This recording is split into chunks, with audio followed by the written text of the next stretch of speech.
In a world where survival hinges on the brink of catastrophe, amidst the chaos of an impending apocalypse, Jiang Tian awakens to a startling revelation.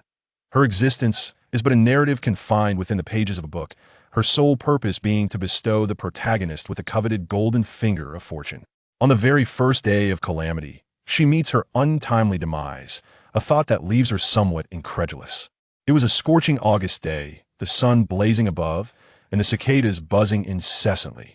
She lay in her air-conditioned room, content after a lengthy phone call with her boyfriend, who was abroad for work. Suddenly, a drop in temperature robbed her of consciousness without offering even a moment to resist. The next she knew, the protagonist had stumbled upon her, inadvertently activating a hidden space linked to her amethyst bracelet. As she stockpiles food, medicine, and weapons, Jiang Tian awakens her latent abilities after enduring blizzards, floods, extreme heat, droughts, eternal nights, earthquakes, and acid rain. She joins the largest survivor base in the country, establishing herself as one of the elite. While she holds no particular animosity towards the protagonist, the knowledge of the future compels her to secure her own golden finger for peace of mind. With a fruit knife in hand, she pricks her finger, allowing crimson droplets to grace the amethyst bracelet. A flash of light engulfs her, and the bracelet vanishes. Closing her eyes and focusing on the space, a vivid blue beach appears before her. Testing her newfound power, she successfully stores and retrieves the knife, a blend of relief and panic washing over her. Her world is indeed a novella survival tale wrought with disaster. Jiang Tian has always led a charmed life, sheltered by her parents' affection and her boyfriend's unwavering support, never once worrying about survival. With graduation trips on her mind, she now faces the grim reality of enduring the apocalypse.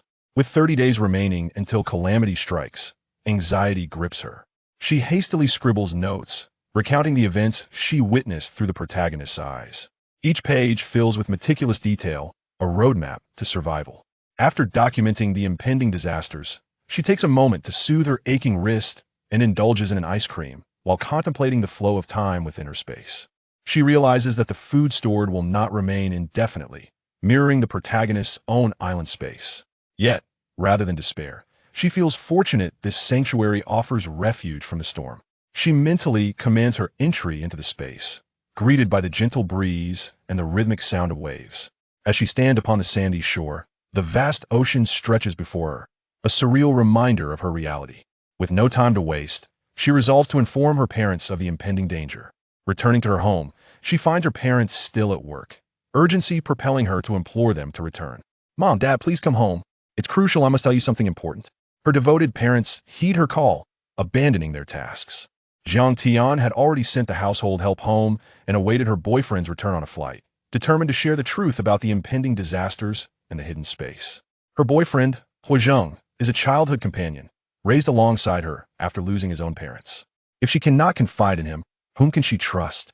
As dusk descends, her parents arrive home, puzzled by her distress. "Sweetie, what's wrong?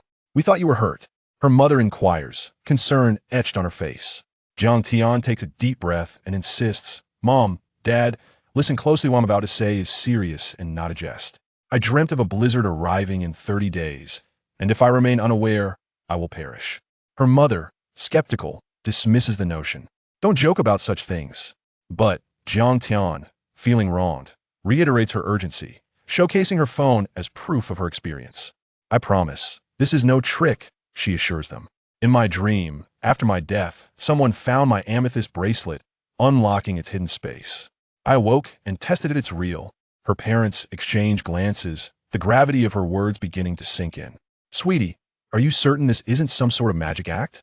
Her mother questions cautiously.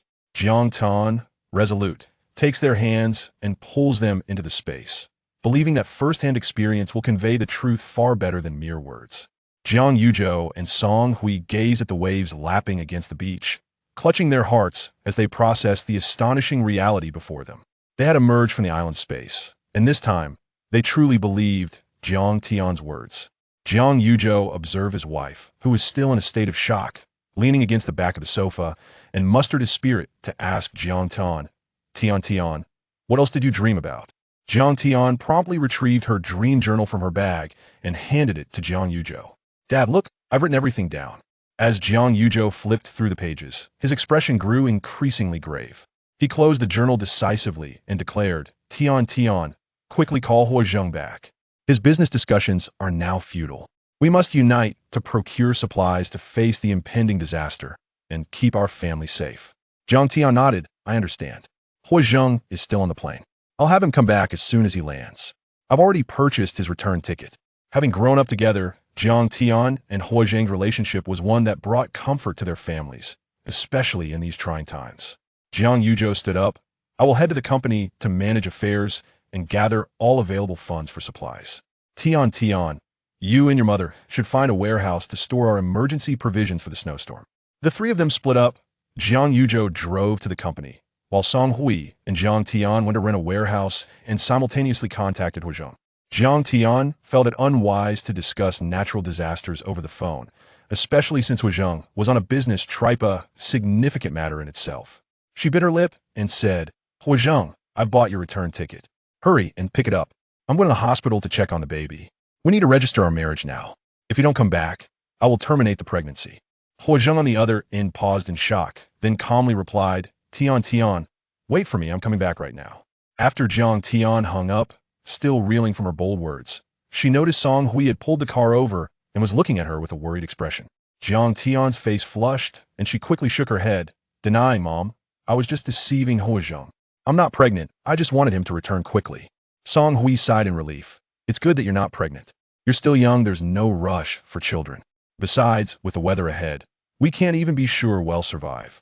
Hearing her mother's concerns, Jiang Tian grasped her hand reassuringly. Mom, don't worry. As long as our family is together, we'll be fine. They rented a warehouse and hurriedly began purchasing essential supplies for the snowstorm.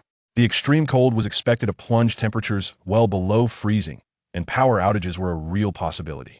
Coal and firewood became critical necessities. However, in the sweltering heat of August, where could they possibly procure coal? Jiang Tian searched for several coal suppliers, but all were closed.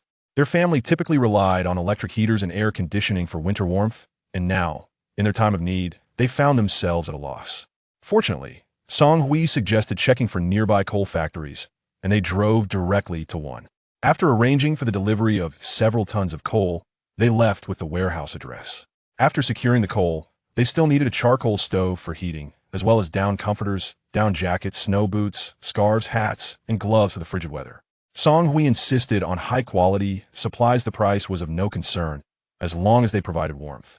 Unfortunately, local stores were still peddling summer dresses and lightweight blankets, while winter gear had long been sold out. With no other option, they returned home and turned to shopping apps, ordering various styles of down jackets and thermal clothing for the family.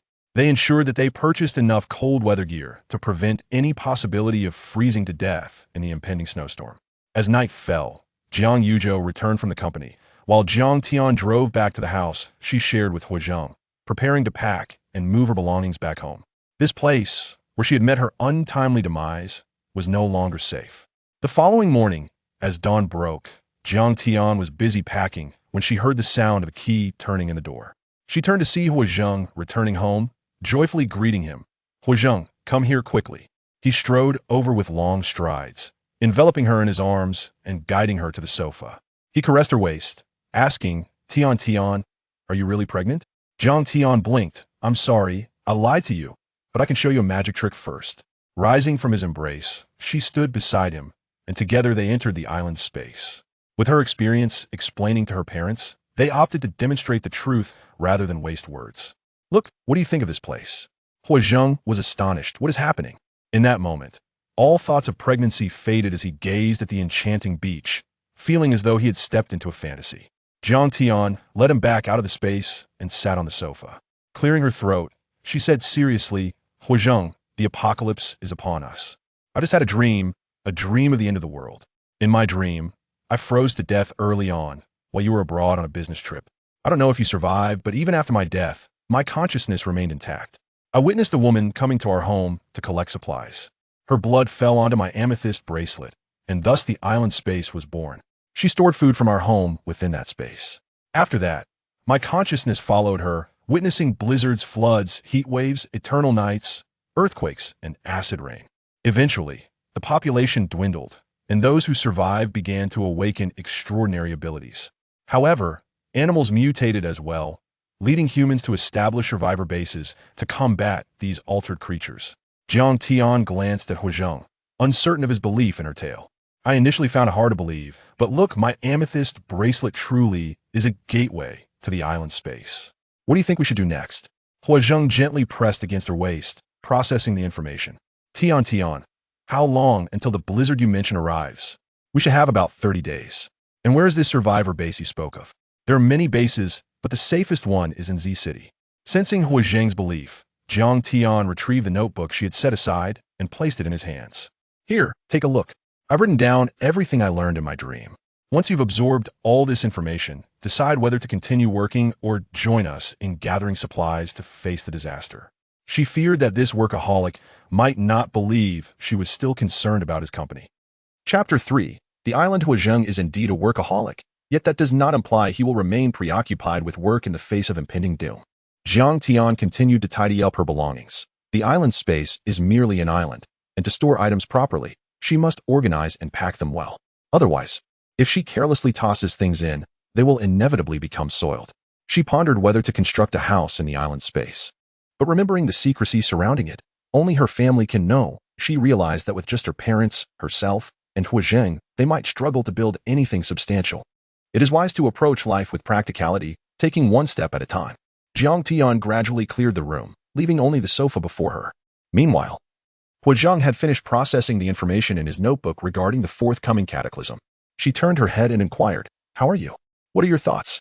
"My mother and I have already prepared the down jackets, comforters, and coal for the impending snowstorm. Could you draft a plan for what we need to purchase next?" Huizheng closed his notebook and replied calmly, Tian, I will first handle matters at the company to see if I can sell it. Once we have the funds, we can stockpile more supplies.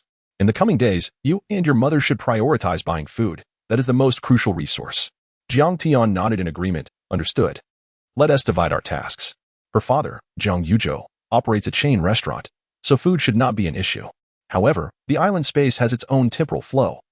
Aside from long-lasting items like rice and oil, other perishables such as vegetables and fruits will spoil within days, regardless of how much they stockpile. Even pre-prepared meals will not last long. At first, Jiang Tian thought the accessible space was wonderful, but as the time to stock up approached, she realized its limitations were quite burdensome. Unable to contain her frustration, she vented to Songhui, "Mom, what good is this space if we can't store vegetables, fruits, or meats? What can we even fit in there? And even if we can enter, we have time restrictions. Indeed, the island space has time constraints. If the binding owner enters, they may remain for up to 24 hours. However, bringing additional people halves the duration. This means that if Jiang Tian wishes to bring Jiang Yuzhou, Songhui, and Huizheng into the space for shelter, they could only stay for 6 hours a day. Exceeding this limit would forcibly return them to the real world. This restriction has always existed. Even the protagonist in the book faced similar limitations. Yet for her, it was not a significant concern initially, as she was alone. Even when she eventually paired with the male lead, they could stay for 12 hours together. Jiang Tian seriously suspected that this limitation was intended to prevent them from hiding away in this idyllic island space during the impending disaster, forcing them to adapt to future hardships. Songhui found it amusing and comforted her daughter. You are blissfully unaware of your own fortune. How many people in this world are as fortunate as you? Having an island space is already a great blessing. Let's focus on solutions instead." Jiang Tian pouted. Fully aware of the island space's advantages, yet she always yearned for more. One cannot have both fish and bear's paw. A space that can store various supplies yet cannot be entered, versus one that can be entered but cannot accommodate all necessary goods. She would still choose the latter. At least being able to enter represents having a safe haven to evade danger. She queried, "Mom, what should we do about the vegetables, fruits, and meats? We can't survive solely on plain rice." While Jiang Tian and Songhui awaited supplies from the coal factory, Jiang Yuzhou had contacted their restaurant suppliers, who delivered vacuum-sealed rice, oil, salt, seasonings, and various grains for porridge. These items possess long shelf lives and will not spoil in a short period. Jiang Tian's task this morning was to gather these supplies. Confidentiality is imperative, and they were uneasy about inviting outsiders to oversee the warehouse's inventory. Songhui thoughtfully remarked, Tian, your space appears rather spacious. It should be suitable for growing crops. Why not purchase some vegetable and fruit seeds, as well as livestock such as cattle, sheep, pigs, chickens, and ducks, and try cultivating and raising them in the space? The farming spirit has been ingrained in the DNA of the Huaxia people, passed down since ancient times. Song Hui is a woman who enjoys gardening. She has personally planted various flowers and fruit trees, including peach, apricot, and cherry trees, in their backyard garden during her leisure time. Although they grew few vegetables, she possesses the necessary skills. Jiang Tian reminisced about the time she and Jiang Yuzhou accompanied their mother to the garden to plant apple trees and cabbages, envisioning a flourishing island filled with vegetables, fruits, flowers, and herds of livestock. She blinked and said, "Mom, I think that's a great idea. However, the growth period for vegetables and fruits, especially fruit trees, is quite lengthy, and we may not see immediate results. As for livestock, to be honest, I've never raised any, so I'll need to watch videos, read books, or find a mentor to learn how." Nonetheless, having a solution is certainly a positive development. After placing the coal delivered from the coal factory and the supplies from the vendor into the space, Jiang Tian headed to the farmer's market. Seeds and saplings were readily available, and before she could complete a full circuit, her vehicle was filled to capacity. Seeds are lightweight and do not occupy much space, but the saplings are considerably larger and cannot fit into a single trunk. Reluctantly, she decided to exchange for a small truck to continue her purchases. Song Hui, experienced in acquiring fruit tree saplings, merely followed behind to handle the payments and assist with loading the saplings into the small truck. As Jiang Tian glanced at the truck's rear, nearly overflowing with saplings, she pulled her mother back from her burgeoning shopping desires, suggesting, "Mom, let's stop for now. We should return home to figure out how to plant these fruit trees." Song Hui paused, glancing at the truck filled with saplings, and smiled sheepishly. "You're right. Let's head home." Jiang Tian breathed a sigh of relief as they drove back. Their villa has an indoor garage for parking, and once they parked inside and closed the door, no one would suspect that the truck would soon be transported into the island space. As Jiang Tian maneuvered the small truck around the island space with Song Hui, they began selecting suitable areas for planting fruits and vegetables and establishing livestock. Song Hui gazed out the window at the Azure Island, a wave of emotion washing over her. "In the future, this will be our second home." Chapter 4. Machinery. Jiang Tian was momentarily taken aback by Song Hui's exclamations. She halted the small truck and gazed at the expansive island, nodding in agreement. The island was vast, and after a brief exploration, Jiang Tian and Song Hui had only managed to grasp a general idea of its layout. Jiang Tian felt the urgency to create a map of the island, remembering the drone she had packed in one of the boxes earlier that morning. She hurriedly drove to retrieve it. With the drone soaring above, capturing images and videos, the landscape of the island began to materialize vividly in their minds. Song Hui quickly pinpointed the areas designated for cultivation and livestock. Planting trees necessitated digging holes, and as they toiled in creating row after row of pits, both mother and daughter found themselves utterly exhausted. Jiang Tian, disregarding her appearance, collapsed onto the ground, exclaiming that she could not continue and needed a moment to rest. She felt disheartened, as if her aspirations of transforming the island into a lush haven were slipping away. In contrast, Song Hui displayed a resilience far superior to Jiang Tian's fleeting enthusiasm. However, she was acutely aware that relying solely on manual labor was unsustainable. Leaning on her hoe to wipe the sweat from her brow, she inquired, Tian, do you think there are any machines available now for digging holes and tilling the land? We should consider purchasing some agricultural machinery to ease our burden in the future." Jiang Tian chuckled at the suggestion, realizing her oversight. "Of course, I completely forgot. Let me check online. It seems there are countless innovative tools designed for convenience these days. Surely, there must be machines for farming that surpass the laborious task of using a hoe to dig holes." As she spoke, she retrieved her phone from her pocket. Unfortunately, the island's remote location meant there was no signal to access the internet. Jiang Tian shook her head and said, "Without internet, let us venture out and see what we can find." She led Song Hui out of their space and began searching for agricultural machinery, and indeed, she discovered a hole digger. Realizing that online shopping would waste precious time, especially with the saplings in their space awaiting attention, they resolved to visit a local market to purchase the machines directly. Upon arriving at the agricultural market, they entered a farm tool shop.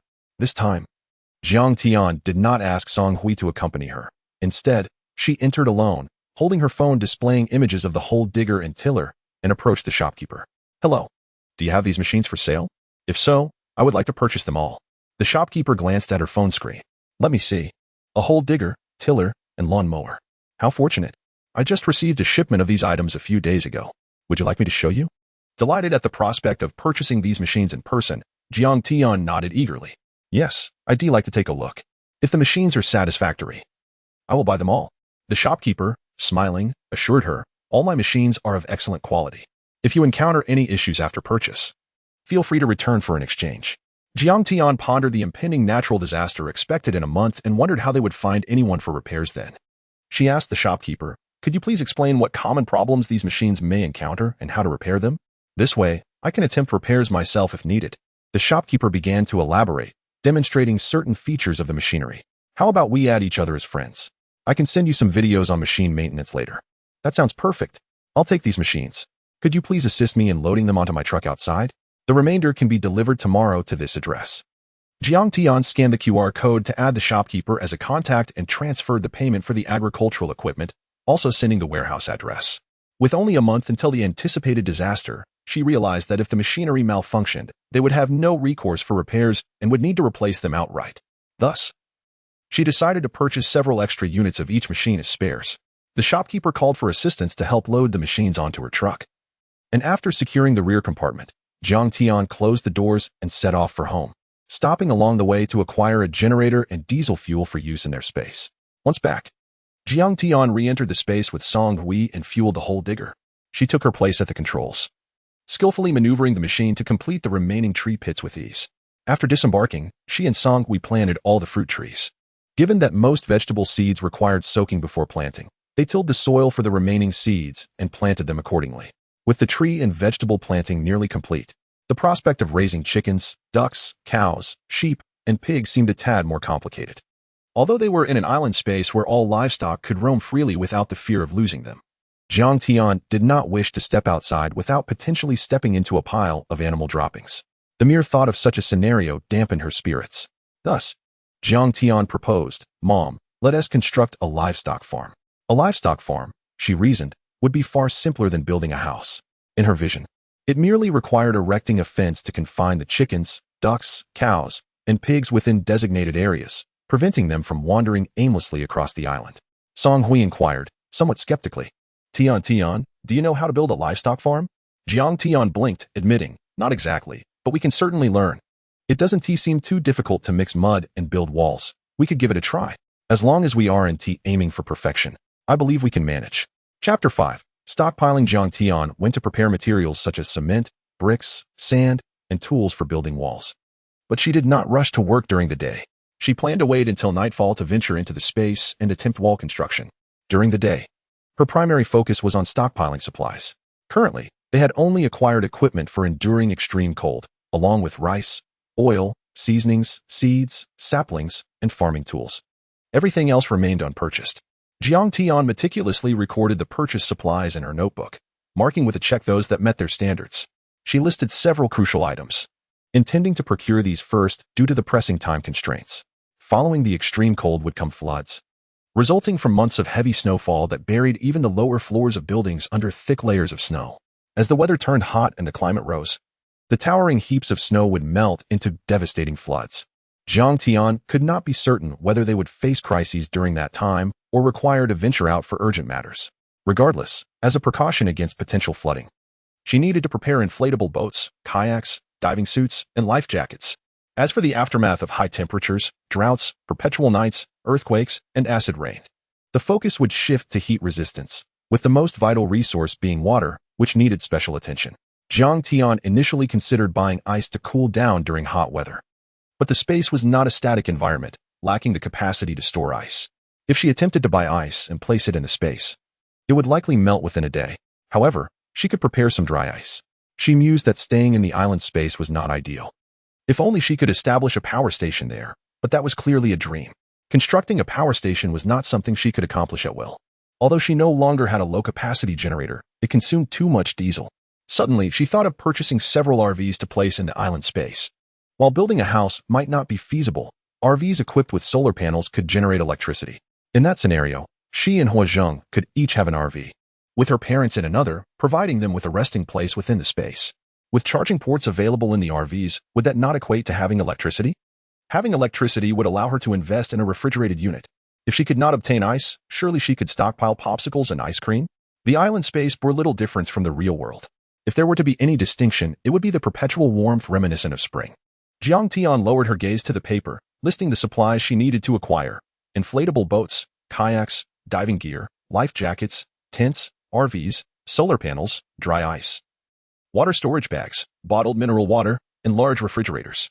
She divided the list into 2 parts and said to Songhui, "Mom, time is of the essence. Let us split up for our purchases. I will head to the outdoor supply store, and you can go to the vehicle dealership." Songhui agreed, saying she would buy the RVs and solar charging panels. They split into 2 groups. Jiang Tian went to the outdoor supply store for the inflatable boats and kayaks, while Songhui headed to the dealership for the RV and to a store specializing in solar appliances for solar panels, power banks, and a refrigerator. Driving her small truck, Jiang Tian first arrived at the outdoor supply store.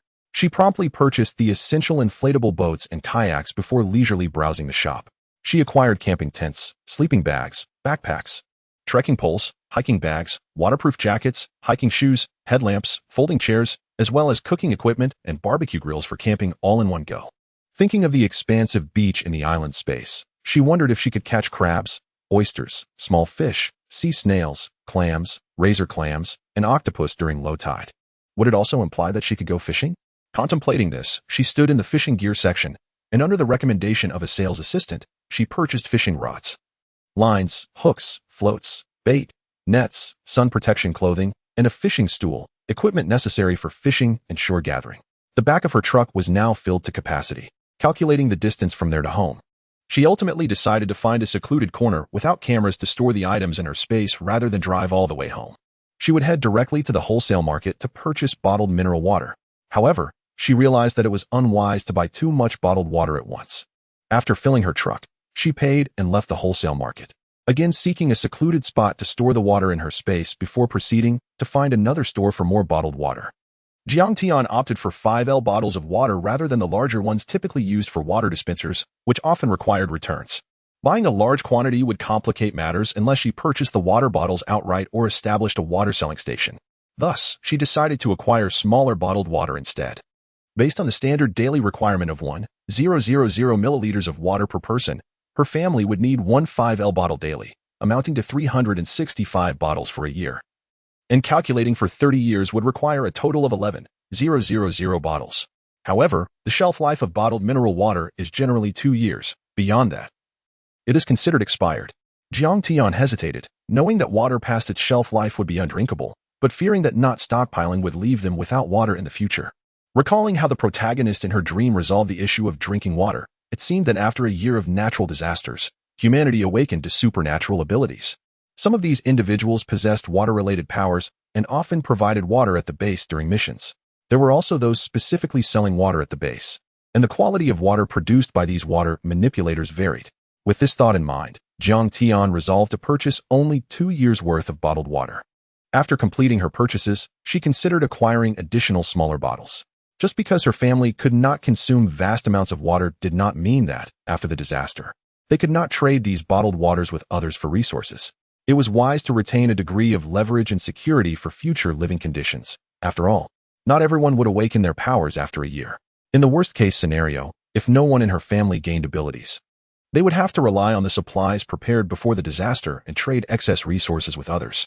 Jiang Tian bought several truckloads of mineral water as a precaution. She crossed off the mineral water item from her list and recorded the quantity of water she had procured. The only supplies remaining on her list were dry ice and water storage bags. Chapter 6 Inventory. Dry ice. Large wholesalers and cold drink wholesale markets typically carry it. Jiang Tian searched for information on her phone and drove to several locations to purchase dry ice. Once she acquired it, she gazed at the popsicles and ice creams within the wholesale store, contemplating a purchase. However, she hesitated, uncertain about the state of her mother's refrigerator at home. It seemed prudent to first confirm the refrigerator's capacity before venturing out to procure popsicles and ice creams. She had already acquired some water storage bags from an outdoor supplies store, but the quantity was still insufficient for her needs. The demand for domestic water far exceeded that for drinking water. Daily activities such as brushing teeth, washing face, bathing, laundry, cooking, washing vegetables, flushing toilets, and hand washing all relied heavily on water. The island, surrounded by the vast ocean, boasted several rivers. The seawater, laden with impurities, was unsuitable for washing vegetables or clothes, while the river water, being freshwater, was indeed usable. Yet, with the availability of clean, treated tap water, why resort to untreated river water? Jiang Tian placed an order for the additional large water storage bags through a shopping app. After acquiring all necessary supplies, she drove back home. Meanwhile, Songhui, who had ventured out, seemed to require fewer items than Jiang Tian, yet her expenditures far surpassed those of Jiang Tian. Just the purchase of a recreational vehicle exceeded Jiang Tian's total spending on water. Moreover, one vehicle was not enough. She had also acquired several additional ones for storage. Solar charging panels, solar power banks, and refrigerators were among the many items she bought in bulk. Songhui was meticulous. She added air conditioners, fans, solar water heaters, coal stoves, electric heaters, and various home appliances and devices to Jiang Tian's inventory list, though she drove a compact car. All these appliances were scheduled for delivery to the warehouse after confirming the delivery timeline. When Jiang Tian arrived home, she happened upon Songhui in the garage, receiving the recreational vehicles. Intrigued, she stepped inside to explore. The recreational vehicles Songhui purchased were spacious and designed for comfort.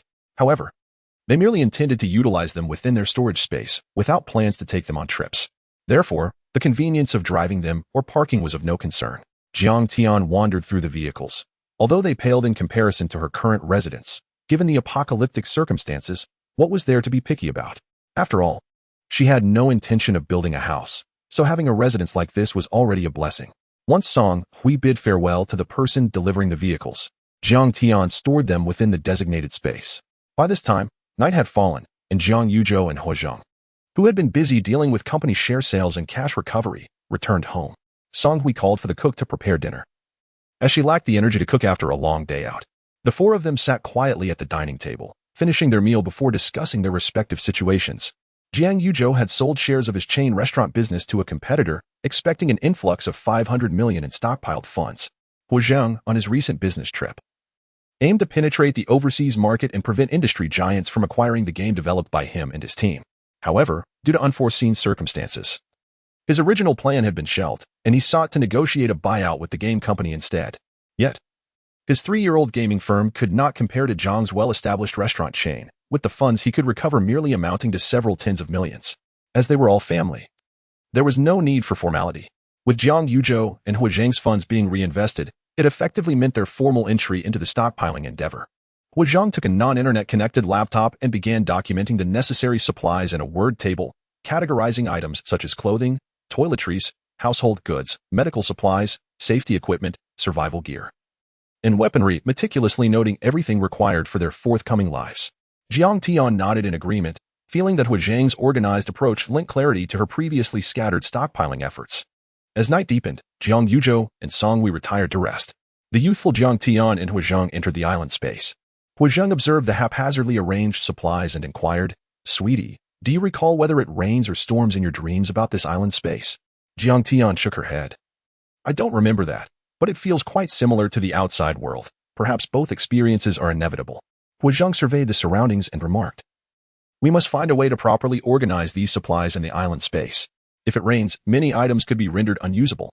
Jiang Tian nodded, recognizing Huazhang's thoughtful consideration. "Then where do you think these supplies should be stored?" "Constructing a warehouse for storage. It seems impractical for just the two of us, along with our parents." Huazhang acknowledged that building a warehouse within the island space was indeed unfeasible. However, he mused about setting up a canopy to protect against rain, albeit it wouldn't withstand heavy storms. "What do you think of using the cargo area of a large truck?" he suggested. Jiang Tian pondered briefly, realizing that those long-haul trucks used for transporting supplies could indeed serve as effective storage, sheltering against wind and rain. "I think that could work," she replied. Huazhang noted the truck cargo in the inventory list. "If we acquire these, we will also need to customize a batch of shelves for easier access to supplies. Given the extensive items we require, we can categorize them in different truck compartments and create a chart detailing which items are stored where for easy retrieval later." At this point, Jiang Tian merely needed to nod in agreement, recognizing that entrusting the stockpiling plan to Huazhang was the wisest course of action. She thought, indeed, it was best to follow his lead. With sparkling eyes, she gazed at Huazhang and asked, "What else do we need to prepare?" Huazhang responded, "We should venture to M country together to procure some self-defense weapons, which you can then store in the space to bring back." Jiang Tian was taken aback. We need to buy that too?" Chapter 7. Weapons. The weaponry of Huagua has always been classified as controlled items. As a law-abiding citizen, Jiang Tian, upon learning the truth of the world and the impending cataclysms, did not consider acquiring such weapons. Huazhang gently patted her head and said, "Tian, you mentioned that you journeyed through the apocalypse in your dreams alongside the individual bound to your island space. You should have a more profound understanding of the world's forthcoming brutality than I do. The vividness of that dream was overwhelming, prompting Jiang Tian's subconscious to avoid recalling its harshness. She nodded at Huazheng, affirming, "Yes, I understand." Huazheng continued, "If it were just the two of us, I would exert every effort to protect you. However, we also have our parents to consider, right? How can we safeguard those around us without weapons? Rest assured, our armaments will solely be employed for defense and the protection of our loved ones." Persuaded by his words, Jiang Tian acquiesced, "I will follow your lead. As long as the funds are sufficient, we can procure whatever we desire." Huazheng contacted a middleman through the black market and acquired a small batch of firearms, ammunition, and crossbows. The quantity was modest, evading any suspicion. The two practiced marksmanship at a shooting range for an entire day, and once their accuracy improved, they departed from M country and flew directly to S country to purchase gasoline and diesel. Given the exorbitant fuel prices in their homeland and the restrictions on purchases, they sought the more affordable and unrestricted options available in Middle Eastern nations. Had it not been for Jiang Tian's binding to the island space, such purchases of gasoline and diesel would have been utterly impossible, and transporting them back home would have been unthinkable. However, with the island space at their disposal, they could now store substantial quantities for future use. Once sufficiently stocked with these essentials, they could secure a significant portion of their future livelihood. Meanwhile, Jiang Yuzhou and Song Hui were also engaged in stockpiling supplies back home. Due to Jiang Tian and Huazheng's absence abroad, they focused on acquiring items that were not immediately needed for storage. Jiang Yuzhou sought a factory to customize a truck bed and shelves, and then, alongside Song Hui, they purchased clothing and footwear for the upcoming seasons, as well as toiletries such as shower gel, shampoo, conditioner, toothpaste, facial cleansers, and skincare products. However, like drinking water, these items had expiration dates, limiting their ability to stockpile excessively. To address this limitation, Song Hui took to the internet to watch videos on crafting handmade toiletries, intending to gather the necessary materials and learn to create them on her own in the future. Upon Jiang Tian and Huazheng's return, they conveniently transferred these items from the warehouse into the island space. The subsequent arrangements involved Jiang Yuzhou and Huazheng splitting up to procure more supplies, while Jiang Tian and Song Hui awaited deliveries at the rented warehouse, organizing the collected goods into the truck shelves and meticulously cataloging their locations on a laptop spreadsheet. Jiang Tian acquired a forklift to facilitate the transportation of supplies into the truck within the island space. With her meticulous nature, Song Hui took charge of categorizing and documenting the items. Jiang Yuzhou flew to the safest base in Z City, purchasing a residence in the city to facilitate the establishment of a secure base before the impending disasters. The exact location of the safe base remained unknown, but Jiang Tian had experienced the calamities through the perspective of the protagonist in her dreams, which depicted a challenging journey from N City to Z City following acid rain. Even with a vehicle, the journey took nearly 10 months, underscoring the critical importance of acquiring a residence in Z City. Anticipating severe blizzards, some of which could reach several stories high, Jiang Yuzhou ruled out villas from the housing options. To avoid disturbances from neighbors, he consulted Jiang Tian, Song Hui, and Huazheng before deciding to purchase a top-floor apartment. Due to time constraints, he could only choose between newly renovated and second-hand properties.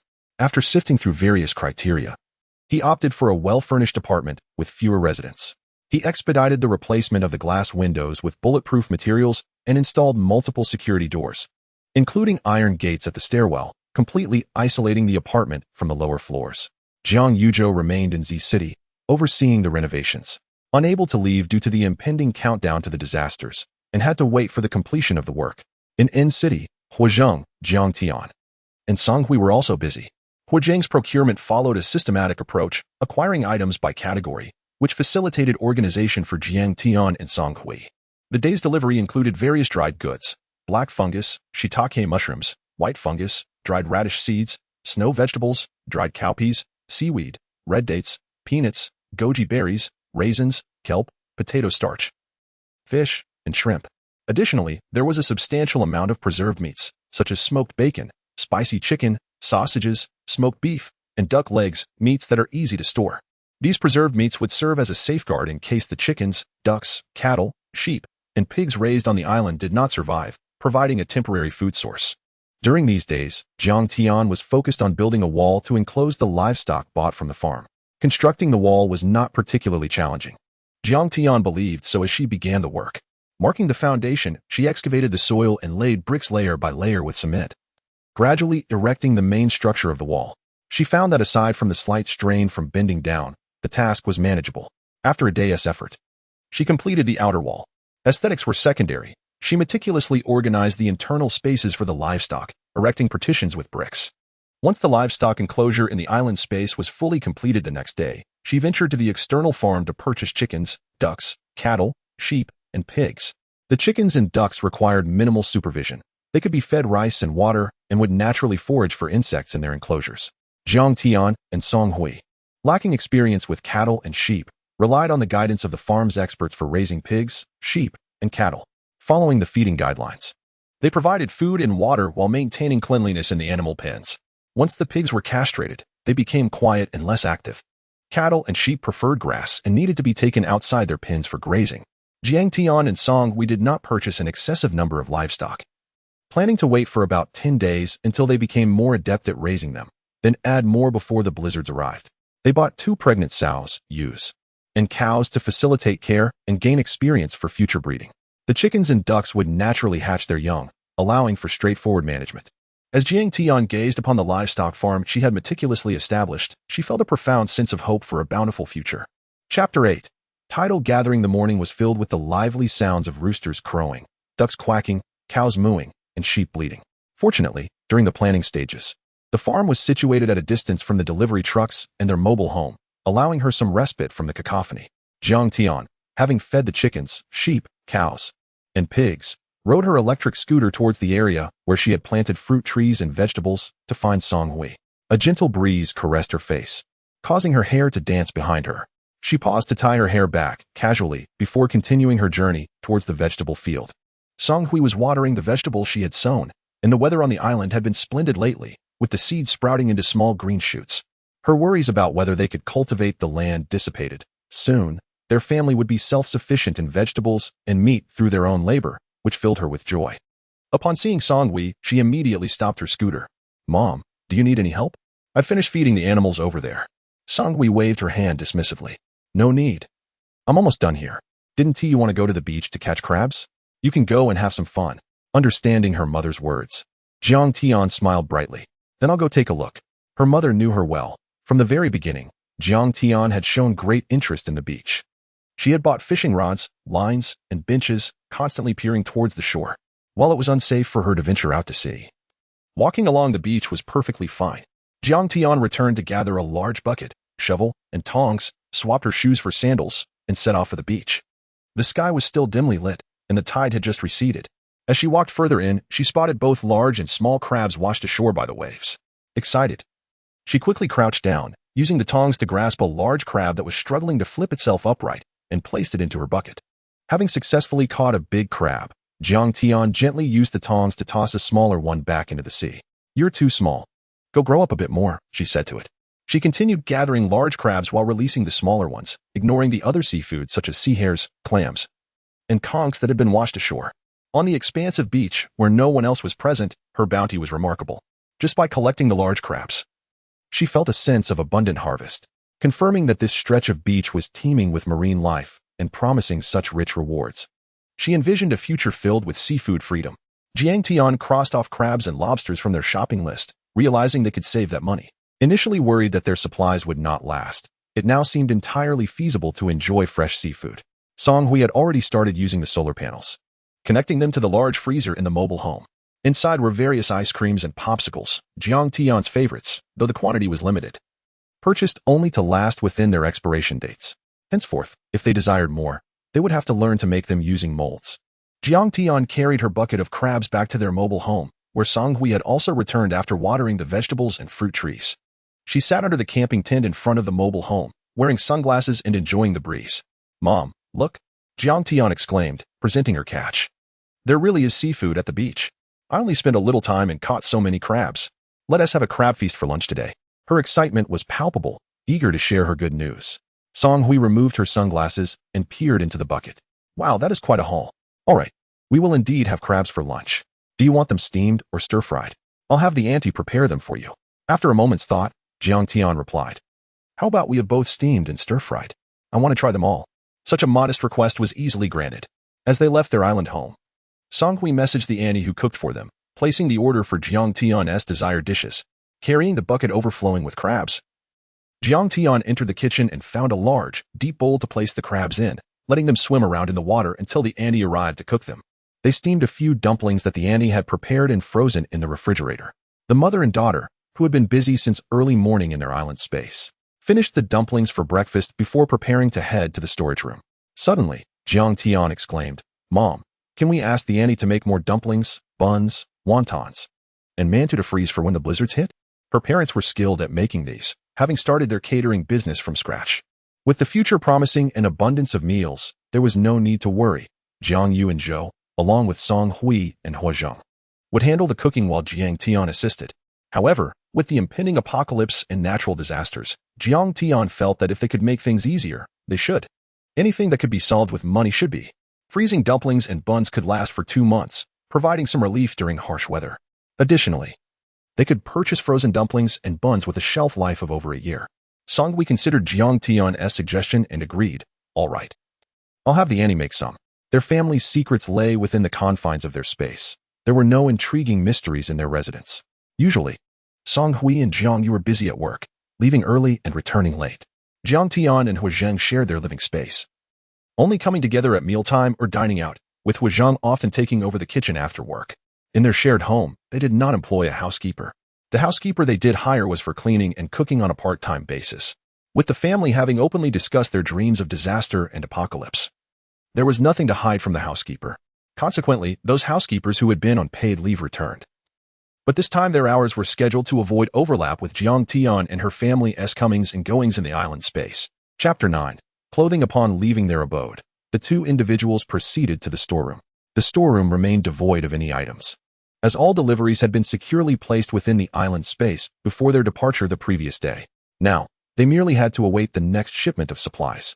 Song Hui and Jiang Yuzhou had already procured a complete wardrobe for all seasons, and Jiang Tian contemplated informing Song Hui of her desire to purchase clothing as well.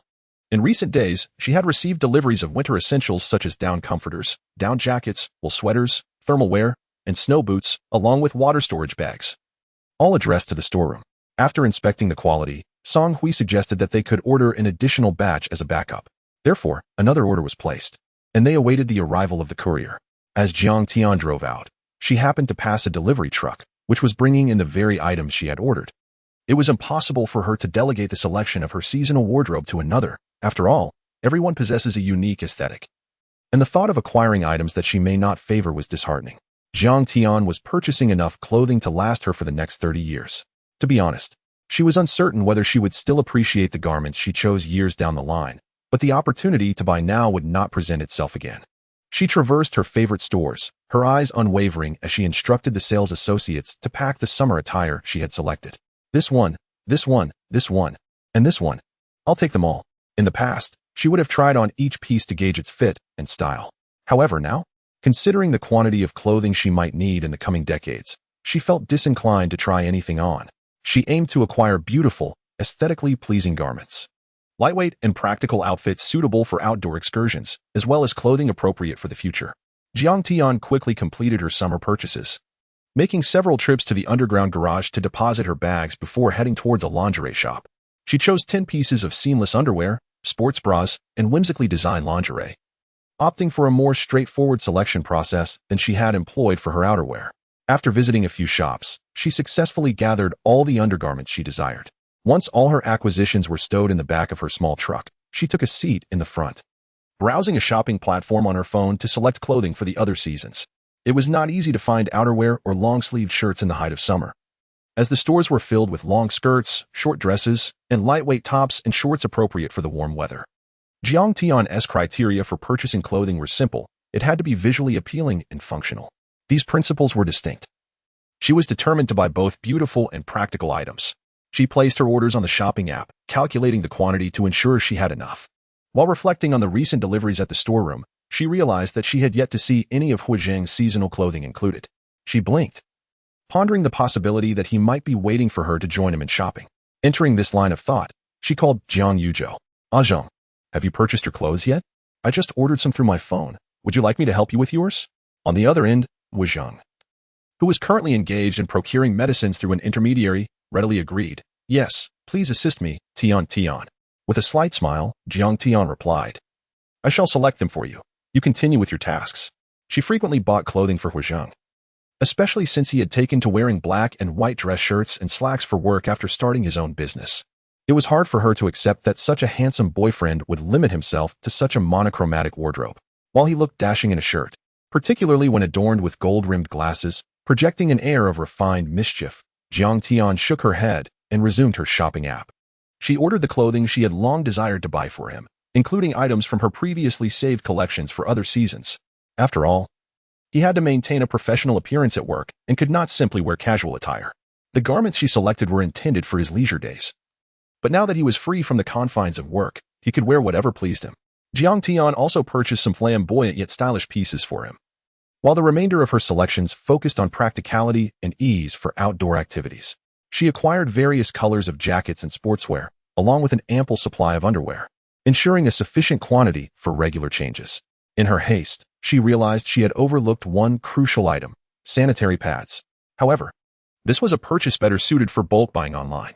Thus, she did not rush, setting a reminder alarm on her phone. First, she would return the small truck to the storeroom, assist in organizing the newly arrived items into the island space, and then resume her shopping. Song Hui, observing the nearly full storeroom, awaited Jiang Tian's return to help with the organization. When she saw the small truck pull up, she waved. Tian, you've returned just in time. Come help me sort these items. All right, I'll be right there, Jiang Tian replied as she alighted from the vehicle. The storeroom was situated in a rather secluded area, devoid of people or surveillance cameras. Nevertheless, for safety's sake, she climbed back into the small truck and secured the exterior door before gradually transferring her clothing and other items into the island space. The clothing was well packaged, alleviating any concerns about dirt or damage during storage. After organizing her belongings in the small truck, she entered the storeroom. With the door closed, she began to touch the various items, carefully transferring them into the island space. It was essential to make contact with each item to facilitate the transfer. Otherwise, they could only be dealt with one at a time. Song Hui stood by, watching Jiang Tian work, and remarked, "Hey, let me access the island space first.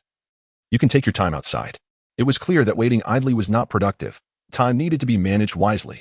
Chapter 10. Supplies. Song Hui entered the space and busied herself with the newly arrived goods, categorizing them and placing them appropriately on the shelves of the carriage. Meanwhile, Jiang Tian stood outside, closing her eyes to immerse herself in the island space, positioning the transported items closer to the carriage.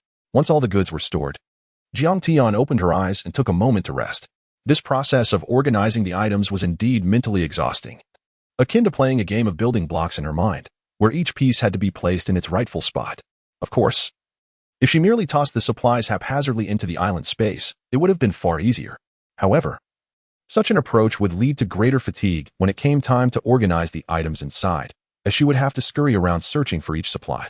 Jiang Tian preferred to exert herself now rather than deal with the chaos later. Rubbing her temples, she decided to enter the space to assist Song Hui with the organization. A message arrived on her phone from Huozhang, informing her that another batch of supplies would be delivered shortly, urging her to be prepared for their arrival. This reminder was essential to prevent the delivery truck from coinciding with their entrance into the island space, where there was no internet connectivity, necessitating prior notice. Jiang Tian replied with an acknowledgement emoji and then entered the space. She retrieved an ice cream from the frozen compartment of the carriage and greeted Song Hui, saying, "Mom, Huozhang mentioned that more goods will be arriving soon. I'll wait outside for a bit and come back to help after we finish receiving the supplies." Song Hui waved her off as she maneuvered a forklift loaded with supplies into the carriage, saying, "Go ahead, don't waste time here." Jiang Tian nodded and exited the island space.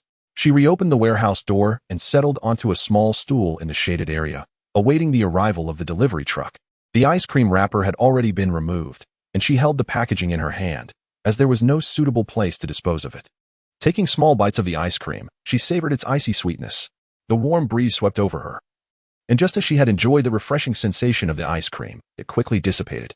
The sharp chorus of cicadas filled the air, and in the sweltering heat of summer, it was hard to imagine that a prolonged blizzard and frigid temperatures awaited them in the days to come. After finishing the last bite of her ice cream, Jiang Tian sighed deeply. Such matters were beyond human control. Natural disasters were the most helpless of circumstances, forcing one to await their arrival. She gazed outside and noticed a small delivery truck slowly approaching. It must be the supplies Huozhang had mentioned. As the delivery personnel alighted from the truck and handed her the inventory list, they began unloading the goods. Jiang Tian watched as they carefully brought in each item, checking them off one by one until everything was securely placed.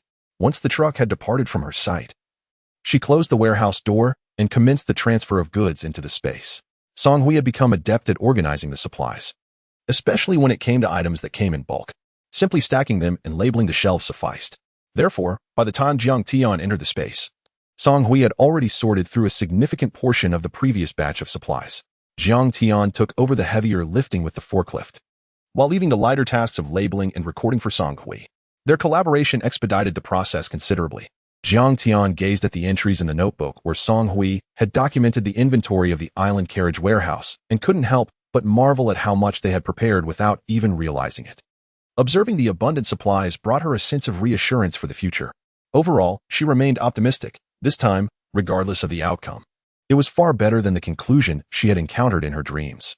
Song Hui reviewed the completed stockpile, which included toiletries, grains, cooking oil, medical supplies, and various daily necessities. Although many items had expiration dates and their quantities were somewhat limited, they could manage through other means or learn to create what they needed, which eased her worries considerably. She inquired, "Have you and Huizheng purchased your clothes yet?" Jiang Tian nodded. "Yes, I bought some today. And I've also placed orders on shopping apps. I'm just waiting for them to be delivered." At that moment, her phone alarm chimed. Jiang Tian glanced at it and said, "Mom, the alarm just reminded me. Shall we head out? It's almost noon, and we need to return home for lunch. You can drive, and I'll pick up the sanitary pads I need." Song Hui agreed. "All right, let's go." The two of them could stay in the island space for 12 hours each day, and with their current focus on stocking supplies, they had ample time. Exiting the island space and closing the warehouse door, Song Hui took the driver's seat, steering them in the direction of home. Jiang Tian sent a message to Huizheng, "It's lunchtime. Come home quickly. I caught some crabs today." After closing the chat app, she searched for a reliable brand of sanitary pads on the shopping platform. Calculating the quantities she would require, she intended to place an order. Just as she was about to finalize her payment, she suddenly remembered that other toiletries had expiration dates. Surely, sanitary pads did as well? Pausing, she quickly exited the payment page and messaged customer service. "Hello, could you please tell me when your sanitary pads were produced and their shelf life?" The customer service responded promptly, "Dear, our sanitary pads were produced in April and have a shelf life of 3 years." Jiang Tian sighed inwardly. Indeed, they had an expiration period.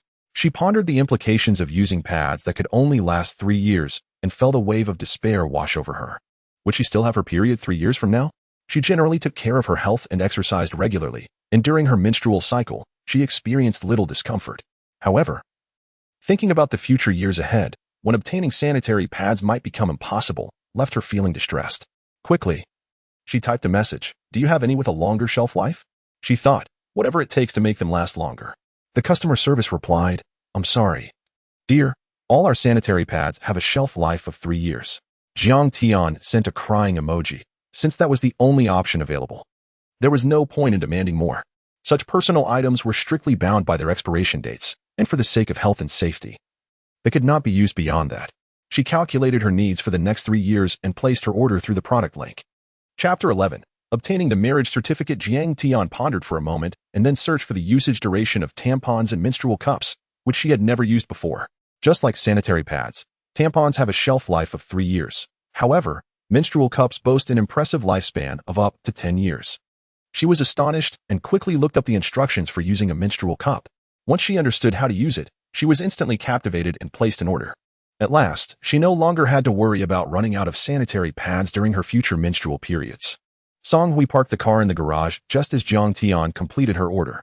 Pushing open the door, the enticing aroma of stir-fried crabs wafted from the dining room. The cook had finished preparing the meal and departed.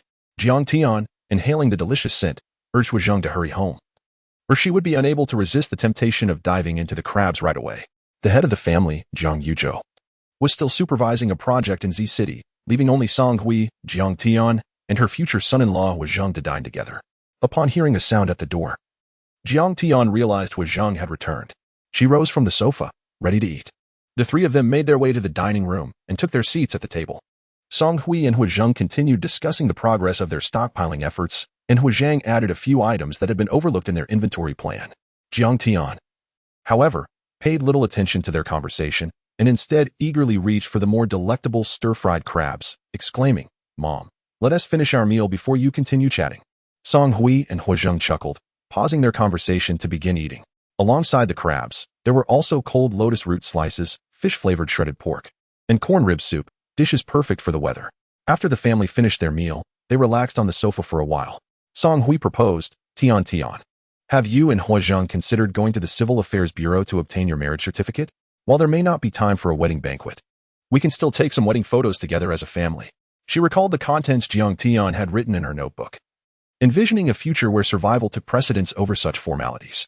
Perhaps she felt that obtaining a marriage certificate and having wedding photos would provide a sense of completeness, not wanting her daughter to feel shortchanged by the upcoming calamities.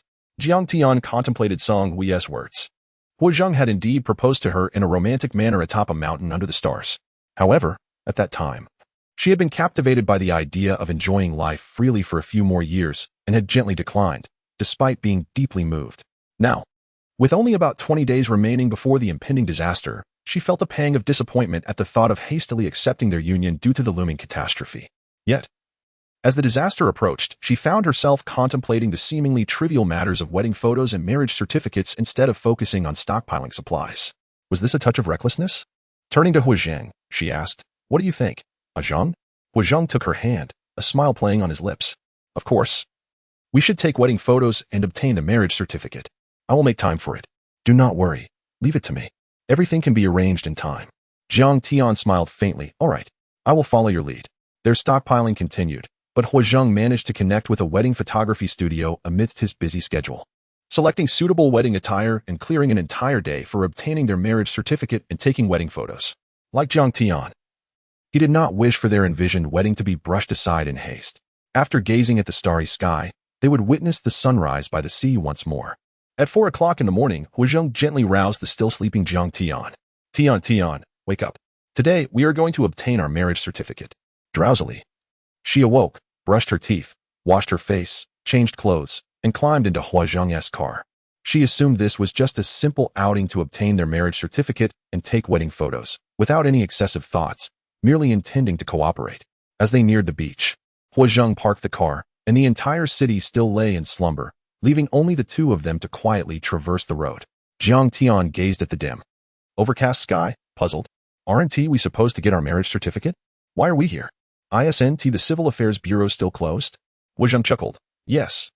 But first we'll watch the sunrise before heading to the bureau." Jiang Tian felt a bittersweet longing. Watching the sunrise sounds lovely. How many more opportunities will we have to quietly witness a sunrise like this? Huazhang held her hand, guiding her toward the beach. As they approached, a faint blush of dawn appeared on the horizon, while waves lapped against the shore, bringing along seashells and crabs. The beach, serene and tranquil, resonated only with the sound of crashing waves, when suddenly, the soothing notes of a violin drifted through the air, adding a touch of romance to the rising sun. Jiang Tian's bright and clear eyes sparkled as she watched the sun gently ascend, intertwining her fingers with Huazhang's. As the sun burst forth in all its radiant glory, a voice, slightly husky yet magnetic, echoed in her ear. "Tian Tian, will you marry me?" Jiang Tian's gaze shifted from the magnificent sunrise to Huazhang's handsome face, her eyes reflecting the shimmering water in the distance. "Yes, I will." Huazhang slipped the ring onto her finger and pressed her hand to his lips. "Tian Tian, I love you." Jiang Tian smiled back, placing a wedding ring on Huazhang's finger. "I love you too." This proposal, devoid of onlookers, delighted Jiang Tian immensely. After leaving the beach, they went directly to the wedding photography studio, where she changed into her wedding gown and had her makeup done. They captured photos both indoors and outdoors. After a midday meal, they continued shooting for several hours. When Jiang Tian began to show signs of fatigue, they concluded the photography session, changing into a crisp white shirt. They proceeded to the Civil Affairs Bureau to obtain their marriage certificate, where they recited their vows. "We willingly unite as husband and wife, shouldering the responsibilities and obligations bestowed upon us by marriage. In times of prosperity or adversity, in wealth or poverty, in health or illness, I vow to marry you as my husband-wife." Having completed their vows in the bureau, they emerged with their stamped marriage certificate in hand. As Jiang Tian sat in the car on the way home, she still felt incredulous. Just like that, she had transformed from a freshly graduated single beauty into a married woman. Her gaze fell upon Huazhang, who was driving earnestly, and her eyes crinkled into a smile. Yet this feeling was rather pleasant. Chapter 12, Continuation. For Jiang Tian, the question of whether to marry or remain unmarried has not significantly altered the fabric of her life. She and Huazhang have long cohabited, the absence of a marriage certificate and wedding photographs merely representing a different facet of their relationship. Zhang Yusho, her father, had envisioned a simple family gathering in Z City to celebrate, but due to critical renovations that could not afford any mishaps, They ultimately decided to postpone their reunion until they had stocked up on supplies and were ready to fly to Z City. Such matters do not necessitate haste. As for other relatives, Jiang Yuzhou, being an only child, has little to no ties with family after the passing of his parents, who were Jiang Tian's grandparents. The relatives that do exist are of a rather troublesome sort, and it is better to avoid unnecessary contact. On Song Hui's side, there is a divorced sister with a child. Matters concerning future calamities and the spatial anomalies are not convenient to disclose. This has been an unspoken agreement within the family. They are all devoted to Jiang Tian and would never expose her to the troubles of such secrets. This includes her younger sister, who is no exception. Song Hui is astute in these matters. She would never jeopardize her daughter for the sake of her sister. If she were to directly inform her sister about impending disasters and the need to prepare resources, it would likely be met with skepticism. Proving such a claim would inevitably reveal the existence of their secret space. Only Jiang Yuzhou, Huazheng, and Song Hui are privy to Jiang Tian's spatial secrets and have the assurance that they would not divulge them. However, who can guarantee the same for others? Her sister might inadvertently inform her niece, who could then disclose it to her father, and so on. Thus, it is prudent to maintain silence. Song Hui plans to deceive her sister Song Yu into believing that Jiang Tian and Huazheng will have a wedding in Z City, inviting her and her niece to attend. She hopes to persuade them to purchase plane tickets and travel together, as she is reluctant to part ways with her only family. While it may not be ideal for the entire family to live together, there seems to be no better alternative. Jiang Tian and Huazheng understand Song Hui's decision, especially since her aunt has been quite kind to her, and she feels a twinge of guilt for neglecting her. When Song Hui casually mentioned Jiang Tian and Huazheng obtaining their marriage certificate, Song Yu promptly delivered a lavish gift to Jiang Tian the following day. However, when evening fell and Jiang Tian and Huazheng unwrapped the gift together, her face flushed with embarrassment. How could it be this? Jiang Tian swiftly tucked the nightgown back into the box, hastily covering it and exclaiming, "You, Huazheng, you didn't see anything." Huazheng chuckled softly, gently lowering her hands and holding them in his. "But I did see it. Aunt's thoughtful gift. Wouldn't it be delightful for you to try it on?" Now, Jiang Tian's ears turned crimson as well.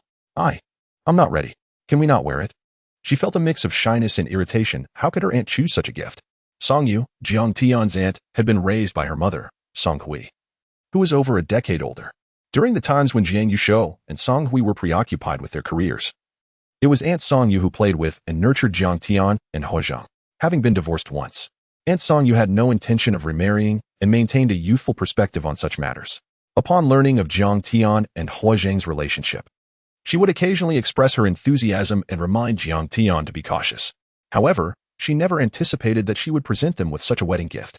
Huazheng had initially been teasing Jiang Tian, but seeing her flustered demeanor, he affectionately ruffled her hair. "All right, I'll follow your lead."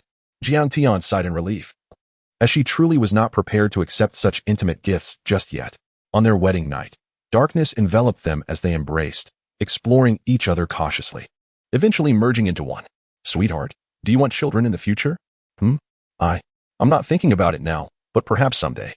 I imagine having a child like you or like me would be wonderful." At just 22, Jiang Tian still felt like a child herself. Though she was married, the thought of becoming a mother did not appeal to her at this moment. Yet, she considered that waiting a bit longer might not be out of the question. She envisioned her future child, while Huazheng pondered whether he should undergo a vasectomy. However, he realized that if Jiang Tian later desired children and a reversal was not feasible, they might never have their own. Hearing Jiang Tian express her thoughts confirmed his belief that she did indeed want children. The idea of a vasectomy was swiftly dismissed, and preparations for contraception and the potential future child's clothing and toys needed to commence. Huazheng placed a tender kiss on Jiang Tian's forehead, their dreams aligning in a delightful harmony. Jiang Tian playfully poked Huazheng's chest, suggesting, "Should we start preparing some clothes, toys, and a stroller for our future child?" She imagined their child needing proper attire rather than relying on makeshift exchanges at the base. Huazheng grasped her mischievous hand. "I will check on that tomorrow." He had the same intention, wanting to ensure they had clothes ready for their future offspring. "Just remember to take some pictures for me," Jiang Tian urged, as she had to remain behind to manage the supplies and could not accompany him on shopping trips. "I will send you pictures," Huazheng assured her. Song Yu's and her cousin Song Shi's clothing and supplies had already been meticulously prepared by the thoughtful Song Hui, so Jiang Tian need not worry about those. After considering, Jiang Tian inquired, "Aside from looking for children's clothing tomorrow, do we still need to acquire anything else? I've seen that there are already plenty of supplies in my mother's island warehouse. Our needs for clothing and shelter are met, but food, it's quite impossible to prepare for 10 or 20 years in advance." Chapter 13. Stockpiling. As Jiang Tian aptly noted, provisions for sustenance, shelter, and transportation have largely been arranged.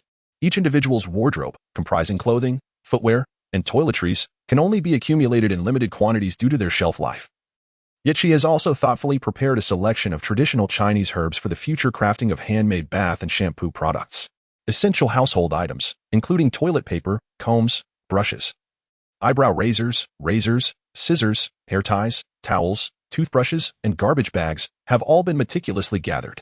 In the event of a natural disaster, the dwelling is under the vigilant oversight of her father, Jiang Yuzhou, ensuring that all protective measures are in place. He diligently updates the renovation progress in a group chat with the family, providing them with peace of mind. While the house on the island remains unconstructed, the motorhome suffices for their needs. Additionally, a spacious camping tent has been erected, offering a comfortable alternative for those seeking more room.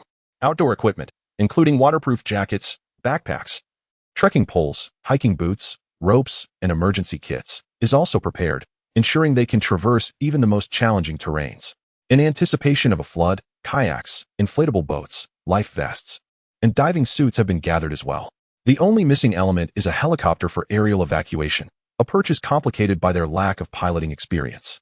The aspect of food presents a challenge. Vacuum-sealed rice can only be stored for a year or two at most, while ingredients such as oil, salt, chicken essence, soy sauce, and oyster sauce each have their own expiration dates. It is clear that self-sustenance must commence.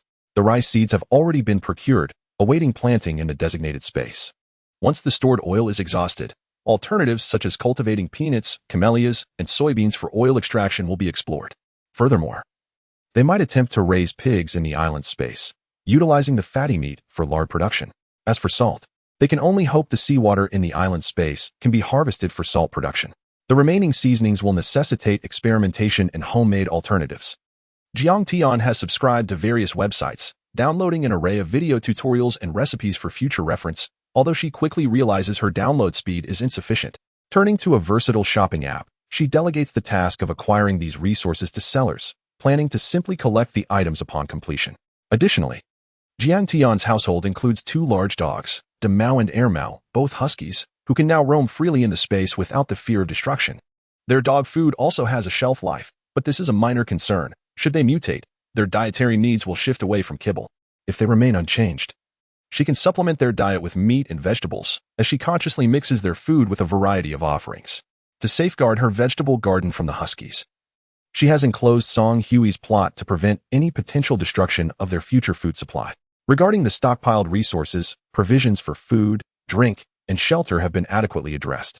On the medical front, Huazheng has leveraged connections to procure a substantial quantity of essential medications, basic cold and fever remedies, as well as treatments for injuries, antibiotics, ibuprofen, ear thermometers, herbal syrups, montmorillonite powder, iodine, cotton swabs, bandages, erythromycin ointment, burn relief solutions, Yunnan Baiyao, and alcohol are all meticulously stocked. Protective gear such as medical masks, face shields, protective clothing, and disinfectants have also been secured to guard against viral and bacterial invasions. Additionally, snake repellents, mosquito sprays, and insecticides are included in their preparations, albeit with their own expiration dates. Weapons have not been overlooked. Jiang Tian and Huazheng made a trip to the United States to invest heavily in firearms, particularly stockpiling ammunition. While these cannot be deployed externally, they can practice their marksmanship within the confines of their island space. However, the use of such arms should be reserved for critical moments. Jiang Tian's go-to weapons are a modified nail gun and a crossbow, which are more user-friendly and allow for easier replenishment of ammunition. As she reflects on these preparations, Jiang Tian stifles a yawn, her eyes glistening with fatigue. She reassures herself that they have indeed procured everything necessary and nestles against Huazheng, drifting into slumber. He wraps his arms around her waist, his gaze cast downward. While they have made considerable progress, much remains to be done. Food reserves could be bolstered with frozen goods, canned items, frozen meats, frozen vegetables, convenience foods, and semi-prepared meals. The vegetables and fruits cultivated in the island space, along with the chickens, ducks, cattle, sheep, and pigs, have only been tended for a mere 10 days. Relying solely on these for future sustenance would be imprudent. Thus, extensive preparation is paramount. The stockpile of vegetable seeds, fruit seeds, and saplings is insufficient and requires further acquisition from the market. In the wake of a snowstorm, they anticipate interruptions in water and electricity, making sanitation a concern. Therefore, Cat litter must be on hand, as access to the island space cannot be taken for granted. Though they have prepared some self-defense weapons, these cannot be employed until societal order collapses during the early stages of a disaster. Thus, axes, sickles, broadswords, mace, iron rods, and stun batons need to be acquired. Surveillance equipment is also crucial. In their higher-floor residence, they plan to install iron gates in the stairwell for added security. While this may seem to isolate them from those below, it is prudent to anticipate potential intruders seeking to pilfer their resources. With surveillance in place, they can monitor the situation below. The necessary kitchen ingredients are well-stocked, yet cooking utensils have been overlooked. Essentials such as gas canisters, iron pots, soup pots, frying pans, rice cookers, pressure cookers, knives, and spatulas must be purchased for backup. High-calorie foods and those rich in sugar for low blood sugar episodes, like chocolate, candies, nuts, and compressed biscuits, alongside Jiang Tian's favorite snacks, should also be included. A myriad of miscellaneous items such as folding ladders, self-heating patches, instant meals, electric hot pots, radios, compasses, raincoats, waterproof boots, thermal blankets, binoculars, hairdryers, satellite phones, water purifiers, emergency kits, and helmets are essential. Beyond the car and the customized off-road vehicle already ordered, they should prepare electric scooters and motorcycles for convenient travel. Huazhang closes his eyes, reassured that there is still time to gather these necessities. Chapter 14. The ducks. Before falling asleep, Jiang Tian pondered for a long time about stockpiling supplies, only to dream again of insufficient resources. Compelled to venture out in search of provisions when calamity struck. Upon awakening from this unsettling dream, her spirits plummeted. The purpose of her early preparations was to ensure her family could live peacefully during disasters, untroubled by the daily concern of securing meals. Rising from her bed, her first action was to enter the island space. She mounted her small electric bike and headed to the farm she was responsible for. The farm was divided into 5 sections: the chicken coop, duck pen, cow pen, sheep pen, and pigsty. The animals' excrement served as natural fertilizer. And each time Jiang Tian donned her mask to clean their enclosures, she would transport the waste to the planting area overseen by her mother, Song Hui. Consequently, everything appeared clean and devoid of unpleasant odors. Whenever she appeared at the farm, she was engaged in feeding the chickens, ducks, cows, and sheep. So that when she entered the chicken coop, her 2 roosters, 2 hens, and several chicks came running towards her with cheerful clucking. It seemed they had been trained, eagerly approaching her for their feed. Glancing at the time, she realized that feeding them now would not be an issue. She proceeded to the storage area where the feed was kept, measuring out some rice suitable for the chickens. As she scattered the grains within the coop, the roosters, hens, and chicks dispersed to enjoy their meal. In her initial attempts, she had carelessly thrown the feed in one spot, resulting in a chaotic scramble among the birds. With the weaker chicks unable to compete with the larger roosters and hens, they could only peck at the grains from the edges, waiting for the adults to finish before cautiously approaching. With experience, Jiang Tian learned to spread the feed more evenly, allowing each bird to find its own space to eat. Yet perhaps the allure of competition made the food taste better? The roosters and hens still rushed towards the same spot, vying for the same morsels. She chose not to intervene, finishing her task by filling the water trough before leaving the chicken coop. Ducks are omnivorous creatures, enjoying grains, insects, small fish, and shrimp. Thus their diet was slightly superior to that of the chickens, supplemented with small fish and shrimp. The number of ducks matched that of the chickens, with 2 male ducks, 2 female ducks, and 2 ducklings eagerly waddling over to greet her with enthusiastic quacks.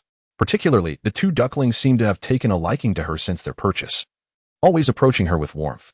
Once the ducks had finished their meal, Jiang Tian opened the small door of the duck pen, allowing them to venture outside for a stroll, effectively letting them roam freely within the island space. The 4 larger ducks stepped out, while the 2 little ducklings followed closely in her footsteps as she made her way to the pigsty. Among the chickens, ducks, cows, and sheep, the pigs were the most tranquil and least active. Jiang Tian's family had purchased pregnant pigs, 2 for breeding, and 2 young piglets. While the calm before the storm persisted, she could consult experienced mentors regarding any issues that arose during their care. By nurturing the pigs, cows, and sheep through various stages, she would be better equipped to address any future challenges. Currently, the pigs were being fed suitable feed, and once her homegrown vegetables matured, she would gradually introduce corn, sweet potatoes, greens, and potatoes into their diet. After ensuring the 2 separately housed sows were progressing well in their pregnancies without any abnormalities, she departed from the pigsty. She unlatched the gate for the cows and sheep, allowing them to graze outside. Song Hui's planting area had been enclosed by Jiang Tian's fencing, ensuring that the foraging cows, sheep, and ducks, along with the 2 huskies that resided in the space, would not cause any disturbances. The pregnant cow and sheep remained behind, receiving her attentive care as she adhered strictly to the guidance provided by the minter during their purchase, feeding them precisely what was required. After inspecting all her chickens, ducks, cows, and pigs, the dream of scouring for supplies gradually faded from her mind. She hopped back on her electric bike, planning to visit the planting area. The two fluffy ducklings leapt onto the footrest of her bike, hitching a ride alongside her. Jiang Tian cherished the moments spent riding her electric bike around the island, reveling in the sight of the azure sky, fluffy clouds, and lush trees, while enjoying the gentle breeze that caressed her. It was a delightful experience. As she passed the beach, the barks of her huskies caught her attention. Glancing over, she spotted her two furry companions, Mao and Mao, vigilantly observing the incoming waves. They would dart back a few steps as the waves approached, only to rush forward and bark when the water receded, creating a charmingly silly scene. Recalling the beach's natural bounty, she quickly halted her bike and called out, Mao, Mao, come here. Huskies should not indulge in seafood, and she worried they might devour the treasures of the sea. Upon hearing her familiar voice, the two huskies turned their heads, searching for their owner. When they spotted Jiang Tian on her bike not far away, they wagged their tails joyfully and bounded towards her. Seated on her bike, she propped her feet on the ground and extended her left hand to gently rub their furry heads and ears. Mao, Mao, you cannot eat the seafood by the beach. If you're hungry, come to me, and I will give you dog food. Though huskies might appear adorably silly, their intelligence is akin to that of a 2- or 3-year-old child. Her two huskies, aside from being lively and mischievous, were generally quite obedient. Gag, gag, gag. Mao, Mao, stop it. The ducklings are not for eating. When Jiang Tian heard the terrified quacks of the ducklings as they leaped to safety, she felt as though she had been slapped in the face. She had just boasted about her obedient huskies, and now her cheeks began to burn. She patted each husky's head, firmly reiterating, the ducklings are absolutely not to be eaten. The two huskies looked up at her with their innocent, clear eyes, panting with their tongues out, appearing quite remorseful. Chapter 15. The white goose. Jiang Tian could not help but close her eyes, recalling a news story she had once seen. A husky had killed all the expensive ducklings raised by its owner, remaining remarkably calm as it gazed at the lifeless ducks before it. Utterly oblivious to the gravity of the situation, Jiang Tian would not allow such a calamity to befall her. The chickens, ducks, cattle, sheep, and pigs she raised were vital to her family's future sustenance. If the husky were to slaughter her poultry, what would she have to eat in the days to come? Currently, she was merely in the trial phase, having only a few chickens, ducks, cattle, and sheep, but as calamity approached, she intended to make another trip to the farm to expand her stock. The free-range cattle and sheep were less likely to be threatened by the husky, their fates uncertain in a potential confrontation. However, the chickens and ducks required careful vigilance. Even the largest rooster or duck might not stand a chance against a husky. Yet, a formidable white goose could certainly turn the tide.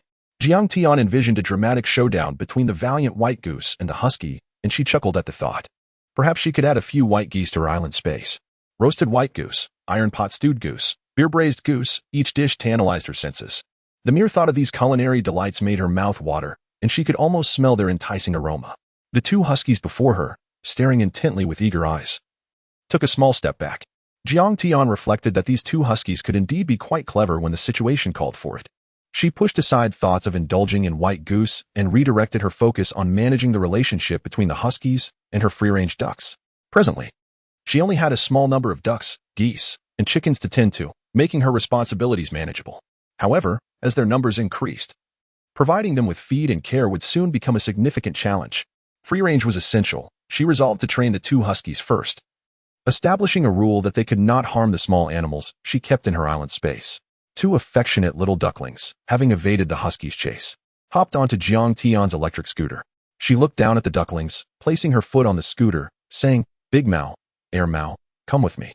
There was no room for both huskies on the scooter, so they would have to run behind. Jiang Tian rode slowly, the ducklings perched atop her scooter, with the two huskies trotting closely behind until they reached the RV. She grasped the ducklings to keep them safe from any potential attacks by the huskies. After retrieving the huskies' dog food from the RV, she poured it into their bowl. The huskies behaved quite well while eating. Seizing the moment, she spoke to Big Mao and Mao, reiterating the rules. She held a small yellow duck in front of them, and they sniffed curiously, as if asking for permission to eat. Jiang Tian took the duck back, pointing to the bowl of ducklings, insisting they could not touch them. After several attempts, the huskies finally understood and ignored the little ducklings. With a sense of relief, she placed the dog food bowl in front of them, encouraging, Good, eat this. However, She remained somewhat uneasy as they finished their meal. She rode back to the duck pen to return the little ducklings and brought the 2 huskies out of the island space. This precaution was to prevent them from attacking the other ducks while she was away. Jiang Tian was genuinely fraught with concern over the huskies. The huskies had spent several days confined to the island space and were now excited to be outside. While she was in the bathroom freshening up, the 2 huskies managed to leap and push the door open, dashing outside. By the time she came downstairs, Song Hui had already leashed the 2 huskies. Seeing Jiang Tian, Song Hui inquired, Tian, why did you let Big Mao and Air Mao out? Didn't you intend to keep them in the space? Big Mao and Air Mao were always kept at home, their boundless energy necessitating regular outings to prevent them from wreaking havoc indoors. If left solely to Jiang Tian, their energy would have likely dismantled the house by now. Therefore, they were cared for by Song Hui and Jiang Yuzhou, who would often ensure they were walked, even if they were too busy themselves. Jiang Tian expressed her grievances to Song Hui about the huskies' mischievousness, fearing they would attack her little ducklings while she was away.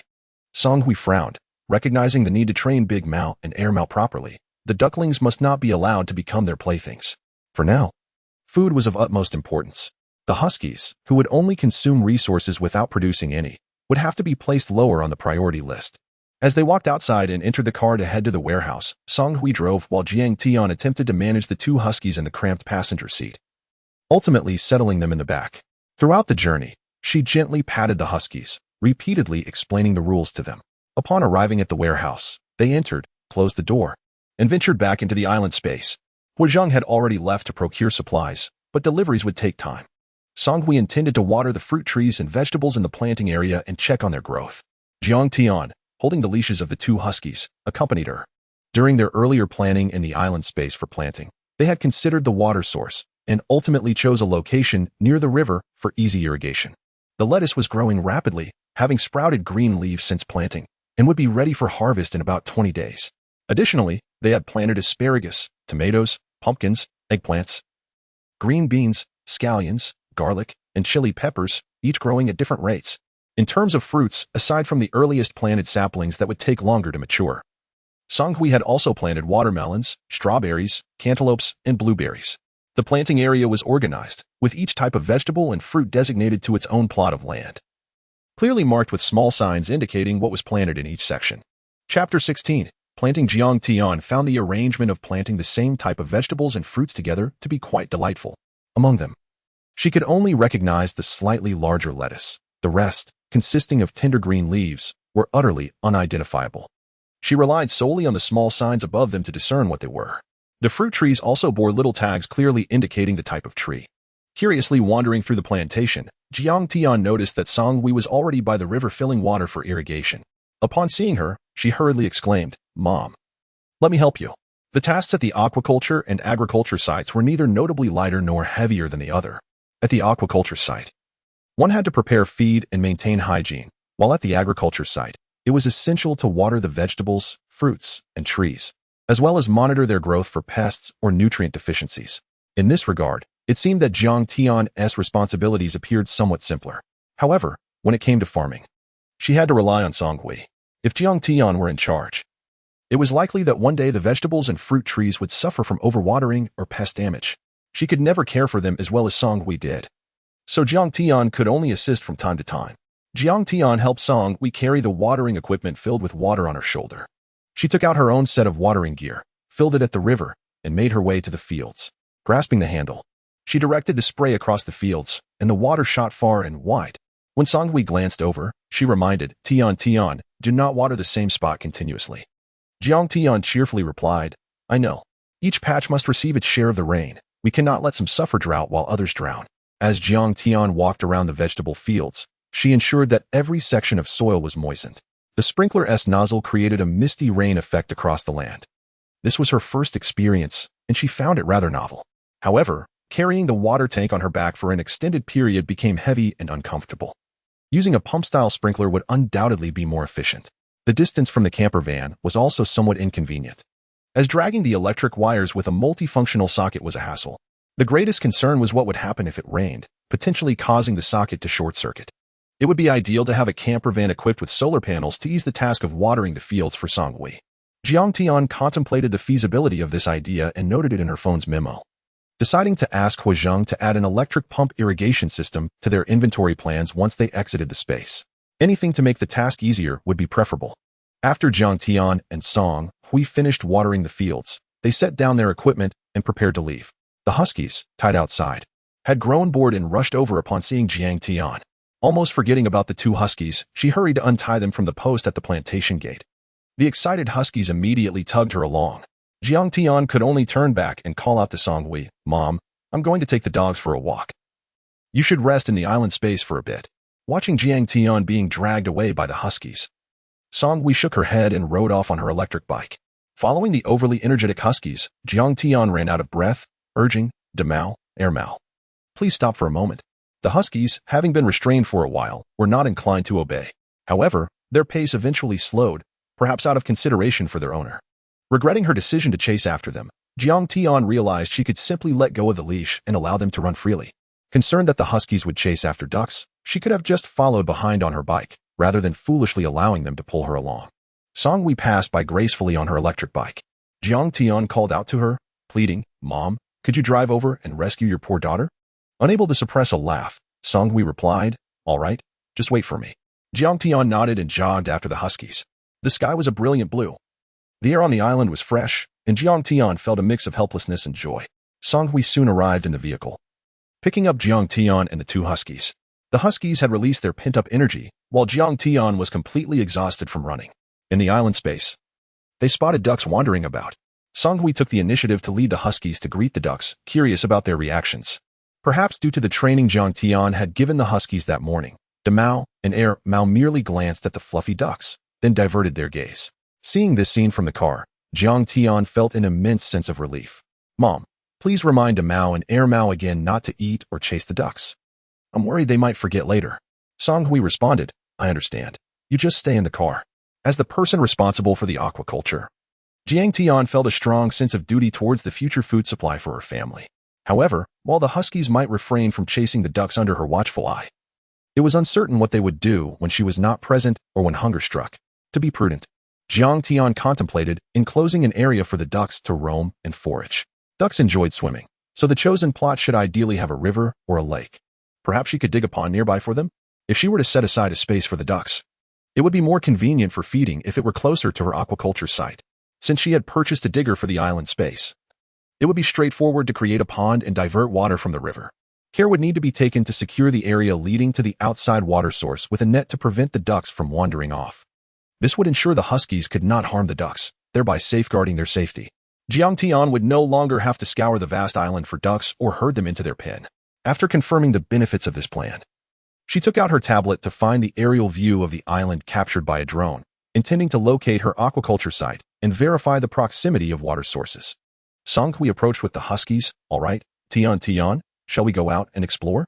Jiang Tian glanced at her tablet, realizing that it had been quite some time since they entered the space from the warehouse. Nodding in agreement, she replied, "Yes, let's go out now." She exited the vehicle with her tablet, joining Song Hui as they stepped out of the island space. Chapter 17. Planting trees. Jiang Tian and Song Hui ventured into the island space with their Siberian huskies. Perhaps due to the monotony of guarding the warehouse these past few days, upon opening it, Song Hui began to play with the two huskies, while Jiang Tian utilized her tablet to enlarge the island's panoramic view, locating the position of the farm. She edited the image, marking the farm's location and searching for nearby water sources. 3 rivers flowed nearby, and she selected the one closest to her. Observing the surroundings for suitable land to enclose for the ducks, she began to doodle on her tablet, connecting her selected area to the river. Once they entered the island space, she planned to dig a waterway to channel the water. Song Hui glanced outside and noticed a delivery truck approaching. After it came to a halt, she stood up and handed the dog leashes to Jiang Tian, casting a glance at the doodles on her tablet.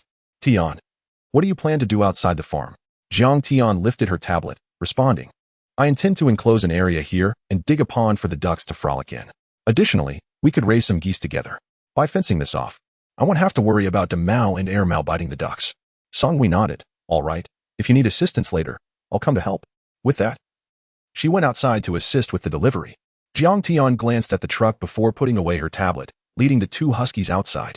As they watched the supplies being moved into the warehouse, she recalled the electric water pump she intended to ask Huizheng to purchase and sent him a message.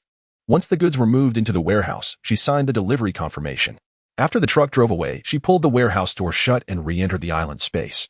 This time, they delivered mature fruit trees, unlike the saplings Jiang Tian and Song Hui had bought previously. Song Hui was delighted and urged Jiang Tian to help load the fruit trees onto the delivery truck for planting. The small truck drove through the island and stopped in front of the planting area. Together, they unloaded the fruit saplings from the truck. In the excitement, the two huskies dashed away, leaving them unattended. Jiang Tian, busy assisting Song Hui with the planting, paid no mind to the huskies. She silently prayed that they would behave and coexist peacefully with the ducks. If all else failed, she would have to make a trip to the farm to buy more ducks. Since the fruit trees were not as vulnerable as the vegetable seedlings in the ground, they did not need to be fenced off. They moved the newly arrived fruit trees to the designated planting area. Song Hui stayed behind to guard the spot, while Jiang Tian rode the electric bike she had left behind that morning to fetch the digging machine. With previous experience, she became more efficient in her task, digging quickly this time. The number of fruit trees was limited, yet planting them took considerable time as they were heavier and almost mature, making them labor-intensive to carry. Jiang Tian wiped the sweat from her brow and rubbed her aching hands, exclaiming, "What kind of fruit trees are these?" She was unfamiliar with the vegetables and fruits in the fields, so she couldn't be expected to recognize the trees.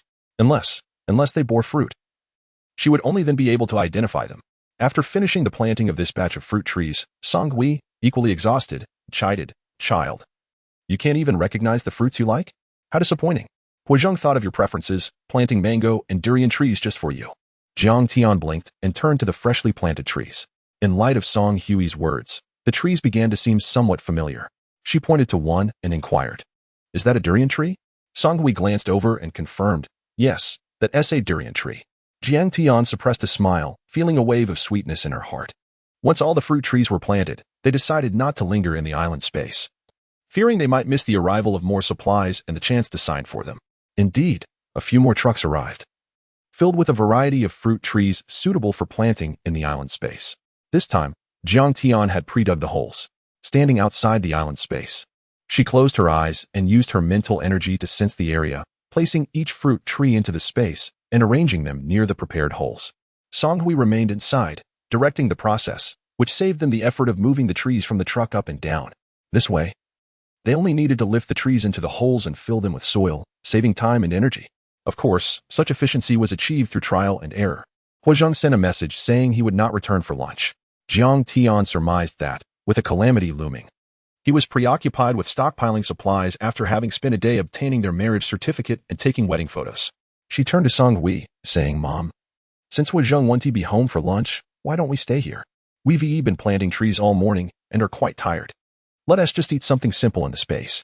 Song Hui agreed, as Jiang Tian had pointed out. They had worked hard planting fruit trees all morning and didn't feel like running back and forth. They could rest just as well within the island space. "All right, I'll send a message to the cook," she replied. Huazheng's message had been sent in advance. So now that Song Hui informed the cook that they wouldn't need a meal, it was also done in a timely manner. They closed the warehouse doors again and re-entered the island space. Due to stockpiling supplies, everything was placed inside. Now, although it was possible to find kitchenware and ingredients, both were too tired to move. Under the shade of a camping tent, they relaxed in rocking chairs, each sipping from a coconut with a straw. The coconut trees were naturally present in the island space, and with the abundance of tools, harvesting them was effortless. As Jiang Tian contemplated what to eat, she saw Mao and Mao returning, panting with tongues out and tails wagging, tugging on their leashes. Setting her coconut on a nearby table, she sat up from her chair and looked at the two huskies, who had come back for their meal. She patted their heads and removed the leashes from their necks, which had become dirty from dragging on the ground and needed washing. Jiang Tian gathered the leashes and said to the huskies, "Wait here. I'll fetch your dog food right away." Chapter 18. Pasta. Jiang Tian retrieved the dog food she had placed back in the RV that morning and, with a gentle hand, poured it into the bowl. She affectionately rubbed the ears of her two huskies. "Mom, please keep an eye on them. I'm heading to the farm to feed the animals." Feeding at the farm was slightly more complicated than watering at the plantation, as the chickens, ducks, cows, sheep, and pigs required small, frequent meals. In contrast, watering the crops did not demand such regularity. Vegetables and fruits typically needed watering every 2 or 3 days. However, during the summer months, when the heat caused rapid evaporation, it was necessary to water more diligently, ideally in the morning and evening. One simply needed to ensure the soil did not dry out completely. Jiang Tian started the small truck and set off in search of the ducks that had wandered off. As for the cows and sheep that were also roaming freely, she felt little concern, They could fend for themselves even if they did not return at night. Self-sufficiency was indeed preferable for them. Currently, aside from the farming equipment, the only vehicles available were the RV, the small truck, and an electric bike. Jiang Tian mused that perhaps next time she could bring in a tricycle. Sitting in the small truck with the windows down, she welcomed the cool sea breeze unique to the island. A tricycle would not necessitate open windows and would provide a wider field of vision, making it easier to locate the ducks. She searched along the water's edge where the ducks loved to swim and indeed found several paddling in the water. Climbing out of the truck, she attempted to coax them ashore. However, the ducks showed no inclination to comply, and she could not wade in after them. Observing her running shoes and the leisurely ducks nearby, she estimated the river's depth. It would be entirely feasible to wade in and herd the ducks. However, wearing running shoes rather than flip-flops made it inconvenient to enter the water, and she feared sharp stones might injure her feet if she took them off. Thus, a standoff ensued between her and the ducks. Jiang Tian crouched down, attempting to reason with them. Ducks, are you hungry? Would you like to come back for a meal? There are little fish and shrimp waiting for you at noon. The ducks, however, remained oblivious to her entreaties, quacking without any response. Frustrated, she propped her hands on her head, reluctant to return and come back again. After a moment of thought, she stood up and searched the nearby thicket for a slender branch. Returning with it, she gently guided the ducks from behind, and they began to swim towards her. Jiang Tian chuckled softly, and as the ducks neared, she tossed the branch aside. Bending down, she grasped one duck and made her way to the truck's rear. The truck door was already open, awaiting the ducks. She placed the duck inside, encouraging it to move further in before closing the door. She continued this process until all the ducks were secured in the back of the small truck. Once inside, she closed the door, fastened her seatbelt, and hummed a cheerful tune as she drove towards the farm. Along the way, she observed the cows and sheep grazing contentedly, their mooing and bleating sounds echoing in the air, seemingly far more comfortable than being confined in pens. Jiang Tian chose not to stop and herd them back. She let them enjoy their grazing peacefully. Upon arriving at the farm, she opened the truck door, and the ducks hopped out on their own. Jiang Tian extended her hands, guiding them into the farmyard until they were safely inside the duck pen. The two little ducks bounced joyfully upon seeing her return. After feeding the ducks, she watched as they began to peck at the small fish and shrimp scattered on the ground. Next, she attended to the chickens and pigs, as well as feeding the pregnant cows and sheep. As she was about to leave the farm, she decided to check on the two little ducks again. Inside the pen, all the ducks had finished their feed, including the two little ones. She opened the pen door, allowing the ducks to wander outside while she took the two little ones back to test the huskies' reactions once more. The tiny ducks fit snugly under the passenger seat, provided she kept an eye on them to prevent any accidents. Returning to the vicinity of the RV, she parked the truck. The two huskies had finished their midday meal and were lounging comfortably, eyes half closed in contentment. Upon her arrival, they perked up and barked joyfully. The little ducks, seeing the imposing dogs nearby, were reminded of their earlier scare and instinctively tried to dart away. Jiang Tian, amused by their antics, crouched down once more to remind her huskies not to chase the ducks before washing her hands in the RV. Regardless, the huskies demonstrated a far greater ability to obey commands compared to the ducks, obediently lying back down and ignoring the rambunctious little creatures. After washing her hands, Jiang Tian was greeted by a delightful aroma wafting through the air. Following the scent, she entered the RV occupied by Song Hui and Jiang Yuzhou. Mom, what delicious dish are you preparing? It smells heavenly. What are we having for lunch? Do you need my help? Song Hui turned to face Jiang Tian, revealing a pot of pasta. Italian pasta? Your favorite? Isn't it? I'm almost done. No need for help. Jiang Tian leaned closer, her appetite piqued by the sight of the pasta simmering in the pot. Mom, your cooking skills are incredible. Just looking at it makes me hungry. After saying this, she fetched 2 bowls and forks from the nearby cupboard, rinsed them in the sink, and handed them to Song Hui to serve the pasta. Song Hui dished out the pasta into the 2 bowls, adding the remaining tomatoes and shrimp to each. She gestured towards the bowls, indicating, you can take these outside. I'll wash the pot and join you shortly. Jiang Tian happily obliged. All right, I'll wait for you outside. Outside, the huskies and little ducks were peacefully coexisting. Jiang Tian placed the 2 servings of pasta on the small round table outside. She picked up her half-finished coconut juice from the side table and took a few sips. As Song Hui had not yet come out, Jiang Tian refrained from starting her meal. When Song Hui finally finished washing the pot and tidying up the stove, she made her way over to the small round table and sat down, picking up her fork to begin enjoying her pasta. Jiang Tian found the tomato and shrimp pasta absolutely delightful. She felt an overwhelming urge to recommend this dish to everyone, urging them to prepare and savor it for themselves. Chapter 19. Commencement. On a summer day, the delightful dish of tomato and shrimp pasta with its tangy sweetness, was devoured entirely by Jiang Tian, who then took a few sips of coconut juice and curiously inquired, "Mom, how do you make this pasta? Teach me, and I shall prepare it for you and Dad in the future." The satisfaction of having their culinary efforts appreciated, with every morsel consumed, brought a smile to Song Hui's face as she chuckled softly. "It's quite simple. You can indeed learn to make it." She began to impart her method for preparing the pasta. First, boil a pot of water with a pinch of salt and immerse the spaghetti until cooked. Then rinse it under cold water. Next, she instructed Jiang Tian to chop some cherry tomatoes and clean the large shrimp by removing their shells and the black veins, marinating them briefly with cooking wine, soy sauce, and a sprinkle of pepper. Jiang Tian nodded attentively, absorbing every detail. Song Hui continued, "Now, we officially begin. First, add some oil to saute the shrimp, then use the remaining oil to stir-fry garlic for added fragrance. Toss in the chopped tomatoes and stir them together before adding the cooked pasta." Jiang Tian blinked. "Is that all?" "If so, it really is quite simple." With a knowing glance, Song Hui replied, "Not quite. Without seasoning, it lacks flavor. You must also add soy sauce, oyster sauce, and a touch of tomato ketchup, stirring thoroughly to combine." Jiang Tian licked her lips. "All right, I'll remember that. Let me try next time." The two stood to digest their meal before retreating to their respective rooms for a brief rest. In the afternoon, Jiang Tian escorted Song Hui to the island's storage facility while she remained behind to contemplate her duck pond's development, setting an alarm. She planned to periodically check the storage for any incoming supplies. Jiang Tian climbed onto a child's favorite excavator, following a video tutorial to learn how to move forward, backward, and turn. Once she became adept, she drove it to the edge of the farm. However, in the island's space, she was alone, devoid of onlookers marveling at the excavator. Stopping the excavator, she sprinkled prepared flour on the ground, sketching a rectangular pond to ensure it would not appear crooked once excavated. Climbing back into the excavator, she maneuvered it into the flower-drawn shape.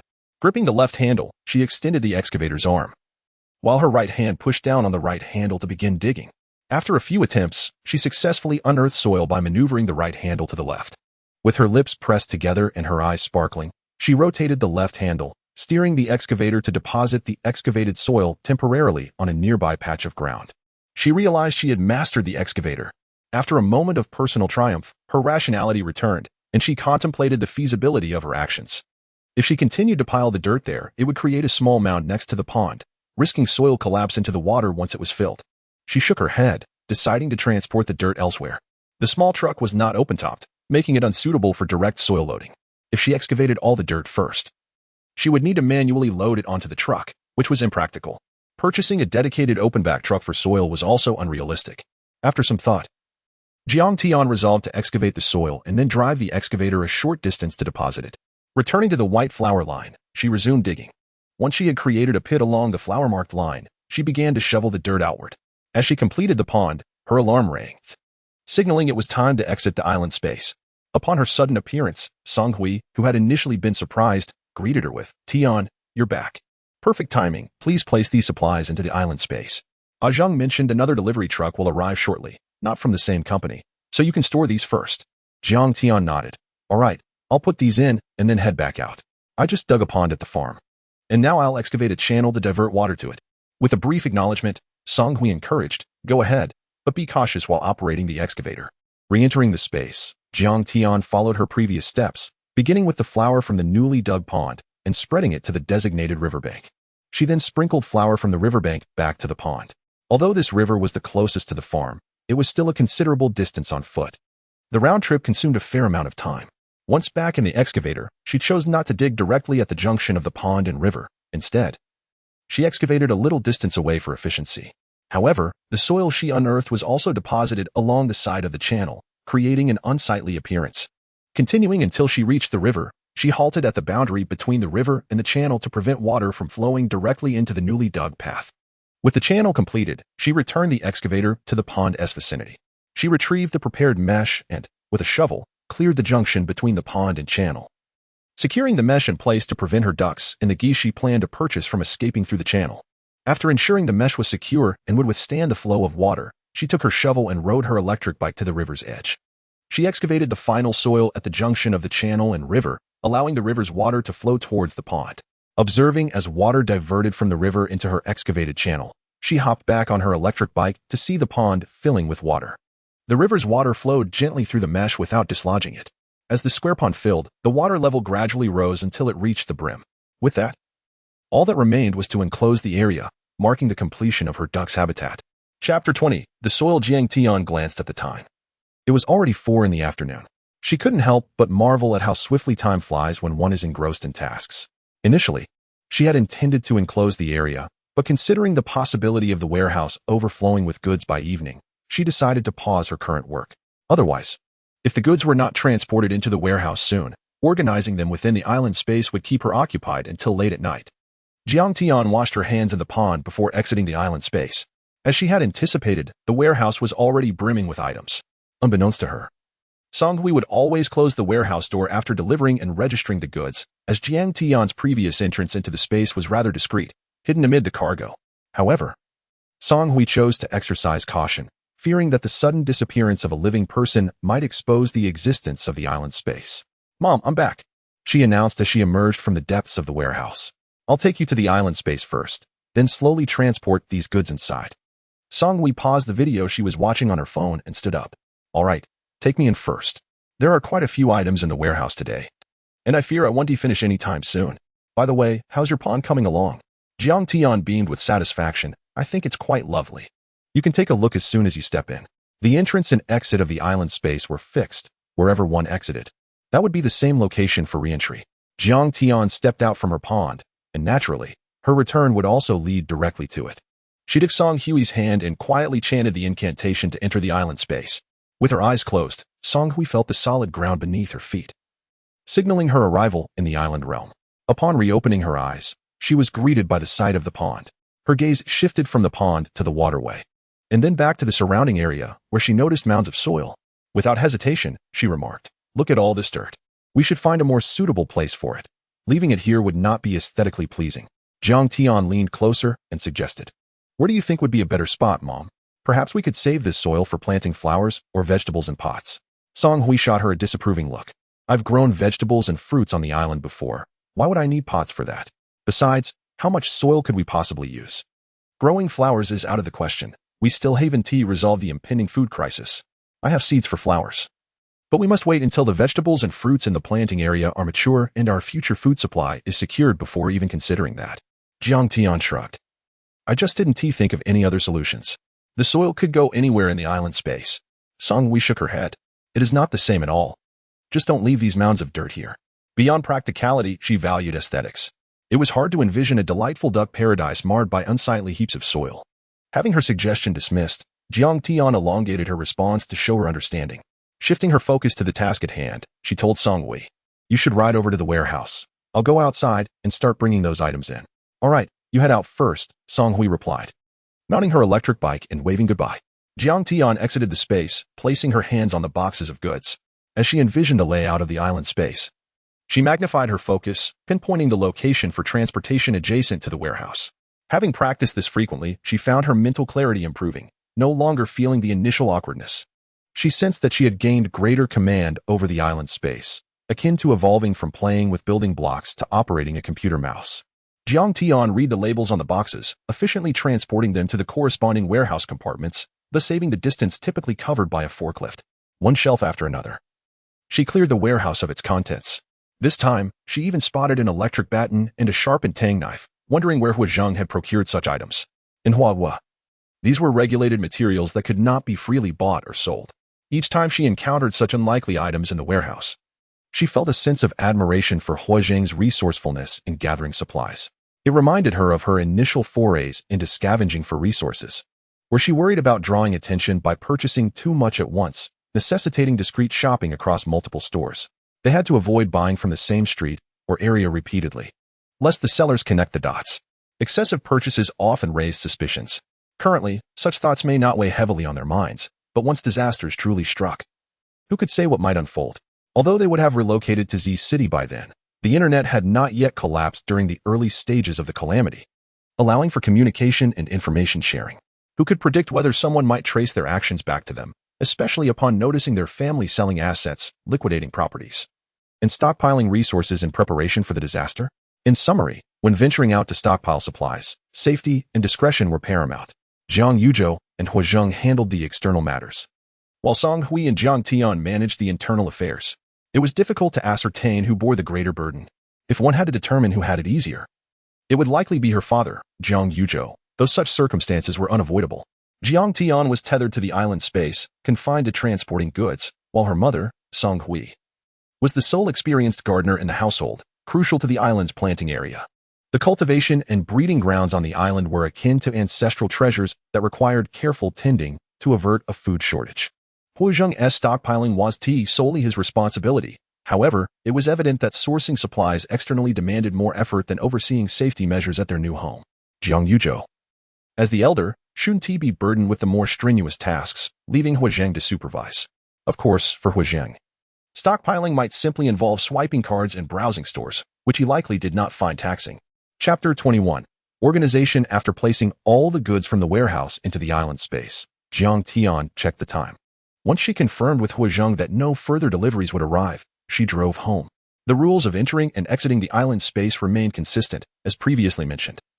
One would emerge from the same location they entered. Likewise, the island space would shift with her movements outside, ensuring she would not leave the warehouse only for Song Hui to emerge there later. Those who entered the island space with her would also exit at the same spot. As Jiang Tian drove home, she anticipated entering the island space with Song Hui to organize the items once she arrived. After parking in the garage, she noticed several new mountain bikes and various vehicles suited for different terrains, which she suspected were purchased by Huazheng. Closing her eyes, she focused on the area designated for parking within the island space, transferring all the additional vehicles from her garage into it. She recalled the outdoor vehicles basking in the sunlight of the island and thought that constructing a garage there would be beneficial. Currently, her skill in building was limited to erecting walls. The primary difference between building a garage and a wall would likely be the necessity of a roof. She resolved to learn how to manage that task in the future. Jiang Tian possessed a strong aptitude for hands-on activities. She could grasp practical tasks after observing them a few times, which bolstered her confidence. After securing the vehicles in the garage, she took her keys and entered the house. She drew the curtains tightly to ensure no one outside could see in before slipping into the island space to assist. Having spent the entire afternoon engrossed in her pond development project within the island space, she neglected to collect the new stock arriving at the warehouse, resulting in a significant delay in organizing the inventory. Typically, by this hour, Song Hui would have completed the inventory registration, but they had barely made a start. Jiang Tian, realizing this, quickly sent Huazheng a message, assuring him that both she and her mother were busy organizing the goods, and there was no need for concern if he didn't see them upon returning home. Given the nature of information networks, she tactfully avoided mentioning the island space or any apocalyptic scenarios during their conversation. Upon re-entering the island space and updating Huazheng, she felt at ease and began working alongside Song Hui. They had already accumulated a substantial inventory of major categories, but now a plethora of miscellaneous items had arrived. For instance, as Song Hui had mentioned during their last meal, they were missing a sewing machine, so Huazheng had purchased several electric and traditional sewing machines, along with various sewing tools. Additionally, there were colorful cotton, linen, knitted fabrics, and wool for crafting garments. Jiang Tian pondered why they needed all these materials when their family's wardrobe was already well-stocked, including those for her aunt and niece. "Mom, why do you need these sewing machines and fabrics when we already have enough clothes?" she inquired. Song Hui replied calmly. "Didn't you mention in your dream that not everyone will awaken abilities in the future? If your father and I don't awaken any powers, we'll need to find something to do. I think making clothes is a good idea. By then, there probably won't be any clothing stores left. People will need clothes, and we could earn some currency through trade." Jiang Tian struggled to understand. "But if we start stockpiling now, we won't have to rely on this for income later." Song Hui considered the situation more deeply. If our family moves into the base and no one awakens any powers, others might wonder how we manage to have enough food and drink without undertaking missions for currency. Jiang Tian nodded in agreement, recognizing the validity of her mother's concern. "Then if none of us awaken abilities, I could use my island space to disguise it as a spatial ability, and then I could join an ability user team to earn currency through missions." Song Hui shook her head, disapproving of this notion. "Your island space is too unique. Even after the disasters, it would be unwise to let anyone discover its peculiarities." Jiang Tian playfully suggested, "Then I could make clothes and knit sweaters to support our family. Would that work?" She had studied fashion design in college, originally intending to open a studio with her family's support to see if she could become self-sufficient. Little did she know, her plans had been thwarted before they even began. Reflecting on it now, perhaps she could return to her roots in the future. Her mother's suggestion was quite astute. As clothing factories would likely cease to exist after the disasters, people would still need garments. Once the available clothing was exhausted, humanity would have to create new clothing. Humanity, which has endured through generations, will always find a way to survive and adapt, giving birth to new life even in dire circumstances. The market for clothing will remain viable, Jiang Tian concluded, acknowledging the feasibility of selling clothes in the base post-disaster. Upon hearing Jiang Tian's thoughts, Song Hui acquiesced, saying, "All right, from now on, your father and I will rely on you." The sewing machines and materials were duly registered and delivered to the warehouse. While the temperature in the island space was bearable, the interior of the metal vehicle was significantly warmer than outside, resembling a metal house that absorbed heat and lacked ventilation. Jiang Tian contemplated placing foam boards on the ceiling for insulation.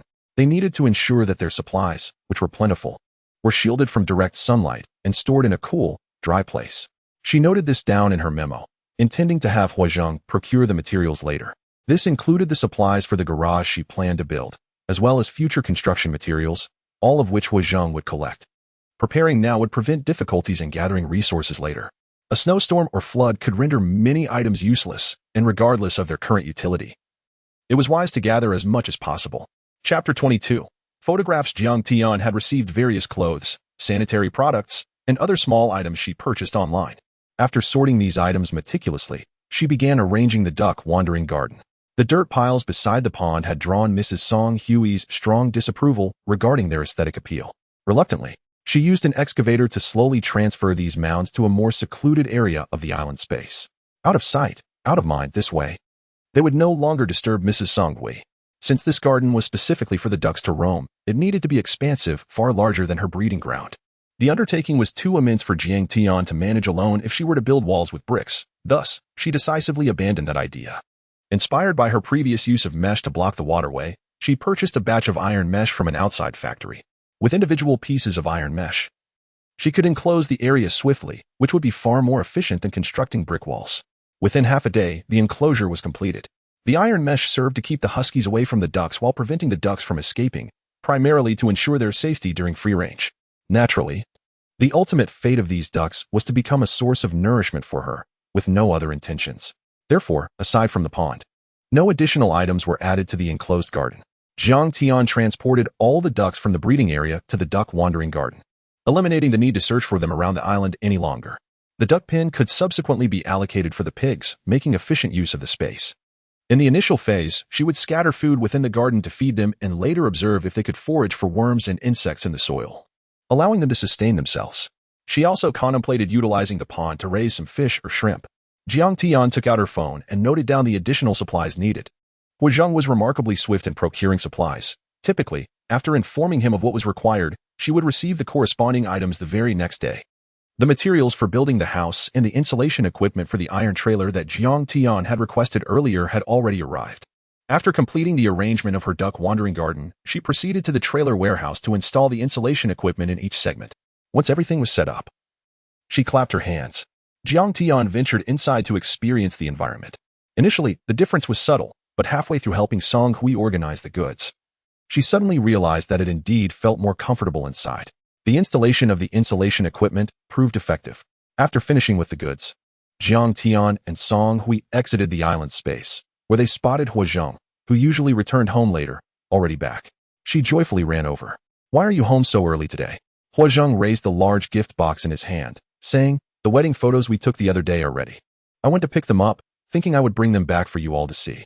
After their wedding shoot, they had selected which photos to print, and she was pleasantly surprised at how quickly they had been prepared and delivered. Song Hui expressed her curiosity. "Zheng, are you and Tian's wedding photos ready? Let's take a look together." She had yet to see the couple's wedding pictures. It was her suggestion for them to get their marriage license and take wedding photos. And having seen the marriage certificate, she naturally wished to see her daughter and son-in-law's wedding photos. Huazheng took Jiang Tian's hand as they walked over. "Mom, the studio sent several photos and videos. I will share them in the group chat for you and Dad to see shortly." After marrying Jiang Tian, he naturally began to refer to her as family. Although they had lived together prior, he had called her uncle and aunt back then. Now they were truly a family. Huazheng placed the large gift box on the coffee table and opened it, revealing various sizes of photo frames, display stands, and albums. Song Hui eagerly examined each item, her smile never fading. "How wonderful. You and Tian look fantastic in these photos." The wedding photographs represented a significant period in Jiang Tian's life, with the couple nestled together, radiating an undeniable sweetness. Jiang Tian also retrieved an album, flipping through the pictures, all of which were quite impressive. There was no excessive beautification or photo manipulation. The images captured their genuine selves, handsome and beautiful. Jiang Tian couldn't help but pull Huazheng to look at the photos together. Each image evoked memories of their time during the shoot. She sighed, if only we could capture moments like this in the future. Regrettably, such photographs may never be replicated. Each stage of growth is distinct, and if one could document every phase of life, revisiting them in old age would surely evoke nostalgia and happiness. However, such reminiscence and joy would cease at the age of 22. Originally in a good mood while admiring the photos, Song Hui shot Jiang Tian a disapproving glance after her remark. Tian, during such joyful moments, let's refrain from such comments. It really dampens the spirit. Jiang Tian chuckled. Mom, I was merely expressing a fleeting sentiment. I couldn't help but say it. Song Hui nodded, adding, when you wish to take photos in the future, why worry about not being able to capture them? Let Zheng buy you a camera and printer. You can shoot as you please and print them whenever you desire. Huazheng agreed. Yes, the island space is vast. We can take family photos there together with mom and dad, and we can also capture a family portrait.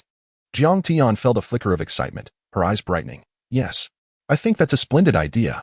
After reviewing the wedding photos, Huazheng forwarded all the photos and videos from the photography studio in their group chat, making it convenient for everyone to view them on their phones.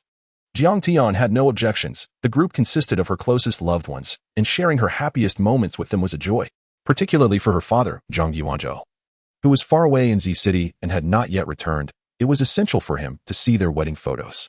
When a behind-the-scenes video popped up showcasing Jiang Tian and Huazheng sharing a kiss, her face instantly flushed. She barely had time to pause the video, quickly shutting off her phone screen and urgently pulling Huazheng aside. Quick, retract that video. Chapter 23. The gift. Jiang Tian recalled that during the shoot, it was the photographer who suggested they share a kiss. Who would have thought that after an extensive period of time, the photographer would continue capturing photos from various angles without calling for a halt? With no signal to stop, Jiang Tian felt compelled to keep going, while Huazheng took advantage of the moment, justifying his actions as collaborative photography. However, she never anticipated that this segment would be recorded by a nearby assistant on video. If it were merely a private moment between the two of them, it wouldn't be so embarrassing. Yet, with Jiang Yuzhou and Song Hui present in the group chat, she couldn't help but wonder if it was appropriate for their parents to see such footage. While it is customary for the groom to kiss the bride during a wedding ceremony, the context felt entirely different. Jiang Tian, being naturally shy, was reluctant to share such an intimate moment with others. Upon hearing Jiang Tian's concerns, Huazheng quickly grasped the situation. He promptly clicked to retract the video, successfully withdrawing it from the chat. Jiang Tian, holding on to Huazheng's hand, glanced at Song Hui and noticed her lack of a distinct reaction, indicating that she had likely not viewed the video yet. Relieved, she silently thanked her lucky stars for her timely discovery. Jiang Tian then urged Huazheng to review the photos he had shared, retracting any that she deemed overly intimate. It was possible that the group chat would notify others of the retracted photos or videos. When Song Hui eventually finished watching the last video, she was met with a series of retractions and inquired, "What is going on?" Jiang Tian chuckled lightly. "Mom, it's nothing. Zheng accidentally sent some other images along with it, so I had him withdraw them." Song Hui nodded, accepting this explanation without question. Coincidentally, Jiang Yuzhou also posted a question mark in the chat, prompting Jiang Tian to elaborate further. After reading her clarification, Jiang Yuzhou remained silent, but sent a few thumbs-up emojis in response to their wedding photos. Song Hui chuckled softly at Jiang Yuzhou's pretentiousness in such moments. She saved the photos one by one, forwarding them to Song Yu, and informed Jiang Tian, "Sweetie, I'm sending your wedding photos to your aunt." Jiang Tian nodded. "All right. Go ahead." With the wedding photo video concluded, she gathered the picture frames, display stands, and albums from the coffee table. After dinner, Jiang Tian carried a large gift box upstairs, intending to store the photos in their island space. This house, where she had grown up, was no longer habitable due to natural disasters. As they prepared to leave, everything within needed to be organized, along with the memories tied to the place, to be preserved in the island space. Song Hui's fruit trees and flowering branches from the backyard had gradually been relocated to the island space. Though not planted in the cultivation area, instead, they found a new home beside the RV. As long as the inhabitants remained, along with the cherished items from their upbringing, it would always represent home, regardless of location. After placing the large gift box in the RV shared with Huazheng, she emerged to find him donning a bathrobe. Having just exited the bathroom, she rummaged through the wardrobe for her pajamas and took a shower herself. Upon emerging from the bathroom, she toweled off her hair. Suddenly, her phone chimed a few times. She sat on the edge of the bed, setting down the towel to check her messages. It was a voice message from her aunt. Tion, I saw the wedding photos your mother sent. They turned out absolutely beautiful. Wishing you both a joyful marriage. Tion beamed, quickly typing a response, yes. Thank you, Aunt. Her hair was still damp, cascading over her shoulders, causing her back to feel slightly wet. Noticing this, Huizheng got off the bed and approached her. He picked up the towel she had discarded and gently dried her hair, saying, Sweetie, you need to dry your hair properly. Otherwise, you might catch a cold. Jiang turned her head and winked at Huizheng. I knew you would help me. Huizheng could not argue with her logic and smiled. Indeed, you were right. As another notification chimed, Jiang turned back to continue her conversation with her aunt. Mid-discussion, her aunt suddenly sent, Tian, have you tried the wedding gift I sent? How do you like it? Jiang face flushed crimson. She had worked hard to downplay the incident of unwrapping gifts that day, pushing it to the back of her mind. Now, her aunt bluntly mentioned it in the voice message. Flustered, Jiang hastily lowered the volume and glanced at Huizheng, who appeared unfazed as he continued drying her hair. She quickly messaged her aunt back, please don't say that. Aunt, can we just move past this? Crying. On the other end, Song Yu chuckled softly upon seeing the message and switched to text mode. What's wrong? Are you still embarrassed, Tian? She had quickly deciphered Jiang Tian's feelings. Jiang Tian sent a rabbit kneeling emoji in response. Yes, I just feel it's a bit inappropriate to wear. Facepalm, it's so embarrassing. Song Yu laughed heartily, mercilessly teasing Jiang Tian. You and Zheng have grown up together. What's the big deal? She continued. If you don't like it, I'll prepare another gift for you. Jiang Tian felt a wave of gratitude wash over her. Thank you, Aunt. Thankfully, her aunt did not linger on the subject any longer. Huizheng merely continued drying her hair with the towel, not using a hairdryer. He had heard his aunt's voice message, but having already teased Jiang Tian on that day, he chose not to provoke her further now. However, he found her current demeanor quite endearing. On this sultry summer night, the heat outside had yet to dissipate. Inside the room, shared by Jiang Tian and Huizheng, the air conditioning hummed at a comfortable 26 degrees. After the towel had absorbed the moisture, her hair no longer dripped, yet it remained damp, making it uncomfortable to sleep with wet hair. Huizheng hung the towel up and retrieved the hairdryer. He plugged it in, grasped a strand of Jiang Tian's hair, and began to gently blow-dry it with cool air. Jiang Tian relished Huizheng's attentive care, finishing her chat with her aunt and scrolling through short videos for a while. Her eyelids grew heavy, gradually closing as she leaned against Huizheng, murmuring, Zheng. Chapter 24. Renovation. Huizheng gently stroked her hair, ensuring it was completely dry before switching off the hairdryer and placing it aside. He lifted her softly and laid her back onto the bed, covering her with a light air conditioning blanket. Adjusting the temperature upwards a few degrees to prevent her from catching a chill, he gazed at her serene sleeping face. Memories of their conversation earlier in the day flooded back, particularly the photos she had shown him of her transformed island space. She must have been working tirelessly, utterly exhausted. After confirming the supplies he had ordered were all set, he reclined beside her for a moment of rest. As dawn broke, a subtle light began to seep through the tightly drawn curtains, blocking any trace of brightness from entering the room. Huizheng rose early and departed to procure additional supplies. Before leaving, he made sure to inform Songhui, Mom, Tian seemed quite worn out yesterday. She hasn't woken up yet. If she is still asleep later, please don't disturb her, let her rest a bit longer. Songhui smiled in understanding. All right, I got it. As Jiang Tian's mother, she naturally cared deeply for her daughter. Upon hearing that she was still asleep, she refrained from going upstairs to interrupt her, choosing instead to wait on the sofa below for her to awaken naturally. Tick, tick, tick as the clock struck 9. Jiang Tian rubbed her eyes and dressed before appearing in the stairwell.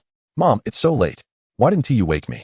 Songhui, putting away her phone, teasingly replied, Well, someone specifically instructed me to let you sleep longer. Who could that be? Jiang Tian smiled, descending the stairs. Did Zheng leave early? Songhui gestured towards the breakfast laid out on the dining table. Why don't you eat first? After that, we can head to the warehouse. Pausing, she added. Zheng arranged for takeout from your favorite place. Jiang Tian hurried over to grab the small basket of soup dumplings and soy milk, sitting beside her mother. Mom, have you eaten? Songhui felt a sense of warmth, reassured that she hadn't been forgotten. I've already eaten, take your time. She then texted Huizheng to inform him that Jiang Tian had finally awakened. On their drive to the warehouse, Songhui was at the wheel while Jiang Tian gazed out the window, humming a cheerful tune. Her spirits had remained high since waking up that morning. Songhui thought to herself, how wonderful it is to be young. The youthfulness of being in love is pure and adorably naive. At this moment, There were still 5 days until the impending calamity, the first snowstorm. Jiang Yuzhou's house was in the final stages of renovation, per their requirements. All windows had been replaced with the finest bulletproof glass. Sturdy security bars adorned the outside, and even the interiors had an additional layer of protective iron mesh. A large iron gate had been installed at the stairway, ensuring that nothing could be seen from the outside. The front door was fortified with multiple security doors, creating a layered barrier, 3 doors in total. The renovation workers, perplexed by the unusual setup, couldn't help but inquire, is this house for living in, or for? Having never encountered such a fortified residence, they were curious yet cautious, refraining from mentioning that it resembled a prison to avoid upsetting their client. Jiang Yuzhou had already prepared his explanation. My daughter just had a baby. The little one is quite active, if not carefully watched. They could easily climb out windows or open doors. We must take extra precautions. The worker nodded in understanding, recognizing the need for vigilance with lively young children, lest they get injured or lost, which would certainly lead to tears. Meanwhile, Jiang Tian felt an itch in her nose while sitting in the car, prompting an involuntary sneeze. Turning to her mother with a smile, she jested, "Mom, who do you think is thinking about me?" Arriving at the warehouse, Songhui parked the car and casually remarked, "Who else could it be? It must be that child, Zhang." The two exited the vehicle and opened the warehouse doors. Shortly thereafter, a shipment arrived, perfectly timed as if it knew exactly when they would be there. The refrigerated truck came to a stop, and the delivery personnel approached Songhui, presenting her with the purchase list. "Hello, Ms. Hua. We have the frozen goods you ordered. Please check." Songhui accepted the list. "Thank you. Please place the items inside. If everything is in order, I will sign for them." The two delivery workers nodded and began unloading the goods. As they transported the frozen items into the warehouse, they noticed the absence of a freezer and responsibly reminded her, these items were just taken out of the freezer. In this warm weather, you should move them to a freezer or cold storage as soon as possible. Songhui smiled. "Thank you. Someone will be here shortly to take care of that." Jiang Tian wished to help expedite the transfer of frozen foods into storage, eager to place them in the refrigerator in her space. However, the extreme cold from the delivery truck posed a challenge. Without gloves, her bare hands would likely stick to the icy containers. Watching the delivery workers finish unloading the truck and drive away, Jiang Tian closed the warehouse door and turned to Songhui, "Mom, should we consider buying a refrigerated truck for ourselves? During hot weather, we could park it in the living room, open the doors, and enjoy a nice cool breeze." Songhui chuckled. "Sure. Have Zhang get one for us." Jiang Tian nodded and sent a message to Zhang. She genuinely believed a refrigerated truck would be quite beneficial, although they had initially prepared dry ice for cooling during heat waves. Seeing the refrigerated truck made her think it would be more practical and less cumbersome than using dry ice. Due to the anticipated snowstorm, they had chosen to buy a house on a higher floor to avoid being buried by snow accumulating on lower levels. As for mid-level floors, once the heavy snow began, mobility would become difficult, and they might be disturbed by peculiar neighbors seeking to borrow food or supplies. It was that they were unwilling to lend a hand. Rather, they were apprehensive about being taken advantage of and left feeling like lambs to the slaughter. For the sake of their family's safety, they opted for the top floor, minimizing neighborly interactions, yet inviting a host of other concerns. Chapter 25. Unease residing on the top floor brings with it the greatest concern of how to endure the sweltering heat. It is a well-known fact that the uppermost floors are the hottest in any building, even during ordinary 30-degree weather. Those living in high-rise apartments often feel as though they are encased within a steamer, stifled by the relentless heat. Surviving the summer's oppressive warmth without air conditioning on the upper floors is a formidable challenge. And when calamity strikes and the temperatures soar, the heat that follows transcends the typical, escalating from the usual 30 degrees to a staggering 50 degrees. It is not merely a matter of heat exhaustion at such extremes. Illness is no longer a concern. Life itself is at stake. Jiang Tian could only acknowledge that each level of a building has its own advantages. High floors offer safety during blizzards and floods, while lower floors provide respite during heat waves. In essence, one cannot have both fish and bear's paw. A choice must be made. Jiang Tian's family opted for a stable existence in the early stages, necessitating their own strategies to cope with the impending heat. Initially, they considered using dry ice to create ice blocks, placing them in buckets throughout a room to cool the air. However, if that proved insufficient, they would have to alternate between entering their island space or relocating the RV from the island space into the living room to enjoy the air conditioning. Now that they had the option of a refrigerated truck, things were even better. Stocked entirely with frozen goods, Jiang Tian found it more convenient to store these items in the island space. She did not need to search for a warehouse. All she had to do was close her eyes and visualize the island space, swiftly transporting the frozen items to the designated compartment.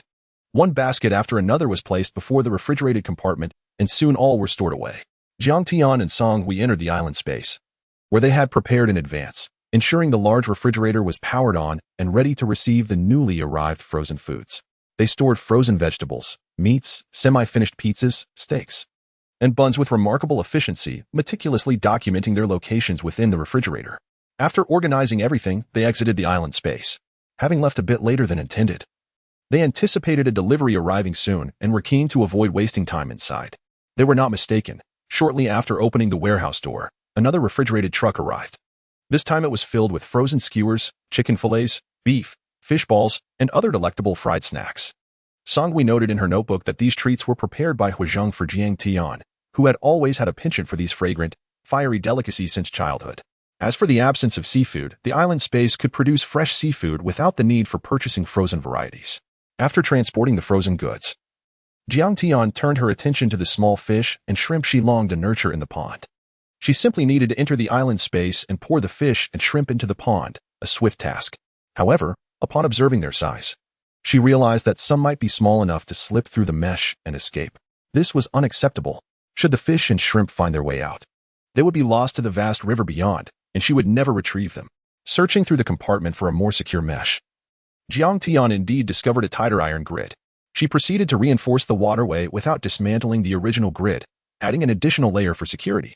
With the waterway now operational, albeit slightly more complicated than before, she successfully installed the new grid. Jiang Tian carefully poured the bags of fish mixed with water into the pond and followed suit with the shrimp. Both species could coexist peacefully as long as they did not prey upon one another. Watching the ducks leisurely swimming on the surface, she pondered whether the fish and shrimp would be at risk of becoming the duck's next meal. It was her hope that some would remain to serve as sustenance for her. Contemplating whether to release a few fish and shrimp into the river, she reasoned that it would be the same regardless of where they were raised. Perhaps the fish and shrimp in the less monitored river would thrive better than those in the pond. With conviction, Jiang Tian poured a substantial bag of fish and shrimp into the waterway, leaving their survival to fate. The creatures released into the river would be out of sight, making it impossible to feed them. They would have to fend for themselves. Conversely, she would ensure proper nourishment for those in the pond, using earthworms, bran, wheat, and corn as feed.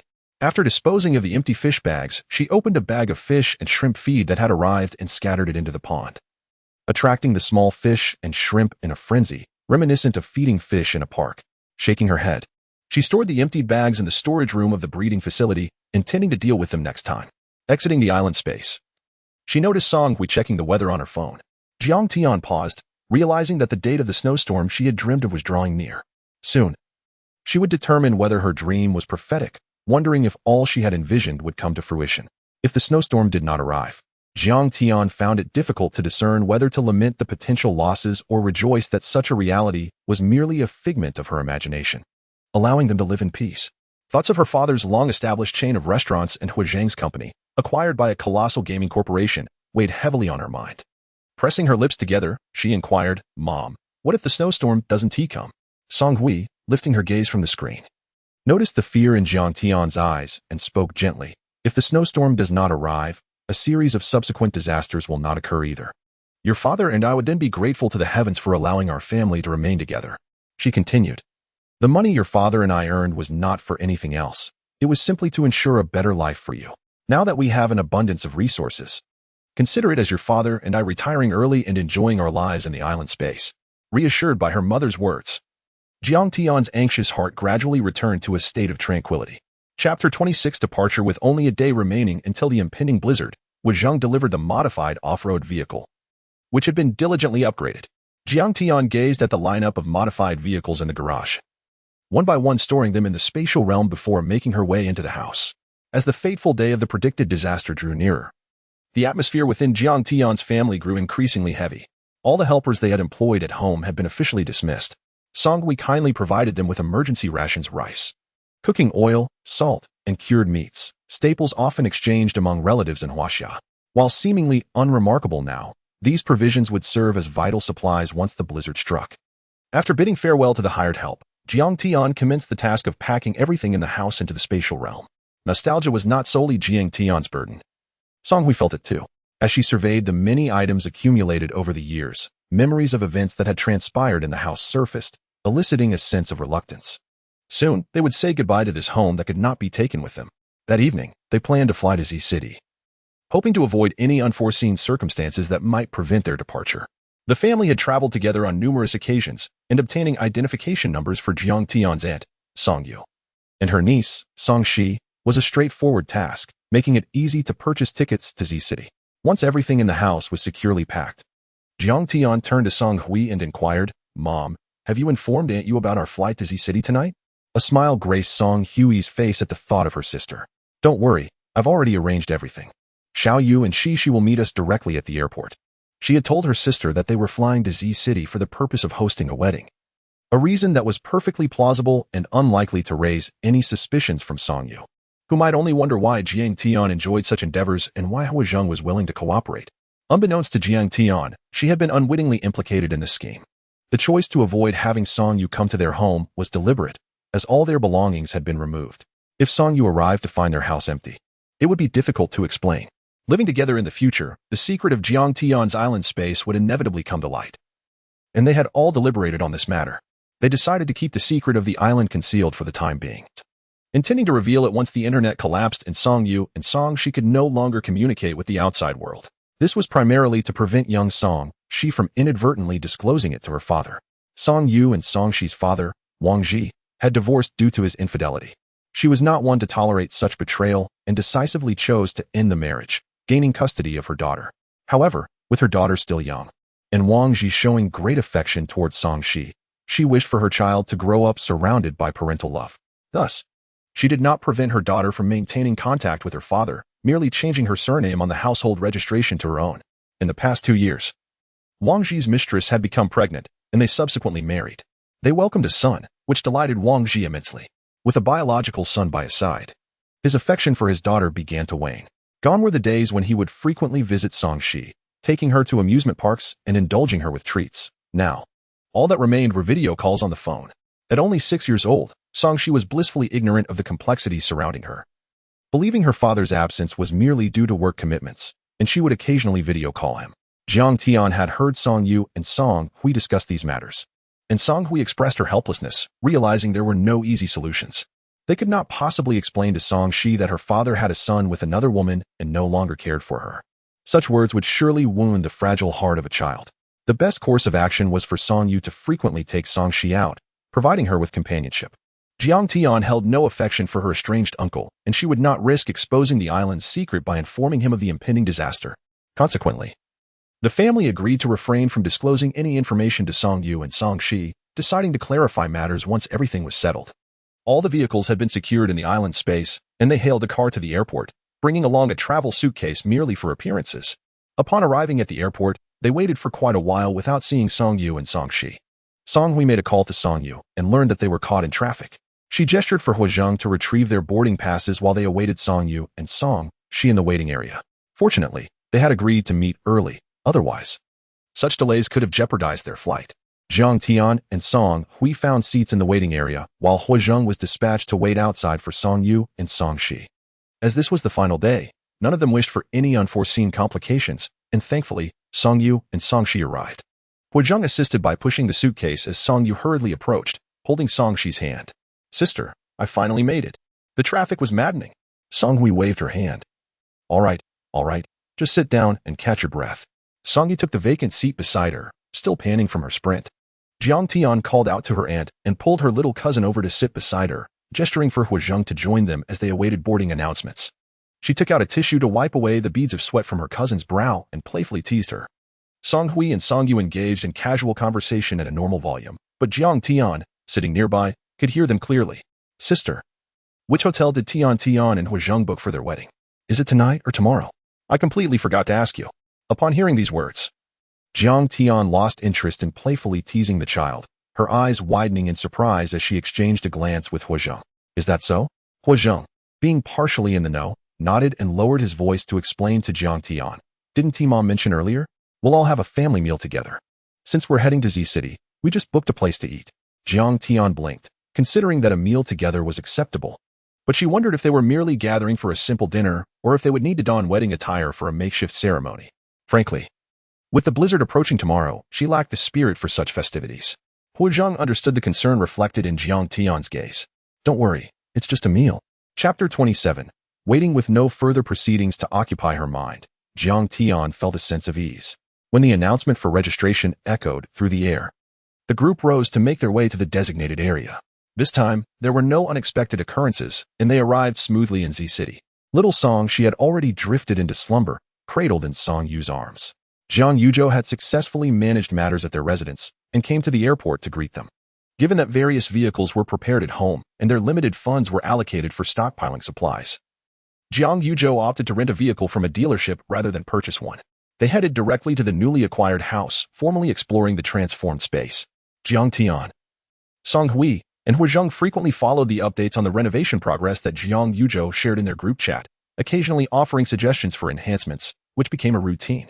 However, for Song Yu and Song Shi, this was their first encounter with such a house, and their astonishment was palpable. The now awake Song Shi curiously inquired, "Sister, this house is so strange." At 6 years old, Song Shi could tell that this house was different from her usual residences. They had taken the elevator from the ground floor, and upon reaching the top, instead of a regular door, they were greeted by a large iron gate. As Uncle opened the gate with a ring of keys, they passed through to find another door, then another, and another, until they finally entered the interior of the house. Listening to Song Shi's bewilderment, Jiang Tian bent down to affectionately ruffle her hair, jokingly explaining, "Because this is a safe house." Song Shi blinked. "Sister, what is a safe house?" Jiang Tian pondered for a moment before clarifying. "Well, it means that you will feel exceptionally safe inside, and no bad people can harm you here." Song Shi nodded, somewhat understanding. "Oh, I see." This little girl was easily convinced, as was the older friend Song Yu. Song Hui, familiar with her sister, merely stated that the previous owner had decorated the house in such a manner, and they found it intriguing enough to purchase it. Song Yu nodded in realization, so that's how it is. The city where Jiang Tian's family resided was somewhat distant from Z City. The flight took several hours. As night fell, the weary group enjoyed the meal Jiang Yuzhou had prepared in advance, after which they each retreated to their designated rooms to rest. Jiang Yuzhou and Song Hui shared a room, while Jiang Tian and Zhang occupied another, and Song Yu and Song Shi took the last. Each room featured windows equipped with dual layers of security screens, though closing the curtains alleviated any concerns. Jiang Tian quietly ventured into what was once the study, now a storage room. She unloaded most of the coal-burning electric heaters stored in her island space, intended to serve as visible supplies. The kitchen cabinets were stocked with several barrels of oil, salt, rice, and grains, creating the illusion of a well-supplied kitchen. This preparation was to alleviate any worries that Song Yu and Song Shi might have concerning food shortages during the anticipated heavy snowfall the following day. After making these arrangements, Jiang Tian yawned and returned to her room to bathe and sleep. The following morning, as Jiang Tian and Zhang emerged from their room, they overheard Song Yu and Song Hui discussing matters in the kitchen. "Sister, why have you prepared so much oil and rice in the kitchen? We're only staying here for a few days. We won't finish it all, right?" inquired Song Yu. "That's what your brother-in-law bought. Who knows what he was thinking? If we don't finish it, we'll just take it back," replied Song Hui. In the living room, Jiang Yuzhou remained calm, accepting the rationale provided by Song Hui. After finishing in the kitchen, Song Yu wandered to other rooms and was surprised to discover the pile of coal in the study. "Why are there so many coal stoves here? Isn't it summer? Who would use these?" Song Hui waved her hand dismissively, pretending not to care. "It must have been left by the previous owner. It seems quite cold here in the winter. They probably had leftover coal for the season. They must have sold the house in a hurry and didn't take it with them." She continued, "Since this room doesn't hold much, coal is fine. It won't be a bother." Song Yu nodded in agreement. Since her sister had said so, and since the house was theirs, she felt no need to be concerned further. Upon seeing Jiang Tian and Zhang, Song Hui felt a sigh of relief. She did not wish to continue guiding Song Yu around the house, fearing that any further inquiries might reveal too much. She waved to Jiang Tian, Tian, "You're out. Let us go grab breakfast outside and take a stroll around the local attractions." The heavy snowfall was expected at night. In the daytime, weather remained pleasant. Song Hui preferred to venture outside, enjoying their time rather than remaining indoors to field Song Yu's myriad questions, seeking a moment of peace. Jiang Tian readily agreed. Having never visited Z City before, it was the perfect opportunity to explore. "Is she awake?" "Yes, she is. She's on the phone with her dad. I'll go call her out." After tidying up, they headed to a nearby breakfast shop. Zhang, after consulting with Song Hui, Song Yu, and Jiang Yuzhou regarding their preferences, booked tickets for Z City attractions on his phone. Considering the presence of young Song Shi, they planned to visit the gardens and museums in the morning and the amusement park in the afternoon to accompany the little one. Song Hui and Jiang Yuzhou greatly appreciated the ancient gardens, discussing their observations as they strolled. Jiang Tian, eager to capture memories, persuaded Hu Zhang to rent traditional Han attire for a photo shoot. The morning swiftly passed, and in the afternoon, while Song Hui and Jiang Yuzhou accompanied Song Yu and Song Shi at the amusement park, Jiang Tian and Hu Zhang discreetly lagged behind, hand in hand, indulging in their own adventures.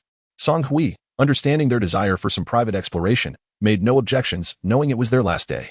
She merely advised them to stay in touch. Jiang Tian enthusiastically led Hu Zhang through exhilarating rides like the roller coaster, pirate ship, and thrilling pendulum, before eventually winding down with more leisurely attractions such as bumper cars and a carousel. As dusk settled, they lined up for the Ferris wheel. As the wheel ascended to its peak, Jiang Tian gazed at the city's lights twinkling to life below, their glow illuminating her eyes. "Ah Zhang, look how beautiful it is outside." "Indeed, it is beautiful," he replied. Chapter 28 Notification. As dusk enveloped the sky, the group emerged from the amusement park and redirected their path towards a restaurant for dinner. Jiang Changjiang and Song Hui engaged in a lengthy conversation with Jiang Tian and Hu Zhang, conveying the essence of their shared upbringing, emphasizing their profound understanding of each other's personalities and the importance of mutual tolerance and support in the future. Jiang Tian and Hu Zhang listened attentively, nodding in agreement. Aunt Song Yu had little to contribute, as her sister and brother-in-law had already covered most of the sentiments. She merely extended her heartfelt wishes for the newlyweds and presented carefully chosen gifts to each of them. Unlike the previous playful gifts, these were earnest and sincere. Song Shi, cradling a cup of orange juice, blinked her lively eyes as she observed the adults conversing. Upon leaving the restaurant, they drove back home. Jiang Tian had no intention of retiring for the night.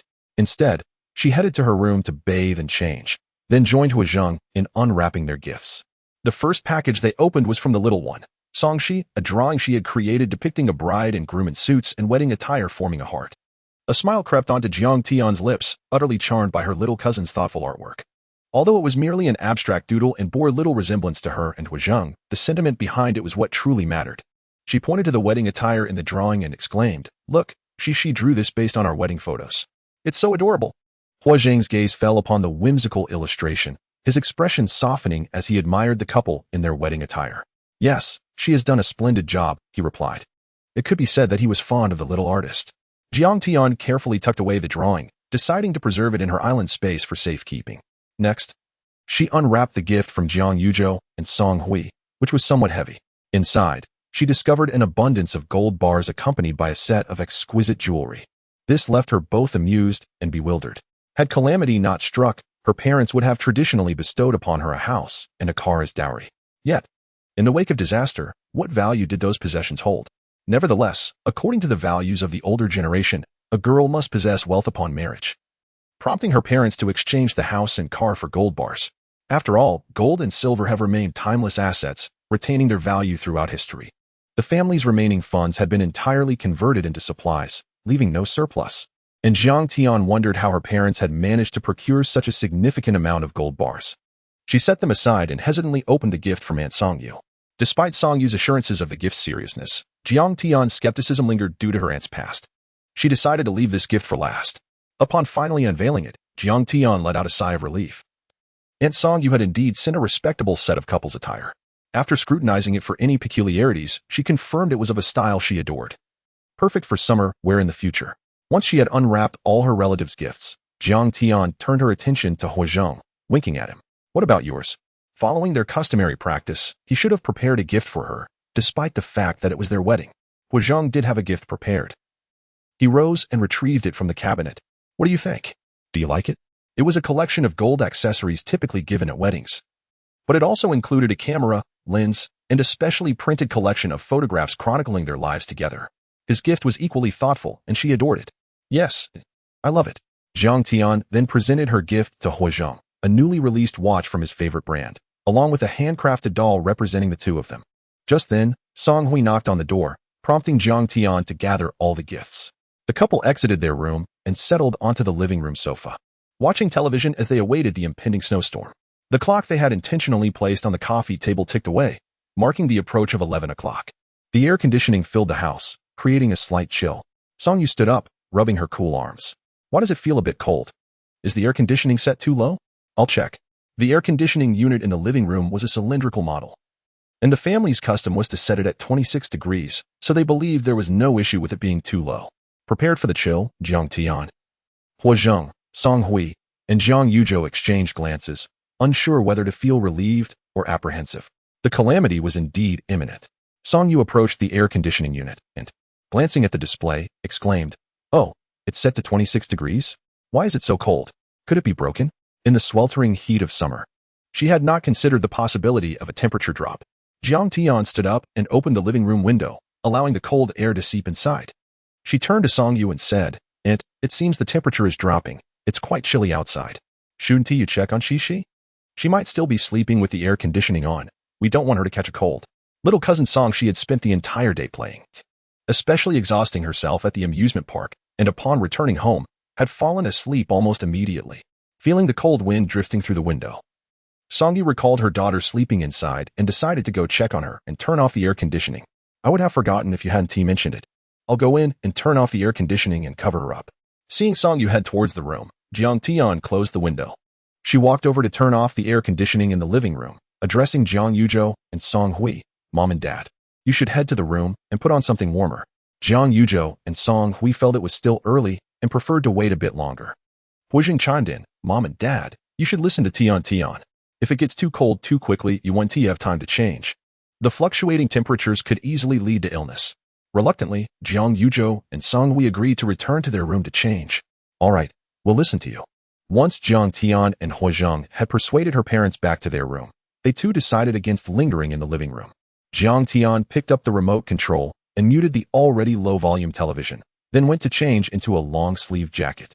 The impending snowstorm and drop in temperature were not sudden occurrences. Otherwise, she would not have succumbed to a slumber so deep that she could not sense the danger. Emerging from her room in long sleeves, her phone buzzed with notification alerts. Jiang Tian picked up her phone and illuminated the screen, revealing an official emergency notification regarding the impending drop in temperature. Chapter 29. The snowfall. Jiang Tian pondered that the world must have issued an urgent temperature drop notification as well. However, by that time, she had already succumbed to slumber, missing the opportunity to witness such news. She turned off her phone and, carrying the thick clothing that Song Hui had prepared for Song Yu and Song Shi, made her way to their room. Inside Song Yu's room, a dim warm light illuminated the space. Jiang Tian tiptoed in and lowered her voice. "Auntie, is Shishi still asleep? A notification about the temperature drop just came through on my phone, and my mother asked me to bring these clothes over. If it gets cold later, you should wear them."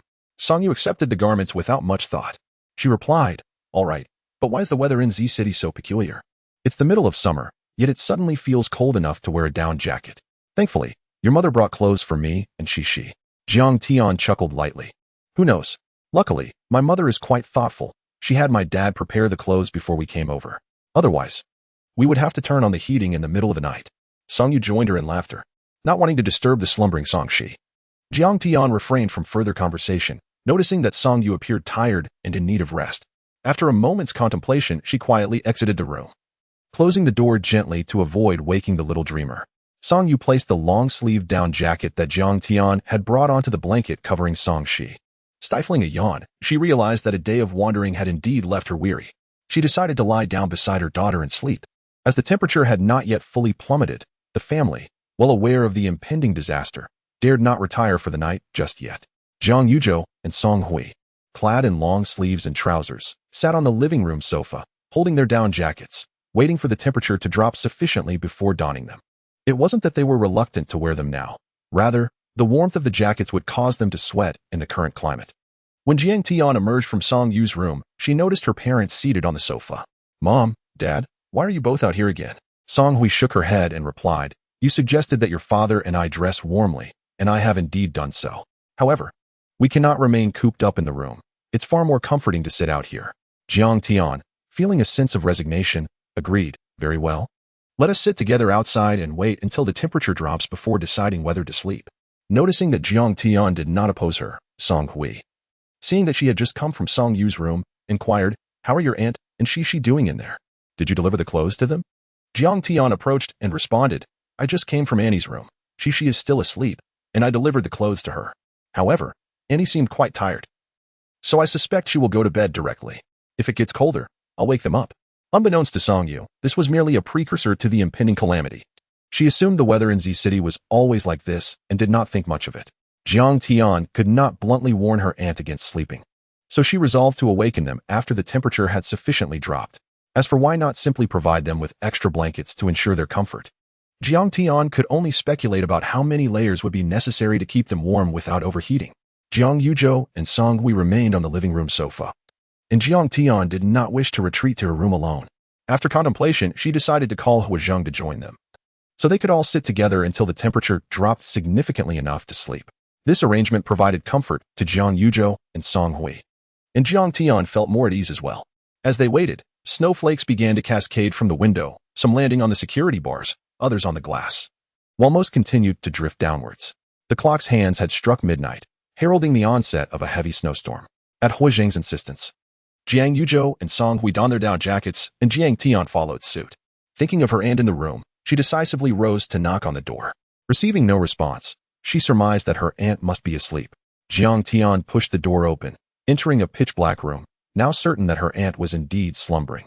She activated her phone screen, casting a faint glow as she approached her aunt's bedside, bending down to call softly, "Auntie, wake up, don't sleep any longer." Song Yu, not deeply asleep, furrowed her brow, turned over, and continued to doze. She had heard the voice, but was inclined to continue her rest. Jiang Tian, feeling helpless, gently tapped her aunt's shoulder and raised her voice. "Auntie, you must wake up. Soon you will feel cold." With the added encouragement of her gentle touch, Song Yu stirred from her dreams. Groggily opening her eyes in the darkness, she quickly closed them again, murmuring, "Tian Tian, what is it? Let us talk about it tomorrow. I'm so tired." Jiang Tian couldn't help but smile as she slightly lifted the blanket covering Song Yu, saying, "Auntie, aren't you cold while sleeping? I'm in a down jacket, and you're only covered with this little blanket. You'll catch a cold and feel dizzy." Song Yu had already changed her blanket once and had draped the down jacket that Jiang Tian had brought over Song Shi, leaving her side somewhat exposed. Perhaps due to Jiang Tian lifting the corner of the blanket, a chilly breeze slipped in, causing her to shiver. Now fully awake, she exclaimed, "Oh, why is it suddenly so cold?" Seeing that she was alert, Jiang Tian covered her again, affirming, "Yes, it's snowing outside. Auntie, if you continue sleeping, I fear you will turn into a popsicle. First, wake Shishi and get her to wear some warm clothes." "Indeed, what bizarre weather we have, snowing in summer." Song Yu ruffled her hair, swiftly sitting up and hurriedly donning the long down jacket before gently patting her daughter's face. "Shishi, wake up. Don't sleep any longer." Song Shi, still in a deep slumber, did not stir at her mother's gentle prodding. Song Yu, taking matters into her own hands, lifted the blanket and directly dressed her daughter in the down jacket. After this commotion, Song Shi finally roused from her slumber. Rubbing her eyes, the little one asked sleepily, "Mommy, what is wrong?" Her demeanor remained cheerful, devoid of any morning grumpiness. Jiang Tian pinched her soft cheeks, saying, "It's snowing outside. Would you like to come and see?" Having lived in the southern region, Song Shi rarely experienced snowfall. Upon hearing that it was snowing outside, all traces of sleepiness vanished. She wriggled out of her mother's embrace, her eyes sparkling with excitement. "Sister, is it really snowing outside?" Chapter 30. The arrival as Song Shi slipped into her slippers. She dashed outside, clad in her down jacket. Jiang Tian and Song Yu followed closely behind, exiting the room together. The entire household was already dressed in their winter attire, and the late hour was as lively as the day. Standing atop a stool, Song Shi pressed her face against the security grate, marveling at the swirling snow outside. She turned to her mother, Song Yu, who had just come out, and pointed towards the window, exclaiming, "Mom, look, it's really snowing." Song Yu approached her daughter and replied, "Yes, it truly is snowing." Internally, however, she was perplexed. It was indeed snowing outside, an unusual occurrence for Z City. She had never heard of such weather before. At this moment, a mere breath could be seen as vapor in the chill air. Jiang Tian retrieved the indoor thermometer, which indicated a startling drop from 31 degrees earlier in the evening to 4 degrees now. She showed it to the others, who exchanged bewildered glances, shaking their heads in disbelief. This temperature was still poised to decline further. At this hour, Song Hui and Jiang Yuzhou would ordinarily be fast asleep. As their family's biological clock was remarkably precise, they would succumb to slumber when the time came and awaken on cue. Presently, however, they were merely enduring the night, resisting the pull of sleep. Jiang Tian, unable to contain herself, suggested, "Mom and Dad, perhaps you should go to sleep first?" She hesitated, trailing off before she could mention the dream of the island space. Song Hui interrupted, "No, it's fine. I can manage." In her view, based on the story penned by her daughter in her dreams, It was merely the first day of a blizzard that had caused her daughter's demise in the realm of sleep. To suggest they sleep in the island space now would only complicate matters for the future. Moreover, Jiang Tian's space had limitations. Once 2 individuals entered, they could only stay for 12 hours. While this might have sufficed before a disaster, after such an event, a mere nap could squander precious time, which she was reluctant to waste. Song Hui's refusal left Jiang Tian with nothing more to say. Meanwhile, Song Shi, having grown weary of the novelty of the snowflakes outside, stifled a yawn and leaned against Song Yu, murmuring, "Mom, I'm sleepy." Song Yu looked down at her daughter, who was on the verge of dozing off, and felt a pang of helplessness. She gently stroked Song Shi's hair and inquired, "Sister, do we have any thicker blankets at home?" Song Hui stood up, observing, "Has Shi already fallen asleep?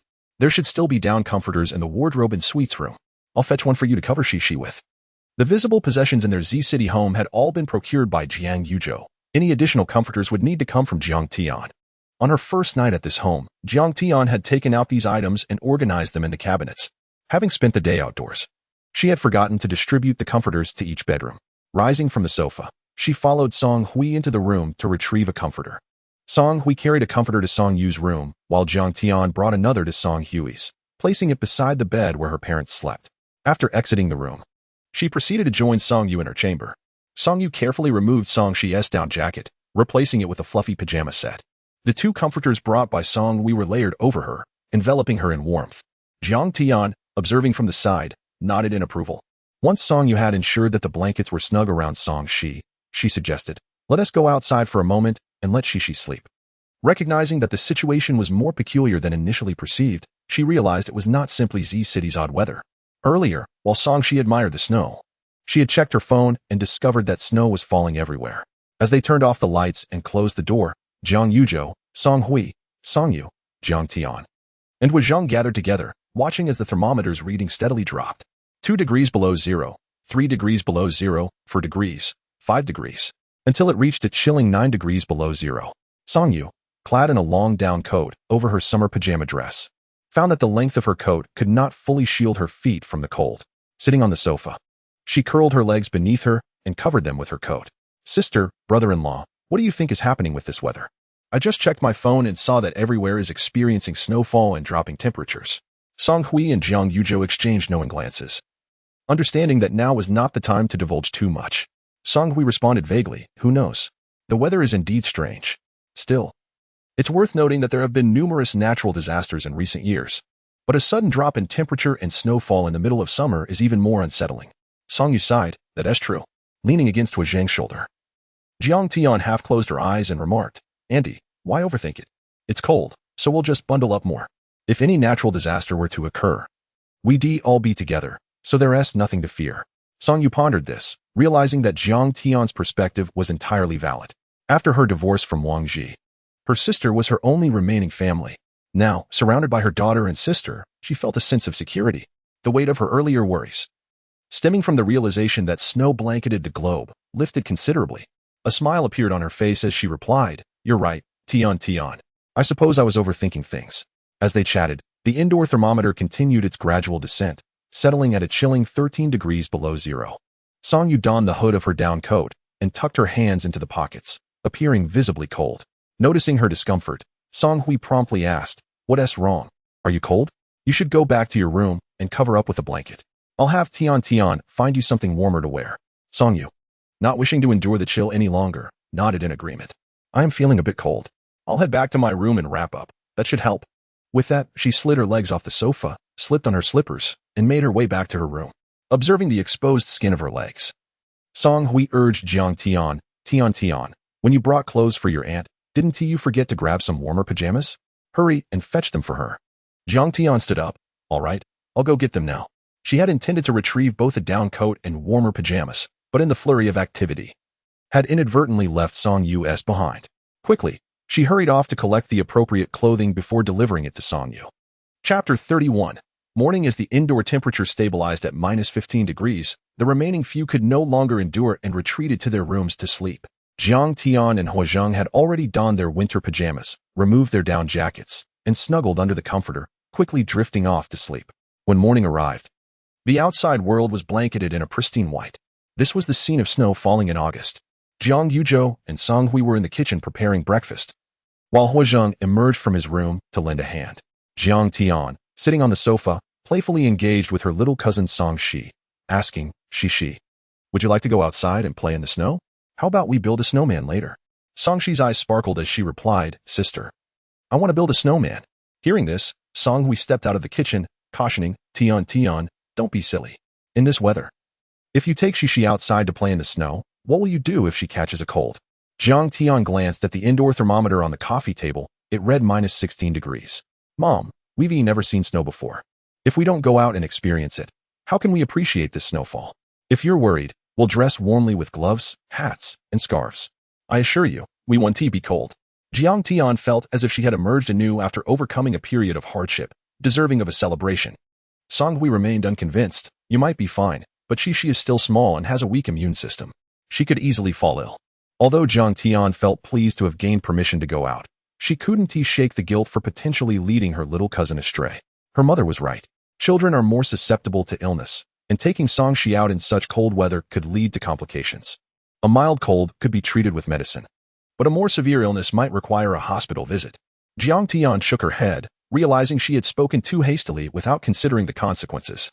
Sensing Jiang Tian's change in mood, Song Shi tugged at her hand, playfully pleading, Sister, I want to go too. Can you take me outside to see the snow? I promise I won't do anything, just look. The house's windows were fitted with iron grills, making it impossible to open them and peek outside at the falling snow. Song Shi could only watch the snowflakes from a distance, finding it rather dull. Jiang Tian pondered a solution. Although she couldn't take Song Shi outside, she could bring the snow inside. With this thought, a smile broke on her face. She pinched Song Shi's cheek and said, All right, we can't go outside, but I can bring snow back for you to play with in the living room, okay? Song Shi's eyes lit up instantly. Great. Thank you, sister. Jiang Tian stood up and fetched a large bucket. She put on her snow boots by the door, donned a thick fabric mask, and pulled the hood of her down jacket over her head, leaving only her eyes visible.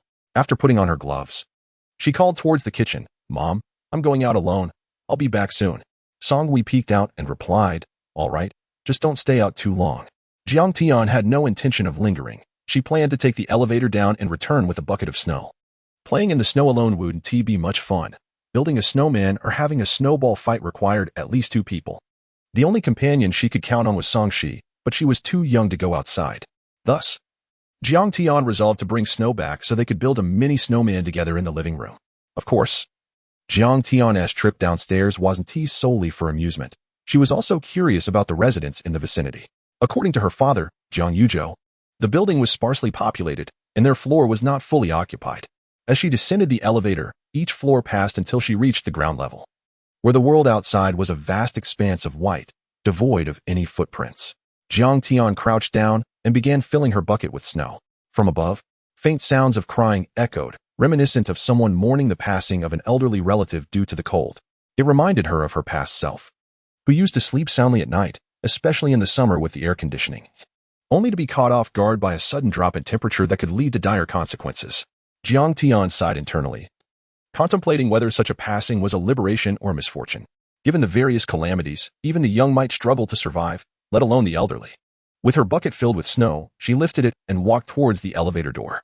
The elevator dinged, and a tall man bundled in thick clothing stepped out, glancing at her before turning to leave. Jiang Tian paid him no mind as she entered the empty elevator, pressed the button for her floor, and closed the doors behind her. Once she reached her floor, she retrieved her keys from her pocket and unlocked the door, entering her home. Song Shi, hearing the commotion outside, rushed over, exclaiming, Sister, you're back so soon? Upon seeing the bucket of snow, she gasped in delight. Wow, you really brought back snow. Jiang Tian removed her snow boots and slipped into her indoor slippers, saying, Of course, I always keep my promises. The warmth indoors was a welcome contrast to the frigid air outside. A new electric heater had been placed beside the sofa, where Song Shi had been sitting, warming her hands and feet. Seeing Jiang Tian enter with the bucket, she quickly returned to her chair. Jiang Tian set the bucket down and fetched a plastic basin, filling it with a portion of snow and placing it on Song Shi's table for her to enjoy. All right, how about we have a snowman building contest? Sure. Jiang Tian worried that placing the snow on the heated table might cause it to melt. So, she moved the bucket beside the coffee table, crouching down to scoop handfuls of snow, rolling it into snowballs to form a small snowman. She then placed the completed snowman on the coffee table. Chapter 32. Warming up as the 2 little snowmen were just completed, Song Hui called for breakfast. Jiang Tian took Song-shi to the bathroom to wash their hands, and then helped bring the steaming noodles from the kitchen to the dining table. The fragrant noodles, releasing steam, created a striking contrast against the chilly indoor atmosphere. Indeed, the interior was warmer than the outside, but it was merely a relative comparison. In the new home, under the consideration that heating would be unavailable during power outages, underfloor heating was not installed. The original plan was to use electric heating devices while the power was on and rely on coal for warmth during outages. Currently, they were using an electric heater, and it felt quite pleasant for the family to gather around it. However, once at the dining table, they were without the warmth of the heated table. Nevertheless, as long as they dressed warmly, they could still enjoy the hot noodles and break a sweat. Song-hui picked up some noodles and inquired about the situation outside. Tian, you just went downstairs. How is it outside? Jiang Tian's brief excursion downstairs consisted of a trip from the elevator to the first floor and then to the building's entrance. Seeing the vast expanse of white outside with no footprints, she refrained from venturing further. After finishing her noodles, she commented, "It feels a bit colder than inside. But since I'm fully bundled up, it's not too bad." Song-hui cast a glance at Jiang Tian, finding her daughter's remarks rather trivial. Even if she hadn't ventured outdoors, it was evident that outside would be significantly colder than inside. With a chuckle, Jiang Tian continued before Song-hui could express her irritation. There's no one outside. I was playing in the snow at the entrance and didn't see anyone else coming out. She then added, however, I think someone on the second floor might have collapsed. I heard their family crying. At this, a somber atmosphere enveloped the dining table. The sudden, extreme weather had already led to the unnoticed passing of a resident, which inevitably cast a shadow of sadness. Song-hui recalled how Jiang Tian had dreamt of departing in a similar manner and sighed, contemplating the state of the weather. Words were scarce, as her thoughts swirled with reflections on how her life had changed. Her daughter was alive, her son-in-law was not overseas, and she was with her sister. Yet, the outcome of this gathering remained uncertain. Having survived the first wave of natural calamity, there were still second and third waves to endure, and the question of whether they would withstand them lingered. Song-yu's sentiments were much simpler. This dreadful weather has led to someone downstairs collapsing. If we had all gone to bed early last night and hadn't woken up, wouldn't that mean? Without allowing Song-yu to finish, Song-hui shot her a glare, exclaiming, Pa, what are you talking about? Our family is meant to be well. Now, eat your noodles. Realizing her misstep, Song-yu quickly silenced herself, muttering, I didn't mean to think that far. I won't say anything more. She begrudgingly focused on her noodles instead. Adults often ponder deeply about various matters, while children possess far fewer such worries. Song-shi was determined to finish her noodles quickly so she could rush to the heated table to play in the snow. Remarkably, without any prompting from Song-yu, she swiftly devoured her bowl of noodles. Wiping her mouth with a tissue, she jumped down from her chair. Mom, I'm done. I'm going to warm up now. Though she mentioned warming up, she truly meant to play in the snow. Song-yu waved her hand, allowing her to go. Go ahead. Just don't get your clothes wet. With a joyful cheer, Song-shi scampered towards the heated table.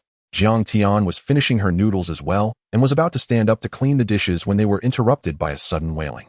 What would to the others at the dining table turned their attention to the living room sofa, with Song-yu putting down her chopsticks in concern. What's wrong? Why are you crying? Did you get hurt? She was about to go check when she saw Song-shi turn around. Song-shi's face was streaked with tears, resembling a little flower cat as she sobbed, Mom, my little snowman. All the snowmen have melted. She had been competing with her sister to build snowmen, having already crafted 3 or 4 before they sat down for noodles, and now all her snowmen had turned to water. How could she not feel heartbroken? Glancing over at her sister's snowman, which stood intact on the coffee table, made her sorrow deepen. The atmosphere grew quiet until someone finally broke into laughter. Seeing everyone laugh, Song-shi was momentarily stunned, forgetting her tears. Mom? Auntie? Suppressing her laughter, Jiang Tian quickly took the dishes to the kitchen and then approached Song-shi. She pulled out a tissue to wipe her face. See, your snowman melted, but how about we build another one together? Song-shi turned her face slightly, gazing at the unmelted snowman on the coffee table, and replied with a pout, No, my little snowman has melted, and my sister's snowman is still fine. That's not fair. Jiang Tian followed her gaze and blinked. Sweetheart, that's because you were sitting at the heated table. It's too warm there. So your little snowman couldn't withstand it and melted away. Look at the snow in your snow container. Isn't that melting too? Underneath the heated table was an electric heater. Not only would a bowl of snow melt, but even a cup of cold water would turn warm. With that explanation, Song-shi could accept it a little more. Jiang Tian continued, How about I give you one of my little snowmen? Then we'll each have one. And that would make it fair, right? With teary eyes, Song-shi nodded. Okay. I want the one on the left. Jiang Tian smiled. All right. I'll give you the one on the left. Seeing the issue resolved, Songyu settled back down to continue her noodles. Pondering Jiang Tian's affectionate and patient demeanor towards Song, she couldn't help but ask, Asian, I see Tian really likes children. Are you two not planning to have a child soon? This question is likely one that relatives in all families are most fond of asking. Before marriage, they inquire about wedding plans, and after marriage, they begin to press for news of children, all with good intentions as concerned elders. Huozheng wiped his mouth with a tissue and explained, Annie, Tian is still young. We plan to wait a few more years before having children. Chapter 33, Price Increase. This matter had long been contemplated and discussed by Jiang Tian and Huozheng. Jiang Tian had never intended to marry so soon. The current circumstances compelled them to tie the knot due to impending natural disasters. Should they delay marriage, the future would render such a union nearly impossible, leading to an unspoken cohabitation. When it came to having children, she felt both too young and desirous of a carefree few years without the burdens of motherhood. Additionally, the unpredictability of natural calamities loomed over their wishes for children. They believed that should they desire to conceive, they would. Yet the realities of prenatal examinations and childbirth presented insurmountable challenges. Thus, it seemed wiser to postpone thoughts of parenthood until stability was achieved. Seeing Huozheng's stance, Songyu chose not to press the issue further. Calculating Jiang Tian's age, she noted that her friend had just graduated, barely in her 20s, and indeed, there was no rush. The sudden peculiarities of the weather crossed her mind, causing her to shake her head. Meanwhile, Jiang Tian sat on the living room sofa, preoccupied with comforting her young cousin, oblivious to their conversation. Even if she had overheard, she would have simply smiled and reiterated her disinterest in having children just yet. How to articulate it? She adored children, yet affection did not equate to the desire for motherhood. Jiang Tian playfully pinched Song Shi's cheek, saying, You wait here for your sister, all right? I'll take this melted snow and replace it with fresh snow for you. Songshi blinked and nodded, pouting slightly. Jiang Tian found her tearful expression rather endearing and affectionately tousled her hair before heading to the kitchen to dispose of the melted snow. She returned with a half basin of fresh snow, placing it on the warming table. Songshi tugged at Jiang Tian's hand, her eyes sparkling. Sister, can I play with you at the coffee table? The world of a child can shift between joy and sorrow. And seeing her painstakingly built snowman reduced to water left her unwilling to remain by the warming table. Her heart still ached. Jiang Tian chuckled softly. All right. But you must promise me that if your hands become cold, you'll stop playing and warm them by the fire first. Once you're warm again, you can return to play, okay? Songshi obediently nodded. Okay, I'll listen to my sister. Carefully, she placed the snowman beside the coffee table on the floor. With no small stools available, the pair squatted side by side, enjoying their time together. Meanwhile, the adults at the dining table finished their noodles and moved to sit at the electric warming table, turning on the television to watch the official news. The Meteorological Bureau reported a sudden drop in temperatures and heavy snowfall from 11 last night until 7 this morning, with continuous snowfall for 9 hours. Across the nation, agricultural greenhouses collapsed under the weight of snow, prompting local governments to organize rescue efforts. Popular mountain resorts saw many visitors trapped, with rescue operations underway. Forecasts warned that the severe winter weather would persist, urging the public to mind travel safety and stay warm. The chilling news sent shivers through those who heard it. Scrolling through videos on their phones revealed even more alarming reports. Supermarkets saw a rush for food supplies, with last year's unsold electric heaters, electric blankets, and warming patches flying off the shelves. Appliance stores buzzed with activity as air conditioners, heaters, and electric warming tables were swiftly cleared out, leaving only a handful of fans lingering in the corners. Clever coal merchants reopened their shops, selling coal at exorbitant prices, profiting from the disaster. Customers, while grumbling, reluctantly made their purchases. The price of coal soared until it too was sold out. Heating companies were overwhelmed, with appointments extending 2 weeks out. Clothing stores rushed in orders for winter coats and down jackets, which vanished as quickly as they were displayed. Similarly, men's and women's shoe stores saw their winter footwear disappear in moments. In stark contrast, the nation's soldiers ventured out to assist those trapped beneath collapsed buildings, rescue livestock from snow-laden barns, and aid travelers stranded atop mountains, suffering from hunger and cold. On one side was the frantic rush of factories producing winter garments, footwear, and heating equipment, while on the other, staples like rice and oil were sold out, alongside winter clothing and heating devices. There were also numerous individuals awaiting rescue from their travels. Songyu, watching the distressing videos on her phone, felt a wave of anxiety. Sister, brother-in-law. Should we also go out and buy some supplies? Jiang Tian's family was well prepared, with ample provisions on hand. although they had some spare funds. They did not intend to join the fray for limited resources at such a time. Song Hui reassured her, "Little you, there's no need to worry. We have everything we need at home. Just relax and enjoy the news and videos." Song Yu breathed a sigh of relief, glancing at the warming table and appreciating her cozy down jacket. "Thank goodness you and brother-in-law are so thoughtful. It seems like you've prepared for everything. This house is quite comfortable too." Suddenly, she recalled the study they had visited upon arrival, still containing a significant amount of coal. "What did you say about that coal left behind by the previous landlord? Will they come back to claim it?" Song Hui fell silent, having merely sought to placate her sister without anticipating this line of questioning. Jiang Yuzhou interjected, "Little you needn't fret. The landlord is currently abroad and not in the country. I've already sent the payment for the coal at market price." Song Hui smiled at Jiang Yuzhou, grateful for his timely intervention. Upon hearing this, Song Yu felt reassured. "That's good. I won't worry then." Having completed a row of small snowmen, Jiang Tian and Song Shi's hands were red from the cold. She led Song Shi to wash their hands before returning to the warmth of the fire. Song Shi squinted her eyes, sighed contentedly, "It's so warm here." Chapter 34. The phone call. A row of little snowmen, now played out, adorned the coffee table. The ringtone of Song Yu's mobile phone broke the silence. It was a call from her ex-husband, Wang Ji. Frowning, she pressed the answer button. "Hello? What do you want?" Despite the 2 years that had elapsed since his infidelity, she held no fondness for him. However, considering her daughter was nearby, she swallowed her disdain and inquired politely. On the other end, Wang Ji asked, "Isn't it getting colder now? How is Cici? Have you managed to buy coal and firewood? Do you need me to send some over? We can't let Cici catch a chill." Song Yu felt the defensiveness that had bristled within her soften. At least he still had some conscience, thinking of their daughter during such times. She replied, "There's no need to send anything. I'm taking Cici and my sister's family on a trip. We're doing just fine." Wang Ji, relieved to hear about their situation, responded, "Good. As long as you're with your sister, I'm at ease. Can Cici take the call? If she is available, I'd like to speak with her." Song Yu glanced at her daughter. Upon hearing her father's voice through the phone, Cici had been watching her intently, leaving her little room to refuse. She said into the phone, "All right, let me check with Cici." Turning to her daughter, she asked, "Cici, your dad wants to chat with you. Do you want to take the call?" Cici's eyes lit up. "Mom, I want to. I miss Daddy." With a sigh of resignation, Song Yu handed over the phone. "Okay. You talk to your dad.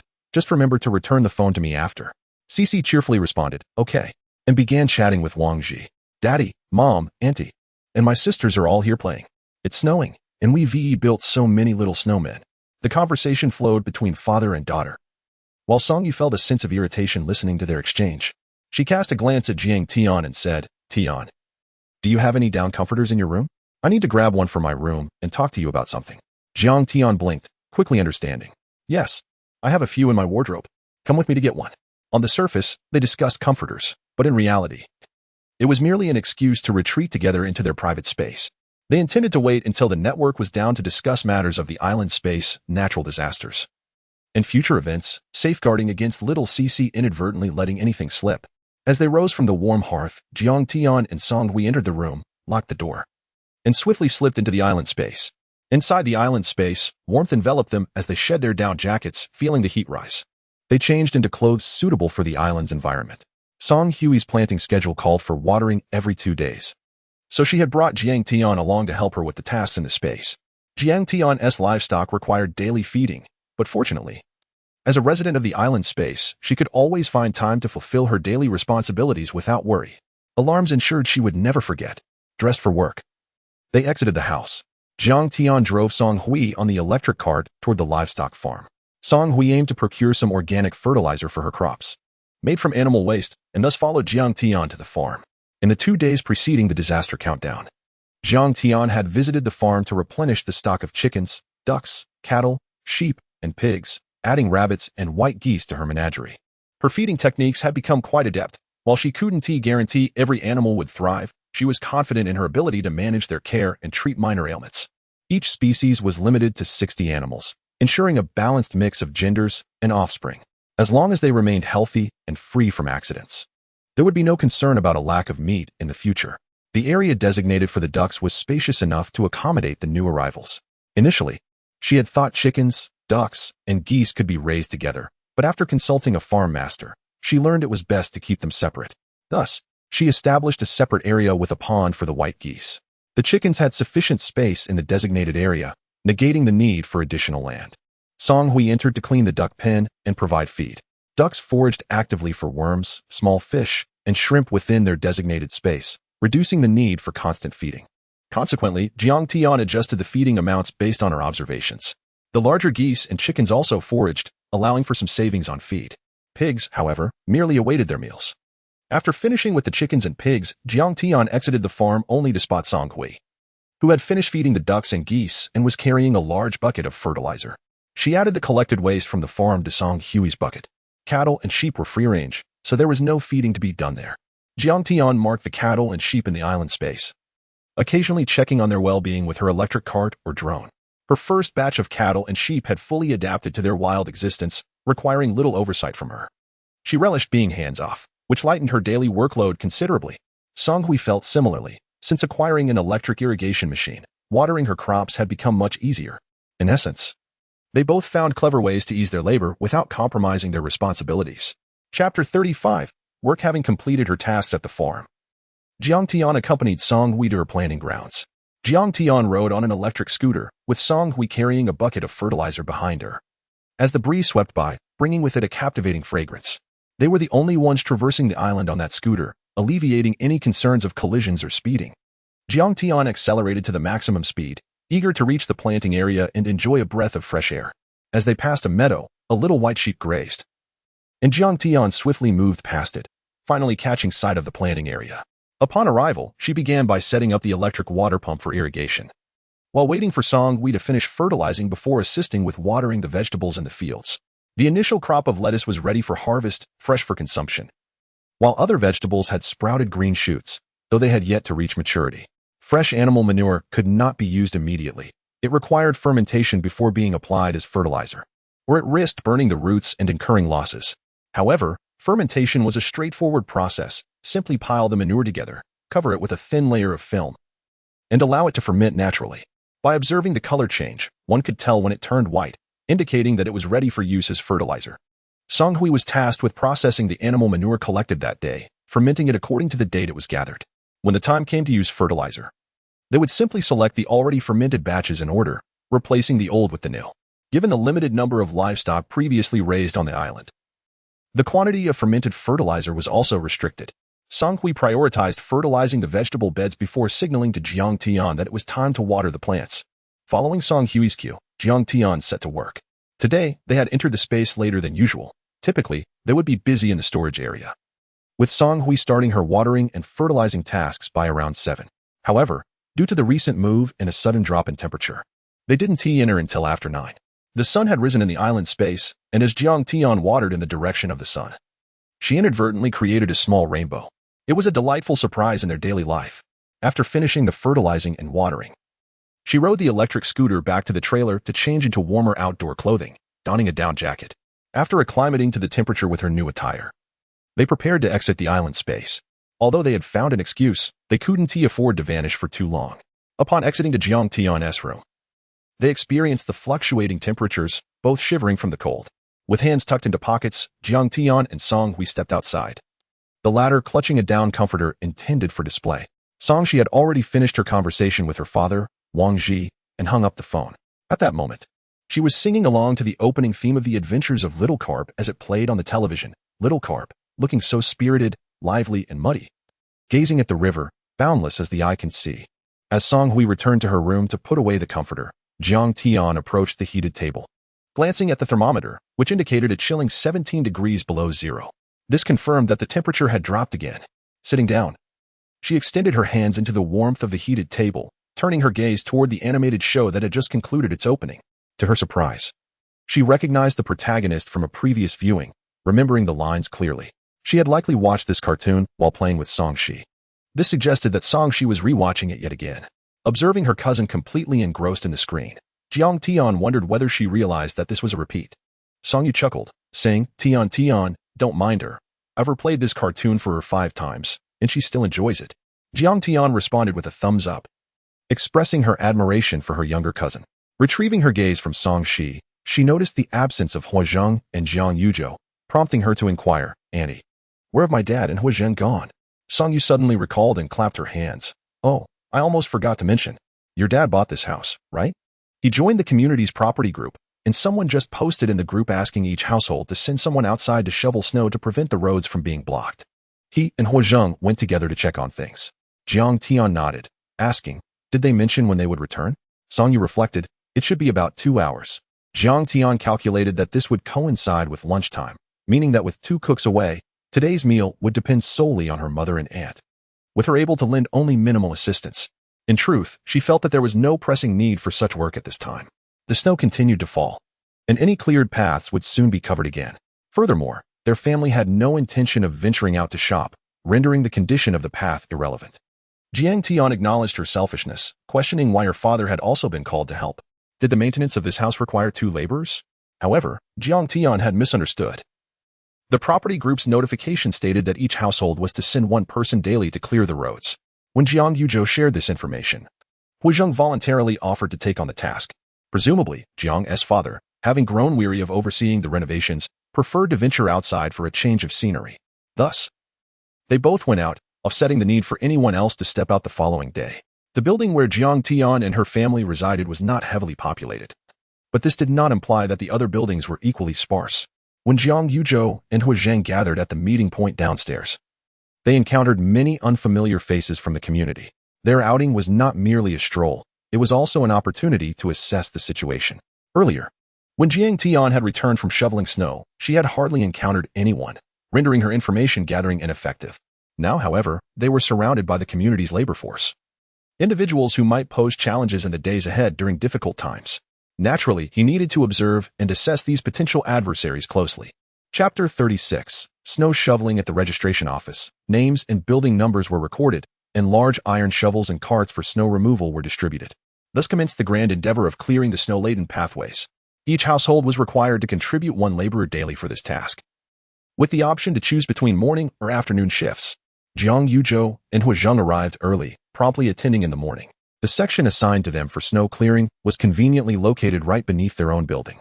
The individuals shoveling snow were, of course, the residents of their building. Jiang Tian leaned against the window, peering down, and could faintly discern her boyfriend and father, clad in black down jackets, engaged in the laborious task of snow removal. She held a bag of potato chips. Beside her stood her little cousin, who had squeezed onto a stool to press against the iron mesh. Sharing in the spectacle while munching on chips, She raised a chip to her lips, just as she finally spotted Huazheng among the workers below. "Sister, that's my brother," she exclaimed. Jiang Tian gently moved She's face away from the iron mesh, worried that the little one's face was too close to the cold surface. "Yes, that's your brother," helping to clear the snow below. The iron-barred windows offered a sense of safety, alleviating concerns about children peering out. However, the inconvenience made it instinctive to lean closer to the mesh for a better view. Jiang Tian repositioned She's head again, only to watch her slowly return to her previous spot, leaving Jiang Tian exasperated. If you keep that up, you'll have to go sit by the heated table to warm up. You can't watch with me anymore." Upon hearing this, She promptly distanced herself from the window. "Sister, I promise." Their apartment was situated too high for a clear view, reducing the scene to mere shadows and the motions of snow shoveling. Determined, she dashed back to her room and retrieved a pair of binoculars, but still discerned no remarkable details. Meanwhile, She had claimed the potato chips as her own, crunching away while occasionally licking her lips. Jiang Tian suspected that her cousin had come over solely for the snacks. Indeed, from the living room, Yu called out, Tian, is she eating chips? Don't let her have too many. It can cause a fire." Jiang Tian replied, "All right, I'll take the chips back." As she retrieved the bag from She's grasp, she noticed the little one looking at her with a pitiful expression.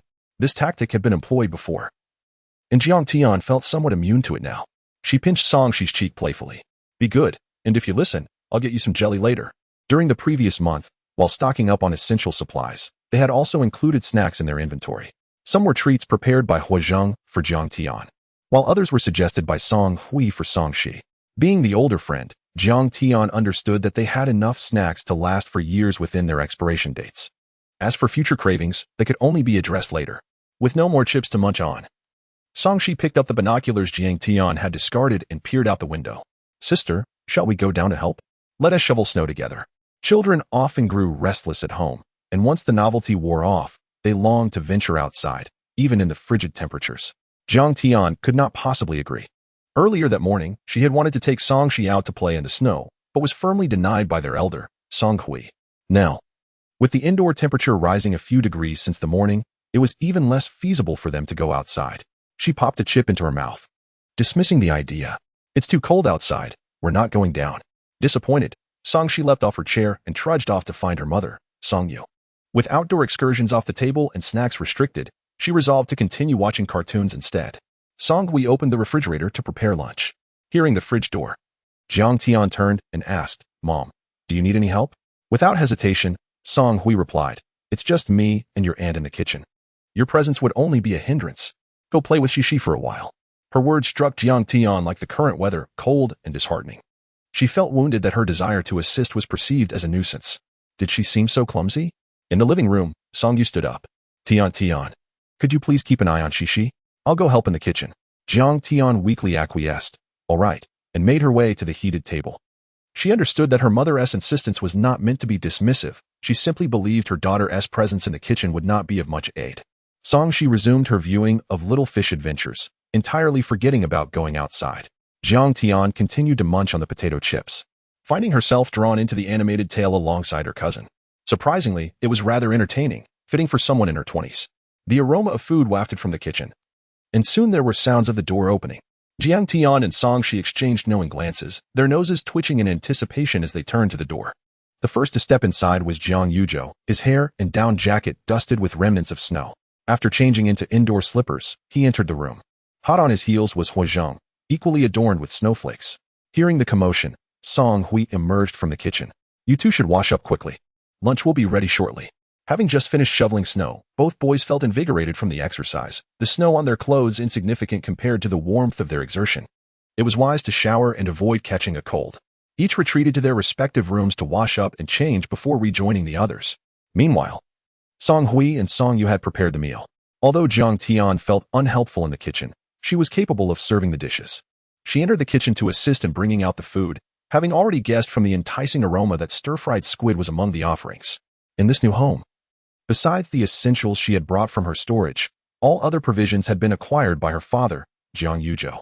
Ingredients ranged from long-lasting staples such as potatoes, corn, onions, radishes, pumpkins, and winter melons to fresh vegetables like water spinach, cabbage, leeks, and bok choy, as well as various meats that required refrigeration.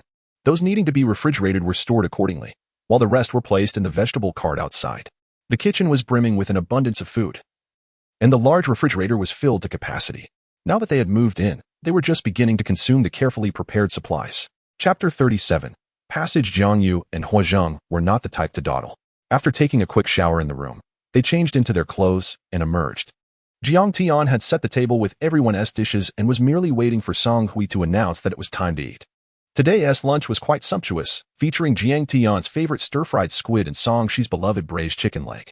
In addition, there were dishes of minced pork with taro, green beans with eggplant, stir-fried lettuce, braised pork, and tofu fish soup, a balanced and nutritious meal.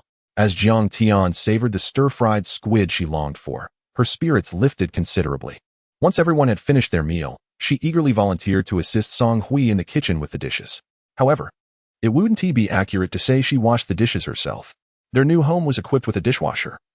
All she needed to do was place the plates and utensils inside, add the detergent, and press the button to have them sparkling clean. Afterwards, she merely had to return them to the sanitized cupboard. It was a marvel of modern technology, liberating humanity's hands from tedious chores. Meanwhile, Jiang Yu and Huazhang were at the heated table discussing the current situations of other residents in the community. Aside from the incident Jiang Tian mentioned earlier regarding the elderly resident on the second floor who had succumbed to the cold, similar occurrences had been reported in other buildings. Most of the victims were either living alone or elderly. Those who had been alone passed away quietly in their sleep, while the elderly, with their naturally weaker immune systems, became the first casualties of this apocalyptic calamity. It would be an oversimplification to claim that the entire community was in dire straits, however, in the nearby buildings. The residents still had sufficient supplies, so there was no immediate shortage. Electric heaters, electric blankets, and heated tables, which had been prepared for winter, were now readily available for use. Similarly, down jackets and comforters from previous winters remained on hand, unless they had been discarded during seasonal changes. As the road leading out of the neighborhood opened, many residents drove to the supermarket to stock up on rice and other necessities. Food, after all, was the most pressing concern to consider, and even if they were not in immediate need, it made sense to hoard supplies. This was not just a localized snowstorm. It was a global phenomenon, with blizzards and frigid temperatures affecting countries worldwide. Anyone with a hint of sensitivity, or indeed any rational person, could detect something amiss from various news reports. Historically, such disasters had never had a worldwide impact, so preparedness was paramount. Meanwhile, Song Hui and Song Yu, who had remained upstairs, listened intently to Jiang Yu and Hua Zhang's engaging conversation. The volume of the animated show song she wanted to watch was gradually reduced, overshadowed by the adults' discussion. After a moment's contemplation, she retrieved her phone from her mother Song Yu's down jacket pocket and began playing a game. Jiang Tian kindly paused the animation for her so she could resume watching later. Jiang Yu and Hua Zhang were both somewhat reticent, and based on Jiang Tian's experience, this information exchange would conclude swiftly. Having dreamt through all of this, Jiang Tian found little interest in the outside happenings and, like Song Shi, took out her phone. In her university class group, conversations had shifted from work-related topics to discussions of the disastrous snowstorms. Young people adapted more swiftly to new information, especially those who enjoyed watching dramas and reading novels, quickly drawing parallels between the current snowstorm and apocalyptic scenarios depicted in media. They eagerly shared tips on stockpiling supplies. Jiang Tian had attended university locally and commuted rather than residing on campus. She was not particularly close to her classmates, so as she observed them discussing stockpiling, she merely sighed inwardly, choosing not to contribute to the conversation. She noted that many of the supplies they listed were indeed practical. However, due to the current snowstorm, deliveries had ceased, and most items were better suited for online shopping than for purchase in brick-and-mortar stores. Thus, following their lead to stockpile supplies would prove challenging. After browsing through the chat in her university group, she withdrew from the conversation. Curiously, she pondered the protagonist from her dreams, wondering if, after losing the island space within her amethyst bracelet, she would still possess the same prowess when gathering supplies. Jiang Tian understood that the island space had merely served as an auxiliary tool for the protagonist, aiding her survival in the early days of the disaster. Once she awakened her powers, she could rely solely on those abilities to endure the apocalypse. However, without the island space to store provisions, it would be quite difficult to amass a substantial supply under the current circumstances, even if the protagonist ventured to collect resources. Accumulating too much would make transportation cumbersome and render her susceptible to attention. Her experiences would inevitably be more arduous than those she had witnessed in her dreams. Jiang Tian felt no regret. The amethyst bracelet had always belonged to her, not the protagonist. She simply did not want to be a mere pawn, facilitating the protagonist's rise to power. Regrettably, their former house had been sold to fund their stockpiling efforts. Otherwise, they could have installed surveillance cameras to possibly encounter the protagonist in the real world should she return. Currently, they were in Z City. While the protagonist remained in her hometown, it would be at least a year before she could arrive in their vicinity. As Jiang Tian indulged in these musings, the information exchange between Jiang Yu and Hua Zhang reached its conclusion. Having learned about the conditions of the residents outside, Song Hui and Song Yu felt as if they had just absorbed a wealth of gossip, leaving them quite satisfied. To better stay informed about external events, they asked Jiang Yu to invite them to join the community's property management group, as well as the newly formed group for the 16 households. Bored, Jiang Tian returned to her room, intending to take a brief nap. In the early days of the disaster, particularly during the first 10 days of the blizzard, survival was a straightforward endeavor. The internet remained functional, and order had not collapsed. Each household had sufficient reserves, and aside from necessary outings to clear snow and maintain access, everyone was content to remain indoors.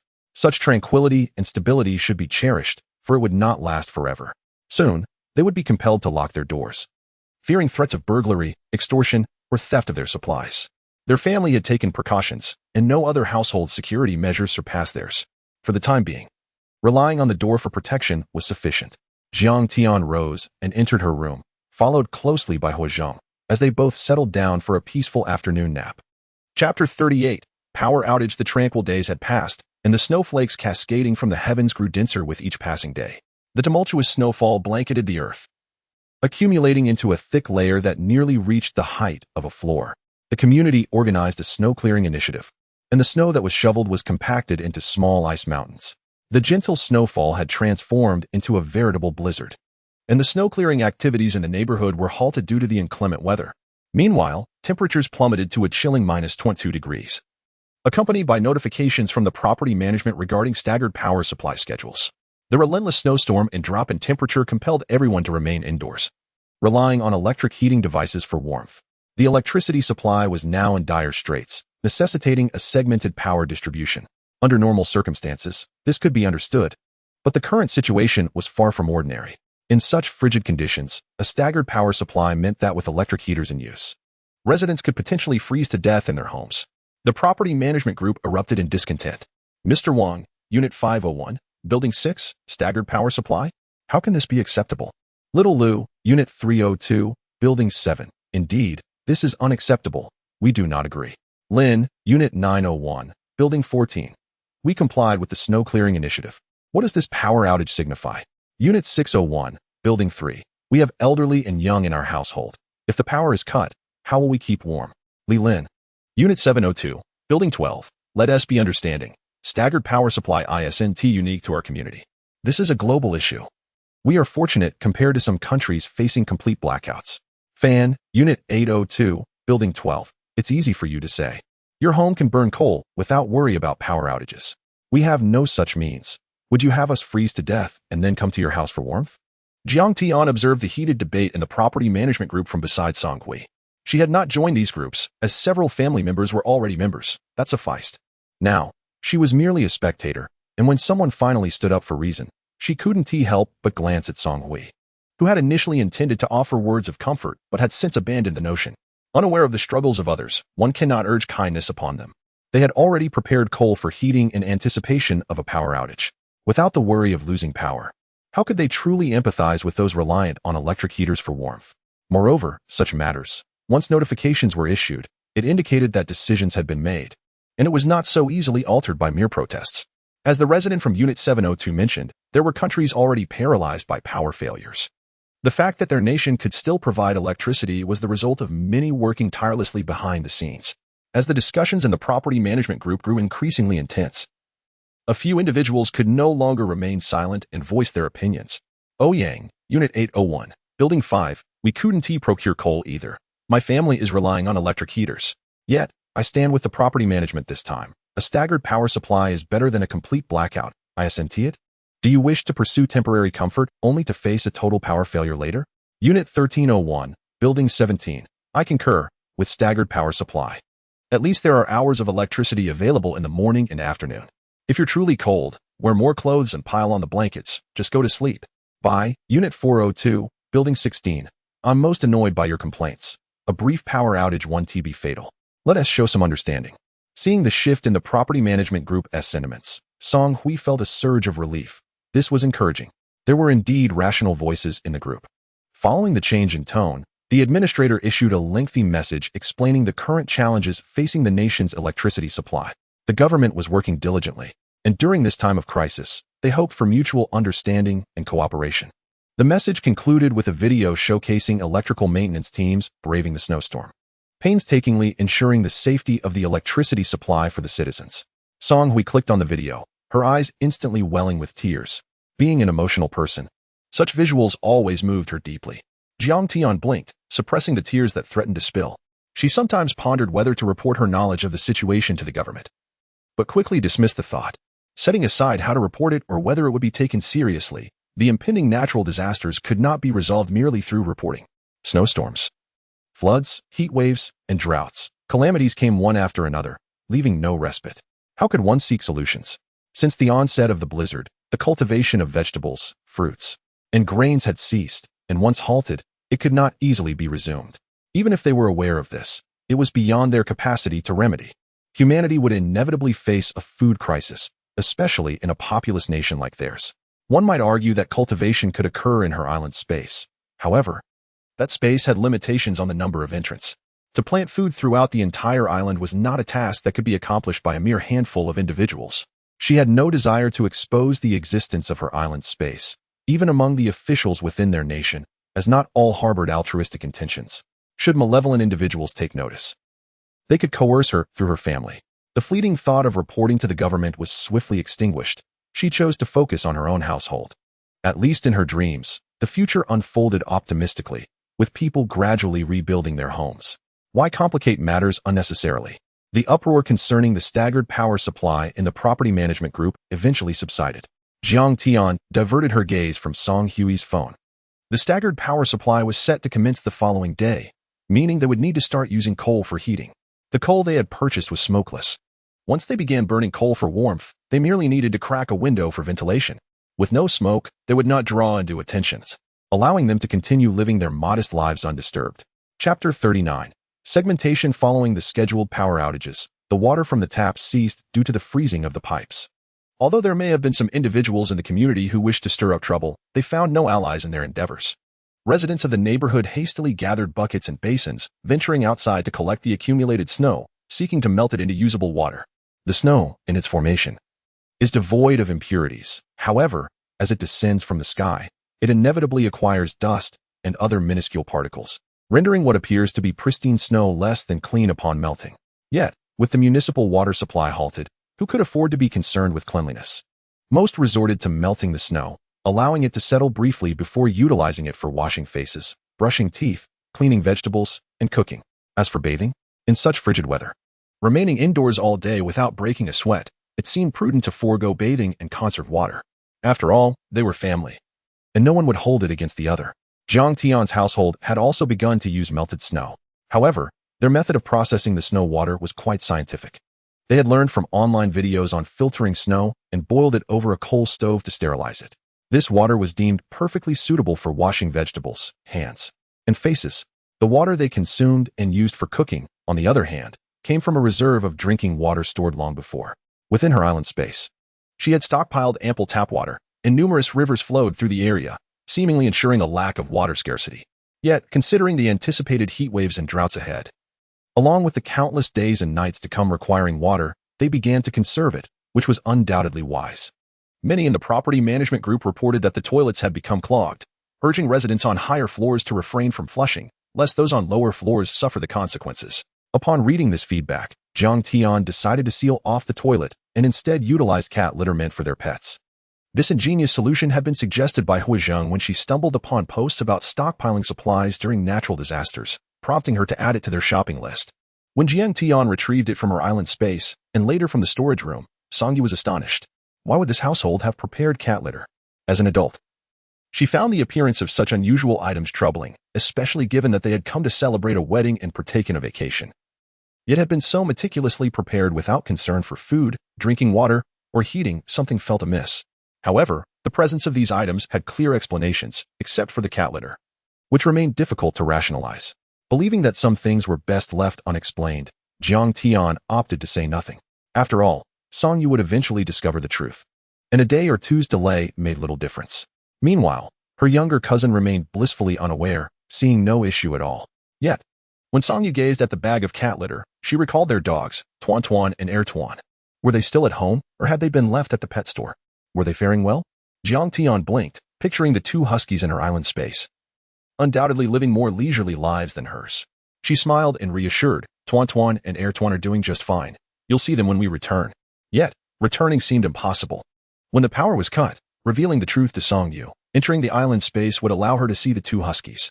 Songyu nodded, sensing Jiang Tian's reticence to elaborate, and refrained from pressing further. There were many peculiarities within their home. Yet she perceived the arrival of these items as a means to facilitate their current existence, so why dwell on them? Her sister, Song Hui, would not drag her into danger during such times. She would wait for the day they chose to share the truth with her. The introduction of cat litter resolved their toilet dilemma but inadvertently increased their household waste. Just days prior, they could descend to dispose of refuse, but now, with the blizzard raging, all public services had come to a standstill. Garbage collected in the community's designated areas without anyone to retrieve it, accumulating in heaps. In such weather, few would venture outside to dispose of waste. Even if the refuse lingered for days, it would not emit any unpleasant odors. Thus, the current dilemma was to either coexist with the garbage or devise a means to dispose of it. Residing on the top floor, Jiang Tian and her family could only observe as residents from lower buildings carelessly tossed their rubbish from windows, with no one stepping outside. There was little concern about hitting someone below. However, this behavior seemed rather inconsiderate, as those on lower floors found themselves surrounded by refuse. Jiang Tian's family refrained from such actions, opting for waste segregation, categorizing refuse for incineration, recycling, or temporary storage in a secluded area of the island space. There were indeed few residents in Building 16, approximately 15 households in total. Jiang Tian's family had also purchased the adjacent unit to avoid problematic neighbors. Aside from the necessary security measures, it remained largely vacant. With sufficient space, they all cohabited harmoniously, sharing warmth and meals, with no desire to move elsewhere for solitude. Though the building was sparsely populated, issues still arose. Residents on lower floors voiced complaints about clogged toilets and the reckless disposal of garbage from above. Odd neighbors existed everywhere, even within a building of merely 15 households. After lower floor residents voiced their grievances, some continued to disregard the rules, carelessly disposing of waste. Unable to tolerate this, a lower floor tenant captured a photo of the offending floor's garbage tossers and publicly condemned their lack of civility, to no avail. The culprits simply retorted, "If you won't let me throw my garbage outside, shall I toss it into your home instead?" Thus, the conflict persisted. Disputes were ever present. Yet Jiang Tian's family never involved themselves, content to focus on their own lives. However, as the blizzard raged on, travel routes were obstructed and food prices surged. Rice, which previously cost 500 yuan per bag, now soared to 300 yuan per bucket for cooking oil, 50 yuan per pound for pork, and 30 yuan per pound for vegetables. These were still the group purchase prices coordinated by the property management, delivered directly to the community. Chapter 40. Group purchase. Jiang Tian's household lacked for nothing, yet upon observing the residents in the property management group, who grumbled about the extortionate profits being made while simultaneously registering for group purchases, she felt compelled to join in. Almost everyone in the community was buying grains, oils, vegetables, meats, and even baby formula. They pondered whether they should also procure a few items. Previously, during the snow clearance, the residents of their building had rushed out to stock up, yet their family had not participated at all. Now, with the blizzard having passed over 10 days ago, it would seem rather suspicious if they continued to abstain from purchases. After some contemplation, she filled out the group order form with the vegetables and fruits they required, along with a modest amount of cooking oil and rice. They had consumed all the fresh vegetables they had prepared before the blizzard. Primarily because fresh produce was inconvenient to store, they had only bought a reasonable quantity to prevent spoilage. The orders in the property group were submitted by Song Yu, who also handled the payment to the administrator. Since they were a family, it did not matter who paid. However, Song Yu felt that since they had been using her sister's provisions, she should contribute a little. Song Hui understood her sister's sentiments and did not insist otherwise. When the snow had lessened, the community organized another round of snow clearance to facilitate the collection of the purchased goods. Jiang Yuzhou and Hua Zheng descended to assist with the labor and retrieve the supplies. Such outdoor tasks were typically handled by Jiang Yuzhou and Hua Zheng, who considered the current conditions to be much safer than prior to the blizzard. It was better for them to handle these matters, allowing outsiders to see that there was indeed a male figure in the household, thus deterring any ill-intentioned individuals. Jiang Tian, Song Hui, Song Yu, and Song Shi remained at home, awaiting their return. The intermittent power supply had been in effect for several days, and they had all become accustomed to it. Nevertheless, they preferred sleeping at night rather than during the day. They had learned to gauge the duration coal burned and manage the quantity. During power availability, they used an electric stove for warmth, and once the power ceased, they reverted to the coal stove. Thus, throughout the day, the warmth in the living room persisted. However, spending days confined indoors became rather monotonous. Song Yu activated a television membership for Song Shi, allowing her to watch animated shows. Meanwhile, Song Hui and Song Yu perused their phones for the latest news, engaged in group chats, or watched dramas. Whenever Jiang Tian felt bored, she would occasionally sneak back to her room to wander in her island space. Yet now, with Jiang Yuzhou and Hua Zheng out fetching vegetables, she was quite curious about the 30 yuan per kilogram produce they would bring back. In such weather, one could only wonder about the freshness of the vegetables. After sitting for a while at the heating table, Jiang Tian peeked out of the window and, upon catching sight of their figures, returned to her seat to wait for their arrival. They chose this moment to venture out while the snow was not too heavy. They came back with a few snowflakes clinging to them, which they brushed off before approaching the warmth of the table. This time, they did not bother to shower immediately. Song Hui paused the drama she was watching and turned to them, asking to see what vegetables they had purchased. Jiang Yuzhou frowned as he placed the vegetables on the heating table, noting their lack of freshness. Hua Zheng set the rice and cooking oil in the kitchen, and upon rejoining them, Jiang Tian beckoned him over, saying, "Zheng, come sit here and warm up." Hua Zheng nodded in affirmation, his body still chilled from the outdoors. Despite wearing gloves, his fingers felt ice cold once he removed them. As he settled beside her, Jiang Tian sensed a drop in temperature next to her. When he tucked his hands into the heating table to warm them, she discreetly took his icy hand with her warm one, refusing to let go until his hand warmed up. They maintained a serious demeanor while observing Song Hui unveil the vegetable bags beneath the table, their hands intertwined. As Song Hui opened the bags, she revealed the contents to everyone: wilted, yellowing cabbages, greens, broccoli, limp leeks, yellow bean sprouts, and a selection of slightly better but bruised white radishes, red radishes, tomatoes, and potatoes.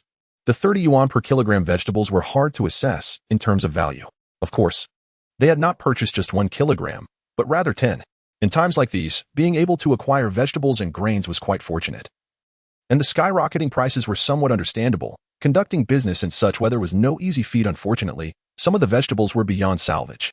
The cabbages, greens, broccoli, leeks, bean sprouts, and loofah could not be consumed and would only serve to feed the chickens, ducks, cattle, sheep, rabbits, and other small animals in their island space, thereby minimizing waste. However, the bruised white radishes, red radishes, tomatoes, and potatoes could be retained, and they would make quick use of them in the coming days. Songhui sighed, reflecting on how difficult things had become. She thought of the vegetables she had grown in her island space, ready for harvest: lettuce, bok choy, water spinach, and red amaranth, all nearing maturity. At least she could enjoy fresh vegetables, while others struggled to grow even in foam boxes or on balconies. In temperatures below -20 degrees, it was impossible to cultivate anything. Oh, how the heavens seemed to conspire to drive people to despair, though her family had sustenance. It was understandable why the vegetables delivered to them appeared in such a state. The other residents in the community were not so fortunate. Upon opening their vegetable packages and discovering the spoiled contents, they could not help but voice their grievances in the group chat. Aside from Jiang Tian and Song Shi, the rest of the group's phones erupted with notifications. Jiang Tian signaled to Hua Zhang to silence his phone, wishing to avoid disturbances unless someone was plotting against them. Song Hui and Song Yu, however, were fixated on the chat, their eyes glued to the screen as if expecting a flower to bloom from it. Yet, they merely observed, refraining from contributing to the discussion. Chapter 41. The quarrel in the property group regarding the vegetable packages yielded no fruitful resolution. Eventually, the administrator casually remarked that the current vegetables were of such quality, and those discontented could simply refrain from purchasing. In some areas, people struggled to procure food at all. This comment effectively quelled the dispute. Indeed, apart from the subpar vegetables, the group purchase included rice, cooking oil, and various meats of pork, beef, and lamb, which, despite the soaring prices, were otherwise satisfactory. With the availability of food, the residents of the community found themselves less agitated. However, the continually diminishing power supply instilled a pervasive anxiety within them. Initially, power was supplied for 4 hours daily in the morning, afternoon, and evening. But this gradually dwindled to 3 hours, then 2, and now only 1 hour remains each morning, afternoon, and evening. The residents wished to protest but found no grounds for it. Neighboring countries had completely lost power, and the internet had collapsed. In these fleeting hours of connectivity, they could not even find a foreigner on social media platforms. The online realm was dominated solely by citizens of Huagua, who continued to share updates and videos. Sometimes, one could only observe that life is often more bearable than it appears at first glance, and once one recognizes their situation as tolerable, endurance becomes feasible. Having something is indeed better than having nothing. Jiang Tian was acutely aware that the countdown to a power outage had commenced. Soon, this nation, one of the last with functional lights and internet, would succumb to chaos. A sudden hailstorm struck, catching everyone off guard. The power station, fiercely defended by the electrical workers, succumbed to the ferocity of the hail, rendering it incapable of sustaining operations henceforth. On the first day of darkness, some residents were still in disbelief. They habitually opened their phones to watch videos, only to find them endlessly buffering, attributing it to poor signal and setting their devices aside in anticipation of power restoration. However, as the day wore on without electricity, they ventured outside to discover a world encased in ice.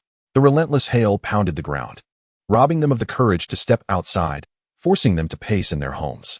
Before the heavy snowfall, when heating was still available in certain time slots, those with money busied themselves purchasing coal and firewood to stave off the cold.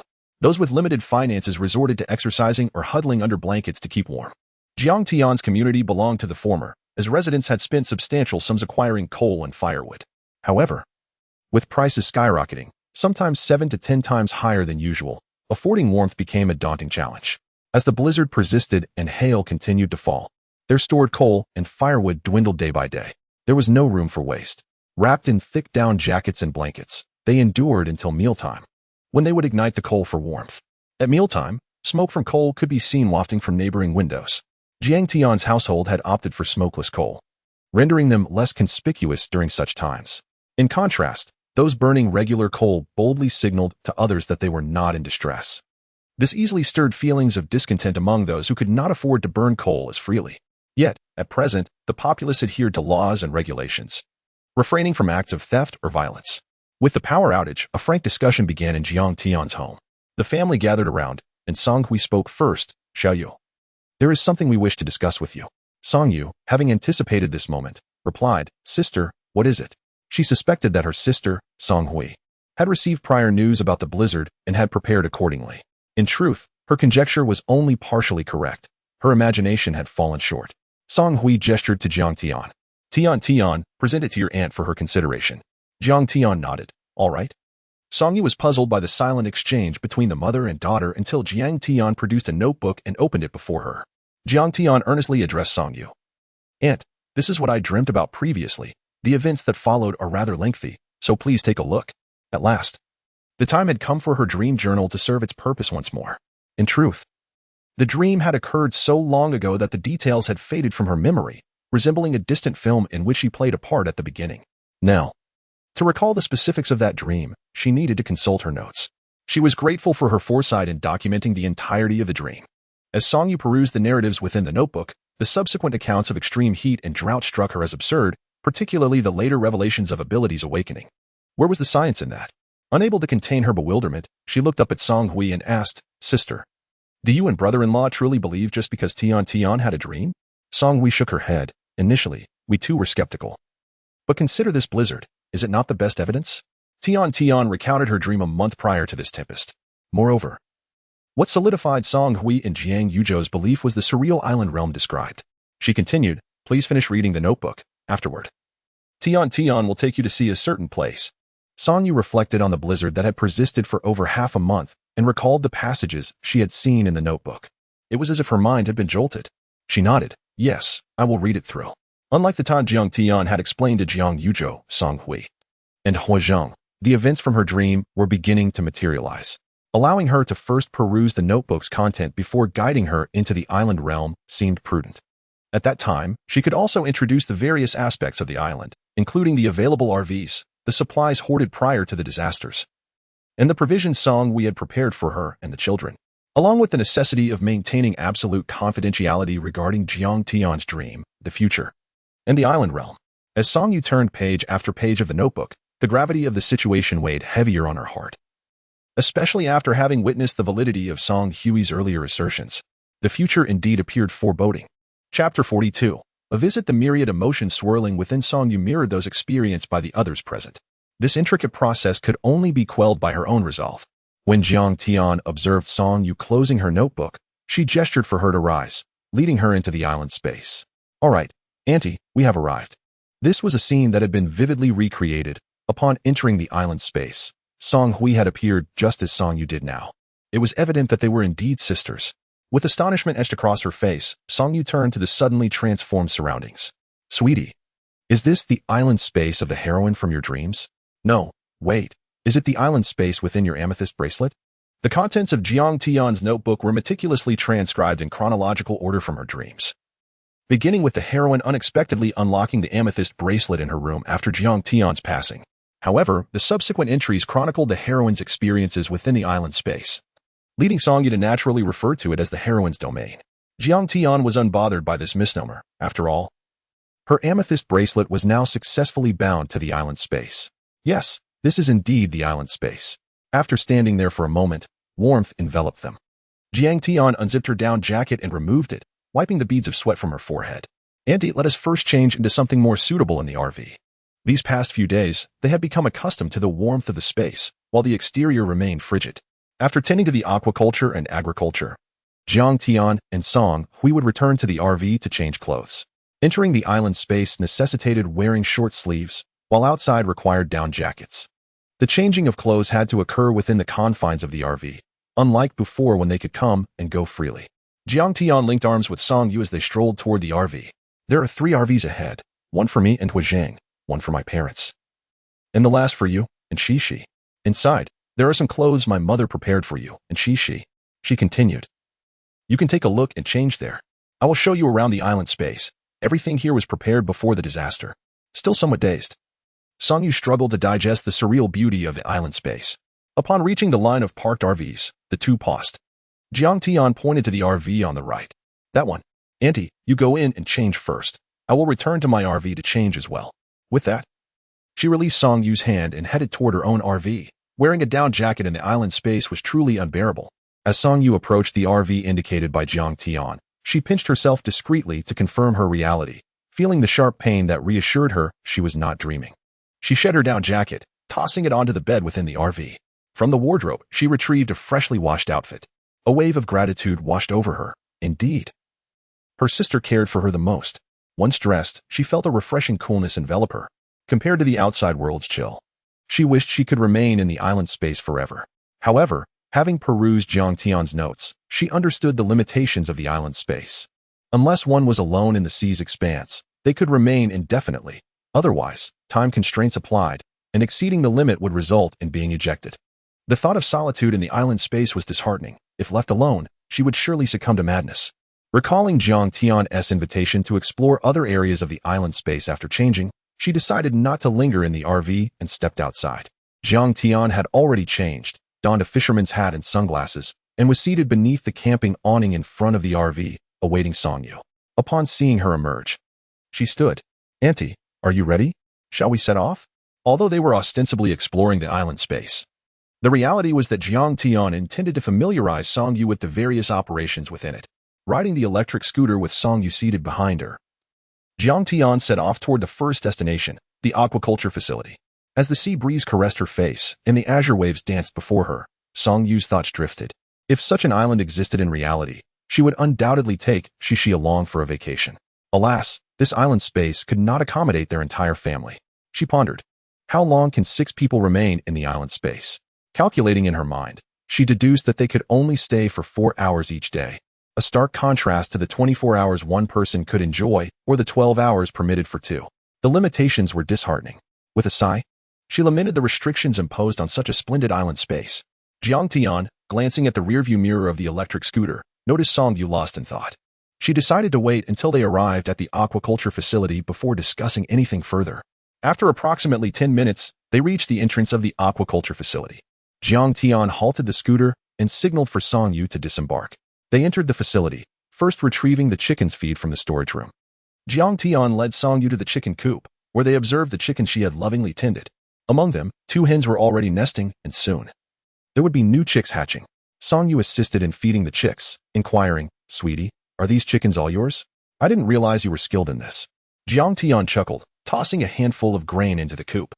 "Of course, in addition to these chickens, there are pigs as well. On both sides of the facility, I have geese and ducks, and outside, there are free-range cows and sheep." "Impressive, right?" Song Yu applauded enthusiastically. "That's remarkable. It seems I must learn from you to help care for these chickens and ducks." After feeding the chickens in sequence, they proceeded to the pigsty, where they repeated the process of feeding the pigs with grains and water. Jiang Tian had performed this task countless times, becoming quite adept at it. She instructed Song Yu, and together they worked efficiently. As they ventured outside, Jiang Tian shared her thoughts with Song Yu about matters she had previously kept secret, fearing that she, being so young, might inadvertently reveal the secrets of the island space. Now, with the power cut and no means to communicate with the outside world, she felt it was time to confide. As Song Yu listened, realization dawned upon her. Chapter 43 Concealment. She had thought, how could they hide it from her? It turned out they were concerned about her younger sibling, fearing that he might inadvertently divulge military secrets. Song Yu waved her hand dismissively, saying nonchalantly, "It's nothing. It's only natural. If I were in your position, I wouldn't want your ex-brother-in-law to know either." Jiang Tian's dream had been utterly extraordinary. Any single aspect of it would be enough to astonish anyone, particularly the island space. If her daughter were to learn about it, she would undoubtedly excitedly share it with her father. Song Yu, reflecting on this, nodded in relief. "Thank goodness you haven't disclosed this. I think we should continue to keep it from Shishi." She had realized the significance of this island space. If others were to uncover its existence, they would surely attempt to seize it. Although the island space was bound to Jiang Tian, they could threaten her through familial ties to coerce her into bringing them into the island space or compel her to perform certain actions.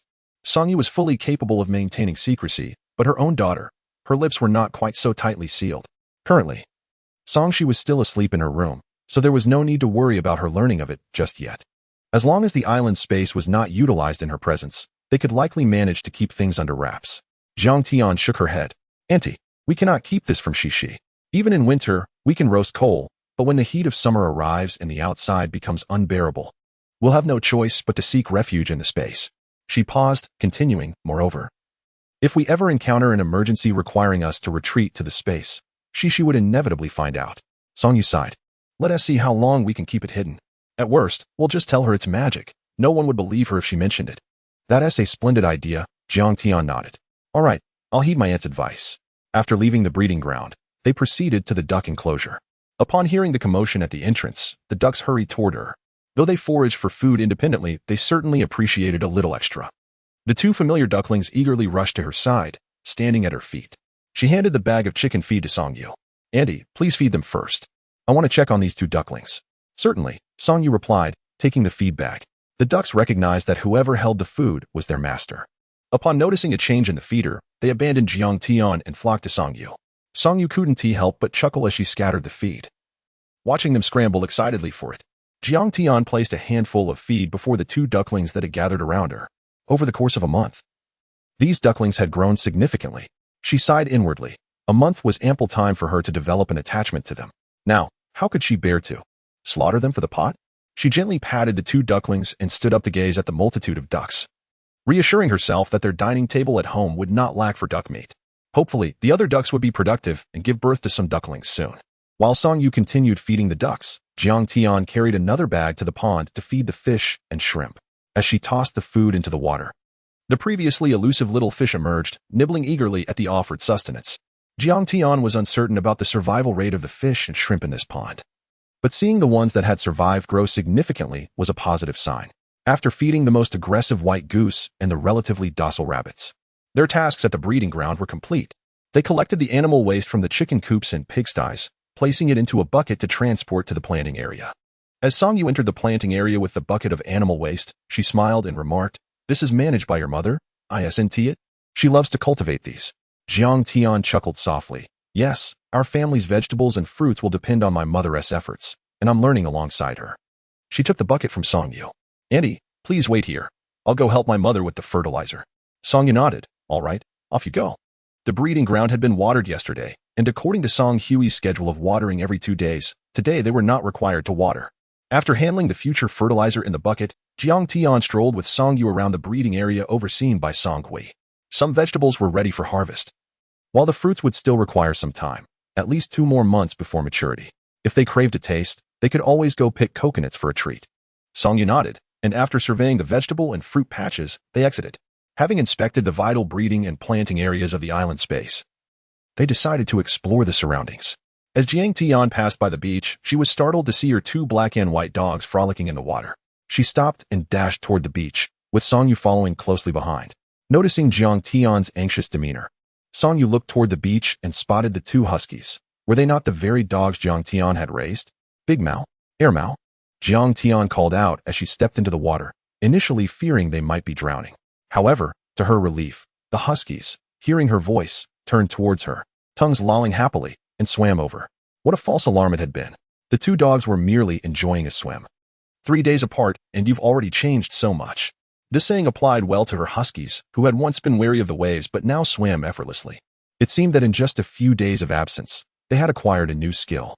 Feeling a mix of exasperation and relief, Jiang Tian lightly tapped the heads of her dogs. "Big Mao, Mao, do you have any idea how worried I was about you? The beach can be dangerous. You mustn't venture into the deep water, understand?" After delivering her admonition, she reiterated, "And remember, don't eat whatever you find in the sea." The 2 huskies nuzzled her hand in acknowledgement. Once she had finished instructing them, she let them continue playing while she and Songyu resumed their exploration of the other areas of the island space. After a thorough tour, they checked the storage trailer and then rode back to their RV to prepare for their outing. Chapter 44. Power Generation. Jiang Tian and Songyu emerged from the island space, bringing with them several hand-crank and foot-pedal power generation machines. In the days of complete power outage, boredom had intensified. Rather than idling by the warmth of the fire, it was far better to engage in some physical activity. From that moment on, retrieving anything from the island space no longer required avoiding Songyu or concocting excuses for the item's origins, which was rather pleasant.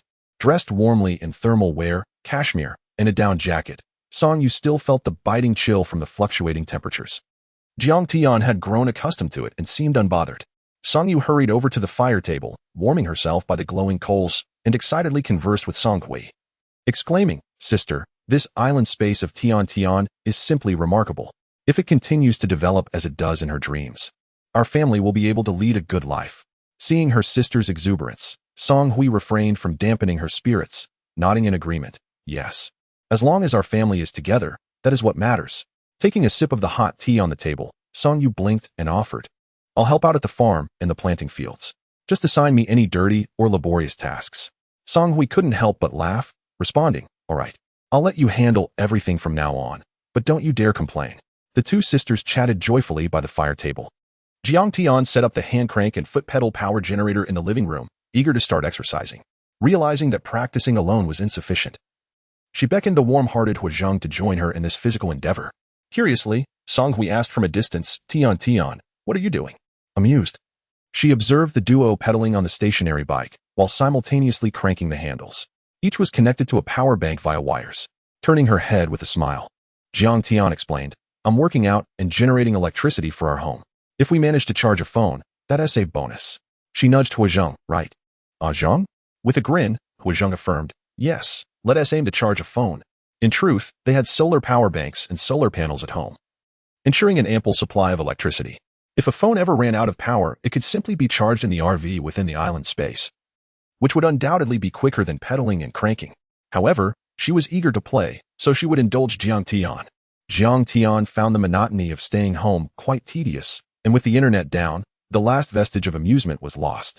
Although she had downloaded numerous videos and novels to pass the time, watching them daily had become tiresome. Even her little cousin, Song Shi, had lost interest in cartoons. But there was little choice. The weather outside was too frigid for any outdoor activities. Jiang Tian was reluctant to remain by the fire table, as being there for too long would only make her feel colder. During her visit to the island space with Song Yu, she had discovered the foot pedal generator, which seemed quite engaging. Thus, she brought it out to play with, allowing for some movement and warmth. However, the long down jacket proved a hindrance while pedaling. She had to unzip it for greater mobility. Songshi, still in her pajamas, rubbed her eyes as she emerged from her room. Mommy? This little one had just woken up, and it was a relief that she could dress herself, eliminating worries about her getting too cold while leaving her room. Songyu rose to guide her into the bathroom, pouring warm water from the thermos for her to wash her face and brush her teeth. I've prepared the water for you. Once you're done, you can come to the fire table for breakfast. Songshi obediently nodded. Okay, I understand. Resigned to staying indoors, Songyu, knowing that her daughter loved to sleep in, allowed her to rest a while longer. After all, they were confined to the house all day with little to do. It was better for a child to sleep than to stare at screens, which could harm her eyes. Once Songshi finished washing up, she settled beside Songyu. She greeted Zhang Yuzhou and Song Hui, who were seated across from her, Uncle, Auntie. Songyu placed the dumplings, eggs, and milk she had set aside for her in front of her, saying, You can eat first. Mommy will do your hair. The breakfast items, resting on the fire table, remained warm above the coal stove beneath. Songshi gently nodded, reaching for a dumpling and taking a bite, revealing the golden filling of her favorite custard bun. Her eyes sparkled as she smiled sweetly. The sight of her joy lifted the spirits of Jiang Yuzhou and Song Hui. Taking her time, Song Yu styled Song Shi's hair, relishing the ample time available since there was no kindergarten to rush off to. She was in no hurry, using the opportunity to practice adorable hairstyles she had seen in videos while braiding her daughter's locks. Songshi remained still, her little head unmovable, allowing Song Yu to style her hair with ease. As she scanned the fire table, she suddenly asked, Auntie, where's sister? Where did she and brother go? Not seeing her siblings, she felt a bit perplexed, as they usually sat together, and her sister often shared toys to play with. Song Hui pointed out, Tian and your brother are over there. After you finish your breakfast, you can go play with them. Songshi attempted to turn but paused, recalling the hair being styled atop her head. Controlling her curiosity, she waited patiently for her mother to finish. After savoring her custard bun and egg, she sipped the milk slowly, glancing up and asking, Mommy, is my hair almost done? At 6 years old, she was beginning to take an interest in her appearance, naturally wishing to look lovely each day. Songyu secured the final small elastic around the completed braid, knowing Songshi was eager to join Jiang Tian. She advised, all right. If you want to play, you may go, but remember to come back to warm up if you get cold. Setting down her half-finished milk, Songshi leapt from her chair, chirping, Okay, I understand. Chapter 45. Knocking on the door. She rushed over to Jiang Tian, stopping beside her and calling out, Sister, brother. Curiously, she inquired, What are you two doing? Jiang Tian smiled at Songshi, lowered her hand from the crank, and explained, This device generates electricity, Shi.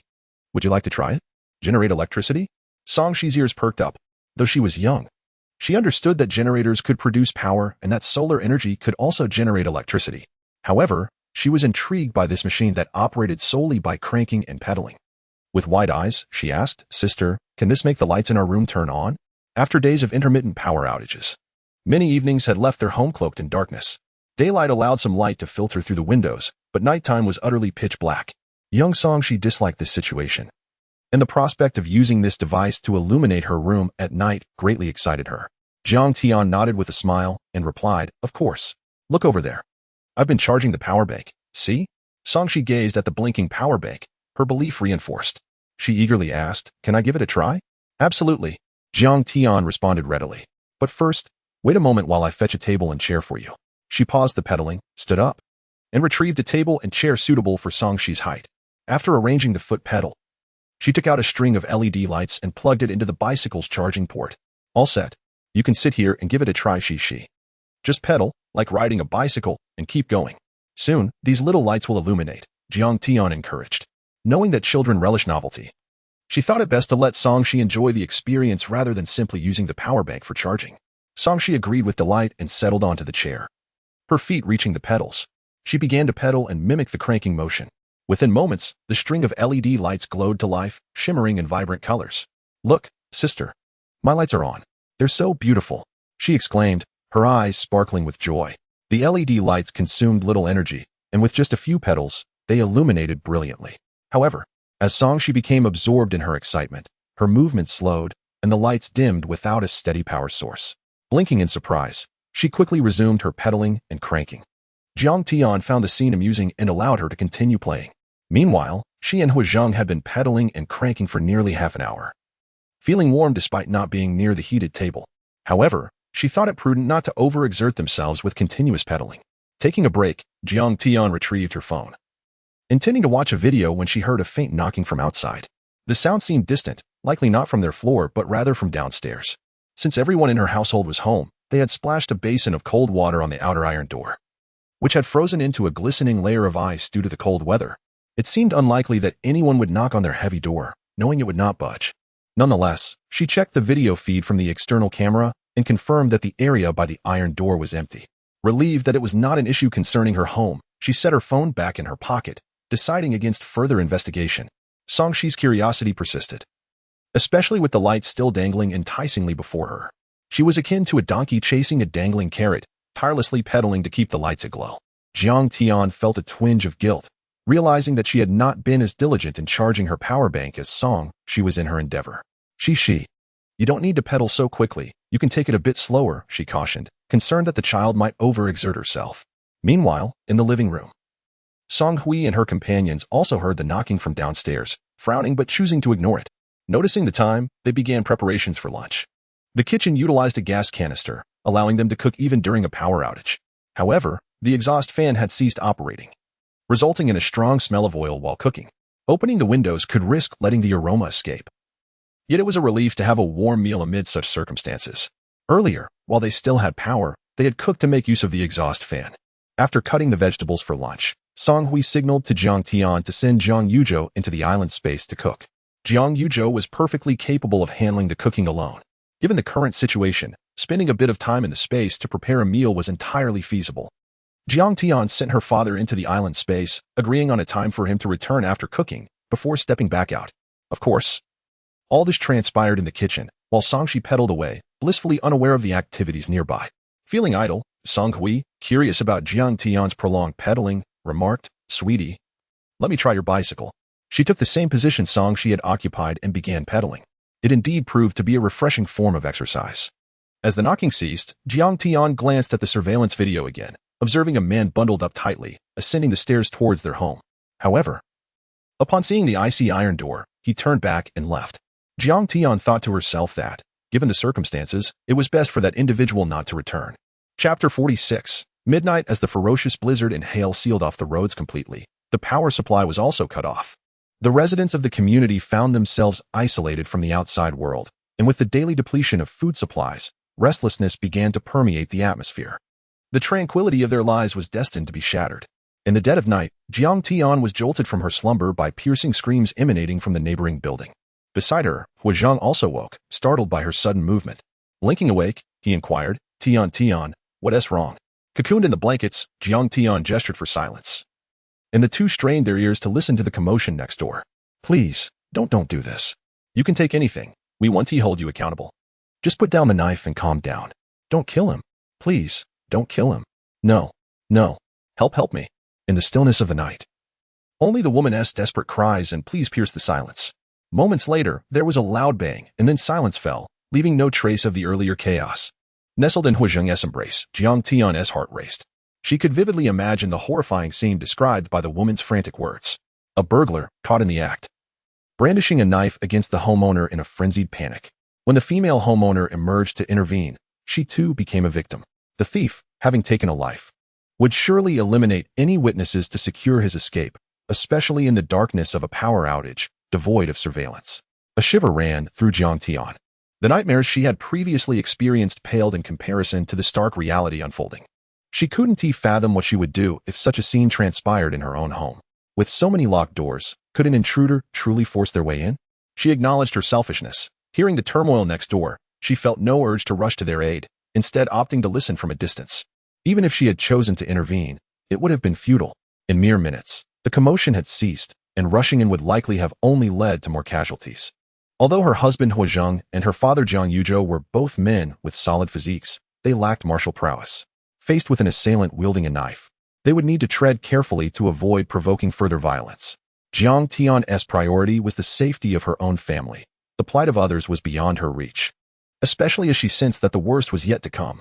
Amidst the chaos, the fabric of society was unraveling. Without the constraints of law, many were succumbing to darkness, and the peace they once knew would be forever altered. In the still of the night, the harrowing sounds were not confined to Jiang Tian and Huazhang. The entire building and the surrounding residences were undoubtedly aware of the turmoil. In such a hushed night, the sound of a falling pin could be heard, let alone the terrified cries of a woman. Jiang Tian contemplated that it was time for her family to fortify their defenses. Upon waking and stepping outside her room, she discovered her family had all endured a restless night, evident in their dark-circled eyes. Good morning, the usual greeting, felt hesitant. It was clear that everyone had heard the events of the previous night, save for the sound sleeper, little Song Shi. Song Hui spoke up. Did you all hear that noise last night? Everyone nodded in unison, acknowledging the unsettling reality. What were they to do now? They could scarcely have anticipated such boldness from a burglar who not only invaded their home but also took lives. Jiang Tian's stomach grumbled with hunger, but she was the least skilled cook in the household. The anxiety stemming from the previous night left everyone too agitated to even consider a meal. She resolved to retreat into her island space to find some convenient, ready-to-eat food from the refrigerator of her mobile home. Jiang Tian retrieved a batch of dumplings she had prepared earlier. She steamed a large pot, sufficient for the family. Steaming dumplings was quick, once the steam rose. They would be ready in just 10 minutes. As she brought the dumplings from her island space, she set aside a portion for her little cousin, Song Shi. The remaining dumplings were placed on the warming table, and she beckoned her family to join her for a meal. Song Hui picked up a dumpling but lacked an appetite. Jiang Tian, observing her mother's demeanor, couldn't help but interject. Mom, you must eat breakfast. I've written everything down in my notebook. Haven't you seen it? Why are you still so frightened? With a sigh, Song Hui replied, what I see is one thing, but hearing it with my own ears is another. I fear the day a burglar might come to our door. What then? Jiang Tian stuffed a dumpling into her mouth, blinking at her mother, and whispered, but didn't we buy weapons like guns and stun batons? We can practice using them in the space.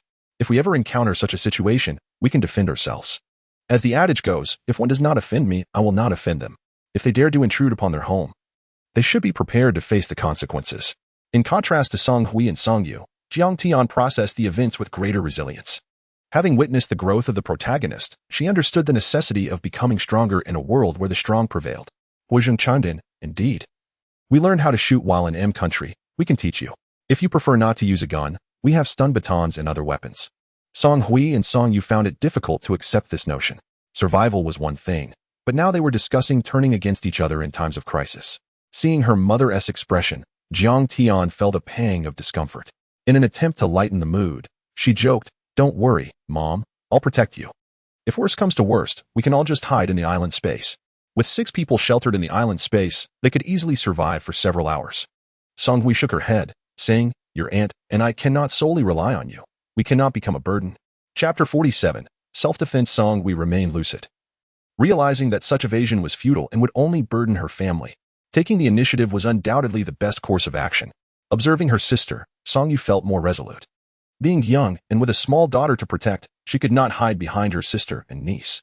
A mother's instinct is to be fierce. Song Yu earnestly declared, "I share your thoughts. Let us arm ourselves and practice." Jiang Tian chuckled, glancing at the dumplings before them, and suggested, "Let us first enjoy our breakfast. We need our strength for practice." The fire in the coal stove still crackled. However, the individuals who had previously gathered around it were now absent. After everyone had finished their dumplings, Jiang Tian retrieved a selection of weapons from the armory. Guns were to be used in the spatial realm for practice. As their noise would be too conspicuous, thus, they opted for sabers and cleavers. With the cleavers in hand, none dared to engage in direct confrontation. Jiang Tian had felled several large trees in the island space, and they began their practice by targeting the trees. The electric batons were effective, yet they were not suitable for use against people. Consequently, the sound of cleavers striking would echoed as each person commenced their self-defense training, with the exception of Song Shi. Upon awakening, she emerged from her room, bewildered to find her family chopping trees.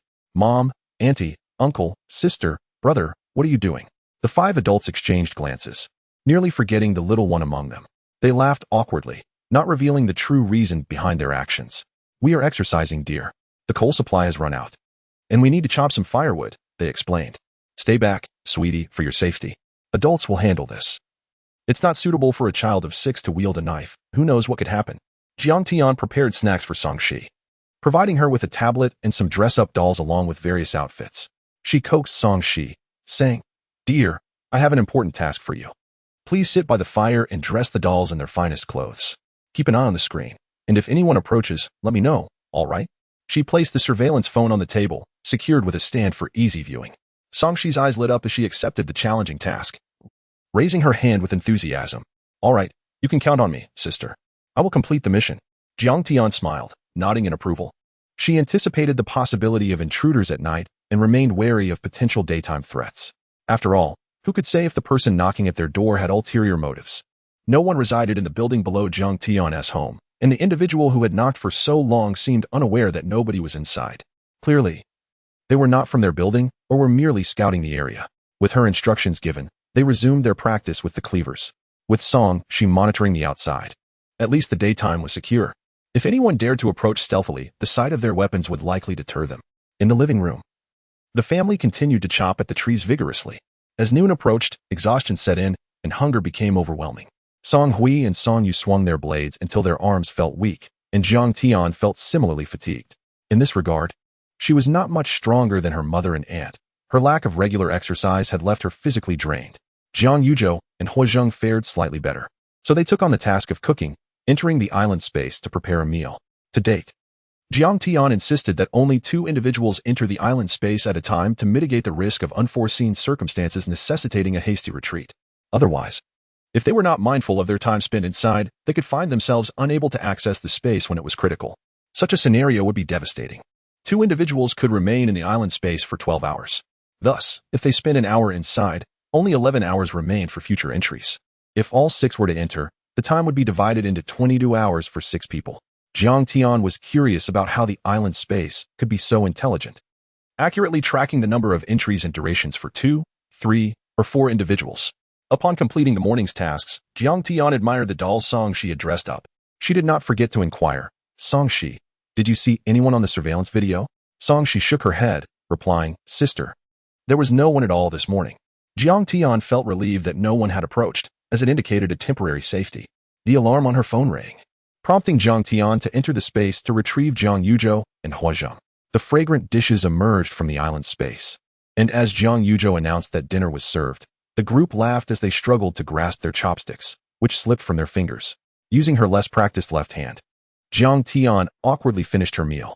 During their afternoon rest in their respective rooms, Huazheng helped massage her hands and back, providing a delightful relief. The phone remained on, displaying the surveillance feed to monitor the situation outside their home. Jiang Tian turned to Huazheng, saying, "A few days ago, I saw someone on the surveillance footage trying to come up, but he was trapped by the iron door and could not ascend. Do you think he might return?" Huazheng, familiar with Jiang Tian's concerns, reassured her, "Do not worry. Even if he does come back, he will not be our match. He is always armed and quite accurate."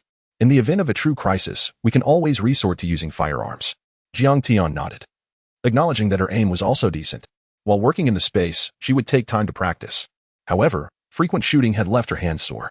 In the island space, she merely practiced on stationary targets or used moving ones, and she knew that actual combat might differ significantly. Regardless, it was wise to remain vigilant and not let their guard down. Chapter 48. The Thief. For several consecutive days, the family diligently practiced with their machetes, felling trees. The timber transported from the island had been reduced to a disheveled state. Jiang Tian could only retrieve another batch of trees from the island space, while the remnants of the severed logs were collected and placed back into the island space to dry out, intending to use them as firewood in the future. Simultaneously, Jiang Tian made a point to provide Song-Shi with a variety of new toys each day to keep her entertained. Sometimes it would be clay, other times bead puzzles, or building blocks, ensuring she would never feel bored. More often than not, Song-Shi would engage in these activities alone, though during her breaks, Jiang Tian would join her for a while. Of course, the most crucial task was entrusted to Song-Shi. However, for days on end, she had not seen anyone in the stairwell. Gradually, Song-Shi transitioned from her initial state of alertness to occasionally glancing over. On this particular day, she suddenly spotted someone approaching the stairwell. Her eyes widened in disbelief. Someone was coming. She quickly set aside her toys and called out to Jiang Tian, "Sister, come quickly. There is someone here." Upon hearing this, Jiang Tian hastily dropped her machete and ran towards Song-Shi. Song-Shi pointed at the figure on the surveillance screen, exclaiming, "Sister, look, he is just standing there." Jiang Tian leaned closer to the monitor, feeling an odd sense of familiarity about the person. She couldn't quite place where she had seen him before. In a moment of realization, she gently patted Song-Shi's head, praising her. "Shi, you've done wonderfully. I knew it was right to assign this task to you." Beaming with pride at the compliment, Song-Shi smiled brightly. Jiang Tian then focused intently on the surveillance feed, eager to see what the intruder would do next. Tension mounting, she watched as the man retrieved a fruit knife from his pocket and began scraping the frost off the iron door's keyhole. Curious, Song-Shi asked, "Sister, what is he doing? Is he trying to come in? But we don't know him." Jiang Tian explained patiently, "The person outside is a thief. He intends to break into our home to steal." Song-Shi immediately pouted, pointing at the figure on the screen. "Then can't we call the police to have him arrested?" Jiang Tian sighed. "Where would we find any police around here? The outside is a desolate expanse of ice and snow. We're on our own." Jiang Yuzhou and Hu Zheng were still preoccupied with chopping wood, oblivious to the situation. Meanwhile, Song Hui sharpened her machete, feeling that her current blade was insufficiently sharp, as the task of cutting trees had proven quite laborious. The sounds of chopping mingled with the grinding of the knife, echoing from behind the door. Although muffled by several barriers, the noise was still audible outside, leaving those nearby questioning the source. The intruder, unaware of the tiny surveillance camera, scraped the lock with his fruit knife, preparing to turn his tool to gain entry. However, he hesitated upon hearing the sounds of chopping and grinding. One sound, two sounds, three sounds, four sounds. The cacophony of blades clashing caused him to reconsider. Alone, he realized he would not succeed. Perhaps it was wiser to seek another target. Initially, he had chosen this house for its heightened security, believing it to belong to affluent occupants, given the presence of such a sturdy iron door among numerous buildings. His intention was to pry open the door without alarming anyone inside, but the commotion suggested he had met with a daunting challenge.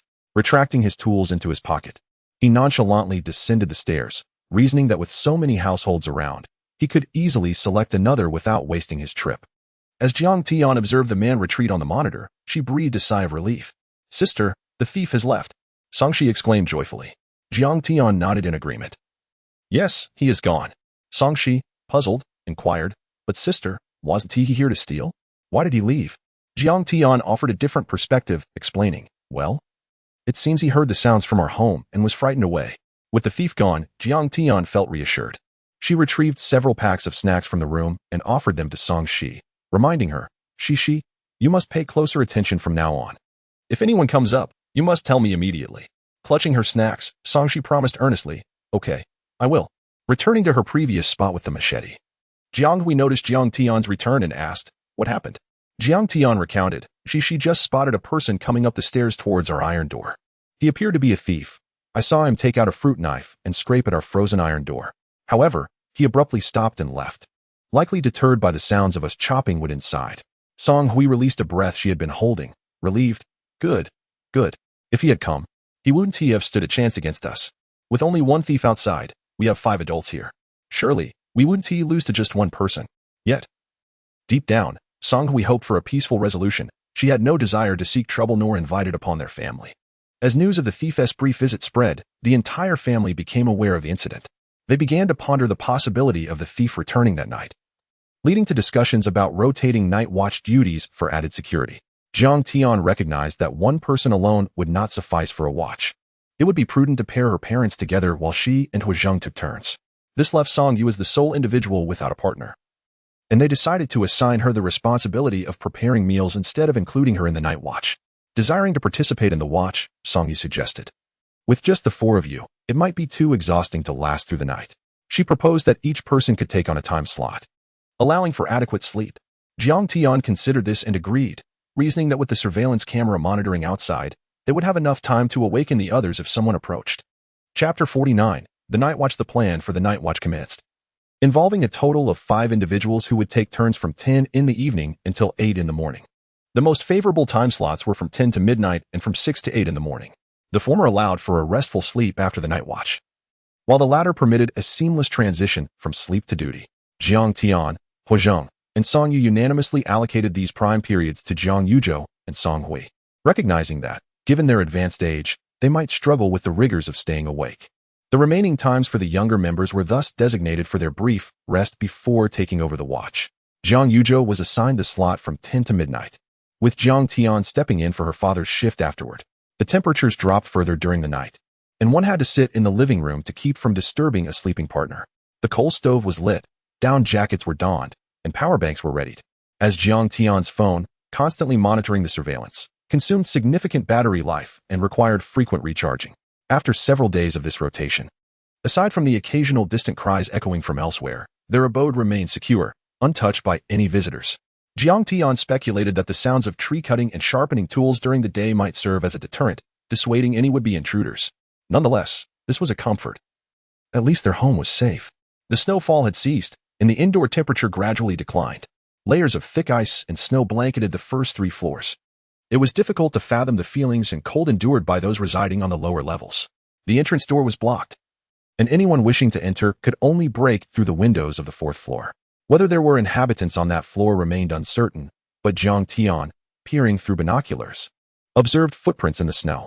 Not just footprints, but also traces of wooden carts. Traversing on foot was arduous, prompting some to slide on boards instead. With food sources dwindling, venturing outside in search of sustenance became a necessity. Some opted to scour supermarkets and shops, while others targeted residents of their own community. A buzzing sound filled the air, and upon looking up, Jiang Tian was astonished to see numerous aircraft soaring above. These planes appeared to be delivering food supplies, releasing square boxes that cascaded from the sky. Cheers erupted as the community realized that the nation had not abandoned them. They were not forsaken. Residents quickly devised plans to retrieve the dropped packages, with many descending from the 4th or even jumping from the 5th floor in a frenzy to seize a supply drop. Watching the chaos unfold outside, Jiang Tian's curiosity about the contents of the packages waned. After all, her family was well stocked with provisions. She surmised that the government's offerings were likely military rations and heating supplies. This aerial delivery marked a pivotal moment. Henceforth, the weather improved, and planes regularly returned with supplies. With the nation providing sustenance, the previously restless populace seemed to settle. As the ice melted into water, the rising levels did not deter those who ventured out for resources. In fact, with temperatures increasing and the chill diminishing, more individuals emerged from their homes, each seeking means to scavenge for provisions. Jiang Tian observed as people moved about, returning with an abundance of goods. Many food shops, whether submerged or not, still held reserves. At this point, even the presence of original store owners proved futile, who could effectively guard their shops against a horde. Some sought supplies on the upper floors, while others scoured the waters. Rice, cooking oil, bread, biscuits, and dried vegetables were carted back in large quantities. There was no longer competition for resources, as everyone gathered their own share. The apparent alleviation of the food crisis belied the harsh reality. Consumption outpaced replenishment, and supplies would inevitably dwindle until depleted. After 3 months of relentless snowfall, notable changes occurred within Jiang Tian's island space. The ducklings, goslings, chicks, and piglets had begun to arrive, each a bundle of life eagerly awaiting nourishment. The previously housed cattle and sheep, some pregnant, were returned to the farm for proper care and to ensure the birth of their young. The vegetable garden flourished, expanding far beyond the initial few varieties. Song Hui frequently added new vegetables, and the scale of the plantation had grown significantly. The fruits available included watermelons, melons, and fragrant pears, while apples, lychees, and durians awaited their trees' maturation. Coastal foraging continued to yield generous gifts from nature, providing occasional feasts. Life at Jiang Tian's home was relatively pleasant, barring the occasional heart-stopping moment. One day, she ventured into the kitchen, inspired by Song Hui's expertise, and prepared pasta for everyone. Though it lacked the finesse of Song Hui's cooking, it was still quite satisfactory. The family had not honed any particular skills during their time at home, but their strength had certainly improved as they practiced chopping trees.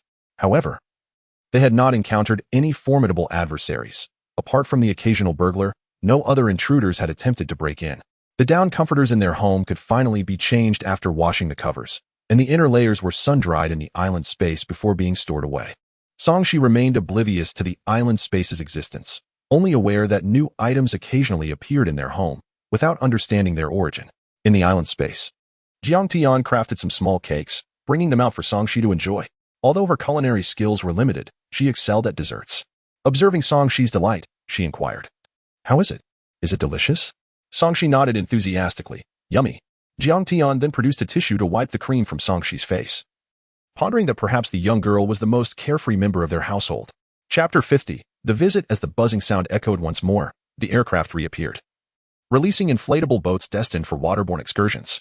Jiang Tian contemplated that this might be the final supply drop. After this, survival would hinge entirely on their own efforts. The number of boats was limited, originally intended for shared use among the residents of a building. However, in such dire times, the spirit of mutual assistance had vanished, replaced by a frantic scramble for resources. Using her binoculars, Jiang Tian observed the chaos below, where nearby residents were engaged in fierce altercations over a single boat. Those returning from their excursions bore visible scars, evidence of their struggles for supplies or ambushes from others. The competition for food had grown increasingly fierce. The water's surface, once pristine, now bore the remnants of refuse discarded during the frigid months, returning to haunt the inhabitants. Tattered garbage bags floated on the water, alongside the lifeless bodies of small creatures, snakes, frogs, and cicadas, drifting aimlessly. Everyone's gaze was drawn outward. Their homes had become sanctuaries of safety, albeit temporarily. With the arrival of warmer temperatures, this illusion of security would inevitably shatter. Jiang Tian pondered whether their residence had become a target, contemplating a move to a different location. Yet, recognizing that the outside world offered little promise of safety, she dismissed the thought. The nightly rotation of guard duty continued unabated, a routine that had become second nature. The water level steadily receded, transitioning from inundating the third floor to now resting at the level of the first. Jiang Tian utilized tools from her island space to connect two adjacent apartments. With the cold waning, they could finally traverse the neighboring rooms, alleviating the confinement that had kept the family cooped up. Jiang Tian assumed her father Jiang Yuzhou's watch, accompanied by Hua Zheng. Together, they settled in the adjacent apartment, enjoying a film on a tablet while placing a mobile phone for monitoring beside it. This arrangement allowed them to indulge in their cinematic escape while remaining vigilant, ensuring that even the slightest sound would not disturb those slumbering in the room. However, tranquility was not destined to endure. In the stairwell, three figures were whispering conspiratorially. The second member of the group glanced up at the heavy iron door, inquiring, "This must be the place, right?" The stairwell's iron door. The fifth member affirmed with unwavering confidence, "Absolutely, this is it. The ninth has been watching this family for quite some time. They haven't even descended once." The fourth member grinned, rubbing his hands together. "Why bother with external theft? It's safer to rob them. Their supplies must be plentiful." The second member cautioned, "Let us not be careless." The ninth mentioned hearing knife sounds from within. The fourth member scoffed, "Knife sounds? Who's afraid? Who doesn't have a knife?" The second member shook his head, advocating for caution. Meanwhile, Hua Zheng noticed the peculiar atmosphere while on guard duty upstairs. He turned to Jiang Tian, who was engrossed in the film, and said, Tian, there are intruders outside." A jolt of alarm shot through her as she shut off the tablet, her eyes fixed on the phone screen. 1, 2, 3. There are 3 of them. Since the last attempted break-in, they had not encountered any intruders, and now 3 had arrived all at once. Jiang Tian bit her lip and asked Hua Zheng, "What should we do? Should we confront them with the stun baton?" The stun baton, less bloody than a machete, could incapacitate swiftly. Hua Zheng contemplated, then advised, "Place the machete in the island space. We'll approach with the stun baton first. We can retrieve the machete when necessary." With a resolute nod, Jiang Tian complied. The pair swiftly donned their shoes and made their way outside. Hua Zheng held Jiang Tian's hand as she clutched her phone, intently watching the surveillance feed, noting that the intruders were preparing to pry open the door. They moved silently, careful not to make a sound. As they neared the iron door, they could overhear the intruder's banner. "Fourth brother, how can you not open this rusty iron door? It's making me anxious." "What are you anxious about? Do you even know how to pick a lock?" "Even if I can't, I can still." "All right, fifth brother. Stop with the sarcasm. Let the fourth take his time. There's no rush." "Understood, second brother." Their conversation revealed critical information. Huazheng furrowed his brow. With the second, fourth, and fifth members present, it was evident they were part of a larger gang, merely the vanguard. The situation felt precarious. If they showed leniency to the three outside, it could lead to a warning being issued. Conversely, if they eliminated them, it would signal that someone had been there. The iron door, specially installed by Jiang Tian's father, was no mere ornament. It was robust and secure. The lock was not of the commonplace variety, requiring considerable time and effort to breach. Seizing the opportunity, Jiang Tian and Huazheng approached the door. As Huazheng observed the intruders pressing against the door, he devised a plan. He raised the stun baton, signaling Jiang Tian to follow suit. Aiming the baton at the lock, he activated it, sending a jolt of electricity surging through the door towards the would-be intruder. In his mind, Huazheng silently counted down. 3, 2, 1. Outside, a male voice erupted. "What the hell? This door is electrified." The second member frowned. "Keep it down. Do you want to wake everyone?" The fifth member glanced over, exasperated. "What's the big deal? Isn't it normal for a door to be electrified?"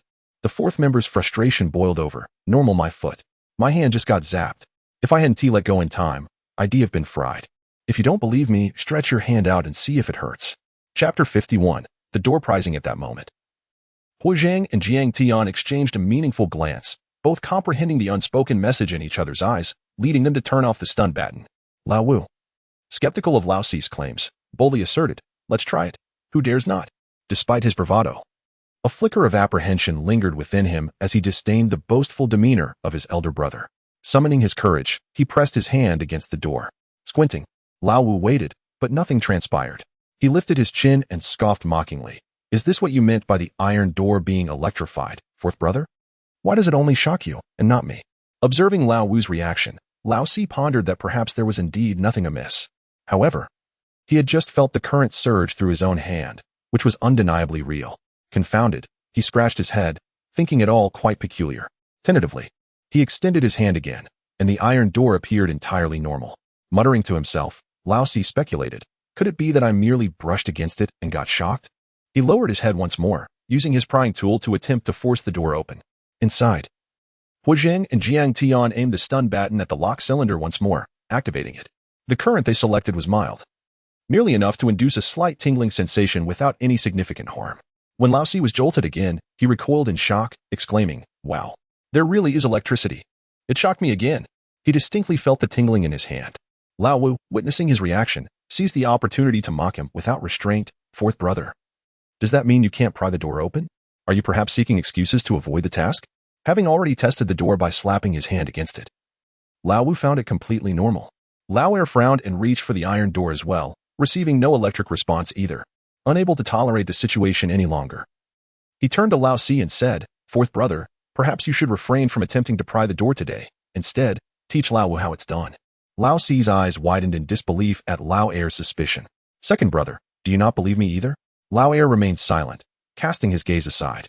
Frustrated, Lao Si kicked the door in a fit of rage, declaring, "Fine. You all go ahead. I'm done." With the first door still unpried, the three outside began to bicker among themselves. Inside, Jiang Tian's eyes sparkled with amusement. She found the unfolding drama quite entertaining. She admired Huazheng's cleverness. He managed to incite discord among the trio without even having to engage in a physical altercation. Lao Er knew he couldn't let Lao Si walk away. After all, he was the only one who could pry the door open. Realizing the gravity of the situation, he quickly clarified, "Fourth brother, it's not that I doubt you. You yourself just tested it twice and claimed to have been shocked. I suspect it might not be the door that's electrified, but rather your prying tool interacting with the lock cylinder. So why not teach Lao Wu and let him give it a try?" This explanation eased Lao Si's agitation. He didn't truly wish to leave. After all, he was merely someone skilled in prying doors. Without this skill, he would struggle to survive in this gang, unable to contribute or procure resources. Relenting, Lao Si conceded. "Second brother, I may have overreacted. I'll show Lao Wu how to try it, though he may not necessarily grasp it." Lao Wu had long desired to learn the art of door prying, but Lao Si had kept it a closely guarded secret. Now presented with the opportunity, he was not about to let it slip away. Lowering his pride, Lao Wu eagerly rubbed his hands together and said, "Fourth brother, I'm ready to learn from you." Lao Si scoffed internally but forced himself to instruct. "Place your hand on it like this, grip it firmly, and push it inward." Lao Wu followed his lead, twisting the prying tool for an extended period without any electrical response. Lao Si felt a sense of unease, musing, is it truly that this iron door only shocks him? Doubtful, he snatched the tool from Lao Wu's hands, declaring, "You're too slow. Let me demonstrate." Truth be told, Lao Si was reluctant to impart his skills. For the saying goes, teach a disciple, and the master may starve. If several members of the gang learned to pry doors, his significance would diminish dramatically. However, while Lao Si contemplated this, Huazheng and Jiang Tian were not inclined to let him off so easily. They pressed the button again, this time intensifying the current, delivering a more potent shock than before. Lao Si dropped the tool in shock, cursing loudly. Lao Er furrowed his brows, realizing it was evident that Lao Si was unwilling to contribute. Relying on his door-prying prowess, he had been demanding a substantial share of resources. Yet when it came time to act, he faltered. Frustrated yet aware that Lao Si was their only hope, he resigned. "Let us call it a day. The noise has drawn too much attention. We can return tomorrow. Fourth brother, take a day to rest and regain your strength." With that, Lao Er led the way out. Lao Si and Lao Wu followed, the former puzzled by the shock and the latter frustrated by his lack of learning. Inside, Jiang Tian and Huazheng monitored the surveillance screen until the trio vanished from sight before returning upstairs. Jiang Tian yawned, tears brimming in her eyes. Although she had grown accustomed to staying up late as a night watch, fatigue still crept in. With the thieves gone, her duty to keep watch remained. She couldn't afford to relax and sleep, uncertain if more intruders would follow in the wake of the first group. As her watch concluded, it was Huazheng's turn. Contemplating the weather, which had grown milder, she decided to curl up on the sofa and keep him company for another 2 hours. When Huazheng's shift began, he briefed Song Yu on the situation, instructing her to keep an eye on the surveillance feed and notify them immediately if any intruders appeared, advising against confrontation. Huazheng's decision to stay with Jiang Tian stemmed from his concern for her safety. He gently lifted her from the sofa and placed her on the bed. The next morning, he recounted the incident of the thieves returning to their doorstep to everyone, urging them to remain vigilant and cautious of a potential return. Song Hui expressed her anxiety. "Are we being targeted? There is ample food available outside. Why would they have their sights set on our home?" Huazheng replied calmly. "It seems someone has taken notice of us. They observed that we haven't ventured out to gather supplies, making us an easy target." Song Hui sighed. Recognizing the harsh reality, even in times when one seeks to avoid trouble, it has a way of finding them. Chapter 52. Capturing Jiang Tian and her family sat together, deliberating yet failing to devise any effective strategies to deter the thieves from intruding. They could not possibly venture out daily to gather supplies simply to thwart these intruders, especially when they were not in want of resources. The most crucial provisions were securely stored within their island space. Fresh vegetables were cultivated by Song Hui, while an assortment of meats, chicken, duck, beef, lamb, and pork, were raised by Jiang Tian herself. As for the items with extended shelf lives, even if they ventured out to search, they would remain of no immediate use. After all, the supplies in their island space would expire due to their own shelf life, rendering the others redundant as well. The best defense, it was reasoned, would be a robust offense. However, they remained oblivious to the whereabouts of the thief gang or the number of its members, leaving them to await another encounter. The notion of uprooting their family and relocating elsewhere seemed futile. Was there truly any place that guaranteed safety? Likely not. Their current abode boasted excellent facilities, and should intruders indeed arrive, it would pose some hindrance. The uncertainty of other locations loomed large. To prepare for the impending arrival of the thieves, the sounds of sharpening knives grew increasingly intense, startling any who dared to scout the premises. Would they return this night? One could only speculate. Even if the family possessed abundant resources, it was doubtful they would risk their lives for them. Those lying in wait harbored such thoughts when, later that night, the gang, led by the second brother, returned with the same crew. Wearing a facade of joviality, the second brother greeted. "I've been on watch here all day. I noticed no reaction from inside. They seemed to be going about their usual business of sharpening knives." The second brother nodded faintly, responding, "Well done today. You may return and rest now." Aware of the gang's intent, Jiang Tian's family remained vigilant through the night. Apart from the ever-watchful Song Shi, the other 5 refrained from sleep, fixated on the surveillance screens, maintaining their focus into the early hours. The strategy for the night was straightforward. If the same individuals as the previous evening returned, they would administer another electric shock. They had even drenched the area near the stairway iron gate to maximize the effect. Should more than just yesterday as culprits appear, they would be compelled to take the initiative. As the screen flickered with signs of their approach, the family huddled closer, whispering, "They're coming. They're here." Jiang Tian peered intently and confirmed it was indeed the same three individuals, neither more nor less. Resolute in her decision, she signaled to proceed with their original plan. Jiang Tian and Hu Zheng, both seasoned in such encounters, armed themselves with electric batons and made their way to the iron gate with practiced ease. Sure enough, it was the same fourth member attempting to pry open the door. The ground near the gate was slick with water, and the gate itself was electrified. Jiang Tian and Hu Zheng halted at a safe distance, donning insulated gloves and keeping the water at bay. Through the surveillance feed, they observed the trio had already stepped into the water. The fourth member had raised his tool and was vigorously working at the door. Exchanging glances, Jiang Tian and Hu Zheng prepared their batons to maximum voltage. One pressed against the iron gate, while the other positioned theirs in the water. A crackling sound erupted, accompanied by anguished cries. Jiang Tian, glancing at the screen, noted the thieves were disoriented from the shock. Yet she did not relent. Instead, she closed her eyes, calling upon the island space to retrieve another electric baton, maximizing the current once more. Eventually, the three assailants collapsed, incapacitated by the electric shock, thudding to the ground. Hearing the thud of bodies hitting the floor, Jiang Tian grew concerned that others might be lurking nearby, unseen. Thus, she resolved to scout the area herself, ensuring it was safe before allowing Hu Zheng to follow. After all, she had the refuge of the island space. Should anything go awry, she could retreat there. Unlike Hu Zheng, who would face greater peril alone if ambushed. After conferring, they stowed their batons. Once the electric shock ceased, Jiang Tian cautiously opened the iron gate, gripping her baton tightly. To claim she felt no fear would be disingenuous, yet she steeled herself to take that step forward. She ventured outside, first glancing down the staircase to ensure no ambush awaited her. Satisfied, she nudged the three unconscious figures sprawled on the ground. Initially, she considered delivering another shock with her baton, but quickly thought better of it, worrying not to be ensnared herself by the water. She turned to Hu Zheng and said, "There is no one here. You can come out now." Hu Zheng emerged, surveying the three unconscious figures. Tian, let us carry them back to the house."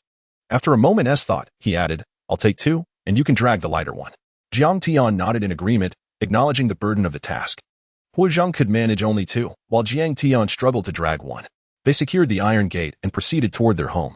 Meanwhile, Song Hui, Song Yu, and Jiang Yuzhou, who had been waiting in the living room, heard the commotion and rushed to assist. Together, they transported the three thieves into the living room, stripping them of their belongings and binding them securely to prevent any chance of escape. Jiang Tian and her family intended to interrogate these thieves, hoping to glean information about their gang's lair and numbers, enabling them to devise a plan to eradicate the threat entirely. However, the dazed thieves did not awaken quickly. Despite splashing them with cold water and applying pressure to their acupoints, they showed no signs of revival. Thus, Jiang Tian opted to confine them to the storage room, adding an extra layer of rope to secure them to a pillar, allowing them to regain consciousness in due time. The door to the storage room remained ajar, facilitating observation of their movements, ready to extract information upon their awakening. Once the family completed the task of binding the thieves, the vigil continued, now with the added responsibility of guarding their captives. Chapter 53. Interrogation. As the clock approached 6, it was time for Song Hui to take her watch. The three thieves had been unconscious for nearly 4 hours and were finally stirring back to consciousness. The first to awaken was the fourth, who, upon feeling the throbbing pain in his head, winced audibly. As he attempted to reach for his aching skull, he discovered that he was completely bound. Panic surged within him, but he feigned bravado, shouting, "Who is there? Show yourself. How dare you kidnap me? You should know who I am." Such bluster did not intimidate Song Hui. Instead, she felt a surge of joy that they had finally revived. With a beaming expression, she returned to her room and gently roused Jiang Yuzhou, who was still asleep, saying, "Old Jiang, wake up quickly. They are awake now. Shall we go and take a look?" Jiang Yuzhou opened his eyes, devoid of any morning grumpiness. He sat up and replied, "They're awake? I'll get dressed and join you." Song Hui nodded in agreement and said, "All right, take your time. I'll go wake up Tian, Ajeng, and Xiaoyu." It was far better for the family to confront the thieves together during the interrogation. All the doors had been left unlocked, allowing for swift communication in case of any nighttime emergencies. Song Hui first went to awaken Jiang Tian and Hu Zheng. Tian, Ajeng, wake up. The thieves have regained consciousness." Hu Zheng stirred at the sound, while Jiang Tian, still groggy, clung to Hu Zheng, burying her head in his chest. "Mom, let me sleep a little longer. I'm so tired." Song Hui shook her head helplessly. It was already morning. Hu Zheng, with a gentle tone, said, "Mom, I'll get up, but let Tian sleep a bit longer." Naturally, Song Hui favored her own daughter more, but she still admonished, "You shouldn't spoil her too much." After stepping out, she managed to rouse Song Yu as well. Gradually, everyone emerged from their rooms, dressed and ready. Huazheng had intended to let Jiang Tiantian sleep a while longer, but as he got out of bed, she too opened her eyes. What is happening outside? Are we going to interrogate the thieves? Huazheng nodded, and Jiang Tiantian, shaking off her drowsiness, climbed out of bed and headed outside.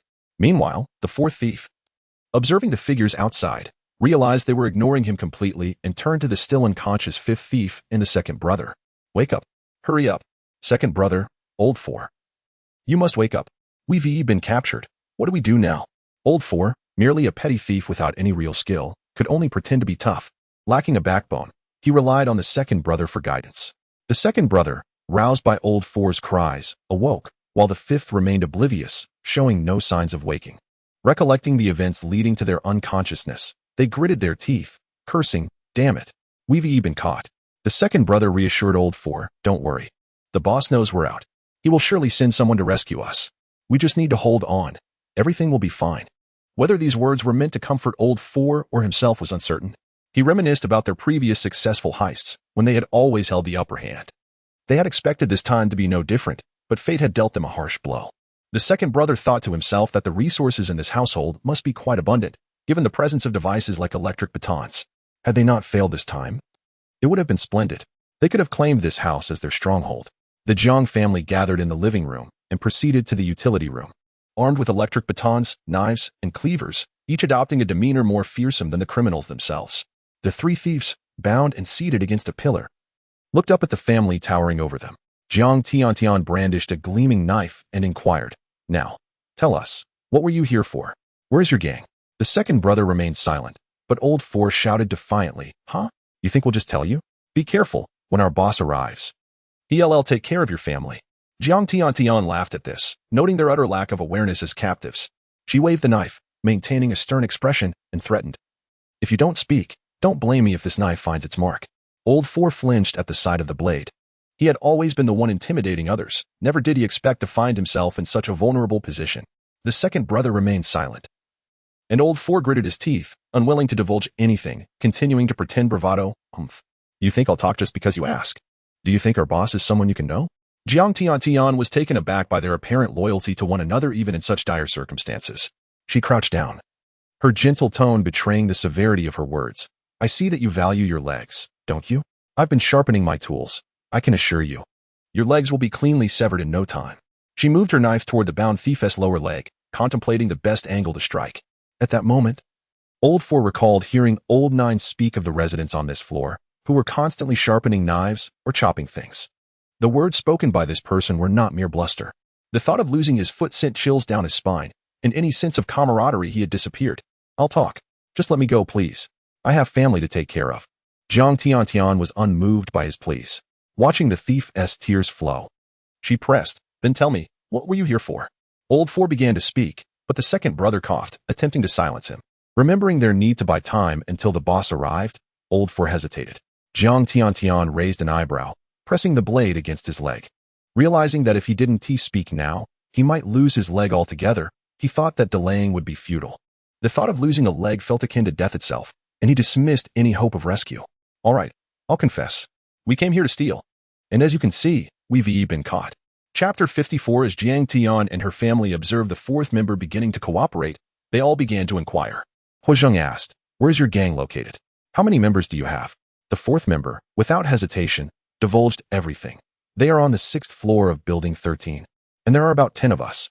The fact that the gang consisted of around 10 individuals, yet only 3 had been apprehended thus far, raised concerns. Huazheng maintained a calm demeanor and pressed further, "Can you provide a more accurate count of the number of individuals?"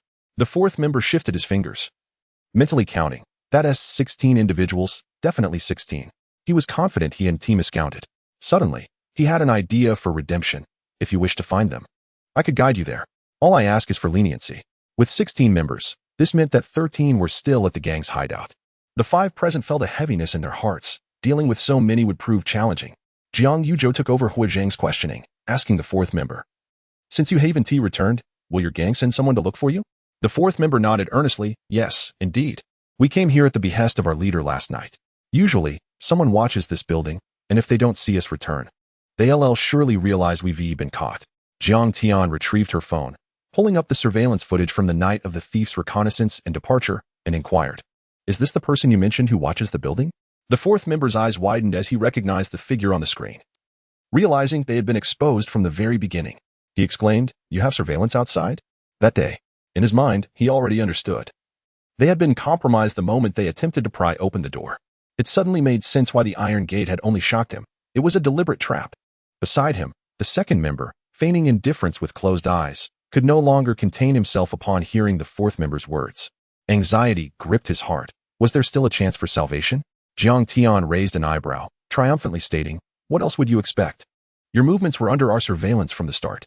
The fourth member swallowed hard, genuinely impressed. "That person in the surveillance video is Old 9.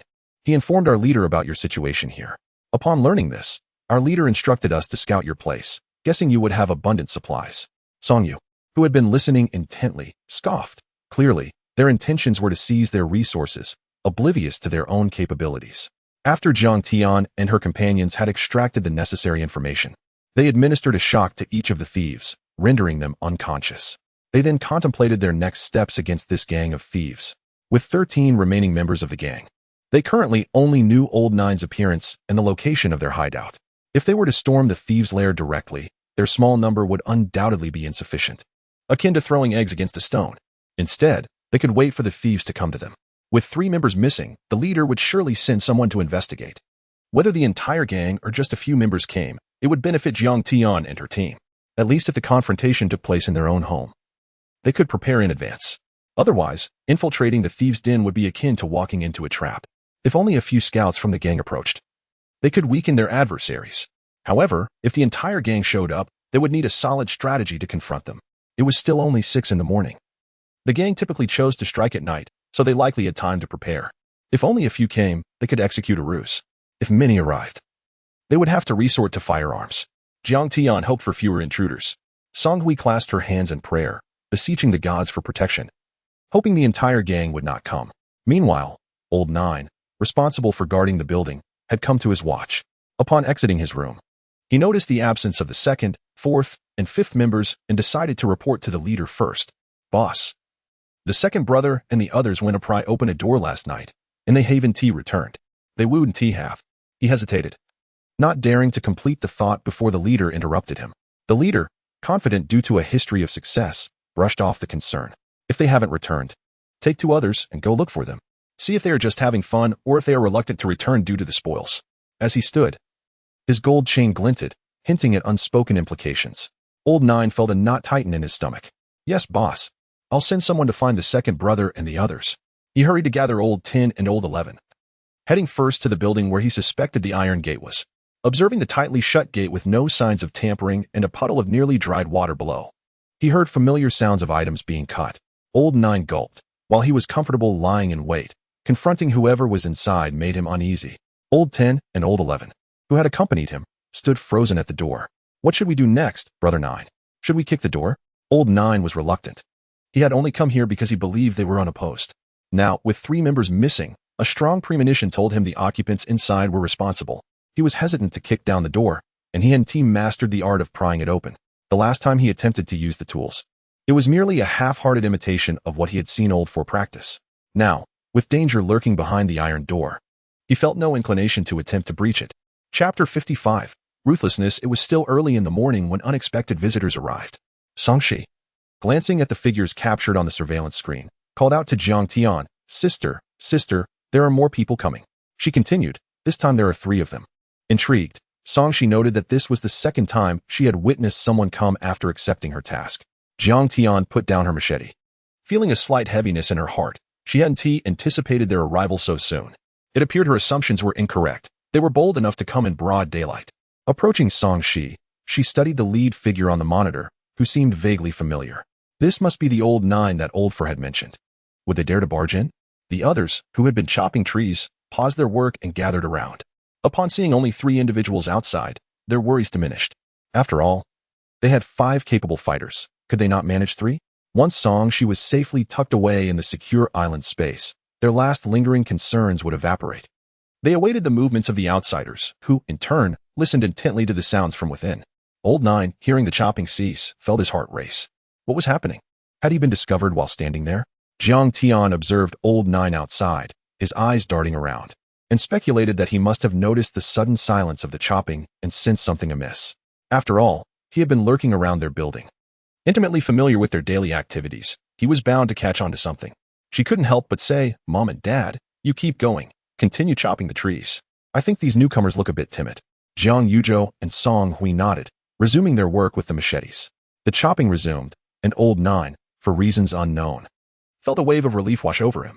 Thank goodness, he thought, they hadn't been discovered, nor had anyone emerged from within. Let us move to another spot and see what we can find, old 9 suggested, not particularly fond of the gang he had joined, merely seeking a means to survive. He recalled the leader's indifferent attitude towards the departure of old 2 and the others, and he had no intention of putting himself in harm's way for this crew. Old 10 and old 11 nodded in agreement. All right, 9 brother. Should we split up or go together? Old 9, preferring to dawdle until nightfall and then let the leader handle things, replied, let us go together. We'll search as a group. The few of them turned back and left. Songshi pointed at the figures on the camera, her curiosity piqued. Sister. They're leaving too. Are they too afraid to come in? She felt puzzled, noticing that the people she had seen on both occasions merely stood outside for a while without entering. Jiang Tian gently patted her head and whispered, yes, they are afraid to come in. They fear us. This time, only 3 individuals had arrived, and they rearranged their previous setup according to last night's plan, awaiting another visit. It was not about the number of traps, but rather their effectiveness. Though this tactic was not novel, it hadn't been employed against the newcomers, and those who were susceptible might still fall for it. In the dead of night, when the 3 returned, they followed the established routine. Jiang Tian and Huazheng subdued these individuals, dragging them over to tie them up for questioning. These newcomers were even more ineffectual than the last. No threats were necessary as they divulged everything freely.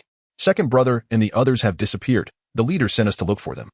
We couldn't find them during the day, and then the leader instructed us to steal. Only to be caught by you. Jiang Tian pondered whether the leader was truly so indifferent towards his subordinates. After all, they had captured 6 members of the gang now, and surely the leader would be more cautious moving forward. However, with 6 captured, what should be done next? Jiang Tian felt that she could not afford to show mercy.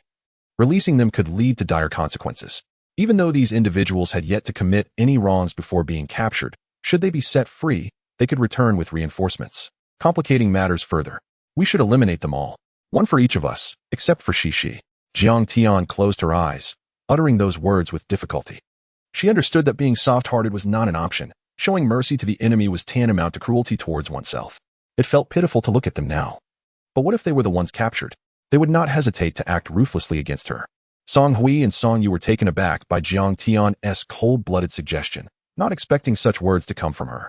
It was not just Jiang Tian who struggled with this moral dilemma. Song Hui and Song Yu found themselves equally conflicted. Hesitantly, they said, Tian, can't we just keep them tied up? They won't do anything that way. Jiang Tian shook her head. Keeping them here will only lead to future troubles. And are we supposed to feed them? If we aren't feeding them, it would be kinder to give them a swift end. They wouldn't have to suffer. Nor would we have to watch and feel distressed. As they contemplated this, Song Hui and Song Yu fell silent. Huazheng was the first to support Jiang Tian's decision. I think that's a good idea. I'll take care of the extra one myself and show you how it's done. The initial 3, having regained consciousness only to be stunned again, were now all in a state of unconsciousness. Huazheng approached with the electric baton, aiming it at one of the captured individuals' hearts without hesitation. The crackling sound of electricity filled the air, and the unconscious figure showed no response. Almost a minute later, Huazheng released the button and, upon confirming the absence of breath, stood up and addressed the others. All right, who's next? Jiang Tian walked over to Huazheng, taking the baton from him. Let me do it. Once peaceful youths from a harmonious world, they never imagined they would find themselves in such a predicament. Huazheng had likely prepared himself mentally for this moment, and Jiang Tian noticed his trembling hands. Now that Huazheng had taken the first step, she, the one who proposed this course of action, could not falter. Biting her lip, she approached and pressed the electric baton against the heart of the second individual. Chapter 56 Analysis. After confirming the fate of that individual, Jiang Tian felt her hand go limp, and the electric baton clattered to the ground. Cold sweat trickled down her forehead. She had indeed taken a life. Her complexion drained of color, and her expression grew dazed. Huazheng, noticing her distress, hurried to support her. Subsequently, Jiang Yuzhou, Song Hui, and Song Yu each picked up the electric baton, efficiently managing the situation. A sigh lingered in the air. In this post-apocalyptic world, where power reigned supreme and life and death were constant adversaries, any lingering softness or reluctance would ultimately lead to one's own demise, as well as the downfall of those nearby. They each took a moment to digest the gravity of their actions before contemplating how to handle the 6 lifeless bodies. What should be done with these remains? Surely, they could not be left in the house. Jiang Tian pondered. Considering the inevitable decay of corpses and the ominous presence of deceased individuals within one's home, Song Yu suggested, why don't we find a place to bury them? This was a traditional belief among the people of Huahua, advocating for the burial of the deceased. Jiang Tian shook her head, exclaiming, at a time like this, we must take responsibility for burying the dead after having killed them? I cannot condone that. Not to mention the flood outside makes burial impractical. Should we then dig a grave for every person we kill? Her words were delivered with a measure of restraint. She found it absurd that one would be obliged to manage the burial of a person they had slain, even in the absence of rain. The island's space was hardly suitable for housing corpses, and who could ascertain whether the deceased might also infringe upon the population limits of the island? Jiang Yuzhou interjected. Let us simply toss them out the window. It will save us trouble. Having refrained from discarding refuse during the blizzard, they now faced the prospect of disposing of bodies. Jiang Tian contemplated this. As long as the bodies did not need to be stored in the island's space, she was indifferent to their disposal method. However, the windows of their home were secured with anti-theft bars, rendering them unable to be opened for such a task. The staircase below offered an alternative. Yet the act of carrying the bodies down to dispose of them was no trivial matter. They wrapped the 6 individuals in burlap sacks and secured them with rope. For the time being, Jiang Tian placed the bodies into the island S-space, and accompanied by Hua Zheng, they proceeded to the downstairs window, peering outside. She wondered if anyone in the adjacent building might witness their actions. If she retrieved the sacks directly from her island's space and discarded them, it could risk exposing its existence. After some deliberation, they ascended to the rooftop instead. The snow accumulated during the blizzard had melted away, leaving only a damp surface as the runoff drained. Jiang Tian and Hua Zheng surveyed their surroundings, ensuring that no one else occupied the rooftops of the neighboring buildings. Once satisfied that they were alone, Jiang Tian retrieved the bodies from the island S space. Together, they positioned themselves at opposite ends of the sacks and hurled them off the rooftop. Each sack, containing a single thief, amounted to 6 sacks in total. Without pausing, they continued to toss the sacks until they had disposed of all of them.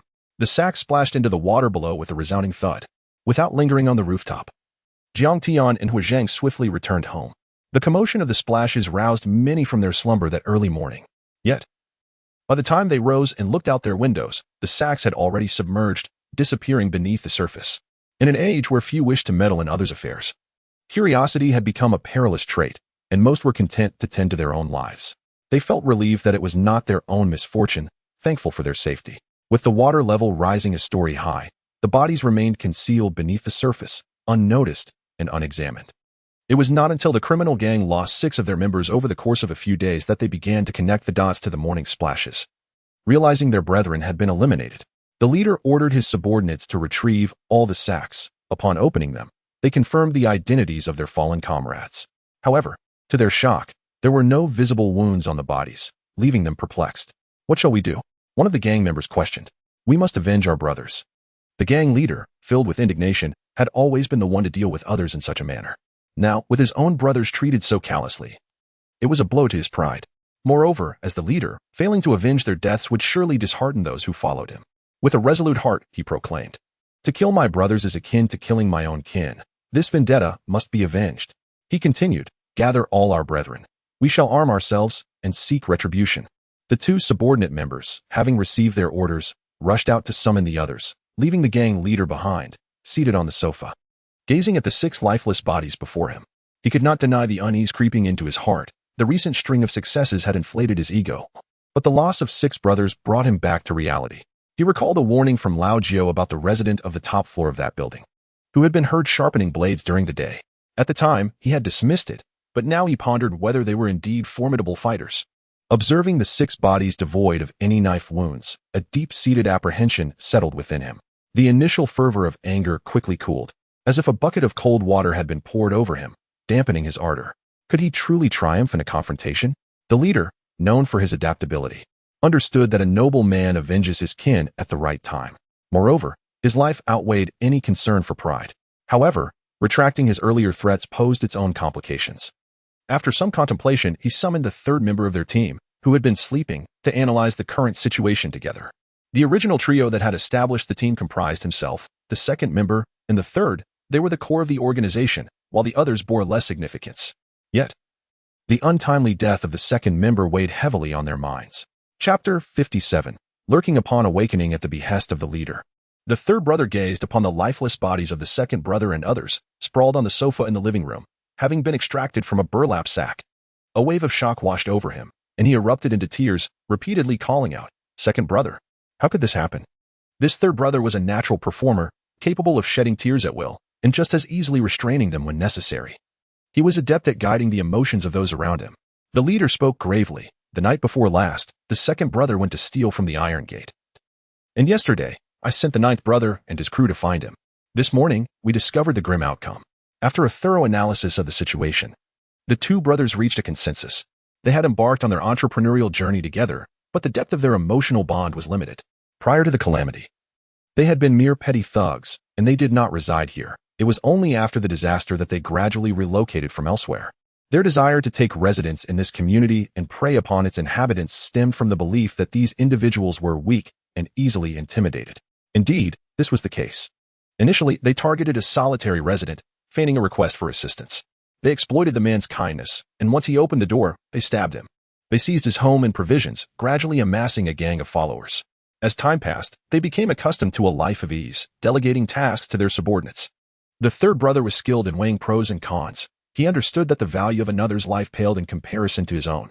He had no intention of courting danger. After the initial two subordinates summoned the rest of their brothers, the third brother commenced his theatrical performance in the living room. "Brothers, let me speak," he began. "Our comrade has been slain, and I know we are all filled with sorrow and rage. Yet, anger will not serve us. Do you know how many people reside in that building? Do you know what weapons they wield?" As he posed these questions, the underlings, armed and agitated, shook their heads. Their fury palpable. "We do not care how many they are. It is merely a 3-bedroom flat. We must avenge our brother. With our numbers, can we not overpower them?" The third brother shook his head and sighed. "However, there are 2 households on each floor. They likely number at least 6. If there are more than 6, it could be 12. If we rush in, blinded by anger, without assessing the situation, we may meet the same fate as these 6 brothers."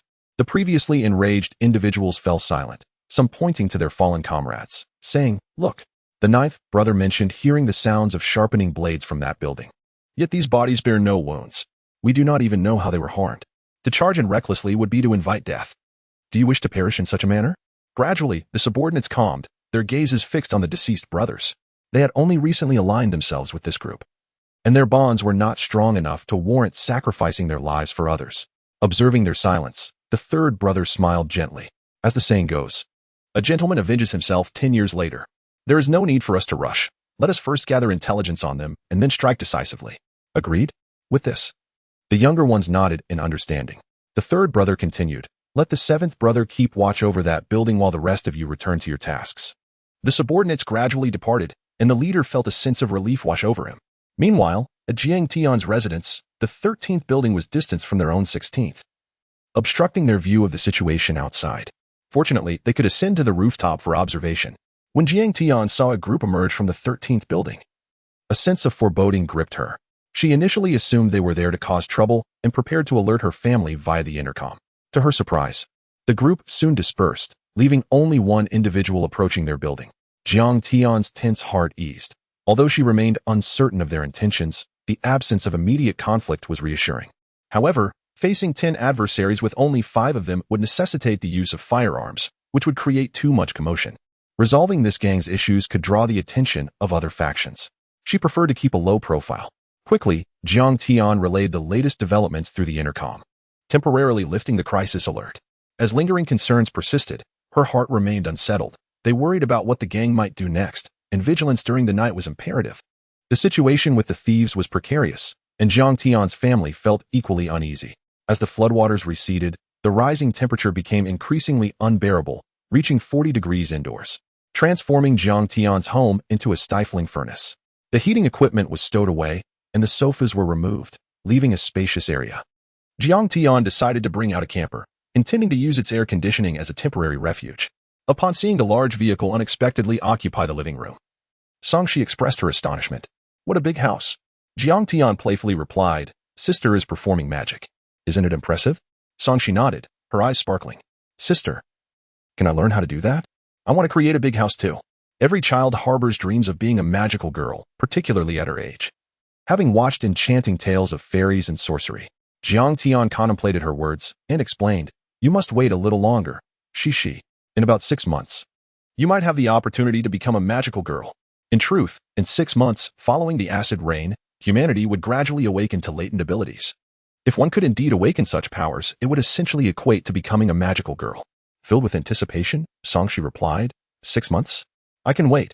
After moving into the camper, Jiang Tian's family gradually packed everything from their home into their island space, or the camper.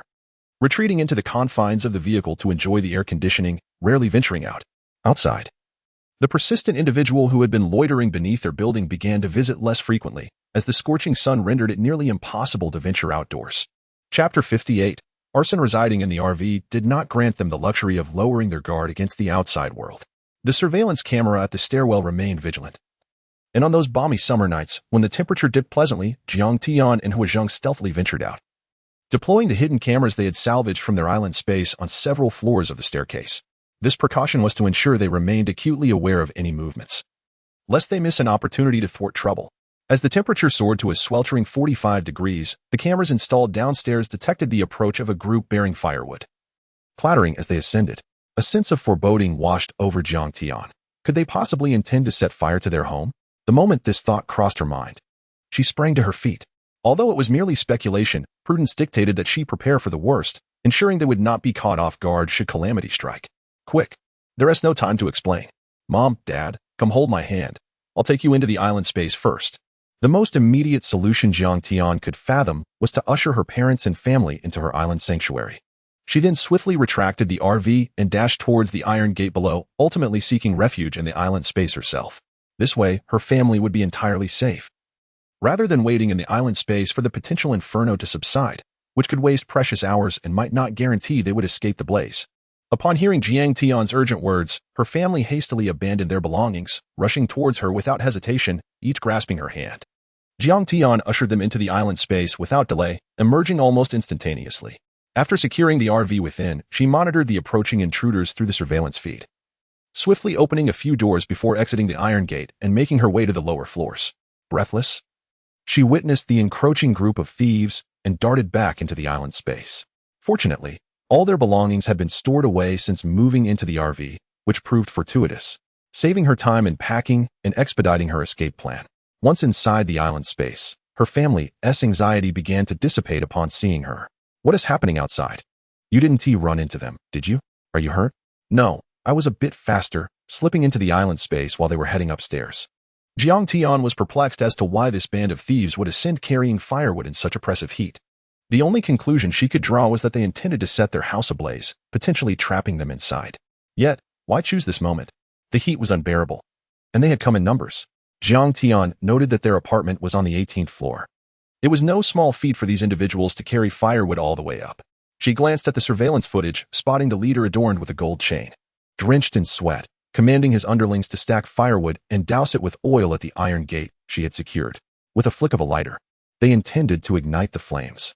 They had not even attempted to breach the iron gate. They merely aimed to set fire to it. Jiang Tian clenched her fists, appalled by their malicious intent. Setting fire to the door was a heinous act. Regardless of the distance from their apartment, should the fire erupt, panic would ensue, and they could not escape through the iron gate. They would be trapped, overwhelmed by fear. Being on the 18th floor presented another dilemma. Even if someone foolishly contemplated jumping out the window, her home was fortified with protective bars. The only option would be to flee to the rooftop, which would lead to a dead end. Jiang Tian gritted her teeth, realizing they had to eradicate this threat. If she had previously felt any reluctance about violence, her family's resolve had hardened against these intruders. Watching the flames erupt through the screen, she noted that the thieves lingered outside for a moment before departing.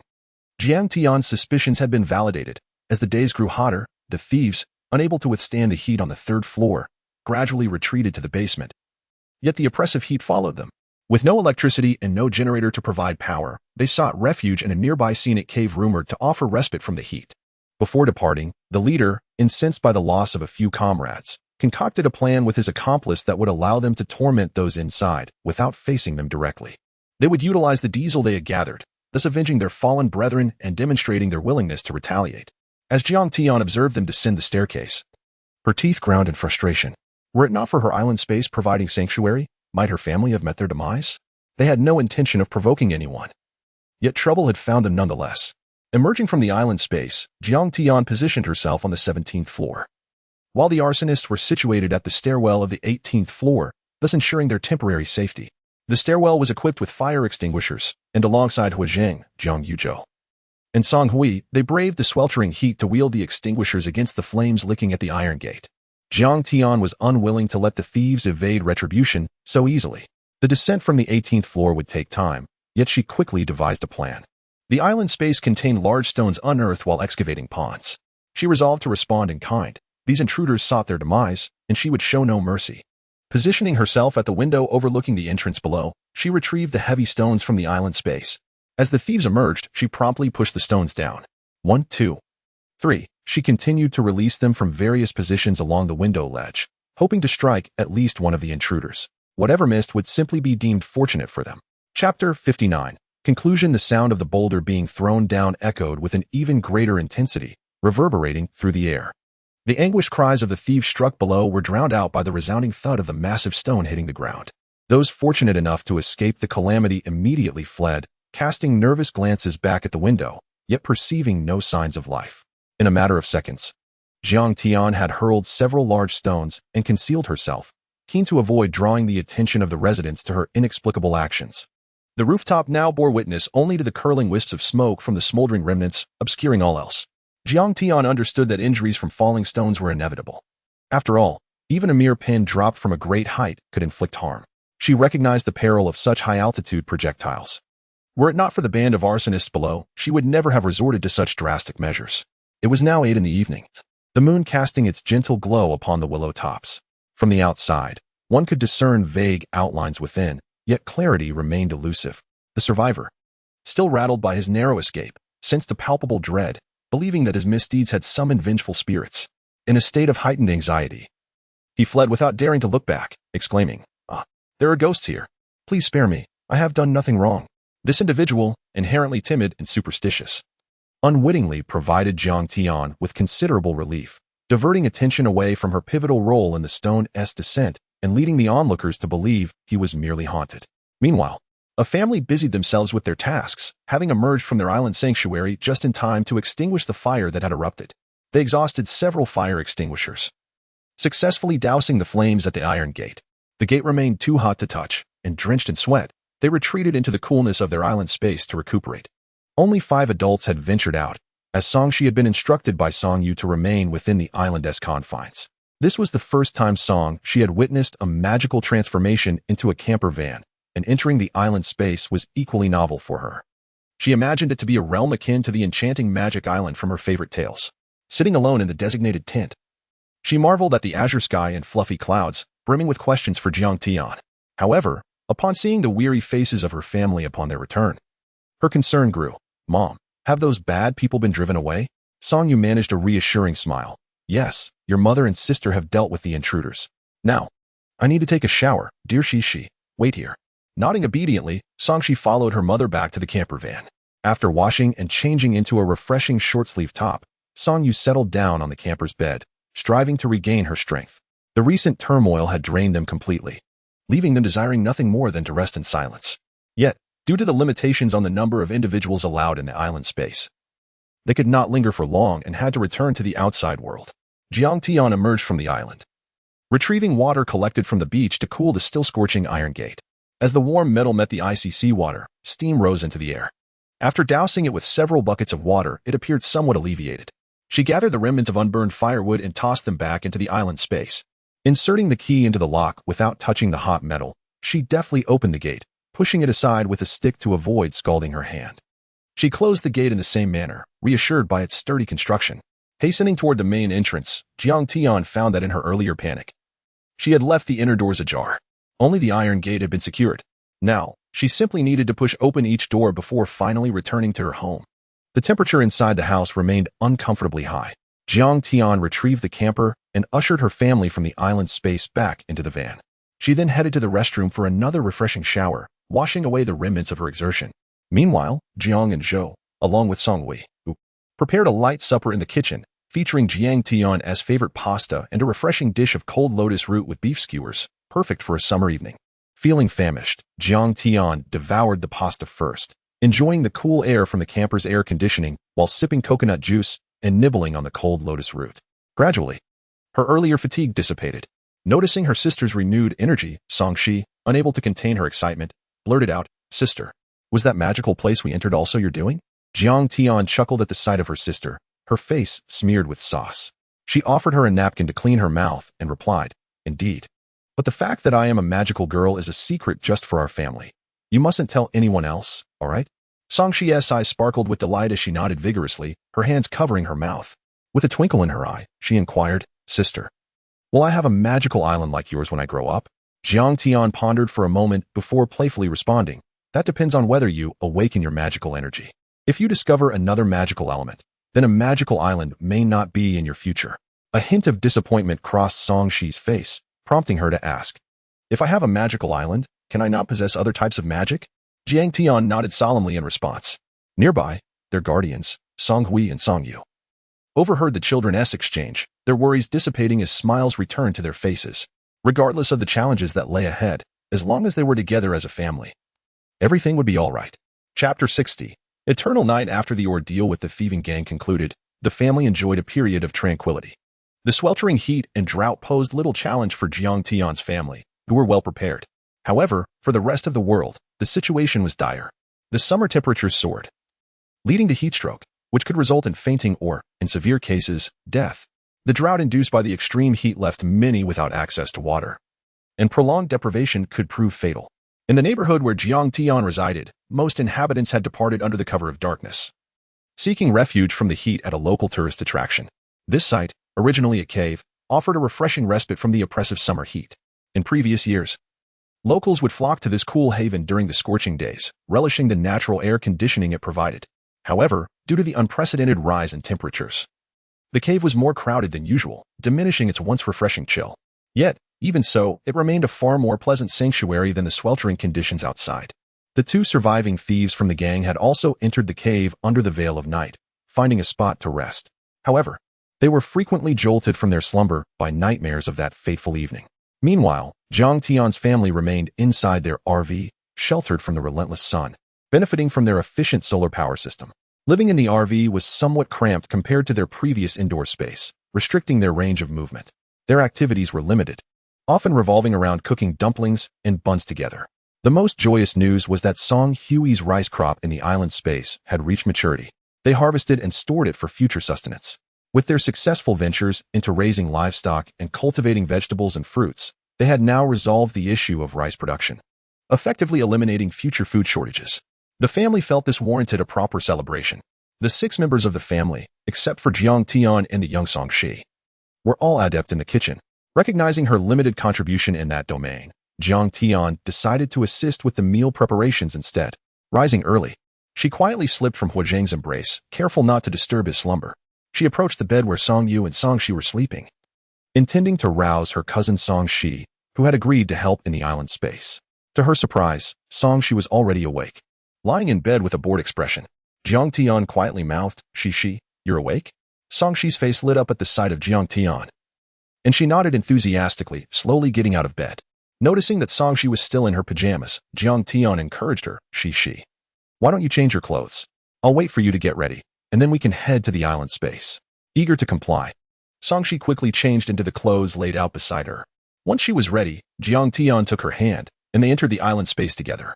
To avoid disturbing those still resting in the RV, they utilized the RV within the island for their morning routines. They steamed a couple of baskets of buns and prepared 2 cups of milk powder. After finishing breakfast, they commenced their activities for the day.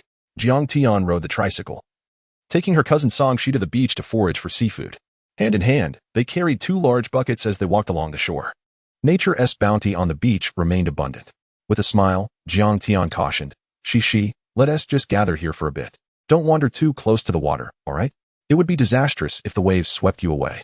To reinforce her warning, she drew a line in the sand, saying, you mustn't cross this line. Obediently, Song Shi nodded, Sister, I understand. I won't stray. Her compliance reflected the discipline she had developed during the prolonged hardships of the past 6 months. Jiang Tian's reminders were merely to keep her extra vigilant. Setting down their buckets, they crouched to begin their collection of seafood. With several experiences under her belt, Jiang Tian kept a watchful eye on Songshi, occasionally instructing her on how to catch crabs without injuring herself. Before long, they had filled their buckets with an impressive haul of crabs, clams, and moon snails. Jiang Tian hopped back on her beloved tricycle and headed with Songshi toward the plantation. They gathered watermelons, strawberries, mangoes, and grapes, as well as some fresh vegetables. They then ventured to the pig pen, selecting a small pig for roasting, and, amid the risk of being pecked, managed to catch a solitary goose from the flock. They fished out some small shrimp and fish from the pond. The back of the tricycle was soon brimming with their bounty. Throughout the entire excursion, Songshi was filled with wonder and joy. Jiang Tian stored the ingredients in the RVs within the island space. Afterward, they brought in Song Hui and Song Yu to prepare the food. Finally, they switched places with Jiang Yu and Hua Zhang to cook. Once the dishes were ready, they set the table outside the RV. By cleverly utilizing the system's loopholes, they significantly reduced the time spent in the island space. Such efficiency was crucial to avoid unforeseen disasters like the recent arson incident caused by the thieves. If they exhausted their time within the island space, escaping danger would become exceedingly difficult. A grand feast awaited them, a luxury not often enjoyed even before the calamities. Jiang Tian had long craved braised white goose and, after deliberation, chose to prepare it as part of their meal. The spread included roasted suckling pig, braised white goose, minced taro, stir-fried cabbage, garlic shrimp, stir-fried clams, and corn rib soup, accompanied by fresh strawberries and watermelon juice for a refreshing finish. Engrossed in the delightful spread, Jiang Tian savored the dishes and fruits, scarcely touching the white rice before feeling full. She rubbed her slightly distended belly, opting to stroll around the RV to aid digestion. The past few days of uninterrupted peace had been blissful, albeit brief. The oppressive heat, coupled with the drought, gradually subsided, and soon darkness enveloped the land. The world was plunged into an everlasting night. Chapter 61. Darkness. The entire world has succumbed to darkness, a phenomenon that easily ignites human irritability and anxiety. The surviving populace is engulfed in panic, oblivious to the fact that this perpetual night is but a temporary affliction, destined to fade. Immersed in the remnants of prior blizzards, floods, scorching heat, and drought, they genuinely believe the apocalypse has arrived. Before the end of days, many jested about how they would react if such a cataclysm were to occur. Yet, when it has truly come to pass, all they can feel is an unrelenting dread within. The survivors gradually emerge from the caverns, seeking to forage for supplies, yearning to return to the comfort of their high-rise dwellings. However, upon witnessing the impenetrable gloom that envelopes the sky, their hearts shatter alongside the fragile thread of hope within them. This oppressive night magnifies the darkness that lurks within their souls.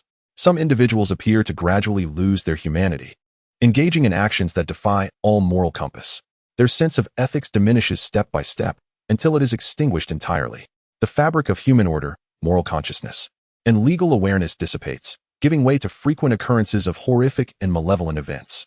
At this juncture, although the extreme heat has just subsided, temperatures still hover around 30 degrees Celsius. The uppermost floor of the building, the 18th, remains unbearably hot. The Jiang family continues to reside in their RV, refraining from returning to their individual rooms. Outside, an all-consuming darkness prevails while the interior remains illuminated. To avoid drawing attention to their light, they hang heavy curtains and barricade the windows with various objects, ensuring that no light from within escapes, lest it attract unwanted attention from those who might covet or cause trouble.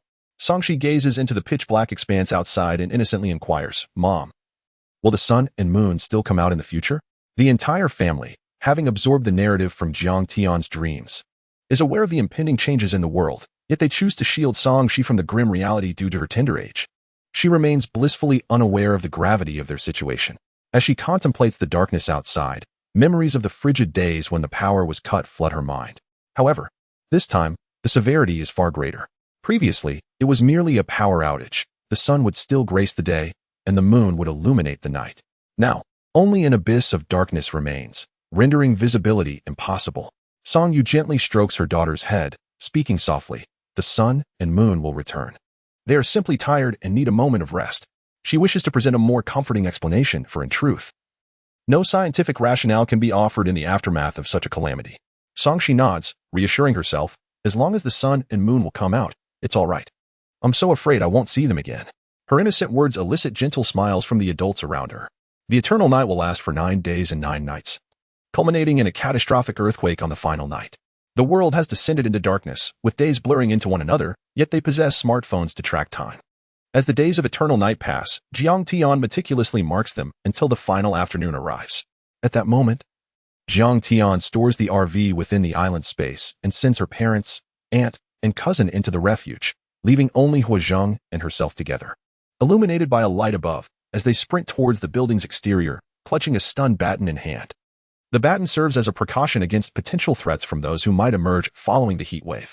Sending her family into the island space is a measure to avoid the perilous descent from the 18th floor, where numerous individuals might pose dangers or unexpected hazards. Regardless of the circumstances, navigating through a crowd is far less agile than their solitary sprint. Huazheng grips Jiang Tian's hand, illuminating the dark corridor as they traverse. Indeed, they encounter an assailant in the hallway. Yet, Huazheng reacts swiftly, extending the stun baton to incapacitate the individual with maximum voltage. With the impending earthquake looming, Jiang Tian, guided by the prophetic visions of the dream's heroine, surmises the duration of 9 days and 9 nights, though the precise timing remains elusive.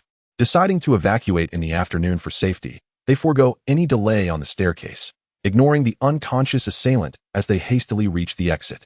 Once outside, they extinguish the illuminating device, allowing the surroundings to revert to pitch darkness. In the island space, Jiang Tian and Huazheng celebrate their escape. Gathering in the garage where everyone boards the modified off-road vehicle, Jiang Tian promptly transports everyone from the island space, unwilling to waste precious time. These invaluable 4 hours must be preserved for when the earthquake strikes, rather than squandered here. Huazheng accelerates forward, indifferent to the throngs of people in the community who gaze upon the vehicle with fervent desperation. Wait, don't leave. Please take me with you. Hurry, stop that car. The cries of those seeking assistance and those wishing to commandeer the vehicle fill the air. Huazheng remains unyielding, his expression cold as he maximizes the speed. Leaving the crowd behind, should anyone attempt to obstruct them, he shows no mercy, ramming through without hesitation. As they shake off one group, another emerges in pursuit. However, the speed of the vehicle renders them unable to keep pace. Jiang Yuzhou, seated in the passenger seat, directs the navigation. Being the most familiar with the area due to his prolonged stay, they drive into an expansive plaza, planning to await the impending earthquake, as open spaces devoid of structures, such as plazas, football fields, or basketball courts, are the safest during such calamities. Here, they can focus on avoiding ground fissures, significantly safer than remaining within a building. With numerous vacant houses outside, most individuals opt to stay indoors rather than wander the plaza. After disembarking from the off-road vehicle, they return it to the island space and commence their flight to a more secure location, ensuring they evade any pursuers. Chapter 62. The earthquake. Those who failed to catch up with their vehicle gradually dispersed after losing their trail. Jiang Tian cautiously peeked out from behind the grass mound. And upon confirming their departure, she slowly rose to her feet. She retrieved a small stool from the island space and said, "Dad, Mom, Aunt, let us sit." Squatting is rather uncomfortable. Distributing the stools among her family, they settled in a row within the open expanse, awaiting the impending earthquake. A few hours of darkness were bearable. Jiang Tian dimmed her phone screen to the lowest setting, occasionally taking it out to shield the faint glow with her hand, checking how much time had elapsed. A bright light could easily attract attention, and given the gravity of the situation, it was wise to exercise caution. They had been waiting since 2 in the afternoon, and it was now 7 in the evening, yet the quake had not yet commenced. This meant they had already spent nearly 5 hours outside. Dinner had not been prepared deliberately to avoid wasting time in the space. Jiang Tian entered the island space to steam some buns, allowing them to cool until the aroma faded before distributing them among her family for a modest meal. After another 20 minutes, a subtle tremor could be felt beneath their feet. The prelude to the earthquake began to shake the ground, prompting Jiang Tian to quickly stow away the stools, and the family formed a circle, holding hands. Song Yu had already cautioned Song Shi before exiting the island space. She advised her not to speak or make noise in fear, so the girl merely clutched her mother's hand tightly. The small circle of family members held on to one another. Initially, they planned to endure the minor tremors, as their time in the island space was limited. It was essential to conserve it for the critical moments. As the tremors intensified, nearby skyscrapers crumbled with a resounding crash, echoing with the terrified screams of men and women. The eternal night shrouded the outside world in darkness, rendering it impossible to discern the chaos. However, the sounds of collapsing buildings and terrified cries painted a vivid picture of the devastation. Listening to the distant screams filled with terror, Jiang Tian's family had little inclination to concern themselves with others. They focused on the horizon, wary of the ground splitting open nearby. Song Shi, frightened by the cacophony, finally whispered, "Mom, I'm scared." Song Yu's heart ached at her daughter's fear, yet she could only offer comfort. Shi, don't be afraid. Mom and your sisters are here. Song Shi inquired, doesn't his sister have a magical space? Can't we hide there? Song Yu, feeling helpless, patiently explained in terms her daughter would understand. Sister's magic isn't strong enough. The magical space can't accommodate us for long. If we enter now, we want to be able to hide when the earthquake worsens. Song Shi nodded but still felt insecure. Can you hold me tight, Mom? I don't want to be apart from you. Song Yu assured her, Mom will hold on to you tightly. I don't want to be apart either. Listening to the exchange between Song Yu and Song Shi, Jiang Tian contemplated the impracticality of getting separated in such darkness. They were all holding hands tightly. Who knew what unforeseen circumstances could arise? She suggested, Mom and Dad, I'll take out the emergency supplies we prepared, let us all carry them. This way, if we become separated, we'll have provisions to sustain us for a few days. Song Hui agreed. All right, let us get them out. We'll all carry them. The emergency backpacks had been prepared in advance, containing compressed biscuits, bottled water, lighters, blankets, sleeping bags, small flashlights, stun guns, walkie-talkies, and medical supplies, essential items for a family in case they became lost. As Jiang Tian retrieved the emergency backpacks from the island space, the ground continued to tremble. Yet there were no signs of cracks forming. She placed the backpacks in the center of their circle, allowing each person to take one and secure it to their back without loosening their grip on one another. Once everyone had donned their backpacks, they resumed holding hands. Jiang Tian looked at Song Shi and suggested, Aunt, perhaps it would be best for Shi to enter the island space. After all, she would be alone in there. And it wouldn't waste much time. She felt a pang of sympathy for her adorable little sister, frightened as she was. Song Yu felt torn between her concern for her daughter and the impracticality of leaving her alone in the space. She can stay with us. It's better this way. The current tremors were relatively mild on the open ground. Jiang Tian voiced her concern. I'm worried about unexpected circumstances. Aunt, why don't you stay with Shi? If danger arises, I can teleport her directly to the island space.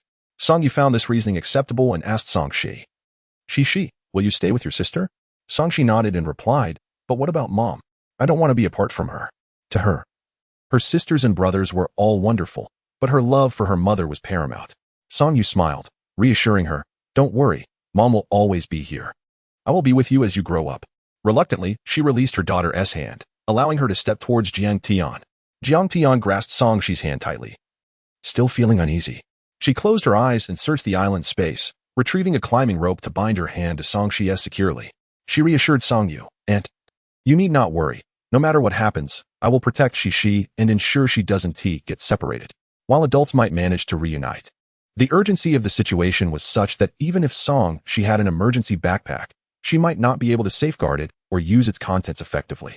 Song Yu acknowledged, Tian, I entrust Shi to your care. She understood that Song Shi would be safest with Jiang Tian.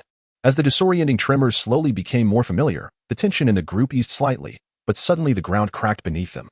A fissure opened in the center of their circle, gradually widening. Chapter 63. Dispersal. Upon witnessing the widening fissure, everyone swiftly rose to their feet.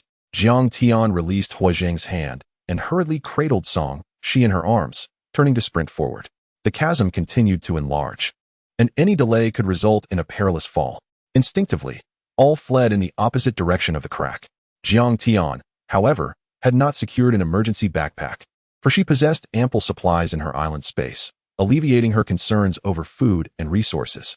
Thus, carrying Song Shi was manageable for her. When the fissure finally ceased its expansion and she paused to catch her breath, she realized that she and her family had been forcibly separated. Recalling the moment of their division, she remembered how the ground had split between them. She had let go of Hua Zhang's hand and quickly taken hold of Song Shi, fleeing in haste. Uncertain of the whereabouts of the others, she knew that their family of 6 had been divided into 2 groups, each fleeing in opposite directions due to the fissure's emergence. Currently, Jiang Yuzhou, Song Hui, and Song Yu were on one side, while Hua Zhang, Jiang Tian, and Song Shi found themselves on the other. She could not ascertain whether they had maintained their grip on one another or if they were all together. In the pitch blackness of the eternal night, visibility was nil, and Jiang Tian scanned her surroundings but could not locate Hua Zhang. Breathing heavily, a flicker of fear surged within her as she called out, Hua Zhang? Hua Zhang, where are you? There was no reply, and the silence enveloped her, save for her own voice. In truth, Hua Zhang had been running alongside Jiang Tian but had lost sight of her in the darkness. Upon hearing no response, she set Song Shi down and took her hand. She promptly retrieved the emergency backpack from her island space, intending to use the walkie-talkie within to contact Huazhang. At that moment, the walkie-talkie crackled to life. Tian Tian, where are you? Jiang Tian hurriedly unzipped the backpack, grasped the walkie-talkie, and replied, Zhang, I am. Glancing around, she found it impossible to articulate her location, her heart racing with panic. Huazhang's voice came through urgently. Tian Tian, don't worry. Stay with Shi and don't move. I'll come find you. Hearing Huazhang's voice calmed her racing heart, allowing her to breathe a sigh of relief. All right, I will wait for you. Huazhang produced a flashlight from the emergency backpack, instructing Tian Tian. See if you can spot the light from my flashlight. If you can, let me know. Jiang Tian quickly lifted her gaze to search for the light but found none. She shook her head and responded, No, I don't see anything. Should I also take out my flashlight to signal you? Huazhang declined, No need. You and Shi remain where you are. We don't want anyone else to notice. He prioritized their safety, recognizing that illuminating the darkness would render them targets. He feared what might happen if he failed to reach Jiang Tian in time, leaving her vulnerable to danger. Jiang Tian nodded, advising, then hold the flashlight high, so I can see where the light is. She resolved to heed Huazhang's guidance, while also contemplating ways for their reunion. From the moment the ground split, Jiang Tian had only run for a little over 10 minutes while clutching Songshi. They could not have ventured far. Huazhang affirmed, raising the flashlight toward the sky. Tian Tian, I've lifted the flashlight. Can you see the light now? As she searched for the beam, she finally spotted it to her left. Her voice filled with excitement. She exclaimed, Zhang, I see it. The walkie-talkie they possessed had a maximum communication range of 10 kilometers. And as long as they remained within that distance, they could hear each other's voices. Huazhang let out a breath of relief. All right. Now tell me where you are, and I will come to you. I'm on your left. I must have veered off course while fleeing, Jiang Tian explained. Huazhang pondered for a moment, angling the flashlight in her direction. Tian Tian, is it this way? Jiang Tian observed the light tilting toward her and replied, Yes. That's the direction. We're right here. Good. I'm on my way, Huazhang confirmed. The walkie-talkie continued to transmit, allowing Jiang Tian to hear Huazhang's steady breathing. Though he remained silent, his presence was reassuring, feeling a sense of calm wash over her. Jiang Tian crouched down to comfort Songshi. Big sister, is brother coming soon? What about mother? Will she come too? Songshi inquired, her understanding of the perilous situation prompting her earlier silence. Now separated from their mother, she had long wanted to ask where she was and why she had not arrived. But she had waited for Huazhang and Jiang Tian to confirm their positions before speaking. Jiang Tian embraced Songshi, whispering, Don't worry, Shi. Once your brother arrives, we will go together to find our mothers. Okay, Songshi replied. They remained quietly in place, awaiting Huazhang. As the light drew nearer and nearer, at last, the three reunited. Jiang Tian rushed forward, enveloping Huazhang in her arms. Zhang, you're finally here. Huazhang returned the embrace, reassuring her, Tian Tian, do not fear. I will always find you. In such dire moments, conversation felt unnecessary, and Jiang Tian soon released Huazhang, wiping the tears from her eyes. Let us find our parents and auntie. We have no idea how they're faring. Meanwhile, on the other side, Jiang Yuzhou, Song Hui, and Song Yu clung tightly to each other's hands. Song Hui held her husband on one side and her sister on the other, never relinquishing her grip on either. They did not stop until they reached a safe area, free from further fissures. Only then did they sit down, using the walkie-talkie to call out for Jiang Tian, Huazhang, and Songshi, but the distance was too great, and they received no response. The tremors of the earth persisted, making it ill-advised to wander aimlessly, so they refrained from searching for Jiang Tian and Huazhang. Chapter 64. Convergence. The clock struck 8, its chime resonating through the air. The landscape was marred by the ruins of collapsed buildings, remnants of a devastating earthquake, while the terrified cries of survivors echoed amidst the chaos. The ground beneath them continued to tremble violently, showing no signs of respite. Jiang Tian calculated hastily. Throughout the day, the only time they had ventured into the island space was when they descended from the 18th floor in the afternoon. For the rest of the time, she had merely utilized her consciousness within the island space, never actually stepping inside. She reasoned that if she desired to seek refuge there now, she could still remain for 4 hours. However, the abruptness of the disaster had scattered her family, making it impossible for them to regroup and enter the island space together. Determined, Jiang Tian resolved to find her parents and her aunt. Songshi, following closely, felt uneasy. The path back was fraught with peril, shaken by the ongoing tremors. She crouched down to speak to Songshi. Shi, the older siblings are heading to find our parents, as well as your mother. But the situation outside remains unsafe. I will take you into the island space. You can wait for us in the caravan, all right? You must stay inside with your mother and not wander off. Songshi nodded, acquiescing. Okay, sister. I want to go anywhere. You all must hurry and find Mama. She was quite sensible, understanding that her presence outside would only complicate matters. Had it not been for her sister's protective embrace, she would not have been separated from her brother. Thus, even though she wished to search for her mother, she knew better than to act impulsively. With a reassuring smile, Jiang Tian replied, I will find Shishi's mother. Our family will surely be reunited. She ushered Songshi into the island space, leaving only herself and Huazhang outside. Jiang Tian felt a sense of dread. Fearing another separation from Huazhang, she took the rope that had bound her to Songshi and secured it around Huazhang's hand, laughing lightly. This way. We need not worry about getting lost. Huazhang returned her smile, responding affirmatively. In the midst of the earthquake, there was no place that was entirely safe. As they retraced their steps, they encountered other survivors navigating from various directions. Yet, amidst this crisis, everyone was preoccupied with their own safety. Lacking the inclination to engage with others, their flashlight had long since extinguished. Huazhang ignited a piece of firewood, illuminating their path as he held Jiang Tian's hand tightly. Jiang Tian was not idle either. She tuned the walkie-talkie to her mother's channel, frequently calling out, Mama, are you there? Where are you? Are you all right? Yet, no reply came through, indicating the vast distance between them. Jiang Tian remained undeterred, continuing to walk and speak into the walkie-talkie, hopeful for a reassuring signal. However, halfway through their journey, the tremors resumed. This time, they did not release each other's hands, running together in the same direction while occasionally glancing back to see if the fissure was widening. Ah, Zhang, it's all right. The fissure has stopped.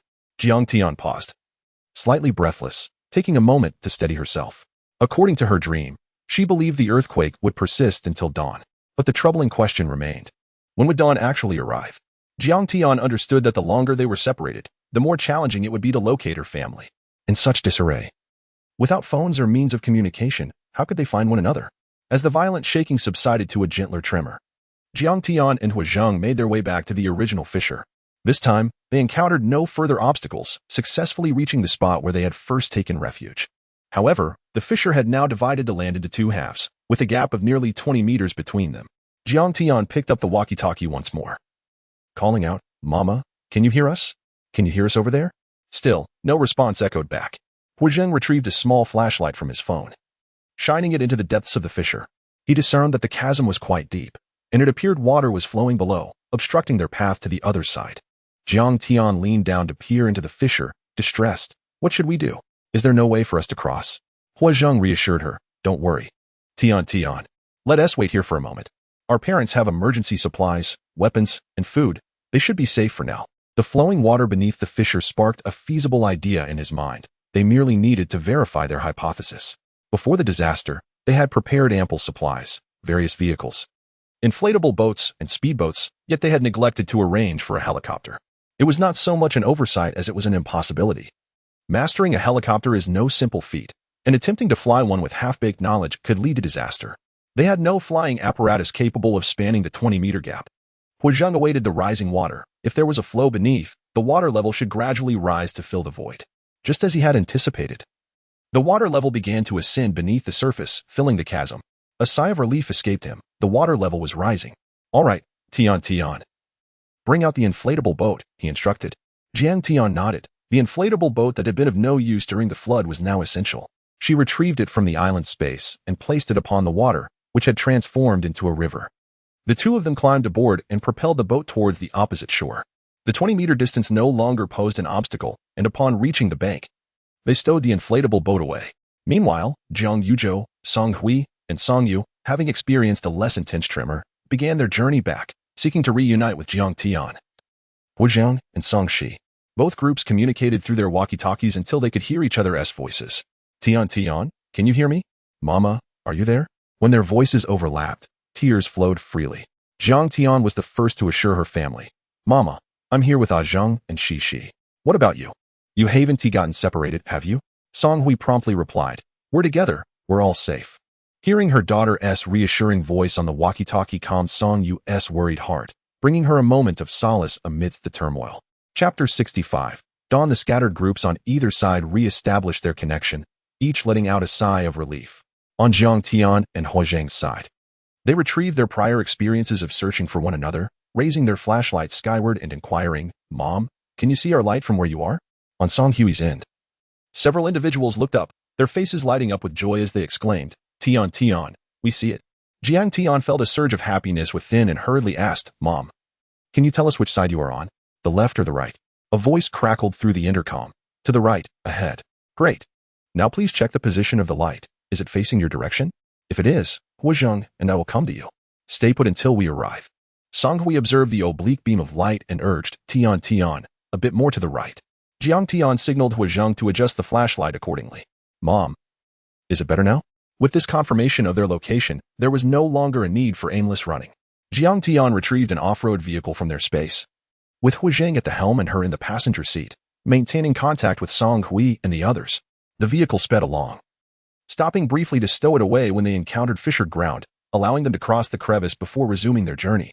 In this manner, the family soon reunited. The time spent in searching had been considerable, and by now it was already 9:30 p.m. They paused their conversation, stowing the vehicle within the island's space. Choosing a relatively flat and stable area, they decided to make it their temporary base for the next foray into the island's realm. The group then slipped into the island space, utilizing the remaining hours there to avoid wastage. Jiang Tian did not forget to inform Song Yu that Song Shi was inside the RV, prompting Song Yu to dash towards it as soon as they entered the island space. Before long, the sound of wailing erupted from that direction, the little one, having seen her mother, could no longer contain her tears. Though the hour was late, and despite the multitude of words left unspoken, they all temporarily silenced their voices. For hours had slipped away in the search, and by the time they ventured out again at 1 a.m, they realized they could not squander the following day in the island space. If they needed to return again tomorrow, the opportunity might not present itself. Each of them set their alarms for midnight and, after a quick shower, laid down to rest their weary eyes. The journey had been exhausting, compounded by a tumult of anxiety and fear, swiftly lulling them into deep slumber. When the alarm rang at 1 o'clock, Jiang Tian, though still drowsy, struggled to rise due to the island space's time constraints. The 6 of them gathered outside the RV, lacking in energy, yet knowing they must proceed. Outside, Jiang Tian produced several small stools for seating. Though there were lounge chairs and rocking beds available, they were cumbersome to move outside and prone to inducing sleep. Stools, however, would compel them to remain alert. With their emergency backpacks secured once more, they recounted the events that transpired during their separation. Jiang Tian shared how she had clung to Song Shi, losing track of Huazheng in the process. Song Yu expressed her heartfelt gratitude. Tian Tian, thank you so much. If Shi had been lost, I wouldn't have been able to endure it. In this harsh world, the only things that sustain life were family, friends, and love. To be the sole survivor would plunge one deeper into despair. Song Yu's concern for her daughter mirrored that of Song Hui, who asked, Tian Tian, after you separated from Huazheng, did anything else happen? Were you hurt? Jiang Tian shook her head, reassuring Song Hui. No, Mom, don't worry. Look at me. I'm perfectly fine. Huazheng and I weren't apart for long. I quickly retrieved the emergency backpack from the island space and heard him calling over the intercom. He came right away to find me, and we reunited swiftly. Song Hui nodded, relieved. That's good. You must all take care. Jiang Tian continued recounting the incidents with the seismic fissures and how they made their way to this location. Once the water level rose, Huazheng and I navigated here with the speedboat, and we used the intercom to contact you and locate you. Her tone suggested ease. Yet the journey through tremors and shakes had not been without its challenges. The family reflected on how prior adversities, blizzards, cold snaps, floods, heat waves, and droughts had not driven them apart. But this earthquake had altered their perception of togetherness, rendering their family bond even more precious. Time ticked by, and soon a number of other survivors, having escaped from various collapsed areas, began to gather in the relatively safe and open space. Seeing others nearby, Jiang Tian's family fell silent, refraining from discussing the island space. Speedboats, or off-road vehicles, embracing a moment of quietude. The air was filled with tears of joy, which startled the sleeping Song Shi awake. Mom? Song Yu gently patted her. Shi, Mommy's here. Amidst the pitch-black night, a change began to unfold. A glimmer of light broke through the enveloping darkness, igniting a flicker of hope among those who raised their heads to witness it. Look, the dawn is breaking over there. It's really happening. Jiang Tian, Huazheng, and the others instinctively lifted their gazes to the illuminating sky. They had never anticipated the dawn with such fervor. The cyclical rise and fall of the sun had always felt mundane. It was only now that they recognized the significance of sunrise. Without the sun, humanity would be engulfed in darkness, lost to despair. At that moment, everyone wished fervently that this light was not fleeting. They longed to remain free from the clutches of darkness. Once one has glimpsed the brilliance of light, How could they ever bear to return to the shadows? Chapter 66. Pursuit. A faint blush of dawn began to spread across the horizon, gradually illuminating the entire sky. The long-absent sun ascended slowly from the east. From this vantage point, the sunrise was not as magnificent or resplendent as those witnessed atop mountains or beside the sea. Yet it undeniably held a special beauty in the hearts of all present. As the world finally regained its initial radiance, the survivors scrutinized their loved ones nearby, only to turn their gaze toward the ruins of collapsed buildings, their hearts heavy with sorrow and despair. How would they endure the days to come? In the depths of the endless night, they had longed for the sun to rise once more and restore light to the sky. Alas, this emergence of sunlight followed a devastating earthquake. Had it been merely a common tremor, or one confined to a specific area, it would not have invoked such profound pessimism. The sky was bright again, yet their homes lay in ruins. Furthermore, it seemed improbable that a group of soldiers or white-clad angels would arrive to offer assistance in the disaster-stricken areas. In this world ravaged by calamity, the task of rebuilding their homes would fall solely on their shoulders, despite their bleak outlook for the future. The survivors could only wipe away their tears and venture into the rubble, searching for relatives and friends trapped beneath the debris or scavenging for food. The deceased were gone, but those who remained had to continue living. Jiang Tian retrieved her phone from her pocket and glanced at the time. It was already 8 in the morning. The earthquake from her dreams had finally come to an end, and the endless night had dissipated. She looked at the distant ruins of fallen houses, noting that only a few remained standing. Where should they go next? The location of the survivor base was unclear to her. Although the city now bore an uncanny resemblance to the apocalyptic vision from her dreams, the details had long since faded from her memory. Jiang Tian sighed inwardly. While she could document the events of her dreams, capturing every scene in vivid detail was impossible. Turning to her family beside her, she said, "It's getting late. We should find a place to serve as our temporary refuge." In her dreams, the protagonist had endured 10 months of trials before reaching the survivor base. This indicated that the new base might not yet be established at this time. Their search could prove fruitless. As the landscape was now a wasteland devoid of any sudden sanctuaries, time would be required for such places to emerge. Jiang Tian and her group moved toward less populated areas, striving to distance themselves from the clusters of humanity. Their intent was to avoid complications. For where there are many people, there are inevitably more issues. Moreover, their attire, hiking jackets, mountaineering boots, and large backpacks, along with their rosy complexions, made them conspicuous. They appeared to be untouched by any calamity. In stark contrast, those who had truly endured the trials of disaster bore signs of weariness. Their hair was often dry, and their clothing was far from pristine.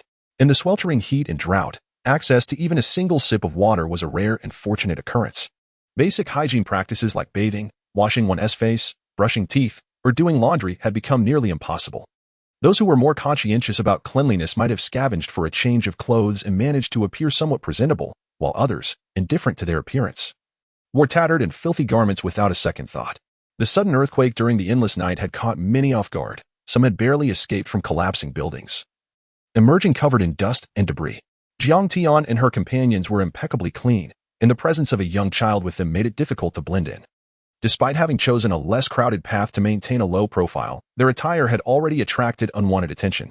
She noticed that they were being followed by a group of 5 or 6 individuals, who, confident that they remained undetected, were unaware of Jiang Tian's awareness of their presence. As the followers showed no intention of retreating, Jiang Tian and her group acted as if they were oblivious to the pursuit. However, upon realizing that their pursuers were not part of a larger gang, Jiang Ting shifted her emergency backpack to the front, using it as a shield. Seemingly retrieving something from the backpack, she discreetly drew out several blades from her island sanctuary. She distributed the knives to everyone in her group, while each member carried a stun baton in their emergency pack. The lethal potential of a knife was far greater when held in hand. Upon seeing the sharp blades, the pursuers hesitated, realizing they might be the prey instead of the hunters. Survival was the privilege of those who possessed their own unique skills. Otherwise, they would have perished long ago. After enduring the harshness of extreme cold and flooding, despite the challenges posed by high temperatures and droughts that limited their practice, their muscle memory remained intact. As Jiang Tian passed a tree that had tilted due to the earthquake, she casually struck her knife against the slanted trunk, retracting it with ease. She did not look back, but the sound of the severed wood echoed behind her. The sturdy tree had been cleaved in two, although she did not witness the scene. Those following her did. Upon reaching the fallen tree, they halted in their tracks. Those armed with knives attempted to imitate Jiang Tian's actions, but could only manage to slice through the outer bark. A moment of silence enveloped them. The individual wielding the kitchen knife shook his head and turned away. Recognizing the futility of confronting an adversary they could not hope to overcome. If they sought resources, it would be wiser to search elsewhere. Their lives were irreplaceable. Chapter 67. The hostage Jiang Tian and Hu Zheng leaned against each other, their fingers dancing across their phones as they surveyed the situation behind them through the camera. A few individuals, sensing the gravity of the moment, had discreetly withdrawn, leaving a smaller group trailing behind. Jiang Tian puffed her cheeks, realizing that her earlier intimidation had not been sufficiently forceful. However, since these individuals seemed intent on courting death, let them proceed on their perilous path. When Jiang Tian and her family reached an open area, they came to a halt. She turned to address the followers still shadowing them, declaring to those pursuing us, "If you seek your demise, feel free to continue. Otherwise, depart at once." The two individuals trailing exchanged glances, acutely aware that their cover had been blown. Slowly, they approached, feigning a pitiful demeanor, almost as if they were about to kneel before her. "Please, brother and sister, we beg you for mercy. We have not eaten for days. Just a morsel of food will suffice. We promise to leave once we have it," they pleaded. Song Hui and Song Yu, upon hearing their words and observing their gaunt figures, felt a twinge of compassion. Surely, granting them a bit of food wouldn't be too much to ask, especially since this was their first encounter with the outside world since the calamity. However, Jiang Tian was neither Song Hui nor Song Yu. She had witnessed such scenes in her dreams more times than she could count, and she remained vigilant. "Enough with the kneeling. We have no food. If you wish to live, then leave quickly. If you're seeking death, then let us see whose blade is sharper," she warned, brandishing her machete in a perilous gesture. Seeing Jiang Tian's resolute stance, Song Hui's fleeting compassion dissipated. It was best to heed her daughter's advice. The two men, surprised to discover that Jiang Tian and her family were far from the soft-hearted individuals they had anticipated, realized that their usual tactics were ineffective. Exchanging glances, they understood each other's unspoken agreement. If gentleness would not work, perhaps a more underhanded approach would suffice. They stood, feigning to turn away in an attempt to lower their guard, only to swiftly pivot and charge at them, one raising a handful of dust to obscure their vision. In an instant, they seized the smallest girl among them, pressing a knife to her throat. Song Yu, caught off guard, panicked as her daughter was snatched away. "Cece, don't harm her.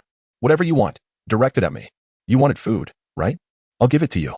The little girl, with the knife at her throat, began to cry, "Mommy, mommy, I'm scared." In such dire circumstances, even the most obedient child could not maintain their composure.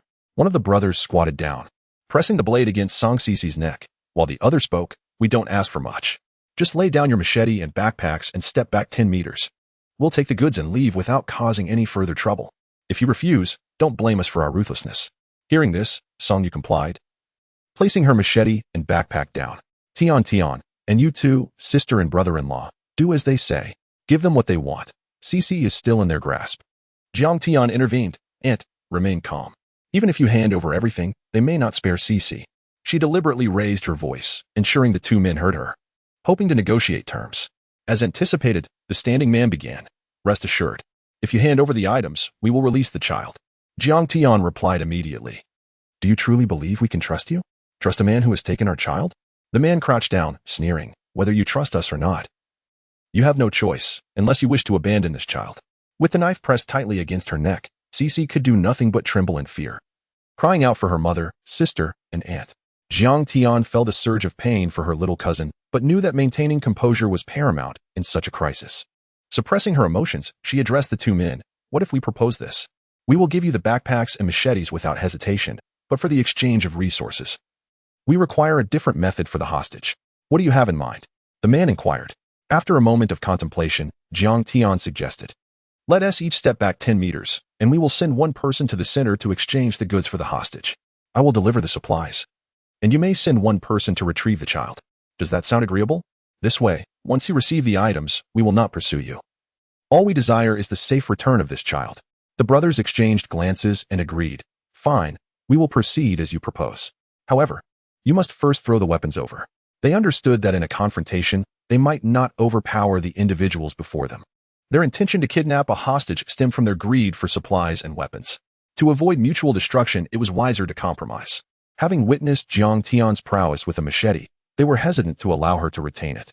Jiang Tian nodded. "That is acceptable. I can throw our knives to you now." She discreetly retrieved a handgun from behind her and handed it to Hu Zheng, who quickly grasped her intent. This was a signal for him to seize the opportunity to eliminate one of the assailants during the exchange. Collecting the 5 knives, Jiang Tian placed them on the ground and retreated with her group 10 meters away. The two brothers, after retrieving the knives, also stepped back 10 meters with their hostage. Jiang Tian called out, "Are we ready now? If all is well, I will bring our backpacks forward for the exchange." The brothers responded affirmatively, "Yes, you may approach." The elder brother handed the hostage to his sibling, taking up the knives himself. While weapons were not their primary need, they would not leave empty-handed. The younger brother advanced with Song Sisi, knife pressed against her throat, while Jiang Tian carried 5 large backpacks, stepping forward slowly. Chapter 68. The rescued Jiang Tian met with the individual in the middle, but the assailant still held Songshi hostage. While Jiang Tian had yet to set down the emergency backpack, Songshi, her voice trembling and eyes glistening with tears, called out, "Sister! Sister!" Upon gazing at Songshi, Jiang Tian's expression softened, offering reassurance, She, do not fear. You will be safe very soon." After uttering these words, she turned to the man still gripping Songshi, speaking calmly, "Release her, and let her come to me, and I shall set down these backpacks for you." The man chuckled, showing skepticism, "I can release her, but you must first put down those backpacks." Jiang Tian frowned, stepping back and proposing, "All right, I will count to 3. And when I place these backpacks down, you will let her go. Is that acceptable?" The man agreed, "No problem." Jiang Tian instructed Songshi, "When I say go, run straight ahead without stopping until you reach mommy, understand?" Songshi, gradually ceasing her sobs, nodded, "Yes, sister, I understand." With a sense of relief, Jiang Tian began counting. 3, 2, 1. She lowered the 5 heavy backpacks, filled with supplies essential for their family when they were separated. The weight of the backpacks strained her hands, leaving them red. Meanwhile, as soon as Songshi felt the grip on her neck loosen, she bolted forward, crying out, "Mommy." Songyu, watching from 10 meters away, rushed towards her daughter as she ran, embracing her tightly and leading her to safety. Tears filled her eyes as she choked on her words, She, I'm sorry, it's my fault. I should have protected you better." Upon witnessing Songshi's escape, Jiang Tian felt a wave of relief wash over her. Instead of retreating immediately, she made a gesture behind her. The man, still standing his ground and brandishing a knife, threatened, "You can leave now. Do not linger here. If you do not depart promptly, I shall not hold back." Jiang Tian extended her hand from behind, a light laugh escaping her lips. "Let us see who will not relent in the end." She had no intention of repeating the folly of letting a tiger return to the mountains. Jiang Tian refused to leave her family vulnerable again. The actions of these two men, whether in holding Songshi captive or attempting to rob them, had crossed her threshold of tolerance. She could not allow them to escape and potentially endanger her family in the future. Drawing an electric baton from her spatial pocket, she struck with precision at the man's chest without hesitation. Meanwhile, Hu Zheng, after Songshi returned, raised his weapon towards the other man. The sounds of electric shock and gunfire erupted in unison, catching the assailants off guard before they could react. As the man before her collapsed, Jiang Tian declared, "I warned you, if you wish to live, you best leave quickly. If you seek death, then I shall oblige." The man struck by the electric baton fell to the ground, and Jiang Tian knelt to deliver a finishing blow, ensuring no threat remained. Hu Zheng approached to confirm the other man's demise. Once they verified both were dead, they retrieved the backpacks and reunited with Songyu and Songshi. Songyu and Songshi, still in each other's embrace, were teary-eyed, shaken from the recent peril. Jiang and Shou, alongside Songhui, offered their comfort. "It's all right now.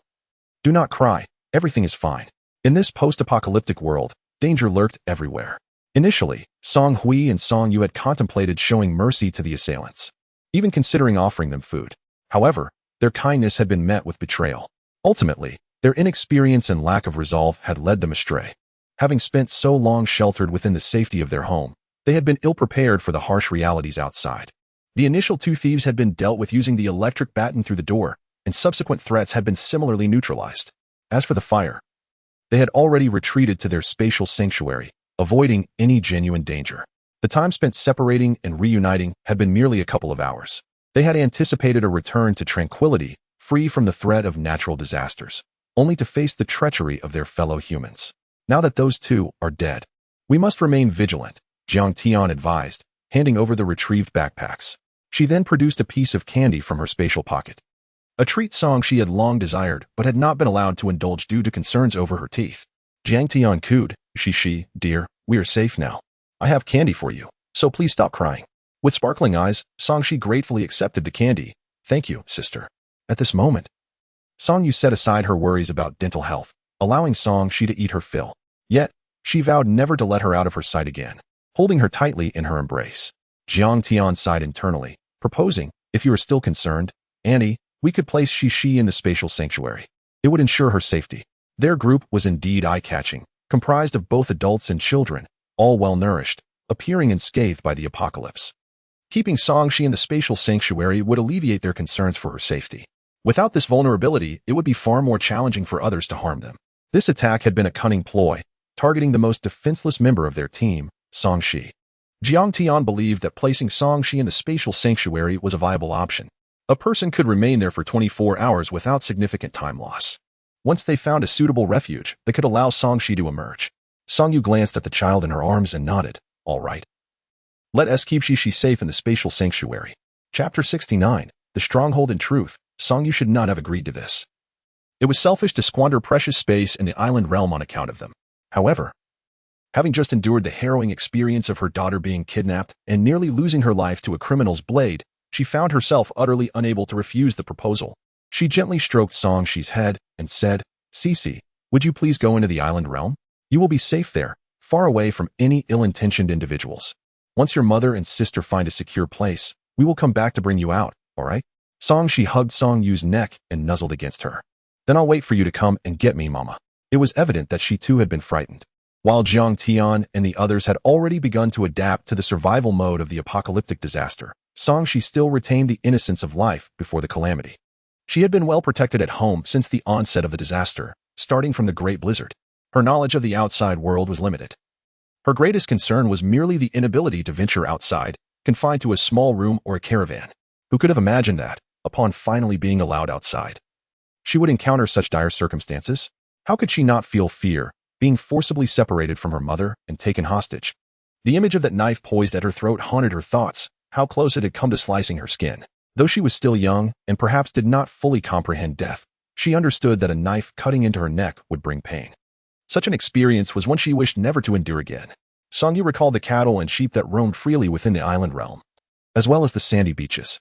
She continued to admonish, when you and your sister enter the island realm, you must only stay inside the caravan to play, understand? Do not wander outside. If Mama cannot find you, it would be dreadful. She deliberately exaggerated the danger to prevent them from lingering too long in the island realm, lest Songshi become bored and wander off alone. Songshi loosened her grip around Songyu and distanced herself slightly, saying earnestly, Mama, I understand. I won't go anywhere. I'll stay inside and wait for you to return. The mother and daughter had said all that needed to be said, and thus fell silent. Jiang Tian then ushered Songshi into the island realm, retrieving a selection of toys and snacks that Song Hui had set aside for her, to ensure she wouldn't feel lonely in the caravan. Cece, if you get bored, you can play with these. The snacks are for you to enjoy as well. Your sister will leave now, but either I or Mama will come back by noon. Songshi nodded. All right, sister. Having arranged everything, Jiang Tian exited the island realm. Due to the earthquake outside, buildings had collapsed and the ground had cracked. Certain routes were unfit for driving. Even when Jiang Tian and Huizheng had ventured out to search for Jiang Yuzhou and Song Hui, they had to stop the off-road vehicle to navigate across wider fissures, storing the vehicle in the island realm before proceeding. Now, during daylight, they chose paths that were devoid of people. However, they could not afford to be conspicuous by bringing a vehicle in and out of the island realm. Although they could ensure that the immediate area was clear, venturing further posed a risk of encountering others, which could draw unwanted attention. Thus, they opted to travel on foot, making their movements less noticeable. The choice of temporary refuge was also critical. Buildings that had survived the earthquake were not necessarily safe. Simply put, structures that had endured such a tremor might not be stable and could collapse at any moment. Furthermore, survivors seeking shelter would inevitably gravitate towards these uncollapsed buildings, increasing the risk of exposure. Jiang Tian and her group held high standards for safety, and as noon approached, they had yet to find a suitable location. They were compelled to settle for a more concealed area, far from human habitation, to park the caravan. Man is iron, and food is steel. One cannot endure hunger. They followed a strict routine for their meals. Now that it was time to eat, they could not simply go hungry. Jiang Tian retrieved Songshi from the island realm and brought out some ingredients. These would be prepared inside the caravan before Huizheng and Jiang Yuzhou entered the island realm to cook, so the family could dine inside before emerging. The caravan was equipped with a kitchen to facilitate cooking, and washing ingredients outside was a time-saving measure. The reason they opted to prepare and eat their meals in the island realm was to avoid drawing attention from any potential onlookers with the aroma of their food. Under the current circumstances, how many could afford to eat cooked meals? They certainly did not wish to attract envy. As they washed the vegetables, Jiang Tian and Huizheng did not join in, choosing instead to survey the area outside the caravan. When they first arrived, the location had been deserted, but they could not rule out the possibility of others showing up later. The new caravan, aside from the initial exposure to the elements in the island realm, had since been kept in their living room and appeared as pristine as ever. This vehicle, in its cleanliness, stood in stark contrast to the other vehicles damaged by the earthquake, some crushed, others buried in debris, all covered in dust. A clean caravan like theirs was a rarity. Jiang Tian felt it necessary to camouflage their vehicle. Its exterior should not remain so immaculate. After ensuring there were no visitors in the vicinity, she suggested to Huizheng, "Zheng, do you think our caravan looks too clean? Should we smear some dirt on it to make it less conspicuous?" "Sure, whatever you say." She was always one to take action, and without hesitation, began to gather dirt and apply it to the caravan, deliberately soiling its previously spotless exterior. Just as she contemplated creating some artificial scars on the vehicle, they heard Song Hui calling from inside, "Tian, Tian, you all should come in. The vegetables are already washed." Chapter 70. Foot-soaking Jiang Tian and Huizheng entered the RV with their grimy hands, prompting Song Hui to pause in surprise. "What happened to you two? Why are you so dirty?" Jiang Tian offered an embarrassed smile. "It's nothing. Huizheng and I just added a bit of insurance to our vehicle." Song Hui, puzzled, chose not to delve deeper. Nodding in acknowledgement, she said, "All right, go wash your hands. Later, you can take your dad and Huizheng into the island space to cook." "It's getting late." Jiang Tian promptly replied, "Okay, I understand." Both her and Huizheng's hands were filthy, yet neither seemed to mind as they held hands and made their way to the kitchen to wash up. In their household, cooking was typically a task for Huizheng and Jiang Yuzhou, while Song Hui and Song Yu were certainly capable. This occasion was reserved for the gentlemen to showcase their culinary skills. Preparing a meal for 6 would require at least 6 dishes. The rice had already been steamed in the rice cooker when Jiang Tian entered the island space. Now, the two of them would each stir-fry 3 dishes, significantly reducing cooking time. After sending Jiang Yuzhou and Huizheng into the island space, the family gathered for dinner about 15 minutes later. This meal marked their first hot food since the natural disaster. They were all ravenous after enduring a day filled with anxiety, from the previous afternoon until noon today. Although it had only been a day, it felt more arduous than an entire month. The family devoured every last morsel of food, leaving nothing behind. They did not linger in the island space and quickly exited. Of course, Songshi was not brought out, as they intended to continue searching for a safe place to settle after their meal. As the group emerged from the RV, they were taken aback by its altered appearance. "What happened to the RV? Is there that much dust outside?" Recalling her daughter's earlier words, Song Hui asked helplessly, "Tian, Tian, is this the insurance you mentioned for the RV?" The vehicle now bore a thick layer of dust, losing its former cleanliness and appearing quite disheveled. Being a person who valued cleanliness, Song Hui could hardly bear to see a once pristine vehicle in such a state. Jiang Tian chuckled softly and explained, "Mom, think about it. Our RV was so clean, while all the other vehicles outside are either broken or filthy. If someone saw it, it would stand out too much." With that, and taking advantage of the absence of onlookers, she teleported the RV into the island space. Song Hui reluctantly accepted Jiang Tian's reasoning. "All right, I trust you." She consoled herself, thinking that out of sight would mean out of mind. Since they usually stayed inside the RV, they wouldn't have to witness the external chaos. With the RV now tucked away in the island space, it would be even less visible. The group began to walk with their backpacks, searching for a suitable location to settle. In the wake of the earthquake, everyone had lost their permanent homes and were now wandering in search of food and supplies. Amidst the ruins, some were scavenging, while others rested on the vast land. Finding a satisfactory place was no easy feat exhausted from searching. Jiang Tian decided to lower her standards. They began to collect large stones from the roadside, planning to create a small safe haven by surrounding the RV with these stones in a secluded area. The stones, stacked together, were immovable by ordinary survivors. Whether pushed by hand or struck with a hammer, they effectively barricaded the RV with the large stones, ensuring that no one could enter. This arrangement would meet their safety standards, and exiting wouldn't pose much difficulty as long as Jiang Tian could move the stones aside. Once Jiang Tian voiced her idea, everyone began gathering large stones. Once they had enough, they selected a relatively remote spot to construct their modest safe house. Jiang Tian first brought the RV out, then started stacking the stones from afar. Once finished, only one entrance remained. Gazing at the towering stone pile, she felt an odd sensation, as if it were conspicuously signaling that something was concealed within. Jiang Tian stepped inside and placed the last large stone to seal the entrance.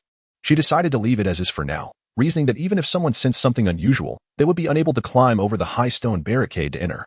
The only concern was the possibility of someone setting a fire. Jiang Tian blinked, thinking that even if someone found this place and suspected something was amiss, they could simply move a stone in one direction and drive away with an off-road vehicle. Regardless, having some form of protection was certainly better than leaving an unguarded RV in the open. Once she completed the exterior setup, she pushed open the door and re-entered the RV. Inside, contemplating the RV concealed by the massive stones and the thick layer of dust she had spread outside, she mused whether her efforts had been excessive. Jiang Tian puffed her cheeks in defiance, adamantly refusing to admit any wrongdoing on her part, justifying her actions by saying she hadn't considered it at the time. After a full day of searching for a safe place, with Songshi being taken hostage and no suitable location found, everyone was utterly exhausted. Historically, their family primarily relied on driving for travel, rarely walking and thus lacking physical conditioning. The distance they covered today far exceeded what they would typically travel in a month. Songhui addressed Jiang Tian, Tian. Could you bring out the foot-soaking bucket from the storage? It would be perfect for soaking our feet now. Jiang Tian replied, sure. I'll go get Shi and then fetch the foot-soaking bucket. She entered the island space, retrieved Songshi, and then checked the inventory list on her laptop to locate the bucket. Upon entering the corresponding compartment, she took the bucket from the shelf. Having stocked up on multiple items initially, there were now enough foot-soaking buckets for everyone to enjoy. After bringing the bucket out of the island space, she filled it with hot water. Jiang Tian joined the foot-soaking group, relishing the soothing massage. Chapter 71. Busy in recent days. Due to the exigencies posed by natural disasters, their attention towards the island space had waned considerably. The plantation overseen by Songhui had gone without watering for 2 days. But the issue was not dire. However, the livestock farm managed by Jiang Tian faced a more pressing predicament due to a lack of feeding. The last time Jiang Tian had tended to the livestock was just before the conclusion of the eternal night, when a significant earthquake was imminent.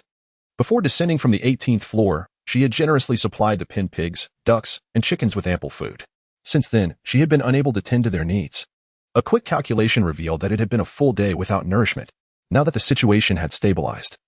Jiang Tian hastily mounted her electric scooter and made her way to the livestock farm. Chickens, ducks, and geese could forage for insects, while rabbits nibbled on greens. Cattle and sheep primarily sourced their food independently. However, the pigs, which remained lethargically confined to their pens, required her immediate attention for feeding. Typically, the pigs were fed in smaller portions multiple times a day, necessitating several trips to the island space. In the storage room, Jiang Tian retrieved the feed for the pigs and carried it to the pen. Currently, her pigs were fed a mixture of feed and pig food. Normally, when there was no urgency, she would prepare the pig food by cooking it. However, under the current circumstances, she could only provide them with feed. Upon inspecting the troughs, she found there was still some food and water remaining. Relieved, she filled the feed trough and replenished the water supply. As the pigs gathered to eat, she commenced cleaning the pen. Maintaining cleanliness in the pig pen was essential, as neglecting it even for a short while could lead to unpleasant odors. Jiang Tian had become quite adept at this task, completing it swiftly. With the pigs cared for, she could now turn her attention to the other penned animals, the chickens, ducks, and geese. Stepping out of the pig pen, she observed the clucking chickens and scattered the prepared feed for them. They flocked eagerly to the food, a scene that had become a daily ritual. Yet, after enduring the eternal night, the earthquake, and Songshi's abduction, she found this ordinary routine to be exceedingly precious. Entering the chicken coop, she tended to the animal waste before riding her scooter to the plantation. Jiang Tian's mother, Songhui, was still resting, while Songyu held Songshi in slumber. This venture into the island space was entirely her own undertaking. Watering the vegetables and fruits in the plantation was a simple task, especially with the electric watering machine at her disposal. After managing the animal waste and placing it in the compost, she fertilized the fruit trees with the well-prepared compost. Previously, the fertilizer had been primarily allocated to the vegetable plots, with the fruit seedlings receiving secondary attention. Now that there was an ample supply of fertilizer, she could confidently apply it to the fruit trees as well. Step by step, she meticulously attended to all the vegetables and fruits in the livestock farm, ensuring they were adequately watered after fertilization. As she exited, she intended to find her 2 huskies. Damao and Air Mao were quite clever. During these past few days of transporting Songshi, they had often returned from outside, retrieving their dog food from the residential area for Jiang Tian to feed them. She made her way to the beach, where she indeed found her 2 huskies frolicking. For reasons unknown, they had developed a fondness for playing on the beach. Whenever she sought them within the island space, there was a considerable chance they would be found here. Approaching the 2 playful huskies by the shoreline, she called out, "Damao, Ermao." Upon hearing her voice, they rushed over, tongues lolling and tails wagging in joyful excitement. Jiang Tian felt a surge of happiness at their enthusiasm and affectionately rubbed their ears. Are you hungry, Demao and Airmao? Come on. Let us head back and get you some dog food. Although her scooter couldn't accommodate the two huskies, they insisted on squeezing onto the vehicle. They jostled for space at the front, both eager to claim the coveted spot, causing the scooter to wobble perilously. All right, settle down, you two, she admonished. If you keep this up, you won't get any food today. The huskies immediately ceased their antics, gazing at her with innocent eyes. Exasperated, she directed Demao. Come and sit in front. Airmao, jump into the back seat. Despite her resolve, she found herself easily swayed by their antics. After all, they merely wished to accompany her home. As she set off on the return journey, one husky in front and the other behind, she drove slowly, concerned that Airmao, experiencing the scooter for the first time, might lose balance and tumble off. Demao curiously leaned forward, resting his paws on the front, taking in the sights with fascination. Only when they reached the parking area did the two huskies leap off the scooter. While Jiang Tian was still parking, they dashed towards her mobile home, each clutching a large bag of dog food and their bowl. She crouched down to open the sealed bag and poured the contents into their bowl, watching them eat. She also filled a bowl with water for them. All right, you two enjoy yourselves in there. I'm stepping out for a bit. The huskies nudged her leg, as if to protest her departure, or perhaps to express their desire to join her outside. Sighing, Jiang Tian contemplated taking them along. She had originally considered having the huskies serve as guards today, but recalling how their barks echoed loudly, potentially alerting anyone nearby, she concluded it was safer for them to remain inside. Chapter 72. Outing. Thus, 5 tranquil days passed, and Jiang Tian and Huazheng set out to gather information. The impending disaster of acid rain would not descend immediately following the earthquake. There would be a 2-month interval, a brief respite of sorts. However, in these 2 months, it was imperative to take action and ascertain whether a survivor base had begun to take shape. If such a base had indeed been established, even in its nascent form, they could find refuge there. It would be preferable to assist in the construction of the survivor base rather than remain in their current precarious situation, perpetually anxious about their safety. Conversely, if the base had yet to be built, they would have to wait for its completion before they could move in, and the perils would only intensify post-acid rain. The thought of anyone venturing out to gather news was unsettling. If Huazheng and Jiang Yuzhou were to go, Jiang Tian would worry about their safety on the road. Even with weapons in hand, there would be no match for any adversaries they might encounter. Conversely, if Jiang Tian and Huazheng were to venture out, she would fret over the potential presence of intruders near their home. Should someone harbor ill intentions, her parents would be trapped within, akin to fish in a barrel, with no means of escape. Yet, to send them all into the island space merely for the sake of gathering information would be an extravagant waste of resources. Traveling together would draw too much attention and be exhausting. Moreover, Jiang Tian wished for her parents to enjoy some well-deserved rest. After much deliberation, she ultimately resolved that only she and Huazheng would embark on this expedition. Prior to their departure, Jiang Tian collected all combustible materials within a 5-mile radius and stored them in the island space, ensuring that should any nefarious individuals approach, they would not find fuel readily available for their malicious purposes. With this precaution in place, they could return in safety. Jiang Tian and Huazheng spent some time organizing the combustible materials and formally set off in the afternoon. With only the two of them investigating, they could afford to be somewhat leisurely. Jiang Tian retrieved a bicycle from the island space, allowing Huazheng to ride it while she sat on the rear seat. Whenever they encountered fissures in the road, they would dismount, lift the bicycle over the obstacles, and continue riding. The path was uneven, causing a slight sway. Jiang Tian wrapped her arms around Huazheng's waist, her eyes scanning the surroundings for any signs of life. Presently, the populace had largely dispersed. Amid the ruins, some scavenged for supplies, while others tilled the earth in preparation for planting vegetables. In the rivers, people fished and foraged. Despite the numerous hardships they faced, survival remained a priority. The survivors, having observed the absence of new calamities in recent days, seemed to have settled into a rhythm of rebuilding their lives. Jiang Tian and Huazheng explored a significant portion of the city but could find no evidence of a survivor base. Eventually, they reluctantly turned back. Huazheng, possessing a remarkable memory, navigated their return effortlessly, unlike Jiang Tian, who had nearly forgotten the way. As he rode ahead, she followed closely behind. They understood that they could not bring any dangers back home. If they were being targeted, it was vital to address those threats beforehand. Huazheng turned to Jiang Tian and inquired, "Sweetie, do you see anyone following us?" Jiang Tian shook her head, responding, "No. There hasn't been anyone trailing us this whole way." They cautiously confirmed their safety before stowing the bicycle and meandering back to their modest sanctuary. As dusk descended, Song Hui, hearing the commotion of stones being moved outside the vehicle, knew that the pair had returned. A sigh of relief escaped her lips.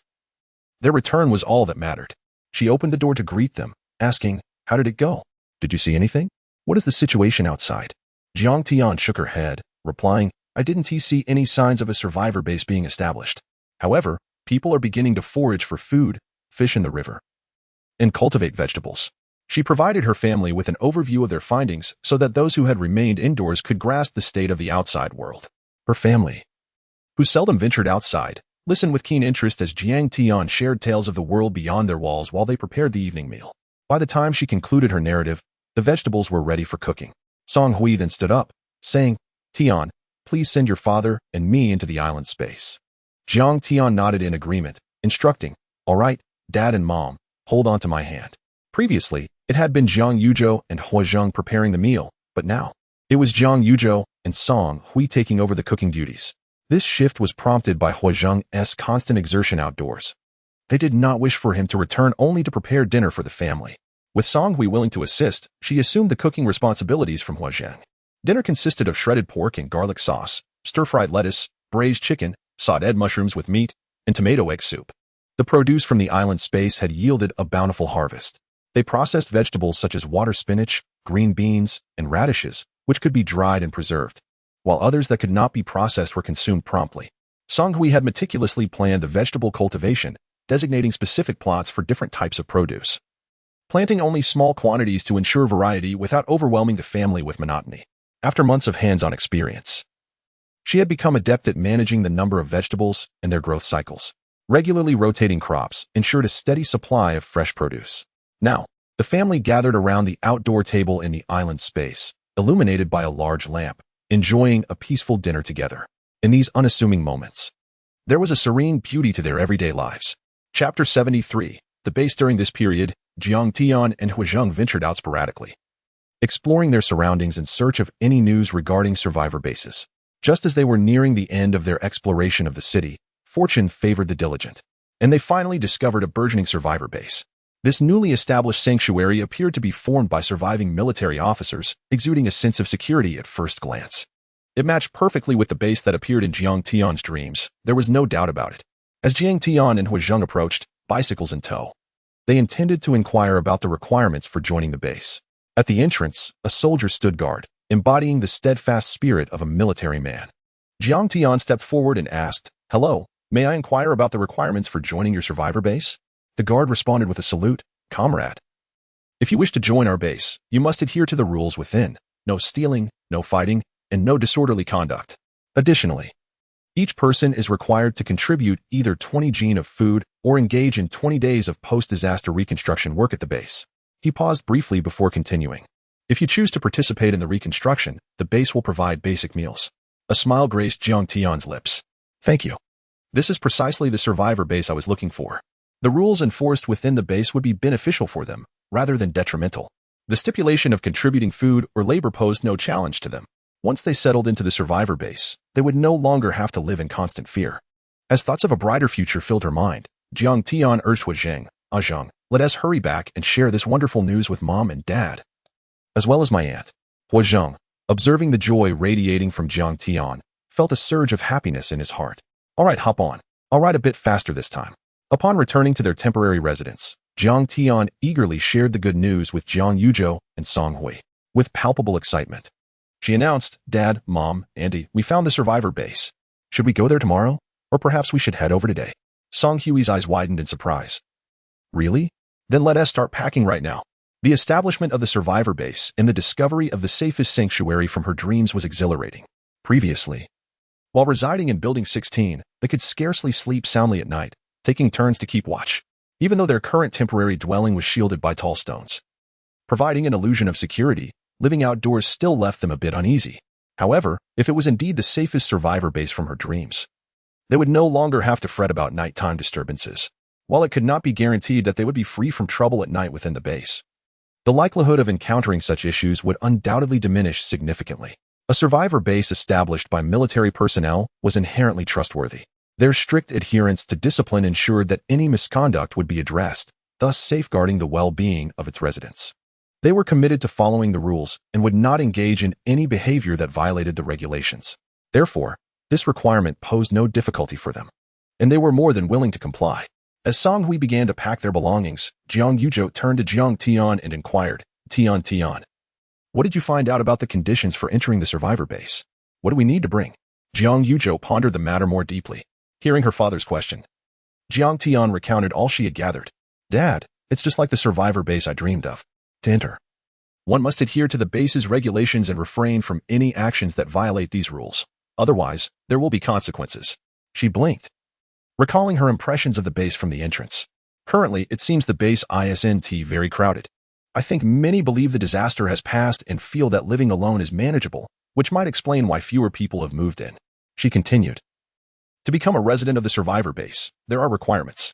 The staff mentioned that each person must either participate in 20 days of post-disaster reconstruction or contribute 20 gene of food. Jiang Yuzhou considered this thoughtfully. If we can contribute food, then we should manage just fine.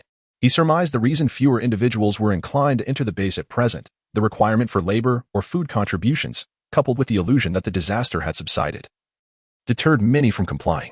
Who would willingly submit to such expectations when they had grown accustomed to a life of freedom, where might often dictated right? Nevertheless, this posed no issue for them. In truth, there was little left to gather at home. Jiang Tian intended to consolidate their supplies into her island space. All they needed to do was prepare the materials for the survivor base. However, she felt some hesitation regarding the food contribution. The supplies within her island space were quite abundant, but when it came to food, they would have to choose from those nearing their expiry.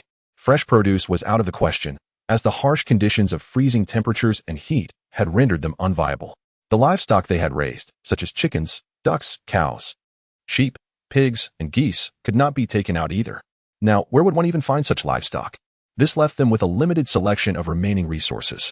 Jiang Tian contemplated that perhaps they could offer the rice they had purchased before the disaster, as their island space had begun producing rice crops. They had long since achieved self-sufficiency in food production and need not worry about future shortages.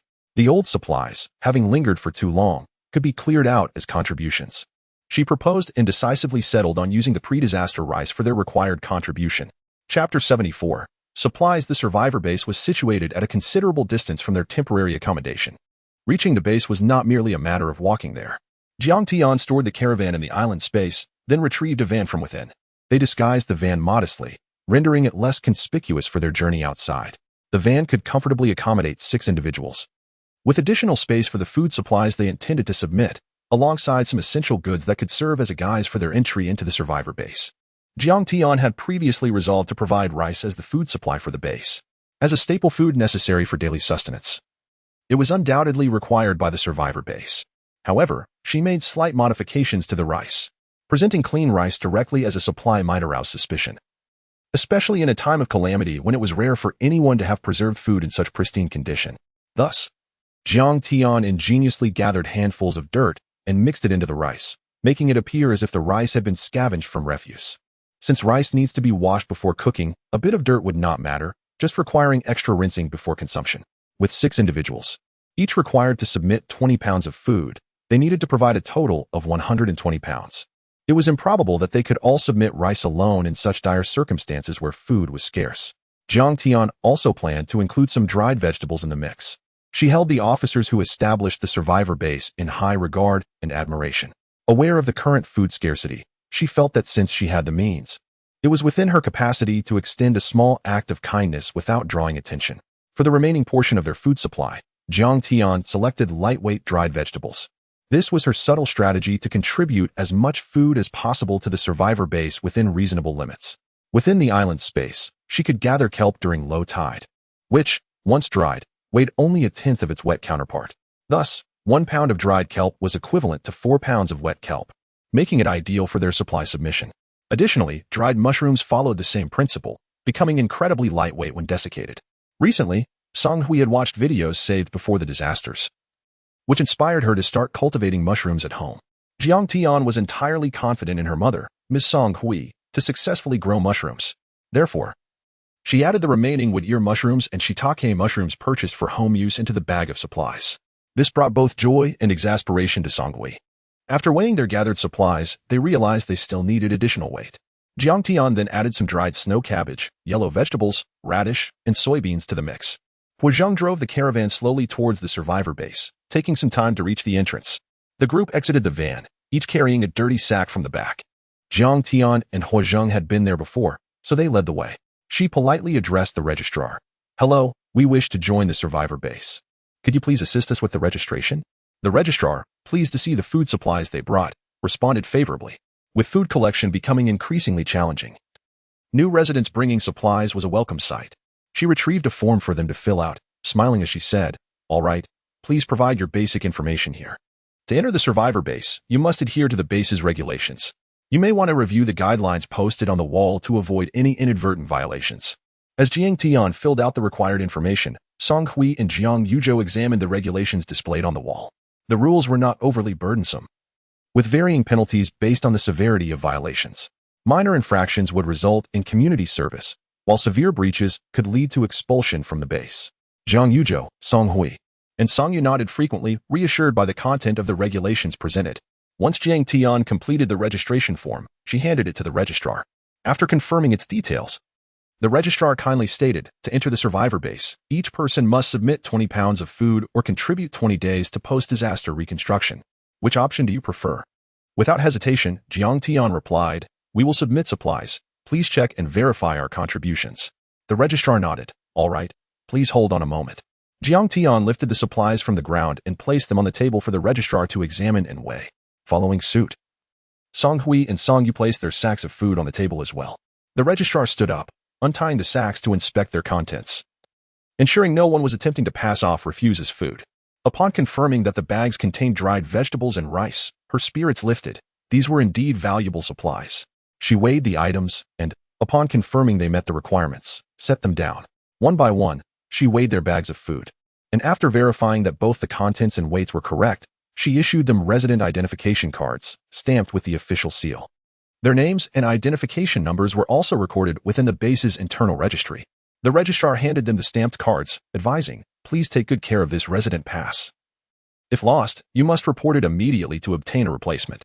The pass cannot be used to bring non-residents into the base, and violations will incur severe penalties." She paused, smiling. "Lastly, welcome to the survivor base." Jiang Tian returned the smile. "Thank you. I hope this survivor base will be a wonderful place." Chapter 75. The tent. As the group entered the survivor base, it was evident that the interior was in a far better condition than the outside. The cracked ground had been repaired, and the collapsed buildings were undergoing cleanup and reconstruction. Workers moved along the roads, their eyes brimming with hope for a brighter future. Jiang Tian mused that this truly was the safest survivor base, as depicted in books. The military leadership was unmistakably efficient. Remarkably, only a short time had passed since the devastating earthquake, yet this newly established survivor base was already organized and orderly. Before entering the survivor base, Jiang Tian inquired with the registrar about the availability of houses for sale or rent.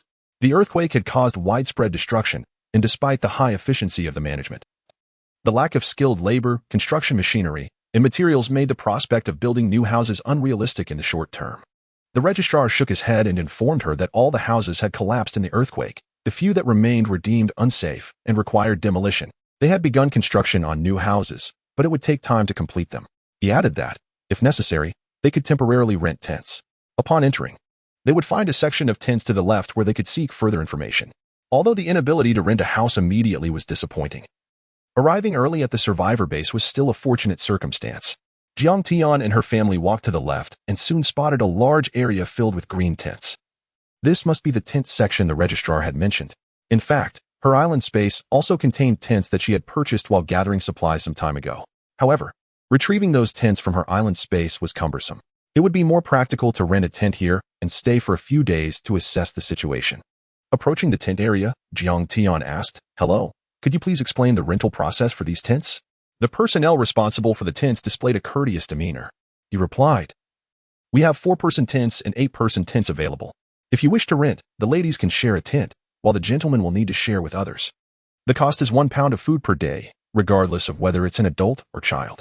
At this time, the survivor base had not yet introduced a point system for transactions, and exchanges were primarily conducted in kind, with food being the most common currency.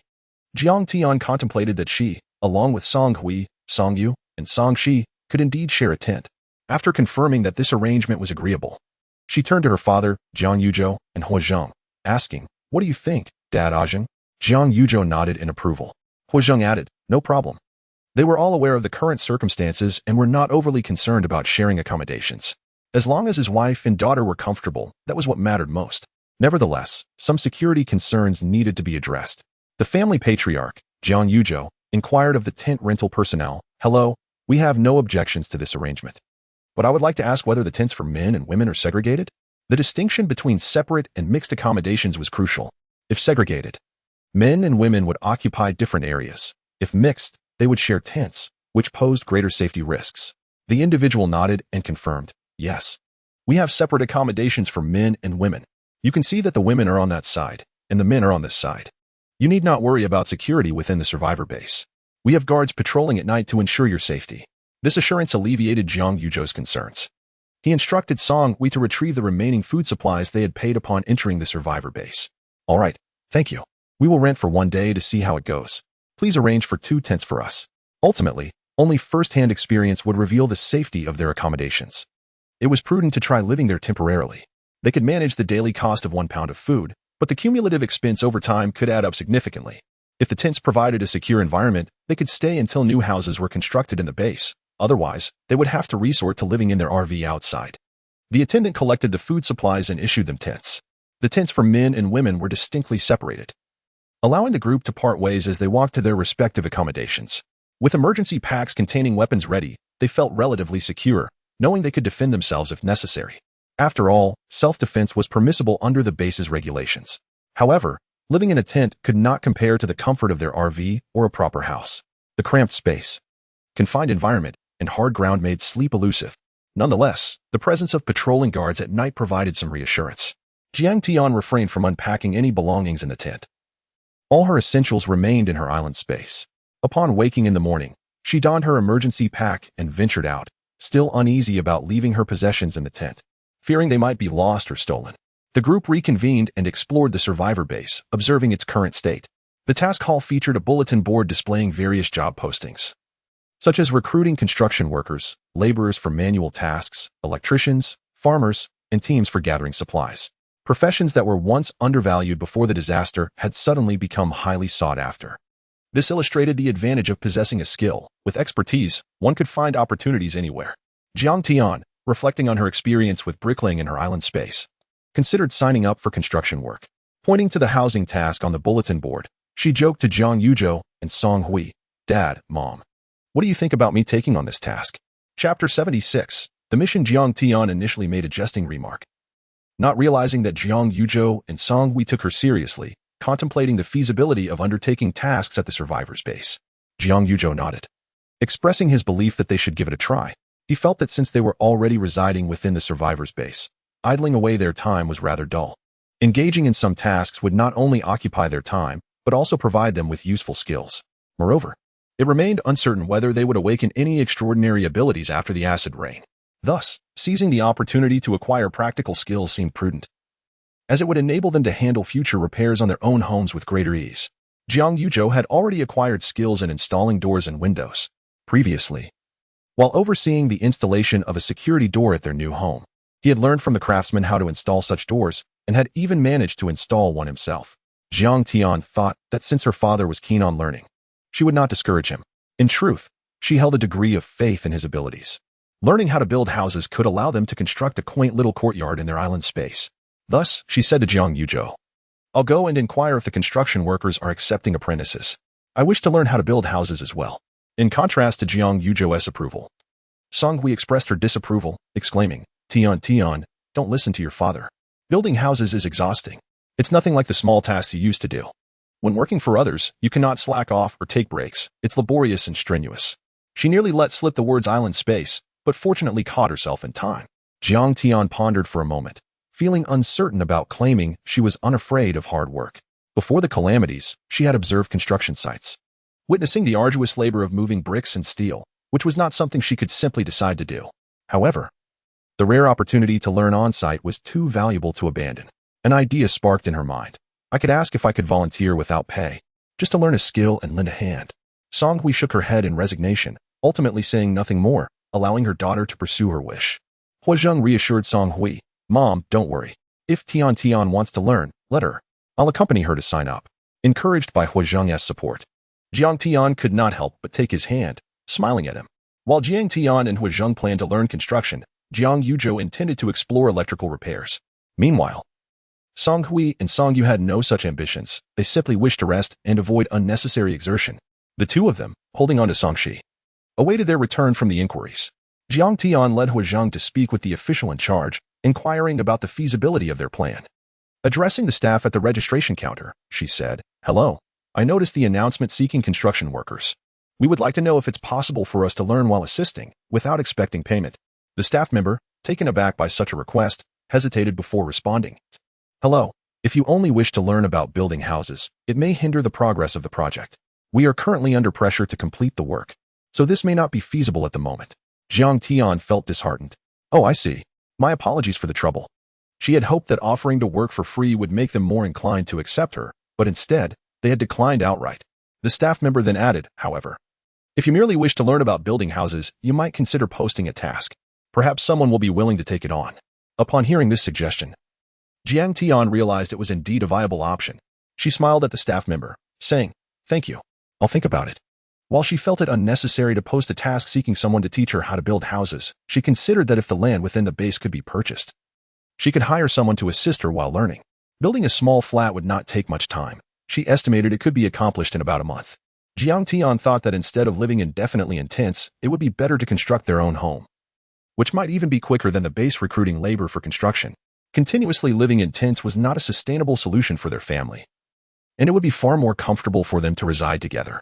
Moreover, with a month having passed since the earthquake, it was imperative to build a shelter to withstand the impending acid rain. Relying on tents was unwise, as the corrosive nature of acid rain could easily damage them, leaving them exposed without any refuge. Acid rain could cause skin burns, and effective treatment ointments were scarce. As Jiang Tian contemplated these matters, she returned to join Song Hui and Song Yu. Before long, Jiang Yuzhou returned, having successfully registered. Given the limited manpower at the survivor's base, he was able to commence tasks immediately. Jiang Tian shared her thoughts on building a house with Song Hui and the others, and upon receiving their approval, she decided to inquire about purchasing land within the survivor's base. Currently, the base had an abundance of land, especially after a series of disasters had drastically reduced the population. The price of land was relatively low, and the base welcomed anyone willing to buy land and construct homes to alleviate the burden on the survivors' community. However, even with the affordable land, it was still beyond their immediate financial reach, especially since their food supplies had been dwindling since yesterday. Continuing to draw from their resources would likely raise suspicions among others. If they were to purchase land for construction, they would need to create a facade of gathering supplies from outside. This way, they could present a legitimate explanation for any materials brought back, ensuring they had sufficient resources to cover the costs of building a home. Jiang Tian resolved to have Huazheng drive them around to explore, as her mother, Song Hui, and her aunt, Song Yu, had not ventured far since the calamities. This outing would provide them with an opportunity to see the world beyond their immediate surroundings while experiencing a semblance of normalcy. Chapter 77. The Ruins. The survivor base imposes certain requirements for those venturing outside in search of supplies to bring back, whether as individuals or in teams. Anyone seeking resources must surrender 1/10 of their collected goods upon re-entering the base, a contribution aimed at the base's development. The human and material resources necessary to sustain a base are immense, particularly in the aftermath of a disaster when everything must be rebuilt from the ground up, and remuneration for the base's staff must be dispersed. Jiang Tian believes that this 1/10 contribution is entirely reasonable. Previously, during their inquiries about the survivor base, Jiang Tian and Huazheng had kept an eye on the potential resources that might be found in the surrounding ruins. At that time, however, their minds were preoccupied with the well-being of their parents and their temporary shelter, and they were solely focused on gathering information about the survivor base. Without a thought of scavenging for supplies, they merely noted which areas contained what resources before departing. Now that they have successfully located the survivor base and settled in, they no longer need to worry about the safety of their shelter. With their hearts now anchored, they can roam freely and gather supplies. Jiang Tian and her companions can dedicate their entire days to scavenging, knowing that her father, Jiang Yuzhou, who works at the base, will have access to the communal dining facilities. Working at the base alleviates their safety concerns, allowing them to venture out with ease, leaving Jiang Yuzhou to fulfill his duties. If scavenging for supplies could be categorized by difficulty, they are currently in the simplest mode. At this moment, there are few obstacles to gathering resources. The most one might encounter is rummaging through the ruins, where useful items are bound to be discovered. However, once the acid rain has passed and mutations among animals occur, Venturing out for supplies will pose the threat of attacks from these altered creatures. The difficulty will escalate dramatically, transforming the current simple mode into a challenging one. As both human abilities and mutated animals evolve, making the search for resources increasingly arduous.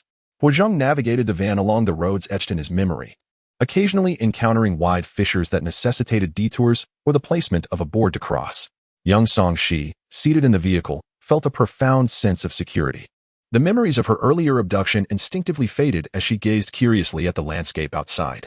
The calamities of the past year have rendered conventional production impossible, leaving survival reliant upon existing supplies in the arduous search for more. Consequently, food resources have become increasingly scarce, as most accessible items were scavenged prior to the Great Earthquake. People have now resorted to farming and fishing, fearing the prospect of returning empty-handed from their quests for supplies.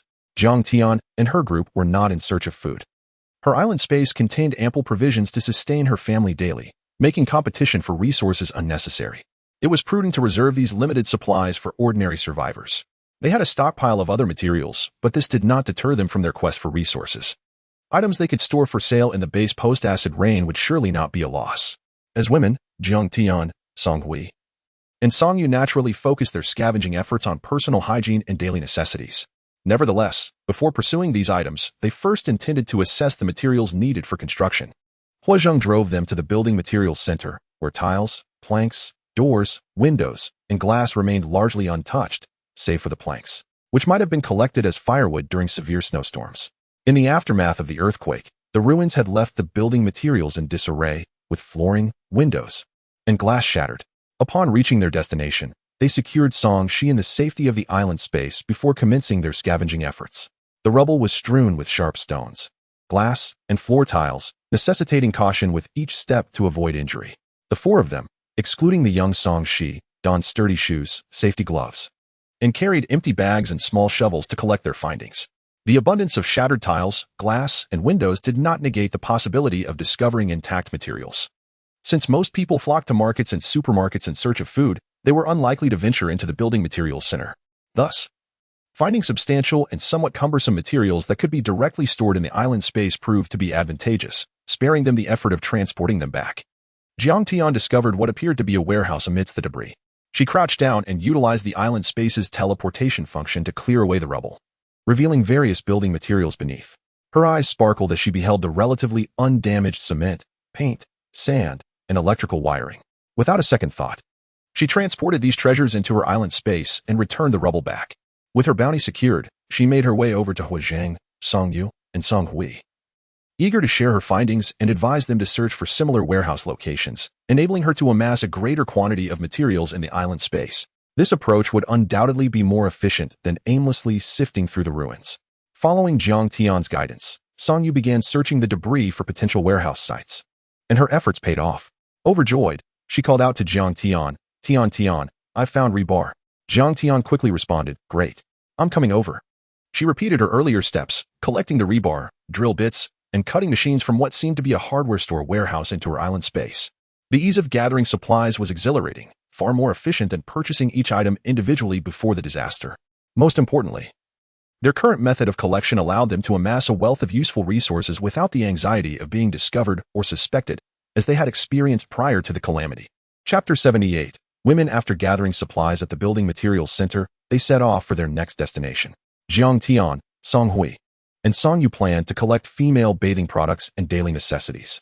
The items they had accumulated were sufficient for their own use. Their intention now was to sell these goods at the survivor base-ish trading market, albeit at a modest price. Being women themselves, they naturally stood in solidarity with their kind. The hardships faced by women in the aftermath of the natural disasters were profound. Those who had survived until now had endured immense challenges. Having secured their own livelihoods, they felt a responsibility to extend help to other women in need. Due to a series of calamities, particularly the devastating earthquake, medical supplies and equipment had been ruthlessly destroyed. Finding a gynecologist had become an arduous task. Even if a doctor could be located, ensuring a safe examination was another formidable challenge. And even if safe examinations could be conducted and prescriptions written, acquiring the necessary medications amidst the ruins was nearly impossible. All they could do was to protect themselves diligently and avoid falling ill. Jiang Tian's van stopped near a specialty store for bathing products, a location she and Huazheng had scouted in advance to facilitate their supply collection. Shower gels, shampoos, conditioners, laundry detergents, and specialized cleaning agents for undergarments were scattered amidst the debris, with sharp bricks striking the plastic bottles, leaving the area chaotic and filthy. Without hesitation, Jiang Tian stepped in, searching for intact bottled products or alternatives such as laundry powder, soap, and cleaning agents that were not in bottles but in bags or simple packaging. Although the store had collapsed, it was likely that some usable items had survived. The safety gloves worn by the group became smeared with slippery liquids from shower gels and shampoos. Yet no one paid it any mind as they focused on their task of scouring the ruins. The items in the corners of the shop had fared the best, followed by those stored in boxes at the bottom, yet to be displayed. They sifted through the wreckage and successfully unearthed many usable bathing products. Once their collection was complete, they set their sights on a store that sold sanitary products, items that every girl relied upon monthly, often overlooked in supply gathering, yet essential for every woman. Nearby the bathing product store stood a sanitary goods shop in much better condition. Although the surface had been marred by debris, the contents below remained unscathed. Jiang Tian gathered all the well-packaged sanitary napkins into her island space, smiling at the abundance of supplies. She simply wished for every girl in this post-apocalyptic world to be well. At the very least, these items would serve their purpose. After getting back in the van, having labored throughout the morning, the group took a moment to rest in their seats. Jiang Tian's family vehicles were all fitted with privacy films, alleviating any concerns about prying eyes outside. She sent Song Hui and Song Yu into the island space to prepare a meal, while she brought Song Shi out to play. When the time was right, she gathered both Song Shi and Huazhang to join her in the island space for a simple lunch. Being outdoors was tiring, so a quick meal sufficed. The lunch prepared by Song Hui and Song Yu was modest. Each had a serving of fragrant braised chicken rice. The aroma wafted through the air, making them feel hungry just from the scent. As Jiang Tian savored her bowl of braised chicken rice, she playfully praised, "Mom, Auntie, your braised chicken rice is simply divine. The taste is indistinguishable from that of restaurants."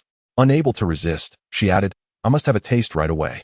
Song Hui and Song Yu chuckled. It was gratifying to see their hard work appreciated. Sometimes, the value of emotional affirmation is significant. Receiving recognition for one's efforts can alleviate fatigue. "All right, sweetie, enjoy. If it's not enough, there's more in the pot." Jiang Tian indeed loved braised chicken rice, and the home-cooked version was quite simple to make, not overly complicated.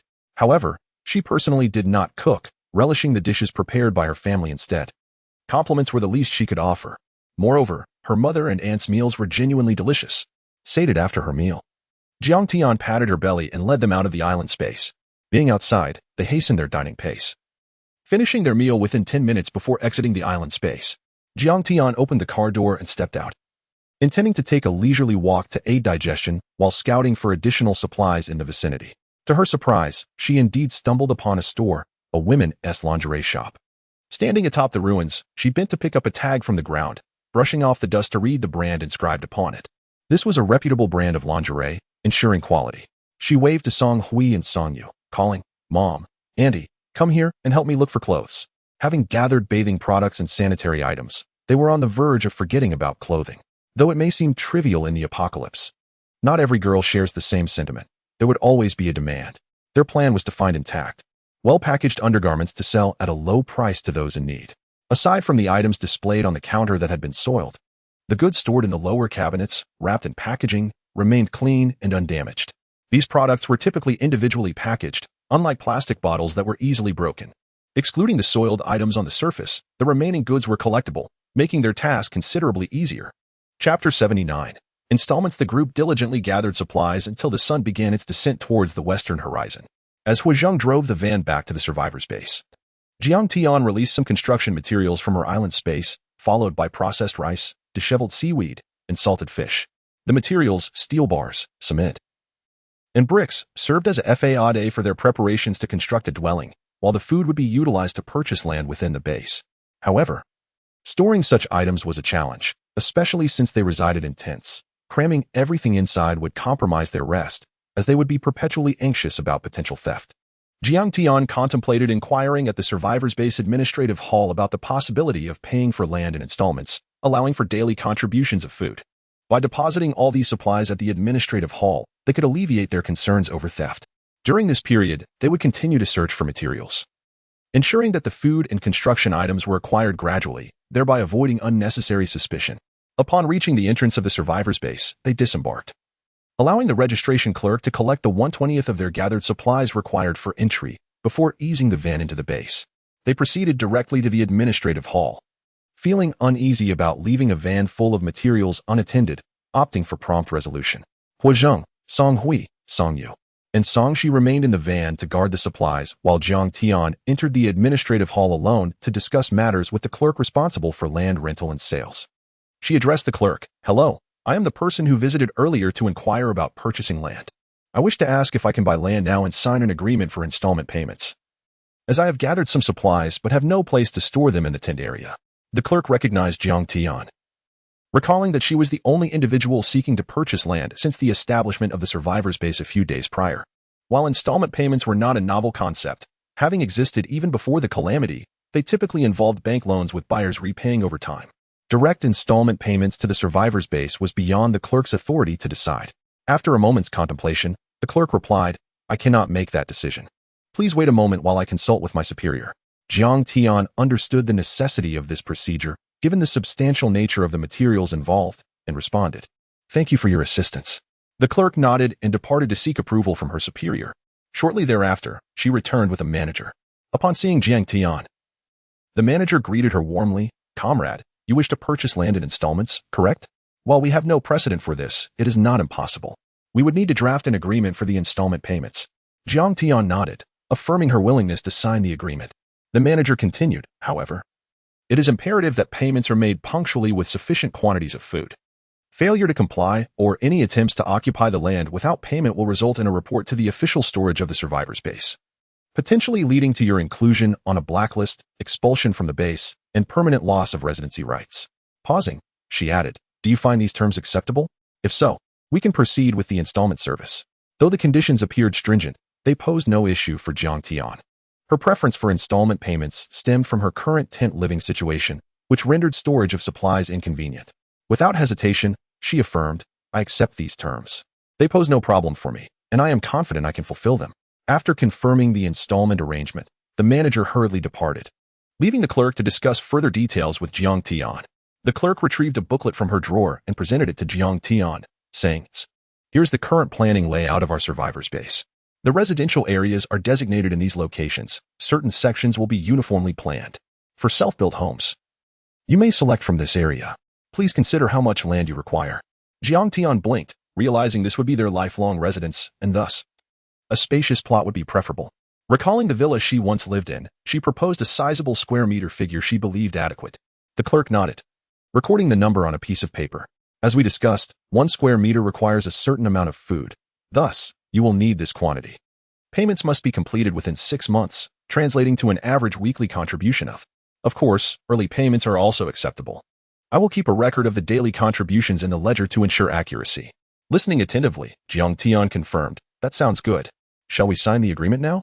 I may need to go out daily to gather supplies and then return to contribute food. Will these contributions be processed here?"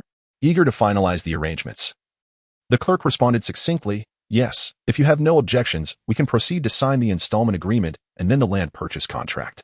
Contributions will be made at my window, for which I will take full responsibility. You are welcome to come daily for your contributions. Just approach me." Jiang Tian smiled at the clerk. "Excellent. Let's sign the contract, and I will begin my daily contributions. Thank you immensely for facilitating the installment payment for the land."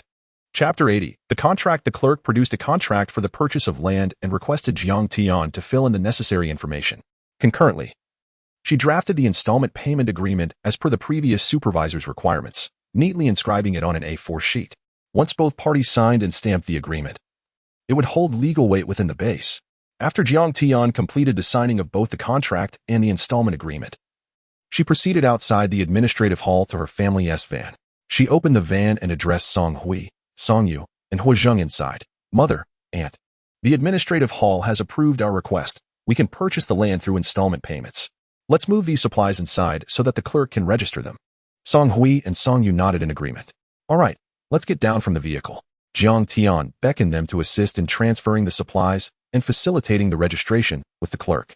She instructed Huazheng to remain by the van, as he possessed the highest combat capability among them. Should anyone attempt to pilfer the abundant supplies in the van, Huazheng would be the most capable of handling the situation. After several trips back and forth, Jiang Tian, Songhui, and Songyu finally transported all the prepared supplies into the clerk's window within the administrative hall. The clerk was taken aback upon seeing the variety of provisions, including rice, grains, seaweed, and salted fish. "Did you gather all these supplies today?" she inquired, unable to conceal her astonishment.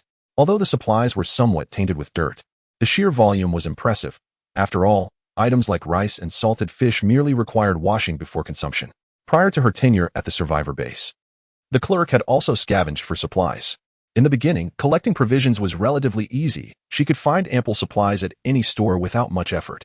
However, as natural disasters persisted, disrupting food production, the quest for supplies became increasingly arduous.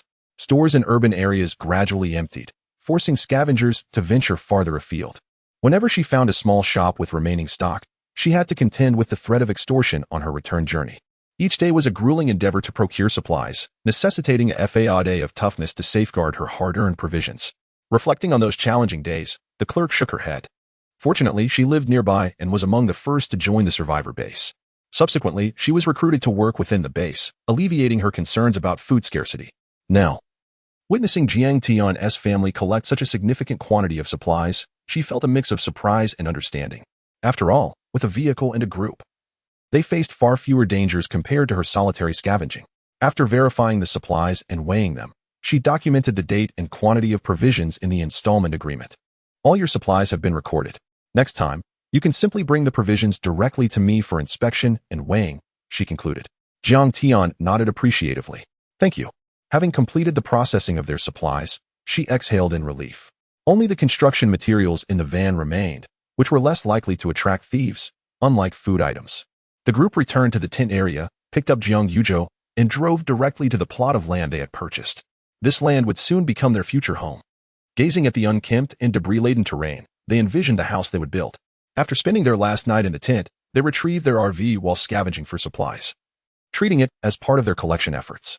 Returning early from their supply hunt, and after settling today's provisions at the administrative hall, they gathered at their designated plot. They rented a few pushcarts from the trading market within the survivor base to assist in clearing the rubble, working diligently together. Some pushed the carts while others organized the debris, managing to clear half of the land before nightfall.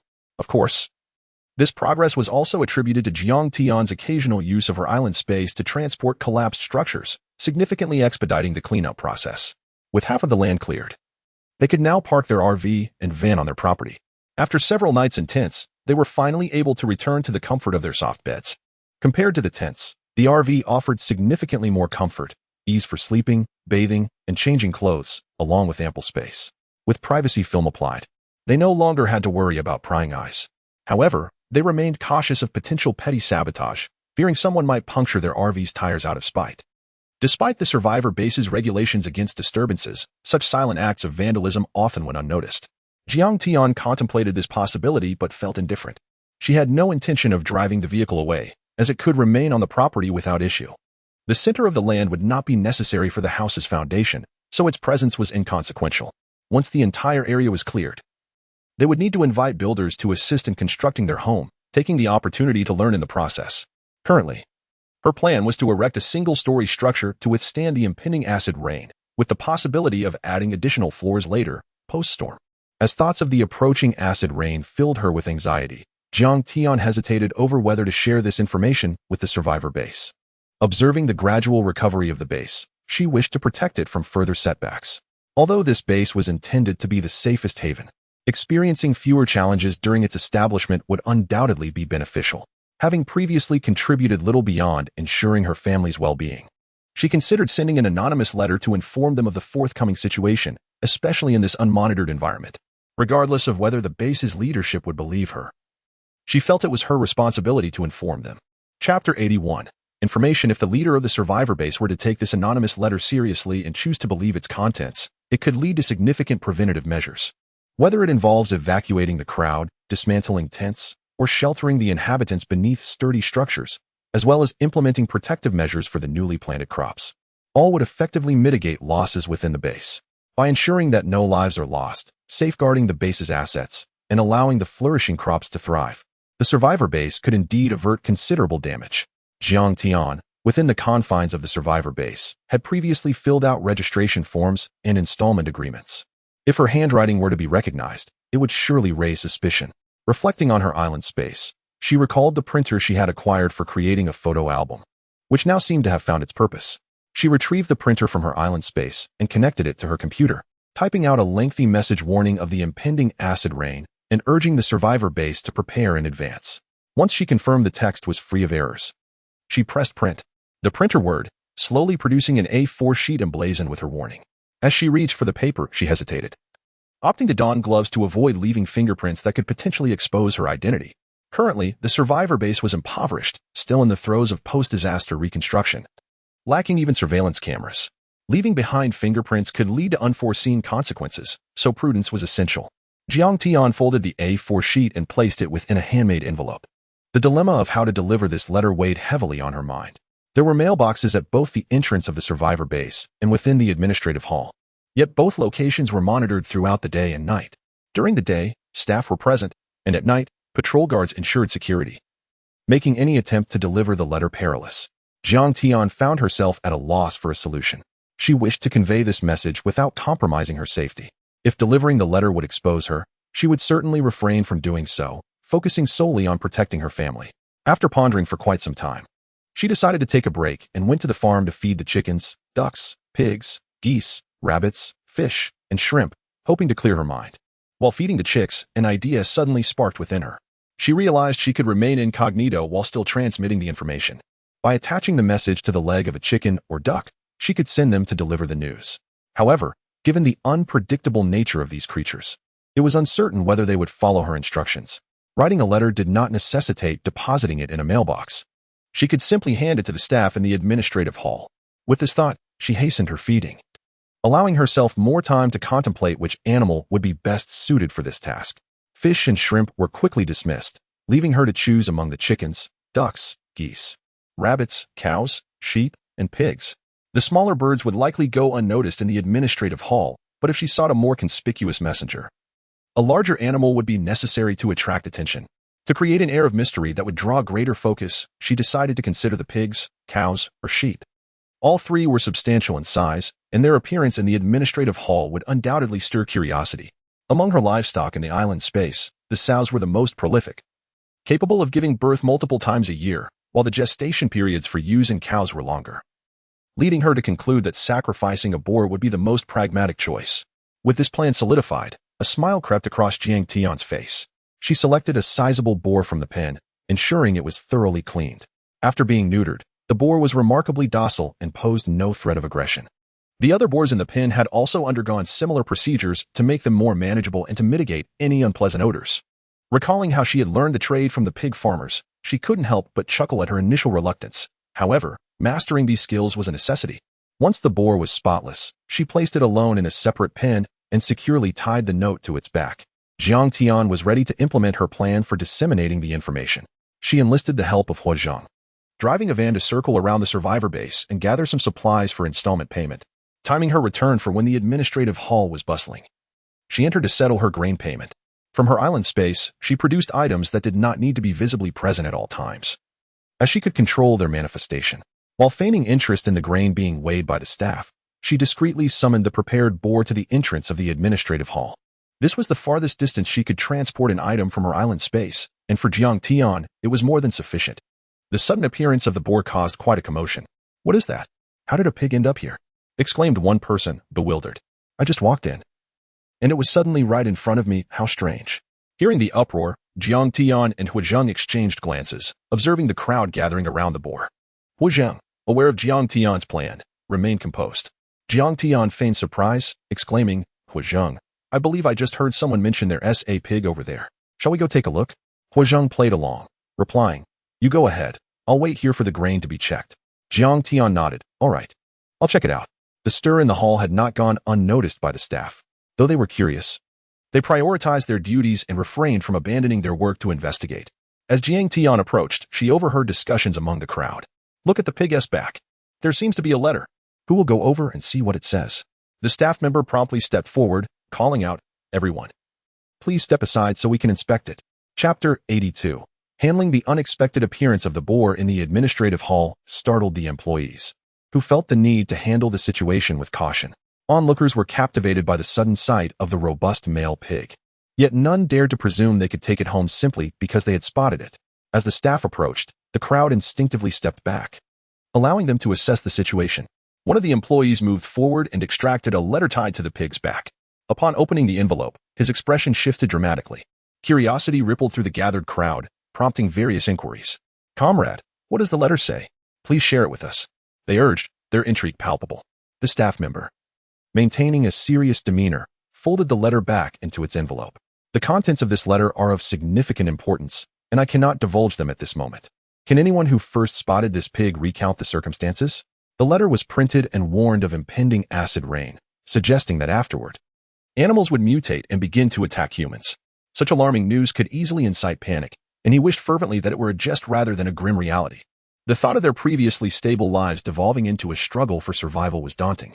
The individual who had first seen the boar spoke up. "It was me. The pig just appeared out of nowhere. I thought I was seeing things when it suddenly showed up at the entrance." Another person, who had entered behind him, chimed in. "Yes, I was almost through the door when I saw the pig right in front of me. It startled me." The staff member observed the sincerity in their accounts, pondering whether this pig had truly materialized out of thin air. Was the letter a genuine omen of disaster? Historically, there had been no precedent for pigs heralding calamities. His mind was a whirlpool of confusion, and he deemed it prudent to consult a superior, feeling utterly unequipped to manage the situation. The commotion attracted the attention of the administrative hall's supervisor, who approached the staff member, inquiring, "What is happening here?" Relieved to have a competent authority present, the employee explained. "A pig suddenly appeared, and it had a letter attached to its back. I glanced at its contents, and..." He withheld further details, handing the envelope to his superior. "Please take a look and determine our next steps." In the past, the employee would have dismissed such matters, but after enduring blizzards, extreme cold, sweltering heat, droughts, perpetual nights, and earthquakes, the sudden appearance of a pig coupled with a letter foretelling acid rain could not be overlooked. The supervisor opened the envelope, and his reaction mirrored that of the staff member, his expression turning grave. "I will report this to higher authorities. We must secure this area and ensure that neither the crowd nor the pig leaves." With that, he departed the administrative hall. The intention to cordon off the area was to investigate the origin of this message. Although the pig was said to have appeared unexpectedly, it was possible that the individual responsible was still present. Staff members mobilized, explaining the situation to those inside and requesting their cooperation. They organized to close the doors and register information. Jiang Tian joined the line to fill out her information, feeling a sense of relief. It seemed the survivor base would take this matter seriously. The grain submitted by Huazhang had already been recorded. The two awaited in the administrative hall, despite some dissenting voices expressing frustration over the delay. Regardless, they eventually saw the supervisor arrive with higher-ranking officials, accompanied by numerous guards. Everyone provided detailed statements regarding what they had seen and heard during the incident before being allowed to leave. Jiang Tian had not released the pig immediately upon entering the hall. Some time had elapsed. Furthermore, she was neither the first nor the last to discover the pig. The guards responsible for taking statements did not suspect her, allowing her to breathe a sigh of relief. Once outside the administrative hall, Jiang Tian and Huazhang headed to the task hall to seek skilled builders for their construction project. She offered remuneration slightly higher than the official recruitment rates to attract workers. Approaching the counter, Jiang Tian inquired, "Hello, regarding the construction task I posted yesterday, has anyone registered?" The task hall required a small fee in grain to publish tasks, which Jiang Tian did not mind, as her priority was to enlist suitable candidates quickly. The clerk retrieved the registration book. "Please hold on a moment, I will check." Jiang Tian and Huazhang stood by, watching as the clerk searched through the records. Finally, the clerk turned the book towards them. "For individuals have signed up. Their registration details are here. You may review them or visit the addresses listed to learn more." Jiang Tian accepted the registration form, saying, "Great, I will take a look." The clerk smiled. "If you select suitable candidates, please return here to report whether the task is completed so we can update the listings." Jiang Tian nodded. "No problem, thank you." Upon exiting the task hall, the two reviewed the personal information of the 4 individuals interested in the task. The information included basic details, self-assessments, and evaluations based on previous tasks completed at the base. Jiang Tian and Huazhang quickly identified the 2 candidates with the best reviews, planning to visit their addresses to assess their suitability. If all went well, they would select these 2 individuals. Chapter 83. Acid Rain in the Jiang family. Aside from Jiang Yuzhou, who ventured off to learn about circuitry, the rest of the household remained unoccupied, indicating that at least 4 individuals were available to directly engage in the construction project. Their family harbored numerous secrets, and the more individuals who came and went, the greater the risk of exposure. Thus, even in the pursuit of erecting a building, their intention was merely to seek assistance in acquiring construction knowledge, such as laying foundations, constructing staircases, and building single-story structures. The remainder of the work they could manage independently. Moreover, would it be prudent to invite so many people for the construction, thereby revealing that their household was not impoverished, inviting theft, robbery, or surveillance? As the old adage goes, teach a disciple, and the master may starve. What if the individuals they approached were unwilling to share their expertise? Hence, it was imperative to contact potential helpers in advance to ascertain their willingness to accept such an arrangement. The 4 craftsmen resided in the tent district, where newly constructed residences were hastily erected to accommodate the administrative offices and staff dormitories, gradually establishing residential buildings. This was entirely feasible, for the internal welfare of the community must also be commendable, otherwise they would struggle to retain their members. The 2 made their way towards the tent district, having previously resided there and thus possessing a degree of familiarity with the surroundings. Huazheng guided Jiang Tian through a series of green tents until they reached the area designated for the craftsmen listed on their form. The master, surnamed Chen, would henceforth be referred to as Master Chen. Huazheng took the initiative to negotiate, confirming Master Chen's presence in his tent before inviting him to discuss matters further. Master Chen boasted a decade of construction experience and had participated in various projects within the base, earning considerable acclaim. His interest in joining their endeavor stemmed solely from the higher wages they offered compared to those at the base. Without unnecessary preamble, Huazheng articulated their requirements and elucidated their intent to learn about construction.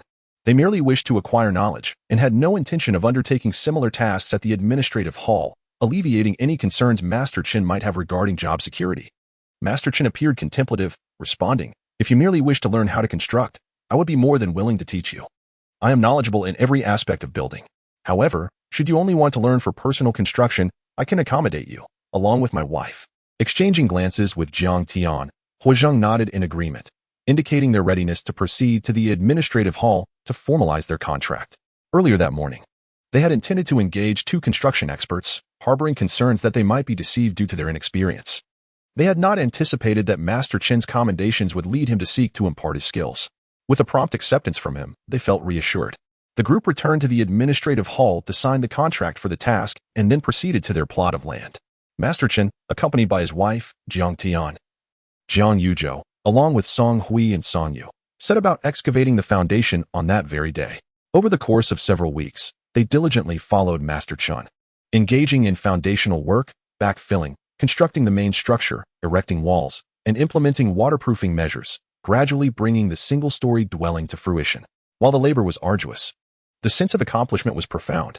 The Jiang family gazed upon their newly built home, marveling at how it had materialized from nothingness, and smiles graced their faces, for this would soon be their abode.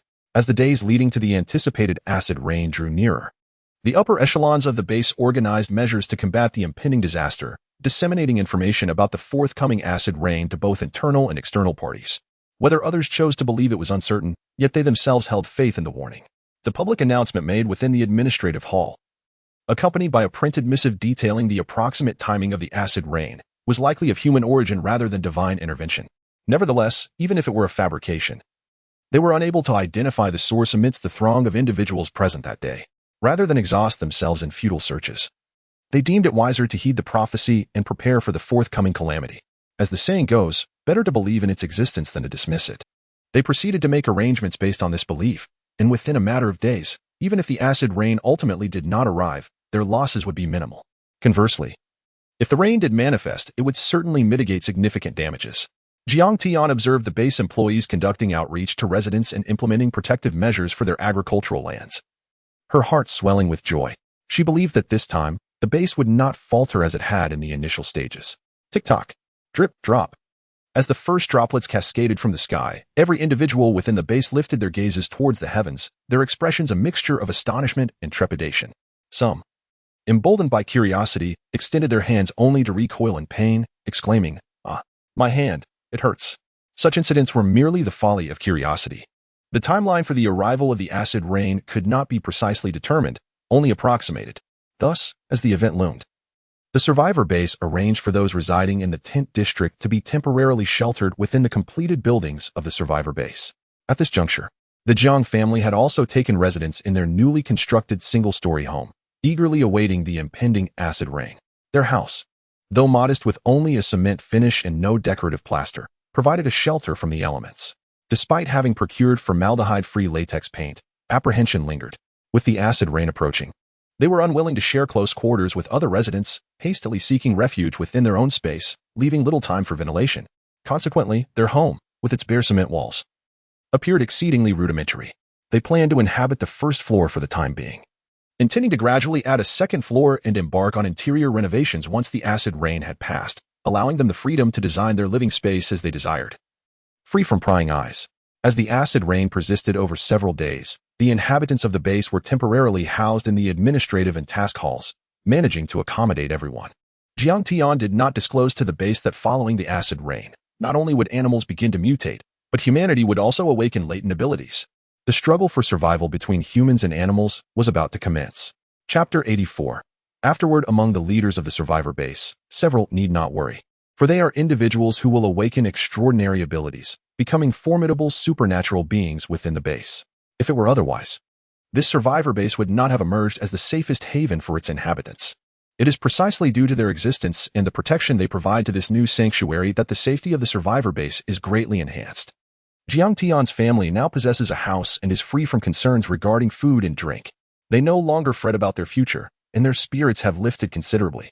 Reflecting on the journey since the onset of the calamity, which prompted them to prepare provisions, they find themselves in a commendable position, finally able to settle down. Over the past month, their new home has been completed, and Jiang Tian has brought her 2 huskies out from their island sanctuary. Having spent nearly a year in that space, it was time for them to breathe the fresh air. The 2 huskies, now brimming with energy after their prolonged stay in the island dimension, accompanied Jiang Tian's family as they gazed out at the curtain of rain. The huskies had rarely ventured outside during their year in the island space, and the downpour was a source of great fascination for them. Simply watching the rain brought them immense joy. Jiang Tian affectionately patted their fluffy heads, reveling in the double delight.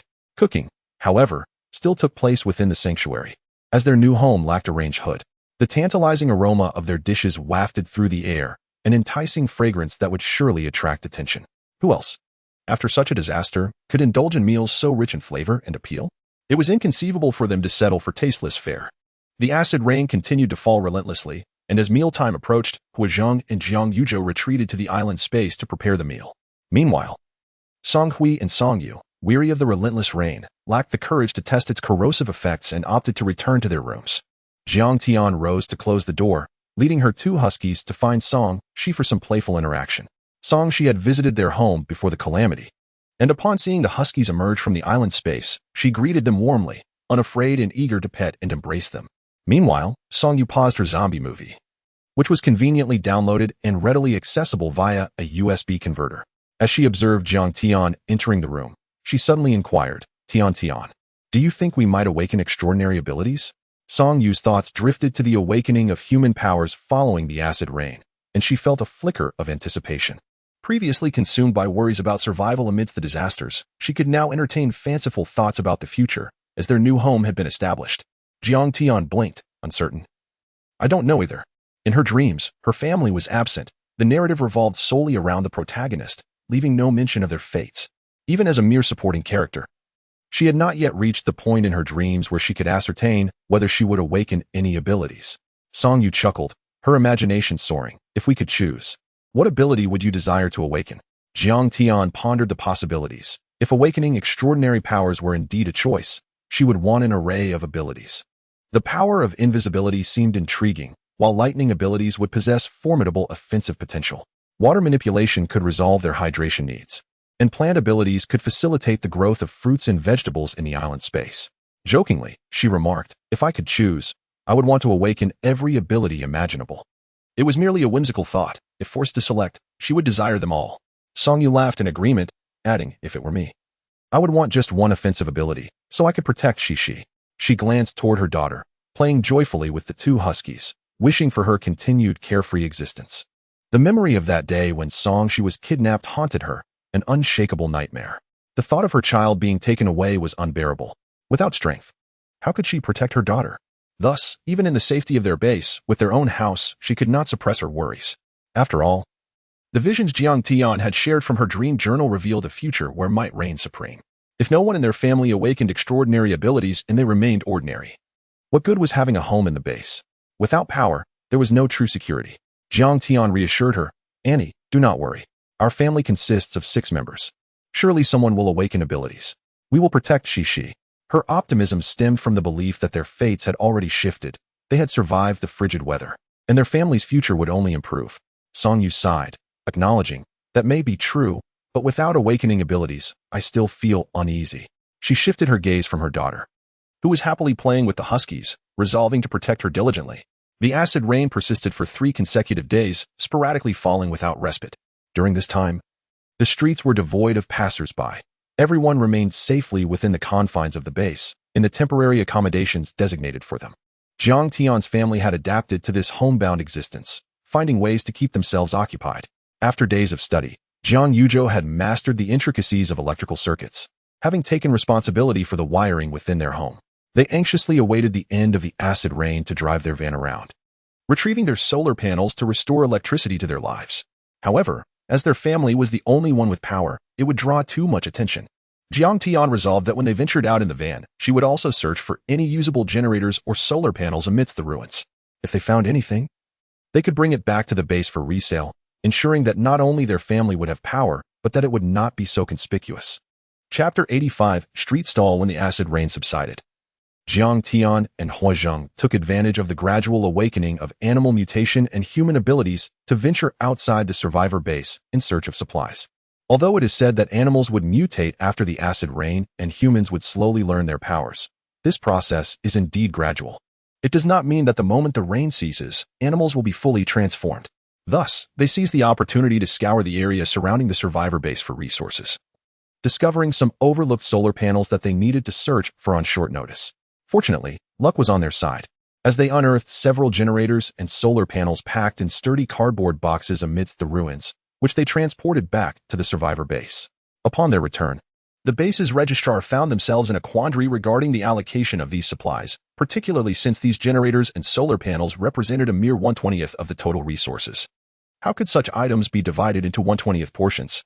Jiang Tian suggested compensating with food, to which the registrar readily agreed. During this period, especially due to the acid rain, many solitary survivors who had initially intended to fend for themselves began to join the survivor base. As the number of inhabitants increased, management encountered challenges, particularly regarding the exchange of goods. They contemplated the implementation of a unified currency system for bartering supplies, but the onset of acid rain had delayed its initiation. Jiang Tian was eager for the survivor base to promote the use of a point system, as the current method of exchanging goods was quite cumbersome. She assembled the generators and solar panels at home for testing and only planned to take them to the market once she confirmed everything was in order. After the acid rain, the trading market became lively, with residents eagerly exchanging essential supplies. The torrential rains had persisted for 3 consecutive days, making it impossible for them to venture out for resources. Additionally, the corrosive nature of the acid rain had damaged many items, necessitating the need to dig through the ruins for salvageable goods, thus exacerbating the survivors' plight. The solar panels and generators that Jiang Tian and her companions were selling were not considered necessities by the average survivor in the base. As a result, passers-by merely glanced at their stall before shifting their attention elsewhere. Even though the prices for the solar panels and generators were modest and did not require an exorbitant amount of food for exchange, there was little interest. Most survivors prioritized their limited resources on items of immediate necessity. However, the female hygiene products they were also selling attracted inquiries from women who passed by. Their decision to collect such supplies stemmed from a goodwill gesture rather than a profit-seeking endeavor. A gaunt woman paused, eyeing the sanitary pads on the small table with hesitation. She pointed to the pads and inquired about their price. Observing the weary woman, Song Hui set the price low, allowing for a casual selection, 2 packs for just a small piece of bread or a couple of food items. One piece of food equated to approximately 50 grams, about the size of a small orange. Jiang Tian was pleased with Song Hui's pricing, as they were not relying on this venture for profit. They were flexible in their sales approach. Yet, food remained a precious commodity for the woman, and the search for it was arduous. Weighing her options, she ultimately chose to forego the purchase. Song Hui noticed this and sighed inwardly, unable to bear the sight of such hardship. As the woman attempted to leave, Song Hui called out, "It's all right if you don't have food. We can exchange for something else. Do you have anything to barter? Show me what you've got. And if it aligns with my needs, we can make a trade." The woman hesitated but then retrieved a comb and hair tie she had salvaged from the ruins. "Would this work?" she asked. Song Hui, who lacked for nothing, only wished to assist the woman. Upon seeing the items, she nodded in agreement. Yes, we can trade these. How about one hair tie for a pack of sanitary pads? The woman eagerly nodded. Yes, of course. Seeing the woman's joyful expression, Song-hui smiled back. Great. How many packs would you like? My family needs hair ties, so if you wish to trade more, feel free. One hair tie for a pack of sanitary pads was indeed a fair exchange. The woman had collected quite a few hair ties and decided to take advantage of the moment to acquire several packs of sanitary pads. With anticipation, she asked, Can I exchange 10 hair ties for 10 packs of pads?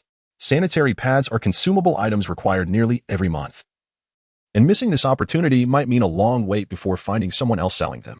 Naturally, she wished to stock up. Song-hui nodded. That works. The woman, feeling delighted, produced the hair ties for selection. Here, you can choose from these styles. The hair ties, retrieved from the ruins, bore some dust. But neither Song-hui nor Jiang Tian minded. They each chose 5 ties. The woman sighed in relief and pulled out a bag from her pocket to carry away the 10 packs of sanitary pads. Currently, Jiang Tian and her stall were the only ones selling feminine products, and their barter system was remarkably advantageous. Often, customers who purchased items would return with others to buy more. Thus, by the end of the day, they had not sold a single generator or solar panel. But the sanitary pads and bathing supplies were nearly all gone. The resources they received amounted to just shy of a pound of rice, along with a few hair ties, combs, and spoons. Nevertheless, Jiang Tian and Song-hui found joy in the experience, as their purpose in setting up the stall was not profit-driven. When Jiang Yuzhou returned from completing his tasks, he assisted in transporting their market goods back home. Since no one had purchased the generators or solar panels, they opted to install and use them themselves. Those interested in buying the generators and solar panels could return later to make their purchases. Chapter 86. Abilities. The survivor base hastened the construction of several houses for sale to its residents, a necessary measure to prevent situations akin to acid rain from recurring, as tents were clearly inadequate for such protection. Initially, there was no pressing urgency. The tents were merely intended as temporary accommodations. However, the urgency shifted, leading to a fervent focus on building proper shelters. It was only upon witnessing the commencement of house sales at the survivor base that Jiang Tian was reminded of the situation. Most residents were still living in tents, with only the base's staff having moved into the provided housing.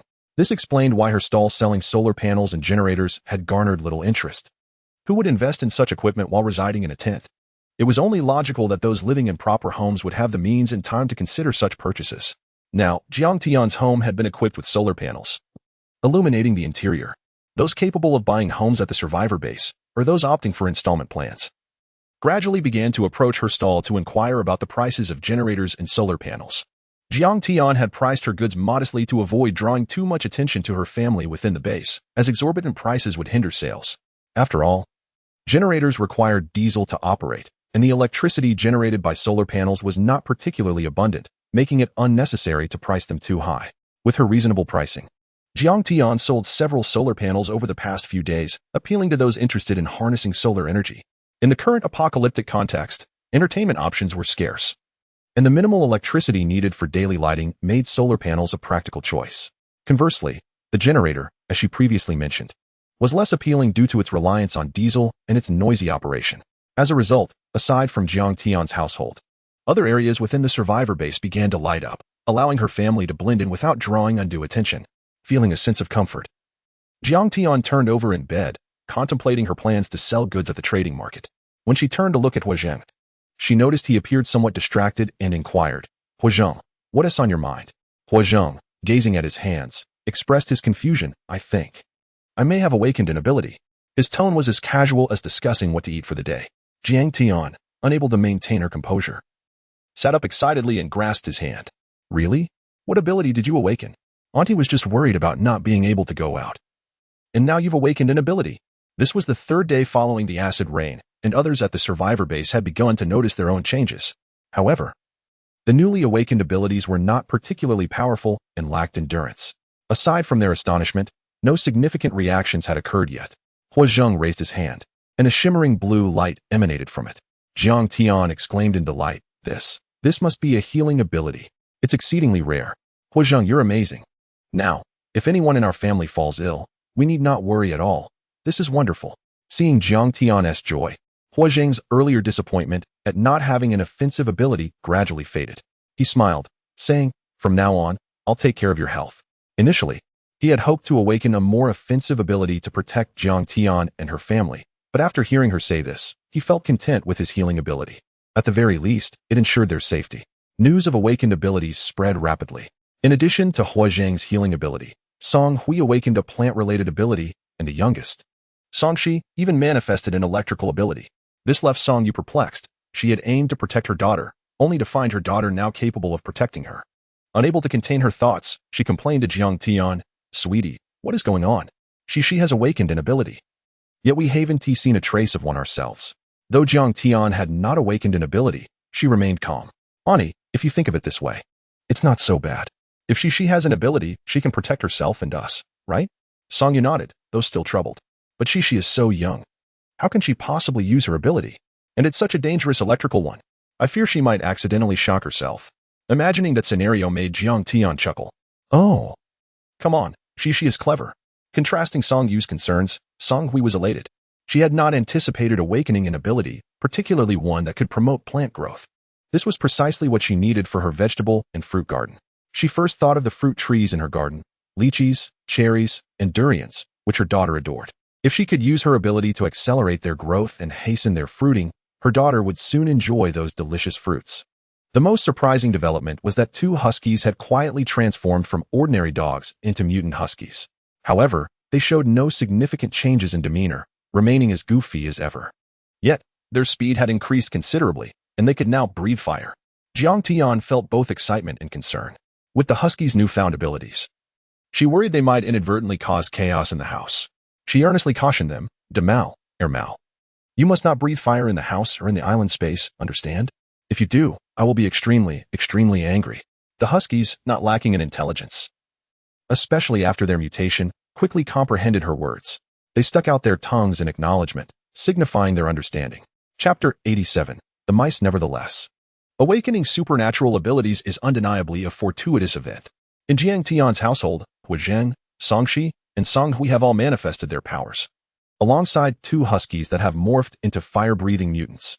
Among them, Song Shi possesses the most formidable offensive capabilities, while Song Hui and Hua Zhang's abilities are purely supportive, rendering them ill-suited for combat outside the survivor's base. The 2 huskies, however, are more than capable of engaging in battle. Yet there is a lingering concern about allowing them to roam freely, lest they be mistaken for feral mutants and hunted down. During this past week, as the survivors within the base gradually harnessed their powers, Jiang Tian's family opted for a discreet existence within their home, avoiding unnecessary exposure.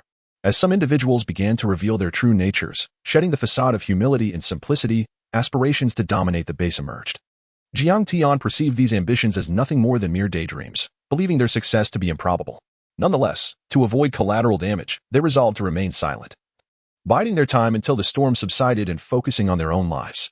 The group of supernatural beings that had dared to provoke others at the administrative hall was swiftly subdued and expelled from the survivors' base.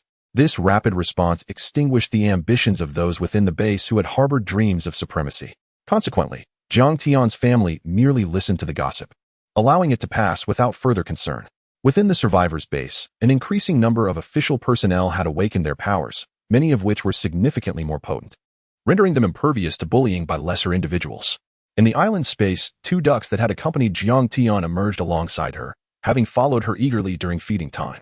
With little thought, she decided to bring them along to play, only to discover, to her astonishment, that they had mutated.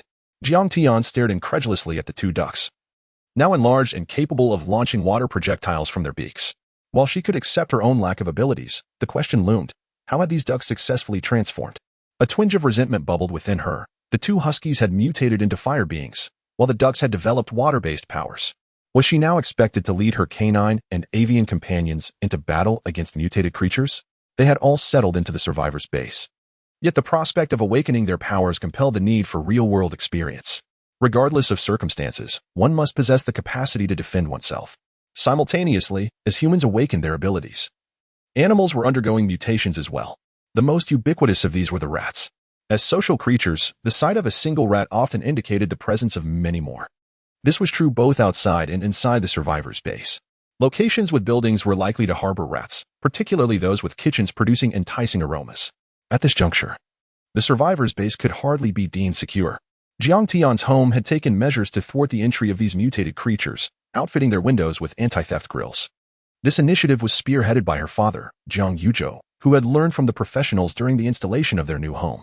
The windows were custom-made to replicate those of their previous residence, ensuring that during moments of ventilation, mutated rats and snakes could not infiltrate.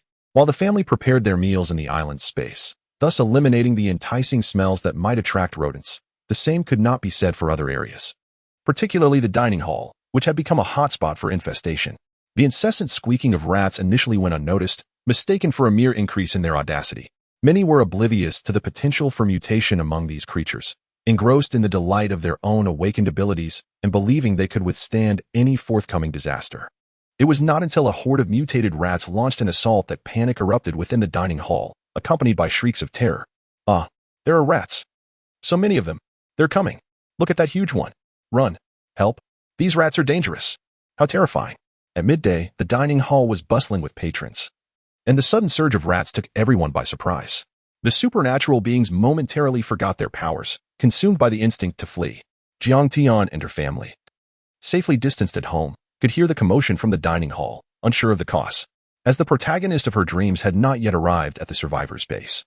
Jiang Tian remained oblivious to the unfolding chaos. Curiosity piqued, the family hesitated to venture outside. Aware of the adage about curiosity leading to peril, they opted to observe through a pair of binoculars from the safety of their window. This approach afforded them a semblance of security, though visibility was limited due to the distance and the protective grills. After some time, they spotted individuals rushing towards their direction, glancing back in terror at the ground below. Jiang Tian quickly angled the binoculars downward, revealing the enormous rats scurrying behind them. These creatures, the size of fingers, were grotesquely larger than the rats of the past, evoking an eerie sense of dread. Chapter 88. Out Jiang Tian and her family were taken aback at the sight of the mice scurrying across the ground. Is that a mouse? It seemed implausible.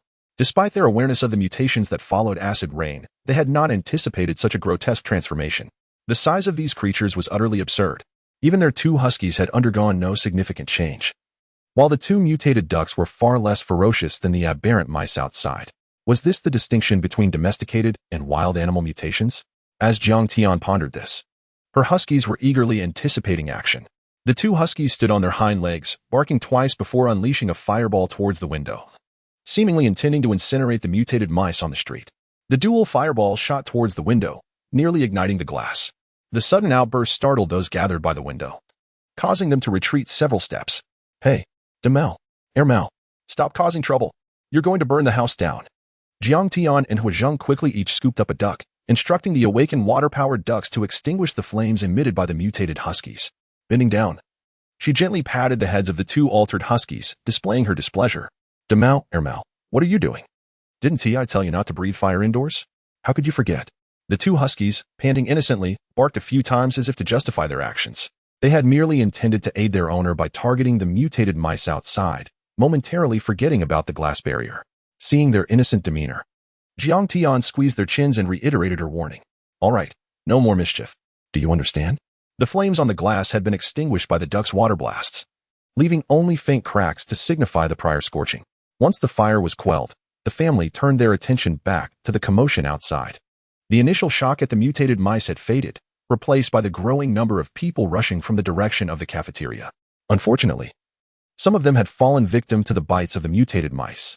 Panic erupted outside, accompanied by cries of pain. Those who had been bitten were not confronted by just one mouse, but rather a swarm that descended upon them, tearing at their flesh. The scene was gruesome and unbearable to witness. Songhui turned her head away, unable to bear the sight of such carnage. Songyu quickly covered her daughter Songshi's eyes, wishing to shield her from the horrific scene, fearing it would haunt her dreams that night. Meanwhile, awakened individuals outside began to regain their composure. They began to wield their newly acquired abilities against the mutated mice. However, the small size and agility of the creatures made them difficult targets. Moreover, these newly empowered individuals had not adequately trained their abilities, resulting in limited precision despite their newfound powers. Jiang Tian's window was fitted with a one-way film, allowing them to see outside while remaining unseen from the street. Thus, as they peered out, no one sought their assistance. The two mutated huskies tugged at Jiang Tian's pant leg, urging her towards the door, eager to join the fray. Feeling somewhat helpless, she acknowledged that even with her island space at her disposal, she was apprehensive about confronting such a multitude of mutated mice. The blood-soaked scene outside was all too real, and she needed a moment to gather her thoughts. "Stop pulling. I want to go out," she told them. If you want to go, I'll open the door for you. The huskies nodded in understanding. Jiang Tian sighed in relief. Dad, Mom, Demao and Airmao want to go outside to fight the mutated mice. I'll let them out. So please lock this door to prevent the mice from getting in. Songhui nodded, cautioning her. All right? Just be careful. If any mutated mice approach, don't worry about us. Retreat to the island space. Okay, I'll be careful. Let me close the door behind me first, Jiang Tian replied, leading the eager huskies outside. After securing their room's door, she cautiously made her way to the hall. There was no commotion at the door. At least no mutated mice were trying to invade. Jiang Tian glanced down at the two excited huskies and reiterated her instructions. Demao, Airmao. When I open the door, dash out quickly, and I'll close it right away. Don't let the mutated mice in, and be careful not to get hurt. If it gets too dangerous, come back and bark for me to let you in. The huskies, eager to confront the mutated mice, barked in acknowledgement. Jiang Tian positioned them by the door and swiftly opened it. As the huskies bolted outside, she quickly closed the door behind them. She remained cautious of her own safety. The sight of the mutated mice noticing the commotion and darting towards them prompted the huskies to unleash fireballs, roasting the mice and filling the air with smoke. The mutated huskies wagged their tails in delight, pawing at the scorched creatures to ensure their demise. Watching through the peephole, Jiang Tian couldn't help but smile. Her huskies, Demao and Airmao, displayed an impressive bravado. Once assured of their safety, they returned to the room. Although they had reached the survivor base, where people tended to their own affairs without regard for others, this was only possible once a semblance of order and a dedicated security team had formed. The current security forces were ill-prepared for the onslaught of mutated creatures, and handling the sudden invasion of these mice would require significant effort. The awakened individuals within the survivor base needed to unite in the face of their present challenges. This is precisely why Jiang Tian had decided to share these matters. Most of her family's awakened abilities were supportive in nature, while the only one with offensive powers, Songshi, was still too young. As a mother, Songyu could not bear to send her little girl out to confront the mutated mice for the sake of protecting their family. Chapter 89. Crystal Core. Songyu was reluctant to let Songshi venture out, and Jiang Tian and Songhui felt the same. They themselves were too fearful to engage in battle with the mutated rats, so how could they possibly send their youngest child into the fray? The sight of the mutated rats outside was terrifying even to them, let alone for little Songshi. However, given her formidable abilities, it was essential for her to undergo rigorous training. Such powers must be honed through practical experience. Merely awakening them without application would render the effort futile. Yet, with so many mutated rats lurking outside, Jiang Tian was also apprehensive about allowing Songshi to go out. If training was necessary, it could surely wait until the number of mutated rats diminished. Songshi felt quite frightened, marveling at her newfound powers. Although she felt a twinge of envy for her sister's possession of a magical island, she took solace in her own ability to summon lightning. Observing the chaos outside, she envisioned herself as a heroine from an animated fantasy, triumphantly battling dark forces for the sake of justice. Yet, her fear paralyzed her, preventing her from taking a single step outside. The two mutated huskies, however, frolicked joyously, breathing fire upon the mutated rats. The rats were swift, but the huskies were equally agile. Compared to the merely enlarged and accelerated rats, these fire-breathing huskies were far more formidable.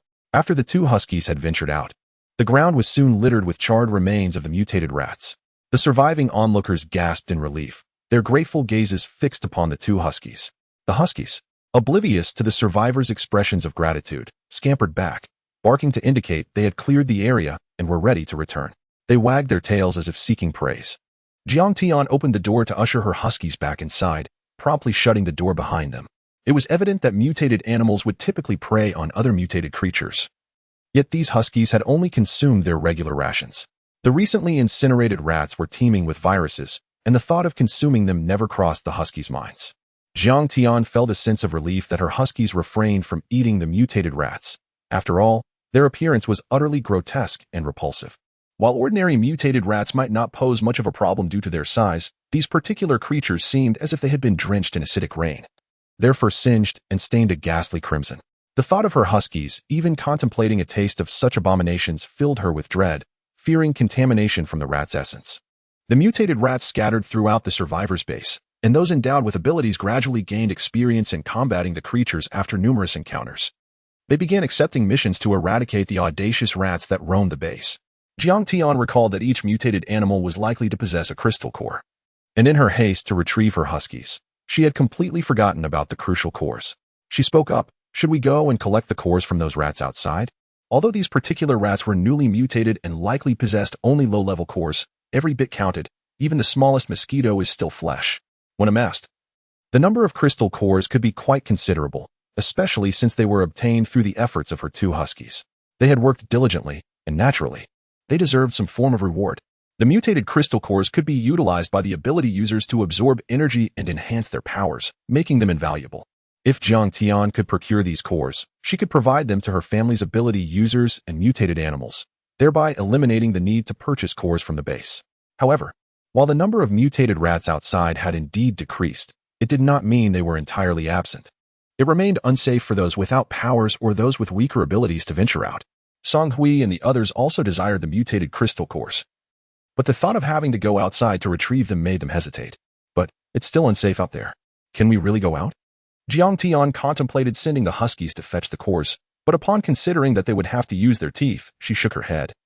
Unable to dismiss the image of the rats, it seemed they would have to go out themselves to investigate. I'll go out first, she declared. And I'll take the huskies with me. Jiang Tian felt that among her family, she and Songshi were the most suitable to venture outside. She could retreat to her island space if danger arose, and Songshi could unleash her attacks. However, recalling Songshi's evident fear, she decided it would be better for her to go alone. Jiang Tian donned her protective gear, including a mask and gloves. Although the mutated rats had been incinerated, their presence was still disconcerting. She dared not reach out to grab the rats directly. Instead, she planned to use tongs to place them into a bag, later extracting the crystal cores at home. Ultimately, she intended for her huskies to unleash a few more fireballs to ensure the rat carcasses were thoroughly incinerated. Standing at the door, she instructed her family, once I step outside, close the door quickly. Don't worry about me. Demao and Air Mao will ensure my safety. If I encounter trouble, I'll simply retreat into my island space. If anyone sees me, I'll claim I've awakened an invisibility ability. This way, her ability to appear and disappear could be passed off as an invisibility power, which she found quite acceptable. She wished to keep her island space a secret, but in the long run, presenting it as a legitimate ability was also quite feasible. Song Hui nodded in agreement. All right, be careful out there. If you need to come back in, just call for me. Jiang Tian nodded, jokingly assuring, no worries, Mom. Even if I get hurt, I have Zhang to help me heal. Song Hui shot her a stern look and retorted, don't say such nonsense. You want to get hurt. Chapter 90, Absorption. Jiang Tian claimed she was not afraid, yet that was a mere facade. In her household, she was the only one suitable for venturing outside. Taking a deep breath, she stepped out. Two huskies flanked her, silently guarding her from the sudden onslaught of mutated rats. Wasting no time, she spotted a corpse of a mutated rat and squatted down to collect it in her bag. Meanwhile, the two huskies unleashed a torrent of fire upon the scattered mutated rats, ensuring none approached Jiang Tian. As she watched her steadfast guardians, she hastened to fill her bag with the rat corpses. Once her bag was brimming, she resolved to return home. Despite the apparent safety afforded by her two mutated huskies, a twinge of anxiety lingered in her heart. She had previously battled against other human survivors, but the difference between them and the mutated rats was stark. The human abilities she had encountered were still tied to normalcy, whereas these rats had transcended their original nature. Jiang Tian steeled herself, recognizing that whether facing survivors or mutated rats, courage was requisite. She had taken her first step outside and believed that perseverance would lead to better days ahead. Inside the house, Song Hui and the others anxiously monitored her from the window. Upon seeing Jiang Tian returning with the rat corpses, they promptly opened the door without her needing to call out and ushered her inside, swiftly locking the door behind her. Jiang Tian had no intention of bringing the corpses into the main room. She retrieved the tools necessary for excavating the crystal cores, and they donned masks and gloves. Crouching to examine the mutated rats they had brought back, Hu Zheng distributed sharp knives, urging everyone to give it a try. Jiang Tian accepted a knife from him. Having grown accustomed to the sight of these mutated rats, her fear significantly diminished. Although still unsettling, she felt more at ease. She plunged the knife's tip into the rat's head, stirring within to locate the crystal core. The mutated rats were several times larger, making the search more challenging. It was only when the knife struck something hard that she halted.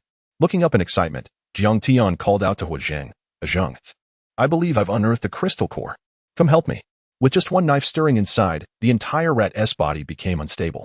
A second knife was needed to better secure the position for further excavation. Upon hearing the possibility of a crystal core, Hu Zheng withdrew his knife and asked, Where should I hold it? Jiang Tian thought for a moment before replying, Press down on the rat's head. It will make my task easier. Hu Zheng used his knife to stabilize the rat's neck while Jiang Tian continued to excavate its head. Soon enough, A crystal core stained with the rat's blood was dislodged and fell to the ground. Everyone turned to gaze at this core, unfazed by the blood. Jiang Tian reached for it, directing the mutated duck to spray a bit of water, rinsing away the bloodstains. The result was a crystal core that shimmered with clarity. Oh, I hadn't expected the core to be so beautiful. It resembles a diamond, she exclaimed. Since we confirmed its existence, let us hasten to extract the remaining ones. These mutated rats are quite unsettling. At least the cores offer some comfort. After exchanging a few words regarding the crystal core, they redoubled their efforts in excavating, progressively unearthing all the cores from the remaining mutated rats. Jiang Tian gathered the rat corpses together and commanded her 2 huskies, De Mao, Er Mao, unleash your flames. Burn these mutated rats to ashes. The huskies obediently launched fireballs, igniting the corpses. The stench of charred rats wafted through the air, unpleasantly pungent. Despite wearing masks, they could not retreat too far from the odor. At that moment, Jiang Tian felt grateful that their house's first floor was merely cemented, with the only decorations being doors and windows, leaving the interior yet to be furnished. Otherwise, incinerating the mutated rats indoors would have been quite inappropriate. They watched the flames until the rats were reduced to ashes, then gathered the remnants into garbage bags, planning to dispose of them once the outside world regained its tranquility. Removing their masks and gloves, they washed their hands with soap. Jiang Tian disinfected the crystal cores before bringing them into the house. Having retrieved them, she intended to utilize them immediately. Leaving them in hand would render them less effective as mutated creatures continued to evolve. The cores were easily divisible, and she distributed them evenly among the family abilities users and dogs, allocating the surplus to the huskies, who had been instrumental in their successful extermination of the mutated rats. Hu Zhang, Song Hui, and Song Shi each held a crystal core in their palms, following the absorption method Jiang Tian had documented in her notebook. The 2 mutated huskies and the duck made the process simpler, swallowing the cores whole. Jiang Tian observed them, along with the huskies and duck, noticing no immediate changes in their absorption. Jiang Yuzhou and Song Yu anxiously watched their wife-daughter, and upon seeing them open their eyes, they immediately inquired, "How was it? Were you able to absorb the crystal core?" Song Shi was the first to respond, her voice filled with wonder. "Mom, this crystal core is extraordinary. I felt it swirling within me. I am now brimming with power." Jiang Tian felt a pang of regret. Realizing she should not have initially misled Song Shi into thinking it was magic, a misconception that was now irretrievable. Hu Zhang and Song Hui nodded in agreement, affirming that they indeed felt an increase in their abilities after absorption. The feedback from the trio was overwhelmingly positive, yet Jiang Tian found herself slightly envious, wishing she could experience the awakening of powers. Regardless of the nature of the abilities, possessing them was far superior to lacking any at all. Chapter 91. Registration. After Song Hui acquired her extraordinary abilities, she cheerfully began to tend to the fruit trees within the island space. Each day, she channeled her powers into these trees, both honing her skills and accelerating their growth. As the fruit trees flourished, so too did the radiance of Song Hui's abilities. Jiang Tian gazed at the small durians dangling from their tree, her heart brimming with anticipation for the day she could pluck and savor them. Ever since she unlocked this island space, her experience with durians had been limited to the early days of the apocalypse. Given the perishable nature of these fruits, they could not be stored for extended periods in such a dynamic environment. The durian and lychee trees they planted would not bear fruit anytime soon. Therefore, the fruits readily available for consumption were primarily strawberries, blueberries, watermelons, and melons, which matured more swiftly. The survivor base operated with remarkable efficiency. After initially grappling with an outbreak of mutated rats that took them by surprise, they quickly mobilized personnel to eliminate the threat. These mutated rats were significantly larger than their original counterparts, making them easily detectable and swiftly eradicated by the base's empowered guards. Jiang Tian harbored a deep hope for the survivor base's continual improvement, as her family intended to reside there for the long haul. She did not withhold information regarding the crystal cores found within the mutated rats. Instead, she took her 2 mutated huskies, acting as her bodyguards, to the administrative hall to report to the survivor base. Producing the remaining crystal core from her pocket, she directly addressed the staff member assisting her with the installment payment. Having established a rapport with this staff member through frequent interactions, Jiang Tian straightforwardly stated, "Hello, this is a crystal core we discovered within the head of a mutated rat. My family has individuals who have awakened abilities, and they found that holding this core allows one to absorb its energy, providing a sense of ease." Upon delivering her message, she extended the translucent crystal core towards the staff member. The staff member accepted it with care, saying, "Thank you. I will report this information. The survivor base will follow up and conduct research. We greatly appreciate your report." Seeing the staff's earnestness instilled joy in Jiang Tian, prompting her to smile in response. Thank you. I too hope for the continued prosperity of the survivor base. As she departed from the administrative hall, she made her way back home. Meanwhile, the staff began announcing through loudspeakers across the base. All awakened individuals in the survivor base are requested to promptly gather at the central square to fill out the registration forms. Leading her two huskies, Jiang Tian marveled at the efficiency of the survivor base. The two huskies dashed ahead, momentarily pulling Jiang Tian off balance. Suddenly, she recalled her two additional mutated ducks at home. She tugged on the leashes of her huskies and guided them to the staff member who was making the announcements. Hello? She inquired. Do the awakened abilities of my two huskies need to be registered as well? The staff member appeared momentarily taken aback. Awakened abilities in huskies?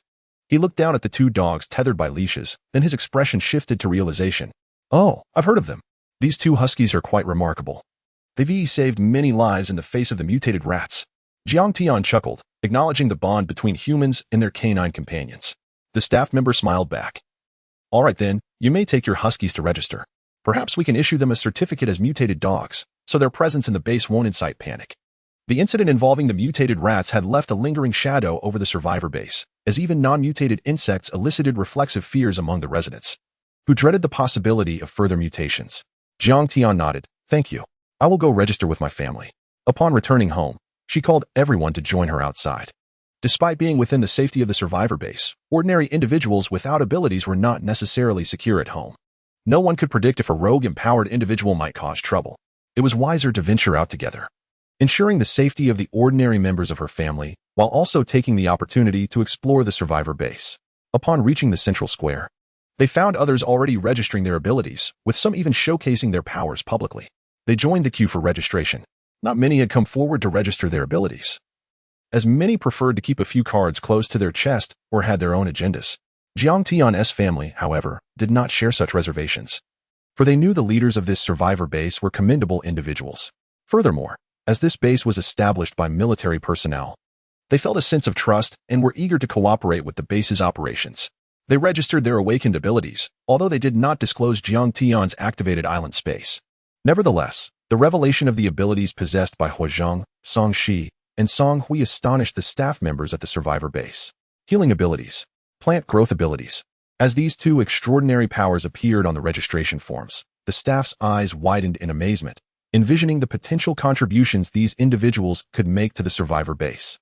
One could provide rescue and healing support for the base's personnel during missions, akin to a nurturing caregiver, while the other could enhance agricultural production, alleviating food scarcity, truly reminiscent of a magical being. The staff member, having been an avid gamer prior to the apocalypse, found himself associating their abilities with fantastical titles from online games, captivated by the rarity and value of such precious powers. Chapter 92 Cooperation. Jiang Tian had long anticipated the reaction of the official staff at the survivor base. Their willingness to cooperate in reporting their awakened abilities was driven by a desire to align with the base's interests. Primarily, it was about Huazhang and Song Hui. Their awakened powers were exceptionally suited for integration into the survivor base rather than for solitary endeavors. Relying on the protection of the survivor base offered a sense of security. This base did not engage in experiments on ability users, nor did it harbor the terrifying mad scientists known for their reckless research. Their direct collaboration with the survivor base, which included being placed on the protection list, was indeed reassuring. After all, only a few members of their family possessed abilities, and not all of their powers were offensive. Thus, the safety net was not particularly robust. Collaborating with the survivor base was significantly safer than fighting alone in the dark. Therefore, when they finished registering their abilities and returned home, it was no surprise when they were visited shortly thereafter by staff from the survivor base. Among them was a familiar face from the service hall. Their presence seemed to instill confidence in Jiang Tian's family, affirming that they were indeed an official institution and not merely masquerading under a different guise. Greetings, comrades. We are staff members from the official survivor base and have come to discuss some matters with you. May we proceed? Of course, please come in. Jiang Tian welcomed them into the living room. Their home remained a single-story flat, the entire first floor covered in bare concrete, lacking any additional decoration. The second floor was only just beginning construction and was far from ready for occupancy. After arranging a few small stools, they settled in for conversation. In the past, before the calamities of the apocalypse, hosting guests would have warranted offering tea and refreshments. However, such warmth had diminished. Now, they simply sat down to converse. The official staff spoke directly. Our primary aim today is to speak with Mr. Huazhang and Ms. Song Hui. We would like to inquire if you have any interest in working for our official base. Huazhang and Song Hui exchanged glances, prompting Huazhang to take the lead in the conversation. May I ask how the salary and workload would be structured if we were to join the survivor base? Aside from Jiang Tian, her father, mother, and husband also had experience in management before the calamity, and thus it was natural for them to seek clarity on compensation and workload. The staff, well prepared, responded calmly. We have indeed discussed the remuneration. Given the uniqueness of your abilities, you are precisely what our base currently requires. Regarding workload, Ms. Song Hui, with her plant growth ability, would only need to restore her powers in the morning, noon, and evening before checking in at our fields and utilizing her abilities on the crops. Song Hui nodded in agreement. This arrangement was acceptable. A brief visit to utilize her powers would not interfere with her family's agricultural endeavors. The staff then turned to Huazhang. As for you, Mr. Huazhang, your workload will depend on the number of individuals in need of treatment on any given day. Currently, among the registered ability users, you are the only healer within the survivor base. Should there be numerous injuries during an outing, your workload may increase. Huazhang pondered for a moment before responding. I believe it's important for you to understand that while my mother and I possess plant-based and healing abilities, our powers are quite ordinary and may not meet your expectations in terms of effectiveness. My healing ability, for instance, may only suffice for minor injuries and not for substantial healing. The staff nodded in understanding, assuring him, rest assured. Our official base has numerous individuals with awakened abilities and a solid grasp of their potential. Moreover, we can facilitate training to enhance your powers, enabling you to contribute even more significantly to the base. Both Huazhang and Song Hui felt reassured by this prospect. The staff continued, regarding compensation, Ms. Song Hui, we will provide a fixed salary that will increase with the enhancement of your abilities. As for Mr. Huazhang, we can base your remuneration on the number of treatments you provide. This seemed quite reasonable. Compensation would correlate with the workload. Huazhang expressed his agreement. That sounds acceptable. But we have one additional request. Seeing their agreement, the staff felt pleased. Please, share your request. We will do our best to accommodate it. Huazhang stated. All of our awakened abilities are auxiliary in nature, and given the current dangers of our world, I hope the base can assign combat-type ability users to ensure the safety of my family and me. This request was entirely understandable. The staff contemplated it, recognizing the necessity of protecting rare ability users and their families. They agreed, this is certainly feasible. We can send ability users to ensure your family's safety. Jiang Tian tugged at Huazhang's sleeve, apprehensive about the prospect of having someone come to their home. Her island space needed to remain a secret, and she was reluctant to invite potential trouble into her home. Huazhang squeezed her hand reassuringly, addressing the staff. There is no need for anyone to come to our home. Regular patrols to observe our surroundings would suffice. Should any nefarious individuals appear, we would appreciate your assistance in addressing them. The staff smiled, understanding her concern for privacy. They replied, very well, we can arrange that. With Huazhang and Song Hui set to join the survivor base, the staff successfully signed contracts with them, agreeing to commence work the following day before taking their leave. With their employment secured and their family's safety assured, a smile spread across their faces. Jiang Yuzhou adjusted his plans, opting not to visit the task hall for assignments but instead to remain at home and assist Jiang Tian, Song Hui, and Song Yu in constructing their house, expediting the completion of the second floor so they could begin renovations and move in sooner. Chapter 93. Work. Song Hui and Huazhang have commenced their days of labor. Both find satisfaction in their roles following the cataclysmic events that have reshaped their world. Song Hui has always had an affinity for nurturing flowers, and now, tending to crops serves as a fitting substitute. Moreover, her tasks are not particularly arduous. She merely needs to visit the survivor base's fields at dawn, noon, and after sunset when her powers are restored, to infuse the crops with her abilities, hastening their growth. This, in turn, will expedite food production and alleviate the food crisis plaguing the survivor base. It has been a year since the natural disaster, ceasing all agricultural production. The available food resources have dwindled significantly. Many have resorted to cultivating rice or fishing in the rivers, driven by desperation. If this continues, starvation will inevitably claim lives. Before the acid rain, Jiang Tian's family occasionally returned home with food, a means of repaying their land debt, although they have since settled their dues. Acquiring full ownership of their house and land, they have never lacked for sustenance, their faces glowing with health and vitality, a stark contrast to the other survivors at the base. Should the food crisis worsen, compounded by the mutations in animals due to the acid rain, the search for resources will become increasingly daunting. As everyone else begins to struggle for basic nourishment, it is likely that Jiang Tian's family will draw unwanted attention. The question then arises, what will they do when others surround them, demanding food? The crux of the matter lies in ensuring that the other survivors at the base can also secure their meals, thus diverting attention away from them. Song Hui's long-standing concerns found resolution when she successfully awakened her plant growth abilities and secured her position at the survivor base. With food available for all, her family became less conspicuous. However, in her efforts to expedite food production for the survivor base, she has devoted all her restored powers to the fields, neglecting her own fruit trees, which now must grow at their own pace. Once her abilities are replenished, she can again bestow some of her powers upon her household crops. Originally, she could have utilized the cores of mutated creatures to absorb their strength and restore her abilities. But the cores obtained during the attack by mutated rats had long since been exhausted. With 3 individuals and 4 mutated animals, there were barely enough cores to go around. As for undertaking tasks to hunt mutated animals for more cores, they currently lack suitable personnel for such endeavors. It would be unwise to send Song Shi outside the survivor base to confront mutated creatures. Such a notion is fraught with risk. Jiang Tian, yearning for the durians, understands that patience is required. She does not wish to burden her mother further.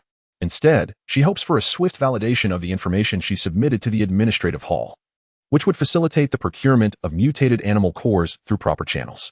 This would simplify the process for Song Hui to restore her abilities and tend to their plants. With 2 mutated fire-type huskies accompanying her, Jiang Tian feels secure, especially since they had previously helped her collect the remains of mutated rats. Yet, she harbors a desire to take these huskies on missions outside the survivor base. Still, Song Hui remains cautious. The survivor base was familiar with the mutated rats and their combat capabilities, but beyond its confines lurked other mutated creatures. While Jiang Tian can retreat into her island space for safety, it is prudent to wait until other ability users have ventured outside to assess the situation. Thus, she resigns herself to remaining within the survivor base, collaborating with Jiang Yuzhou and Song Shi on construction projects, channeling her frustrations into productive labor. They soon complete the 2nd floor, leaving only the exterior and interior walls to be finished. Life within the survivor base is comparatively easy for Song Hui, while Hua Zheng faces greater challenges. His healing abilities initially had limited efficacy, but the base deliberately encourages him to train, gradually increasing the severity of injuries he must heal. With hopes of strengthening his powers, both the survivor base and Hua Zheng share this ambition. He desires to enhance his healing capabilities to mend significant wounds. Under the base's rigorous training and Hua Zheng's diligent efforts, he expends considerable mental energy, returning home each day fatigued. Jiang Tian cannot help but worry for him, wishing he would not overexert himself, but he merely smiles and kisses her forehead. Acknowledging his resolve, she refrains from further persuasion. After a week of such routines, the survivor base finally announced the potential of mutated animal cores to restore and enhance abilities. As the informant, Jiang Tian was rewarded with 20 cores, a generous bounty that delighted her. Though she had no need for them, she decided to distribute them among her family members with abilities in their mutated animals, reserving some for her 2 huskies while excluding the 2 mutated ducks. As she stroked her huskies' heads, excitement bubbled within Jiang Tian at the prospect of being granted permission to embark on missions outside the survivor base. Having been confined within its walls for so long felt akin to dwelling in an unreal paradise. Chapter 94. Jiang Tian, holding her 2 mutant huskies, boarded the van. She instructed the dogs to settle in the back seat while she intended to take the driver's seat. However, just as she was about to get in, she spotted little Song Shi dashing out from her room, blinking her eyes at her. "Sister, I want to see the outside of the survivor base too." Jiang Tian, who already held a fondness for Song Shi, could not disregard her imploring gaze. With a gentle smile, she replied, Shi, you're still too young. It's best if you stay here at the survivor base and wait for your sister to return. Next time, I'll take you out. At present, despite Song Shi possessing formidable abilities, her youth made her vulnerable to the dangers lurking outside. Jiang Tian wished to shield her from the terrifying realities of a post-apocalyptic world for as long as possible, allowing her to remain a carefree child a while longer. Moreover, this outing was not without its risks. Her only reliable combat strength consisted of the 2 huskies. Taking Song Shi along could jeopardize her safety. Song Shi tugged at Jiang Tian's hand, pleading, Sister, I really want to go. I want to see the outside." She added, "Didn't you say my magic needs practice too?" Jiang Tian, seeing Song Shi's earnestness, felt her resolve wavering. Just then, her aunt, Song Yu, emerged, and Jiang Tian quickly sought her advice. "Aunt, what should we do?" Song Shi turned to her mother, raising her hands in a pleading gesture. "Mommy, please let my sister take me out. The outside world is so dangerous, so I should train harder to become stronger, right?" She recalled the terrifying mutant rats she had seen the other day, but the thought of her sister, who bravely ventured outside and also wielded magic, inspired her to be just as cool. She was a magical girl, a partner of justice, and she needed to combat the forces of darkness. Encouraged by her own resolve, Songshi seized Jiang Tian's hand, eager to explore the world beyond. Songyu, witnessing her daughter's determination, felt helpless. She too had reservations about letting Songshi venture outside the base at such a young age. What if something happened to her? She had heard tales from those who had ventured out. The outside was not as dire as one might think. The mutated rats, snakes, birds, and rabbits were merely newly transformed, their powers not overwhelmingly formidable, making them relatively easy to deal with. Yet, Songyu remained worried about her daughter encountering danger. Recognizing her aunt's apprehension, Jiang Tian crouched down and gently pinched Songshi's cheek. All right, she, let's listen to mommy this time. When I return, I'll tell you all about the outside world, and next time, I promise to take you with me. Songyu exhaled, relieved, adding, yes, this time you should stay behind. Let your sister scout the area first. If it's safe, we can plan for your outing later. Songshi pouted, understanding that their plans were thwarted. She didn't insist further, but made a pact for the next time. Okay, but sister, you must take me out next time. Jiang Tian winked at her. Of course. If the situation outside permits, we shall go together. Songshi nodded, raising her hand. Sister, you promised. Let's make a pinky swear. Jiang Tian couldn't help but chuckle. All right. Let's seal our promise with a pinky swear. With their agreement made, Jiang Tian climbed into the van, accompanied by her two visibly excited mutant huskies, and drove towards the exterior of the survivor base. The two dogs pressed their noses against the window, eagerly observing the scenery outside, barking joyfully as their tails wagged. Jiang Tian felt a wave of nostalgia wash over her. She remembered the times she used to drive, walking her huskies to explore. Now, she was setting out to confront mutant creatures, a novel experience for her. Despite the harsh conditions of the past year that had led many animals to perish from hunger, cold, or heat, the mutated creatures now thrived in surprising numbers. Not far into her journey, Jiang Tian spotted a mutant rabbit hopping into her path, blocking her way. The rabbit seemed eager to challenge them. Without hesitation, she rolled down the window and called out to her two huskies, Demao, Mao. It's your time to shine. The two dogs, understanding her command, leaped from the window and charged towards the mutant rabbit. Having been confined within the survivor base, they were eager to encounter a formidable opponent to hone their skills and improve their abilities.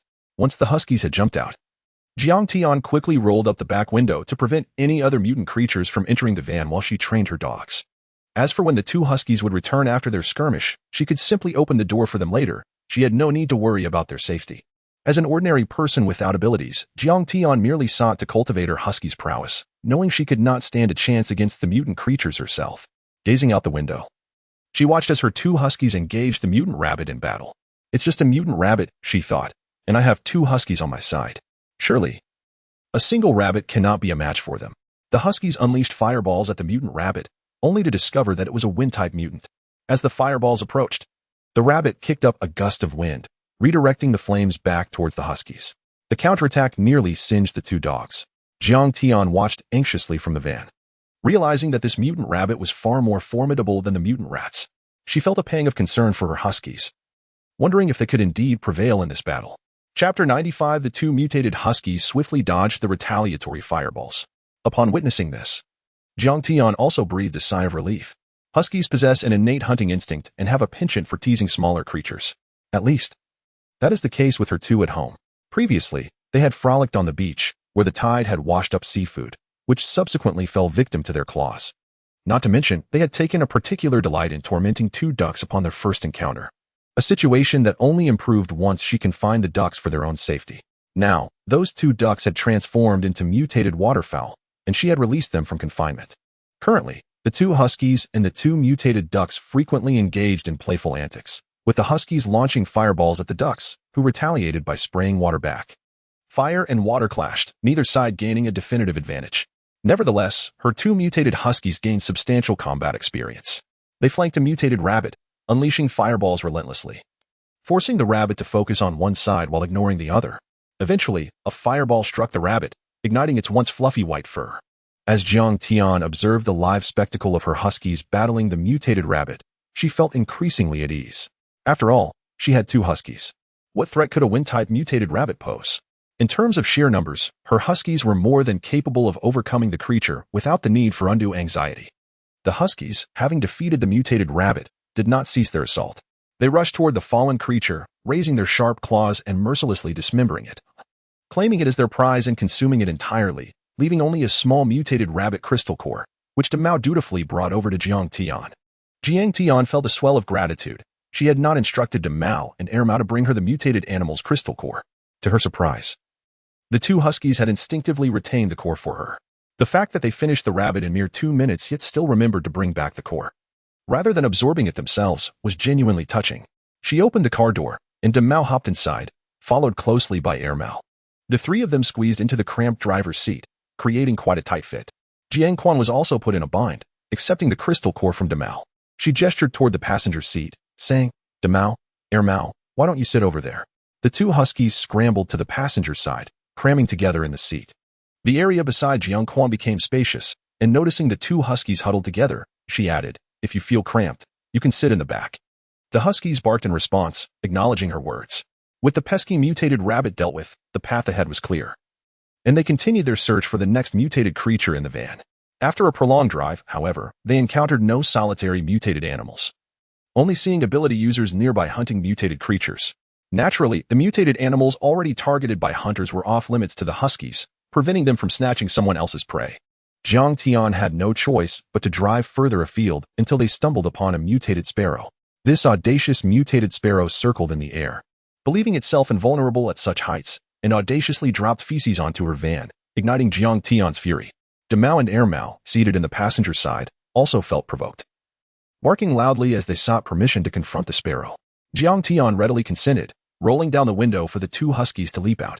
With fierce determination, the huskies unleashed fireballs at the mutated sparrow. The sparrow, arrogantly dismissive of the ground-dwelling creatures, believed they could not possibly reach it in the air. It continued its taunting, paying no heed to the incoming fireballs. However, when the fireballs approached, its arrogance was met with a rude awakening as it narrowly evaded, singeing the feathers on its wings. Jiang Tian felt a sense of vindication and cheered for her huskies. Infuriated by the singed feathers, the sparrow began to screech, its already raucous calls becoming increasingly grating. Its voice seemed to disturb the very air, suggesting its ability may be sound wave manipulation. Yet, as a newly mutated creature, its sonic attack lacked potency, especially since it hovered at a distance from the two huskies. Adaptable, the huskies adjusted to the sparrow's sonic onslaught and resumed their barrage of fireballs. This time, the sparrow was prepared, swiftly dodging as the fireballs flew toward it, leaving the huskies to strike empty air. The sparrow chirped triumphantly, its confidence inflating. Enraged, the huskies intensified their attack, unleashing a flurry of fireballs. With the combined might of two huskies, the sparrow found itself cornered, unable to evade the onslaught. Ultimately, one of Ermao's fireballs struck true, sending the sparrow tumbling from the sky. Small and nimble, the sparrow was no match for the larger mutated rabbit. Damao graciously refrained from claiming the sparrow's meat, allowing Ermao to devour it in one gulp. Only after finishing the entire sparrow did Ermao remember the crystal core, jumping back into the van with an innocent expression, as if to convey that it was not intentional, merely a moment of eagerness that led to its forgetfulness. What could Jiang Tian do? She decided to retrieve the crystal core from the mutated rabbit. Since Ermao had already consumed one core, it seemed only fair to give this one to Damao. Chapter 96. The crystal core of the mutated animals. The crystal cores were originally obtained from the two mutated huskies, and naturally, they were meant for these two to absorb. Only by allowing these two mutated huskies to grow stronger could they better protect their companions. Jiang Tian was quite clear-headed about this, and would never consider hoarding the crystal cores they had worked so hard to acquire or giving them to Song Hui and Huizheng. Otherwise, in the long run, if the mutated huskies failed to evolve and their abilities stagnated, it would ultimately be detrimental to everyone involved. However, it was essential to train them consciously, ensuring they handed over the crystal cores to her for equitable distribution. If the huskies grew accustomed to simply devouring the cores themselves, they would continue this habit, regardless of how many mutated creatures they defeated in the future, consuming the cores without thought. Proper allocation of the crystal cores was vital, as consuming too many at once could be harmful. Moreover, if the two huskies consumed all the cores, there would be none left for others. After battling two opponents, the two mutated huskies appeared somewhat fatigued, their powers significantly depleted. Jiang Tian turned the vehicle back towards the survivor base, having no intention of forcing the huskies to continue training, as it was neither wise nor necessary. They were not in dire need of the crystal cores, and it was not worth exhausting the huskies further. Fortunately, the journey back was uneventful, and they returned safely to the survivor base. At that moment, within the survivor base, Song Hui and Jiang Yuzhou were growing increasingly concerned for Jiang Tian. given the multitude of mutated animals outside the base and Jiang Tian's lack of awakened powers. Relying solely on the protection of the two huskies made them apprehensive. Song Hui was working in the fields of the survivor base, her mind distracted. She had exhausted her powers early and returned home, anxiously awaiting Jiang Tian's return. Although she was aware that Jiang Tian could retreat into the island space if she encountered danger, and that their two huskies were quite formidable, the thought of her daughter facing danger alone was unsettling. Song Hui worried about Jiang Tian getting injured, or not having enough time to retreat to safety. Until she saw Jiang Tian return, her mind was filled with anxious thoughts. Thankfully, she was back.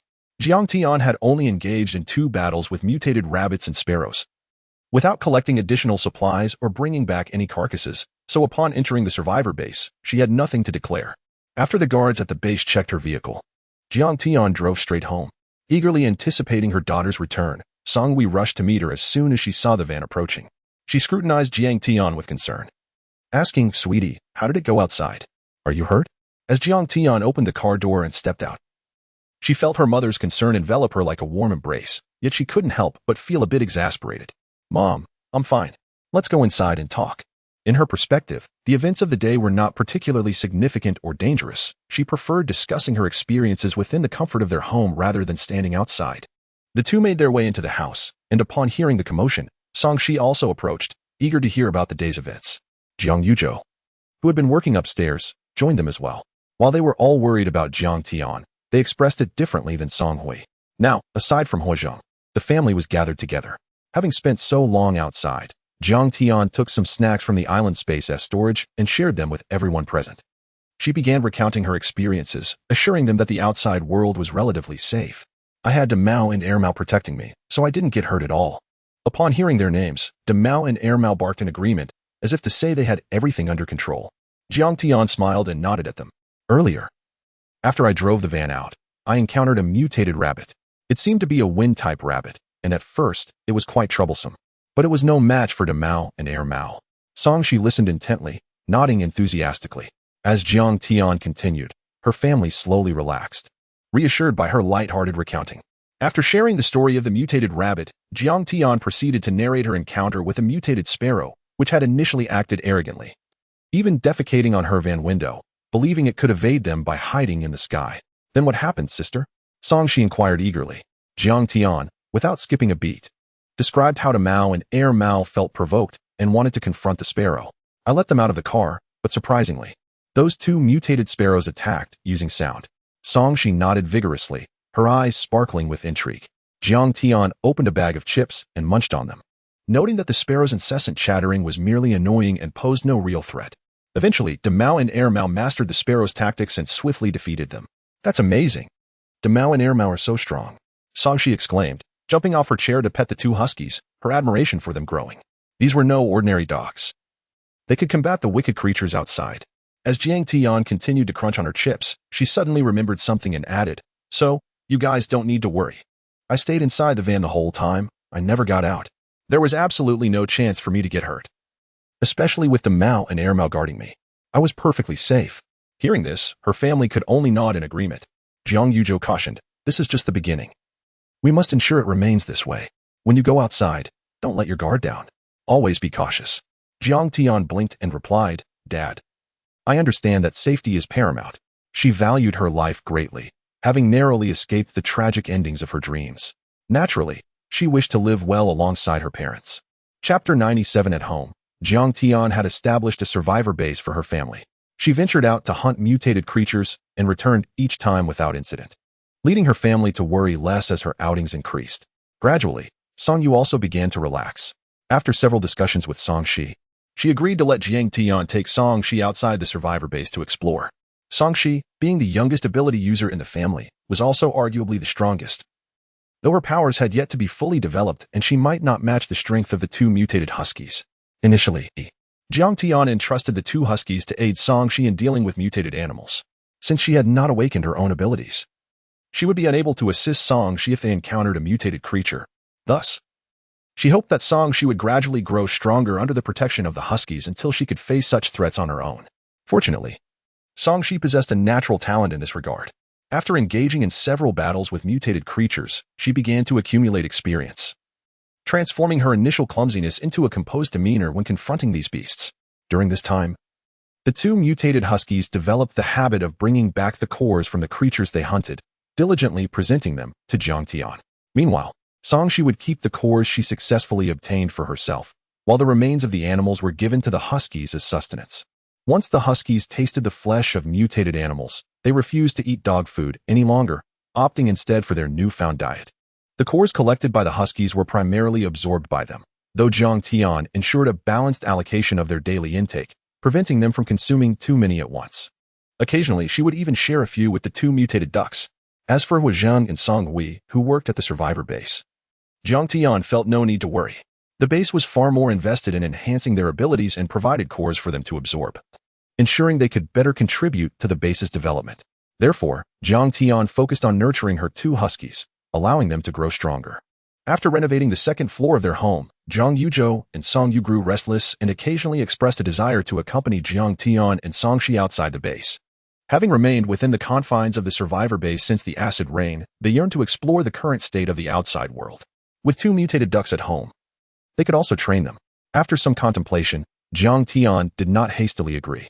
Instead, she took the two mutated ducks outside the survivor base for training, intending to enhance their combat skills before considering Jiang Yuzhou and Song Yu's request.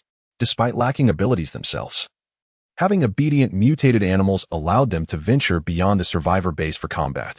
Meanwhile, Song Hui tended to the crops in the survivor base, which flourished under her plant growth abilities, significantly alleviating the food crisis faced by the community.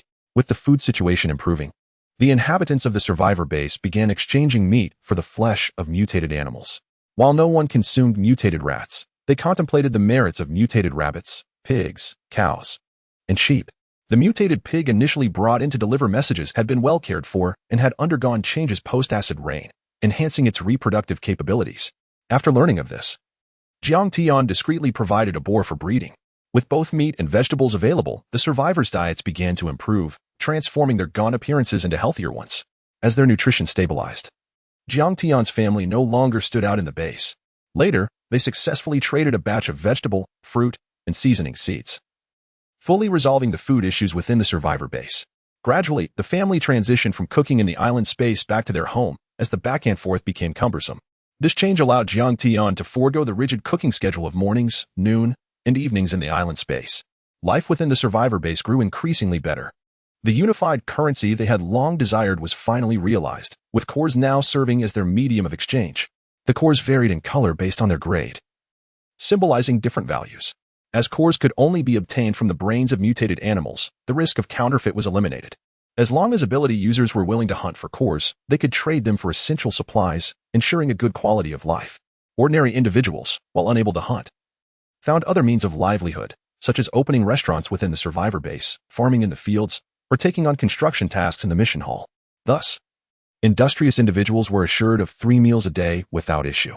Hua Zheng and Song Hui's abilities continued to evolve, while Songshi steadily improved her skills outside the survivor base, eventually earning a spot on the ability user leaderboard.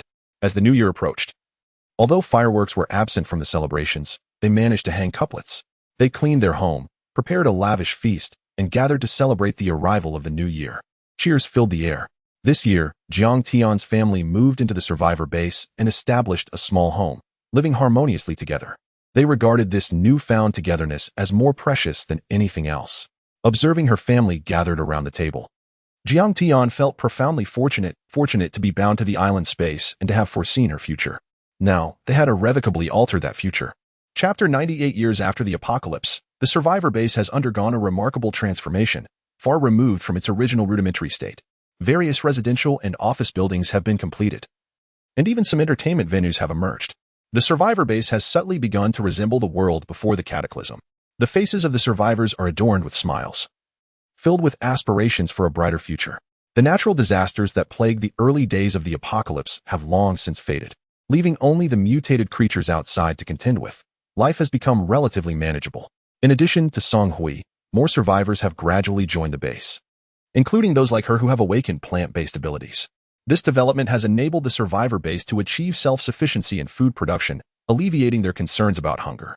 Other industries, such as clothing and healthcare, are slowly reviving, though the resurgence of the medical sector proves to be the most arduous. The devastation wrought by earthquakes rendered all medical equipment in hospitals inoperable, and repairing such devices is now beyond reach. Consequently, the restored hospitals primarily cater to those with minor ailments, as serious conditions remain untreatable. Jiang Tian's family, fortunate to have Huazhong, a healer, need not fear illness. However, even healing abilities are not omnipotent. For instance, Huazhong cannot reverse the sterilization procedure he underwent before the disasters. Jiang and Zhou, feeling that peace has finally returned, contemplate having a child, envisioning a future reliance on family. Jiang Tian smiles, saying, "Mom and Dad, I believe this situation is quite favorable. After all, we have Mao and heir Mao for support." She does not dwell on the idea of bearing children herself, as the thought of pregnancy and childbirth is daunting. Yet, with Songshi already in their lives, she feels a sense of completeness. Aware of her parents' concerns about their future security, she reassures them that Songshi will always be there for them, and they possess 2 mutated huskies for protection. Furthermore, should circumstances demand, they can retreat to her well-established island space. With Jiang Tian's resolute stance, Song Hui and Jiang Shou can only nod in agreement, allowing her to make her own decisions. When not undertaking missions, Jiang Tian often brings Jiang Zhou and Songyu to the island space for its development. Within this sanctuary, quaint villas have been constructed, offering a far more comfortable living arrangement than the RVs they once inhabited. Years of post-cataclysm life have allowed the once young Songshi to mature. Initially shielded by her family, she now embarks on missions to enhance her powers and protect her loved ones. "Mom, how about we have braised mutant rabbit meat for dinner? Look, this is what I brought back from my mission today. I carefully controlled my abilities this time, so the rabbit's fur remained unharmed. This meat will be far juicier than before." Songshi's growth into a dependable adult brings immense satisfaction to Songyu. With her daughter possessing such formidable powers, Songyu feels reassured about Songshi's future. "All right, I'll prepare it shortly. Your uncle will cook for you," she replies. The responsibility for cooking continues to rest with Jiang Zhou and Huazhong, unchanged regardless of whether they have awakened abilities. Upon returning from the survivor base, Huazhong rolls up his sleeves, transforming into a chef alongside Jiang Zhou. The enticing aroma of food fills the air as dishes are presented at the table, and the family gathers once more, smiles illuminating their faces. No longer can the calamities of the apocalypse threaten them. Their future promises to be ever brighter.